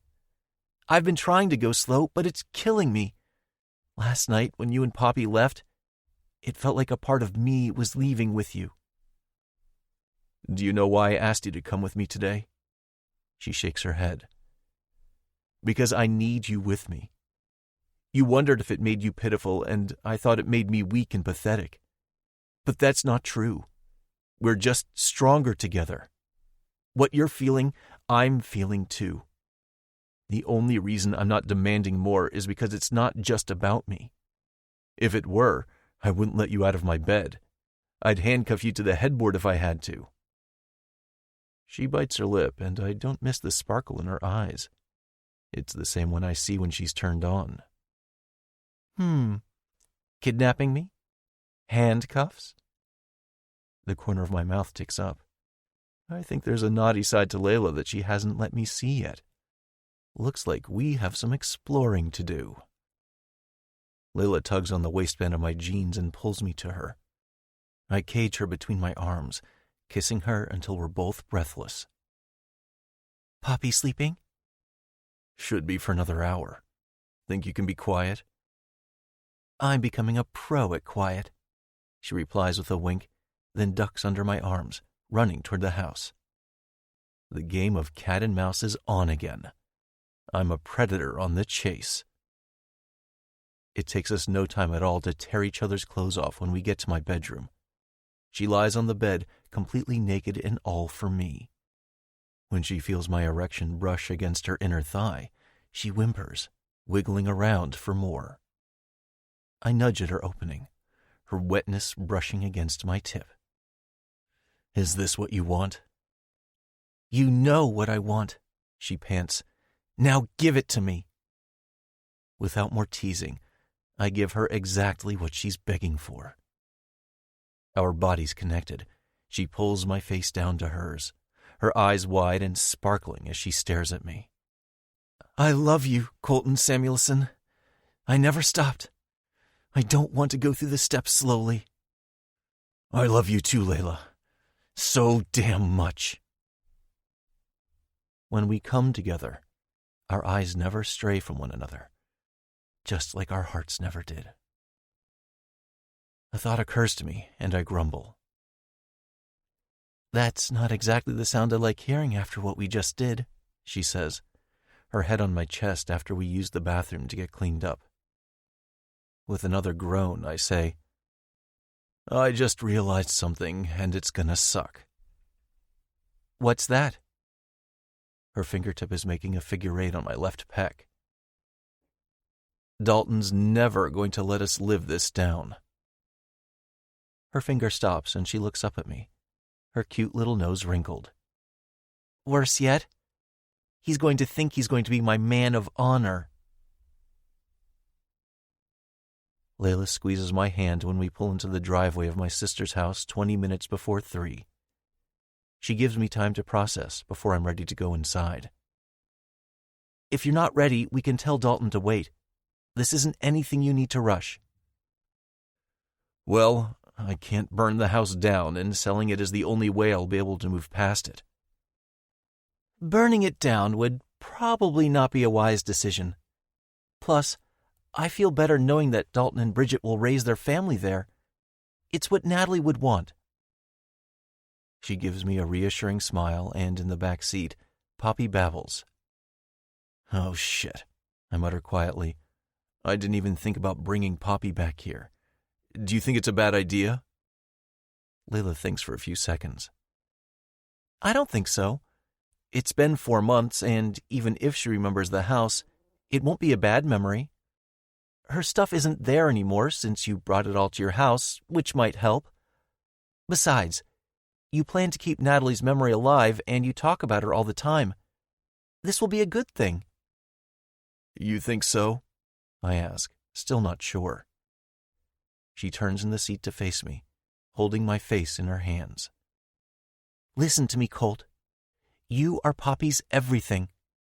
She adores you, and you're doing not just the best you can, but an absolutely amazing job with her. You're an amazing father to that little girl, and walking into that house isn't going to change anything. Hearing her call me Poppy's father doesn't hurt like it should. If anything, it fills me with pride. A pride that swells. And when I hear Poppy shout, "Dada!" in the back, Layla gives me a knowing smile. I kiss her. her soft hair sliding through my fingers. I love you, I tell her. Now that the words are out in the open, I don't want to stop saying them. I love you too. Thank you for trusting me to be here with you. Thank you for being here with me. We are going to be one of those couples, aren't we? I shrug. Maybe. I don't freaking care, though. Opening my door, I step out of my pickup and round the back to get Poppy out of her car seat, but Layla's already there. I take the house key out of my pocket and slowly walk to the door. I take a deep breath and insert the key in the door. When it unlocks, it sounds like a shotgun went off. At least, that's how it felt. Dada, go! Layla laughs. She's ready to go, Daddy. All right. I hear you, Tootsie Pop. As I cross the threshold into the house, I take another deep breath and reach for Poppy, needing her in my arms to stable my racing heart. I'm here, Layla says quietly. Do you want to wait for Dalton and Bridget, or walk around a little first? Walk around. I don't want to lose it in front of them. I keep Poppy in my arms as we go through the house. Nothing is out of the ordinary, and I'm grateful Brian and Drew took it upon themselves to check in on the house weekly. It's clean, not stuffy, and when I step into Mason and Natalie's bedroom, the air sucks right out of my lungs. It's empty. The guys? All I can do is nod. They knew the bedroom was going to be hard for me, and they took care of it. I don't know where their things went, but I have a feeling the girls helped there. There's a knock on the door, and Layla offers to let Dalton and Bridget in. I give Poppy a smile and kiss her cheek. She wiggles a bit, and I let her down, marveling at how good she's getting at walking. Just as Layla predicted, she doesn't seem bothered by being here. She walks around happily, and when Bridget and Dalton come into view, she claps. Poppy! Dalton calls happily. He doesn't rush her, but he moves quickly, crouching down in front of her. How's the cutest girl in the world doing? When he holds out his arms, she goes to him willingly, and he beams at us. No wisecracks, just happiness. I have no idea how Dalton, of all people, managed to win over Poppy and me, but he did. This place is even more gorgeous inside than I had imagined, Colt, Bridget says, coming to stand next to Poppy and Dalton. It's perfect. Well, you haven't seen it all yet.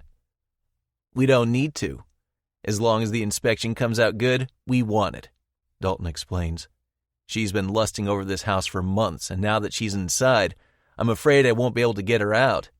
Kind of like me, huh, babe? Bridget lovingly punches Dalton in the shoulder. Whoa there, I'm holding some precious cargo here. I chuckle and shake my head. You're a saint, Bridget. Don't I know it? For the next 30 minutes, we walk around every inch of Natalie's house, and with Layla by my side, I don't feel weak. Her hand in mine gives me the strength I need to be in Natalie's space and not curl up in the corner and cry. She had great taste, Bridget says carefully. She did. She loved decorating, especially for the holidays. She'd go all out. I can picture it, she replies, looking around. I know Dalton said it already, but if you're ready to sell it, I'd love to make this our home. If you haven't decided what you're going to do with the living room furniture, we'd like to roll that into the purchase price. The appliances, too. We have our things from the Chicago apartment, but we'll put those in the basement since it's already finished. I want to make this easy on you, because I know we are kind of pressuring you into this, and I feel bad about that, but the baby is coming, and as much as I like Dalton's parents, living there isn't ideal. Here's our offer. I think it's above market value, but we can add more on since we want to keep some of the things. She hands me a piece of paper, and I look at Dalton, who's smiling like a loon. You gonna tell her no? She's a force, huh? You said it, not me, he says, laughing. He hands Poppy to Layla and moves to stand in front of me. What do you think? I look at Layla and she gives me an encouraging nod. Unofficially, the house is yours, pending whatever we need to do to make it official, that is. Bridget rushes over and gives me a tight hug. Thank you, she whispers. You're welcome. Do right by it. We will. You have my word, Dalton promises. Hours later, we're back at my house. Poppy, Layla, and I gathered together in the living room, playing and watching a cartoon movie that Poppy could care less about, but Layla and I are engrossed. Layla's leaning against me, and I'm stretched out on the couch when Poppy climbs up to cuddle with us. She sprawls out on Layla's chest, playing with her hair, and sticks her thumb in her mouth. I kiss the top of Layla's head, and she sighs. Everything, she whispers, and I know what she means. I open my mouth to reply, and my phone chimes with a text. What I see on the screen makes me laugh out loud. What is it? He's such a tool. She takes the phone from my outstretched hand and starts laughing with me. A picture of Dalton glares back at us. He's wearing the most ridiculous outfit I've ever seen. One of those shirts that looks like a tux but is actually just a t-shirt, holding a huge bouquet of fake flowers and an actual pin with the words, "World's Best Man of Honor," pinned on the front of the shirt. In the text he sent accompanying the photo, I love being right. Chapter 20. Layla. In case you didn't know. Need you back in my bed soon, Layla. Colt growls through the phone. I could play coy, like I don't want that more than anything, and it might even be fun to tease him, but I don't have it in me. When? Is tonight out of the question? I laugh. It's midnight. And? You're in deep, Mr. Samuelson. No argument, Miss Belk. But you haven't stayed the night in months. That makes me laugh again. I was there 2 nights ago, Colt. And last night you weren't. He reminds me something I already know. Stan and I had a meeting with a new client about 2 hours away from Hollow Grove, and I didn't get back until late. Tonight I had dinner with Mom. Just the 2 of us because we haven't had a lot of time to talk lately and I needed a quiet night with her. And tonight you're not either, which I get because you were where you needed to be. But I missed you. We need to do something about this like we discussed. I thought we were going to go slowly through the steps. Not move me in yet to make sure Poppy is ready? Fuck the steps. I was being stupid. I'm ready for you to be a permanent fixture here. Poppy loves you and misses you when you're not here, too. She told me so. I shimmy deeper into my mattress, warm and cozy, and not just because of my bed. His words wrap around me like a blanket, stoking the fire inside me that's always smoldering. Oh, she did she? Before she went to bed tonight, she told me that she wanted Lay to move in. Wow, she's gotten a bigger vocabulary since yesterday. What can I say? She's a fast learner. Takes after me, of course. Of course, I reply, laughing. I quiet my voice. So, what is it you're saying, Colt? Things are good, Layla. Really good. Maybe it's dumb to shake things up, but your mom's making progress, and I'm ready for you to be here every night. No more leaving. I want you in my bed when I go to sleep. I want to wake up and see your face when I open my eyes. He's right about my mom. Whatever he said to her the night he came over to dinner finally got through to her, and I couldn't be more thankful. She started to see a therapist a week later and asked me to help her with a little burn party of our own. And just a couple of days ago, she made huge progress and finally held Poppy. The smile on both their faces was enough to bring tears to my eyes. Stan has become a fairly permanent fixture in Hollow Grove, which might be another factor contributing to how well she's doing. In fact, they stopped pretending there wasn't something more between them and fessed up to me yesterday. They wanted to make sure I was okay with them being together. Obviously, I told them yes. Stan's daughter and her husband Philip came to visit as well, which was admittedly a tiny bit awkward because Dalton showed up. Bridget squashed it by being all things Bridget. Since Dalton is working for Stan now, yes, he managed to get a job for him. It needed to happen. Clear the air so our working environment was a healthy one. Haley is an incredible assistant, and her husband didn't bat an eye at Dalton being an employee, saying it didn't matter because he got the girl. I had to choke on my laugh at Dalton's nervous expression when he first met Philip. Okay, Colt asks, not even masking his excitement. You know I want that too. It's not exactly a hardship for me. Tomorrow then. A giggle bursts out of me at how serious he sounds. That could be arranged. Good, he grunts. I love you. I'm in love with you, Layla Belk, and I intend to change that to Layla Samuelson as soon as I can convince you. My cheeks hurt from the smile that seems to have become a permanent fixture on my face. Won't take much, I murmur. I love you too. The next day, the very next day, bright and early at 7 a.m, I move my things into Colt and Poppy's house. I'm pretty sure my smile is permanent now. Epilogue. Colt.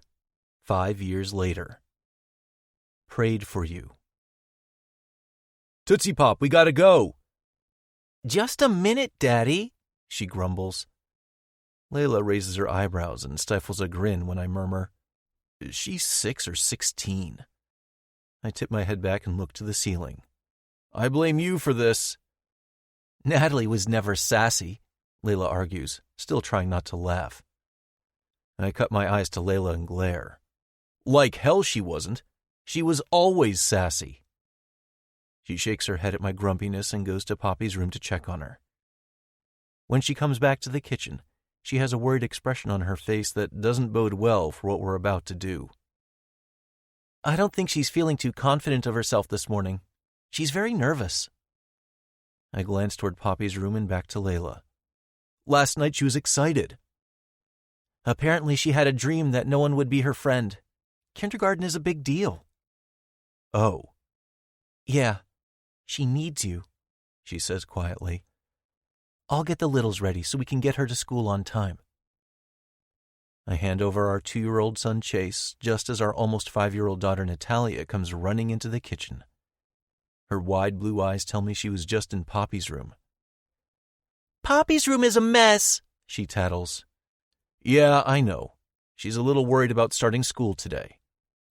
She pushes her shoulders back and stands up straight. I wouldn't be worried. You should let me go instead of her. I bark out a laugh. That's tempting, but not really an option. She harumphs and scowls. I don't see why not. Layla's mouth twitches. Natalia will be starting preschool in a week, and I almost feel like we should apologize to her teachers now. She's a force to be reckoned with, and is eager to start school herself. She's full of piss and vinegar, already spunky enough that we know her teenage years are going to be a real joy. She was born 8 months after Layla moved in with Poppy and me. We weren't planning it, but as it would happen, Natalia was born on the exact day Natalie and Mason died. When we learned her due date, we knew it was a possibility. We didn't find out the sex of the baby until she was born, but we were sure it was a girl. Layla was just starting to show in our wedding pictures. I proposed to her a week after she moved in, not being able to wait any longer. 2 weeks after that, we found out she was pregnant. And 2 months after we found out she was having my baby, Stan walked her down the aisle to me waiting for her. And yeah, against our better judgment, Dalton was her man of honor. I'm pretty sure we saw him wipe away a tear that slid down his cheek when we asked him, but he swore it was allergies. We'd said we were going to go slow, make sure we went through the steps. We'd also been fooling ourselves to believe it would work. It didn't take long for us to realize that the steps weren't necessary. We were in a race against time to catch up on all the time we'd lost. After Poppy would go to sleep for the night, we'd spend hours holding each other and talking. We shared about our past relationships, and even though I had to tamp down my jealousy at hearing about all of them, especially Jasper, we knew it was necessary. Our future wouldn't work if we didn't have complete transparency, so we did the hard thing. We talked it out and promised that it was something we wouldn't hold against each other or bring up again. Layla's pregnancy with Natalia triggered something in both of us. We'd made it. Come full circle. All that time apart was no longer an issue between us because it didn't matter. We were living in the present and excited for what the future held for us. Shortly after Natalia was born, we changed Poppy's last name from Chase to Samuelson, keeping Chase as a second middle name, and Poppy started calling Layla Mommy. We didn't push it, but it came natural since we were using Mommy and Daddy a lot around Natalia. It wasn't an easy decision for us to change her name, because I didn't want to tarnish the memory of Natalie and Mason. But I wasn't just her guardian. I was her dad, and it was time to make it official. Natalia and Chase were named after my sister and brother-in-law. The baby boy still growing in Layla's belly hasn't been named yet. Layla gives me a look to let me know she's got the kids so I can help Poppy get ready. Tootsie Pop? Yeah, Daddy? When I walk into her room, I see why Layla and Natalia had the worried looks on their faces. I value my life enough not to comment on the tornado that must have gone through her room, scattering every article of clothing she owned. I have nothing to wear, Daddy. You don't? I ask. Nothing. Well, tell me what kind of outfit you want to wear, and I'll see if I can help you find something. She rolls her eyes. Daddy, I said there's nothing here. What about the outfit you laid out last night? I put it on this morning and asked Maverick how I looked, and he judged me. He didn't even wag his tail or anything. I choke on a laugh. Maverick, the dog I adopted at her first birthday party, is Poppy's sidekick. He sleeps in her room and rarely lets her out of his sight. Right now, he's curled up on her bed, snoozing away as if everything that's happening is normal. Can you put it on for me quick and I'll see? She huffs out annoyance, but does as I ask. She slips on a pair of coral, Layla told me the color, shorts, and a gray and white striped tank top with a sequined dog on the front. She looks adorable, as always. I love it. But Maverick didn't approve. Maybe he wasn't sure that he was tasked with something so big. Let's try this again. Maverick, what do you think of Poppy's outfit? Do you think it'll work? Will she like to play outside in it?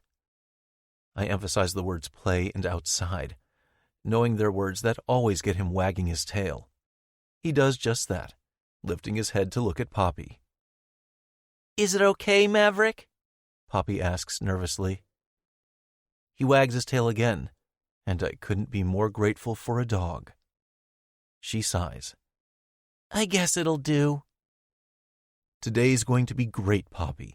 You already know kids from preschool and have plenty of friends. Besides, most kids don't have so many older kids to have their back like you do, I say, reminding her of my friends' kids who are excited to have her at the same school as they are. That's true. They love me, she says with a curt nod. Okay, Daddy. I'm ready to go. How about some breakfast first? Pancakes? She asks hopefully. How about some eggs? I want you to have some protein to start your day. We'll do pancakes on Saturday. With chocolate chips? Sure, whatever you'd like. I think I'd like chocolate chips in my pancakes. I chuckle and take her by the shoulders, moving her toward the kitchen, Maverick hot on our heels. Layla doesn't comment on the fact that Poppy's wearing exactly what was planned, but Natalia does. I thought you didn't want to wear that. Maverick approved, Poppy replies, as if that makes all the sense in the world. I'm going to have Maverick pick out my outfit too. Natalia announces. Poppy gives her a smile and we quickly eat some breakfast before loading everyone into the oversized SUV. Natalia had made it clear that she wanted to come with us to drop off Poppy for her first day of school, and neither Layla nor I wanted to miss it either, so we made it a family affair. By the time we make it to Poppy's classroom, her nerves had vanished, probably because she was greeted by 3 friends. Jenna, Missy, and Tori happened to be dropping off at the exact same time, which means that the kids run inside giggling and making plans to meet up at recess. Layla, of course, has to wipe away tears from her cheeks as we're driving away from the school, and Natalia doesn't miss it. You'll cry next week when I go too, Mommy. You cry all the time. I snort out a laugh and Layla rolls her eyes. Are we going to Grandma and Grandpa's now? Yeah, they have a fun day planned, I tell Natalia, meeting her eyes in the rearview mirror. You're going to be on your best behavior? No crazy business, got it? She huffs. I know, Daddy. Layla smiles to herself, looking out the window. Stan and Maureen live only a few minutes away from the elementary school, in Maureen's house that Layla was raised in. After they got married only a year after Layla and I did, they'd considered buying something else or even looked at building, but ultimately decided to stay in the house that felt like home. Layla, Stan, and Dalton still work together, though Stan is slowly phasing himself out of the business. He's ready for retirement and knows that Layla and Dalton can handle it. Best of all, though, is the way he treats our children. He's the best grandpa our kids could ask for. And today, Grandpa and Grandma are having a special day with the kids, so Layla and I can have a special day to ourselves. Stan greets us at the door, brilliant smile on his face when Chase and Natalia run to greet him. Drop-off go okay? Had a little wardrobe meltdown, but once she got there, she was excited. I'm sure she'll do great. Want coffee, or are you in a rush to get going? I have some decaf for you, he tells Layla. I am in a rush to get going, but they're nice enough to take our kids for the day, so we'll make time for a cup of coffee. Inside, Maureen is gathering the ingredients to bake whatever she has planned, something she tends to do with them whenever they come over. The kids tackle her legs with tight hugs. What are we making, Grandma? Natalia wonders. She leans down, gathering them both in her arms and kissing their cheeks. Was thinking about some monster cookies for my little monsters. Yay! They both cheer before rushing into the living room, Chase jumping up to give Stan a high five before he follows his sister. Maureen watches them go, smiling. I want to have Poppy over after school in a couple days. I'm sure she'll be exhausted tonight, but I'd like to get in a routine of picking her up once a week, if that's okay with you two. Of course, Mom. She'd love that. Dalton and Bridget are coming with the kids for dinner on Saturday. Sound good? Is that an invitation? I ask. Maureen gives me a look. Of course it's an invitation. We want to have a family dinner to celebrate the first week of school. That sounds great. Let us know what you want us to bring. Family dinner includes Dalton. Never imagined the possibility, but here we are. Over coffee, Layla and Stan discuss one of their clients before shifting to the topic of what they have planned for the day with Chase and Natalia. You're taking them golfing? I ask, laughing, imagining how this is going to go. Stan and Maureen aren't necessarily avid golfers, but I can't imagine Natalia or Chase having even a modicum of the amount of attention span they need to golf. Stan shrugs. Sure. It's at the small course a few towns over, and I think they'll have fun. It's a beautiful day, and it's not like we're in a tournament or anything, just hitting a few balls around. They don't have clubs, Stan, Layla says gently. The twinkle in his eye tells me she's wrong. Sure they do. Stop spoiling them. He takes a big sip of coffee and sets his cup back down on the table. That's what grandparents are for, Layla. Just don't expect too much. They're 5 and 2. They're too young. He waves her concerns off. I know that. I figure Chase will probably end up throwing the ball more than hitting it. Even if we only go through one hole, it'll still be fun to get them out there. We'll have lunch at the club so they can have a martini and cigar and watch a strip show." Layla starts laughing. "You're such a jerk." "Says the guy who's watching your kids today so you can... what exactly?" Stan teases, knowing the reaction he's about to receive. Layla blushes. They know our dates tend to be a little different than the typical, spending most, if not all, of our time in the bedroom. And when I say they know, I mean they know that we're spending our time at home rather than going out. We're not about to tell them that we spent it naked. With 3 kids and 1 on the way, we don't get a lot of time alone. Dates out of the house don't appeal because we'd rather spend our time wrapped in each other's arms. 15 minutes later, I'm jamming the SUV into park and racing Layla to the house. At 6 months pregnant, her stomach swollen with my baby inside, she doesn't move as quickly as she does not pregnant. But once we're inside, she moves at lightning speed to remove my clothes. She strips my shirt off first, tossing it aside, and starts unbuttoning my shorts. "Eager?" "Horny," she corrects. "When aren't you?" I tease. It's not just because she's pregnant. Since we got back together, we haven't come up for air. "You love it." "I love you." "Fuck me already." "Such sweet words," I coo, thrusting my hands into her hair and kissing her hot and rough. We stumble through our bedroom door, collapsing onto the bed in a tangle of arms and legs. When I suck on one of her nipples, she cries out, fisting my hair and holding me close to her. Her breasts were always sensitive, but when she's pregnant, they're even more so. I love it. I can make her come just by sucking on her nipples, but I have more plans on what I want to do with her. We have hours by ourselves, and I plan to take full advantage of it. After bringing her to the brink, I kiss my way down her body, splaying my hand over her belly. "So fucking sexy," I murmur. She hums. I bury my face in her center. She arches her back, pressing herself into me.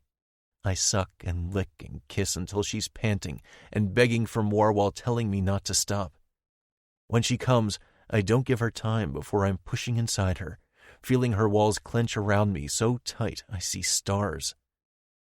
Lifting one leg, I wrap it around my waist and drive in deeper, harder with every thrust of my hips. With no one here, we can be as loud as we want and take full advantage. She screams my name and moans loudly. I grunt and roar, the sound of us coming together reverberating off the walls of our bedroom. Minutes later, after we've cleaned up and gotten a glass of water, we lie together on the bed, slick with sweat and still catching our breath. We spend the day like that, loving each other and only taking breaks to eat and use the bathroom. "This is my favorite way to spend a day," she murmurs. "Don't get me wrong.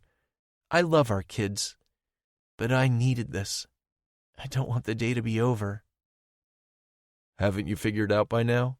When it comes to us, nothing is ever over." She grins and rolls her beautiful eyes. "I'm going to tell Dalton you said that." "And feed his ego even more? You wouldn't."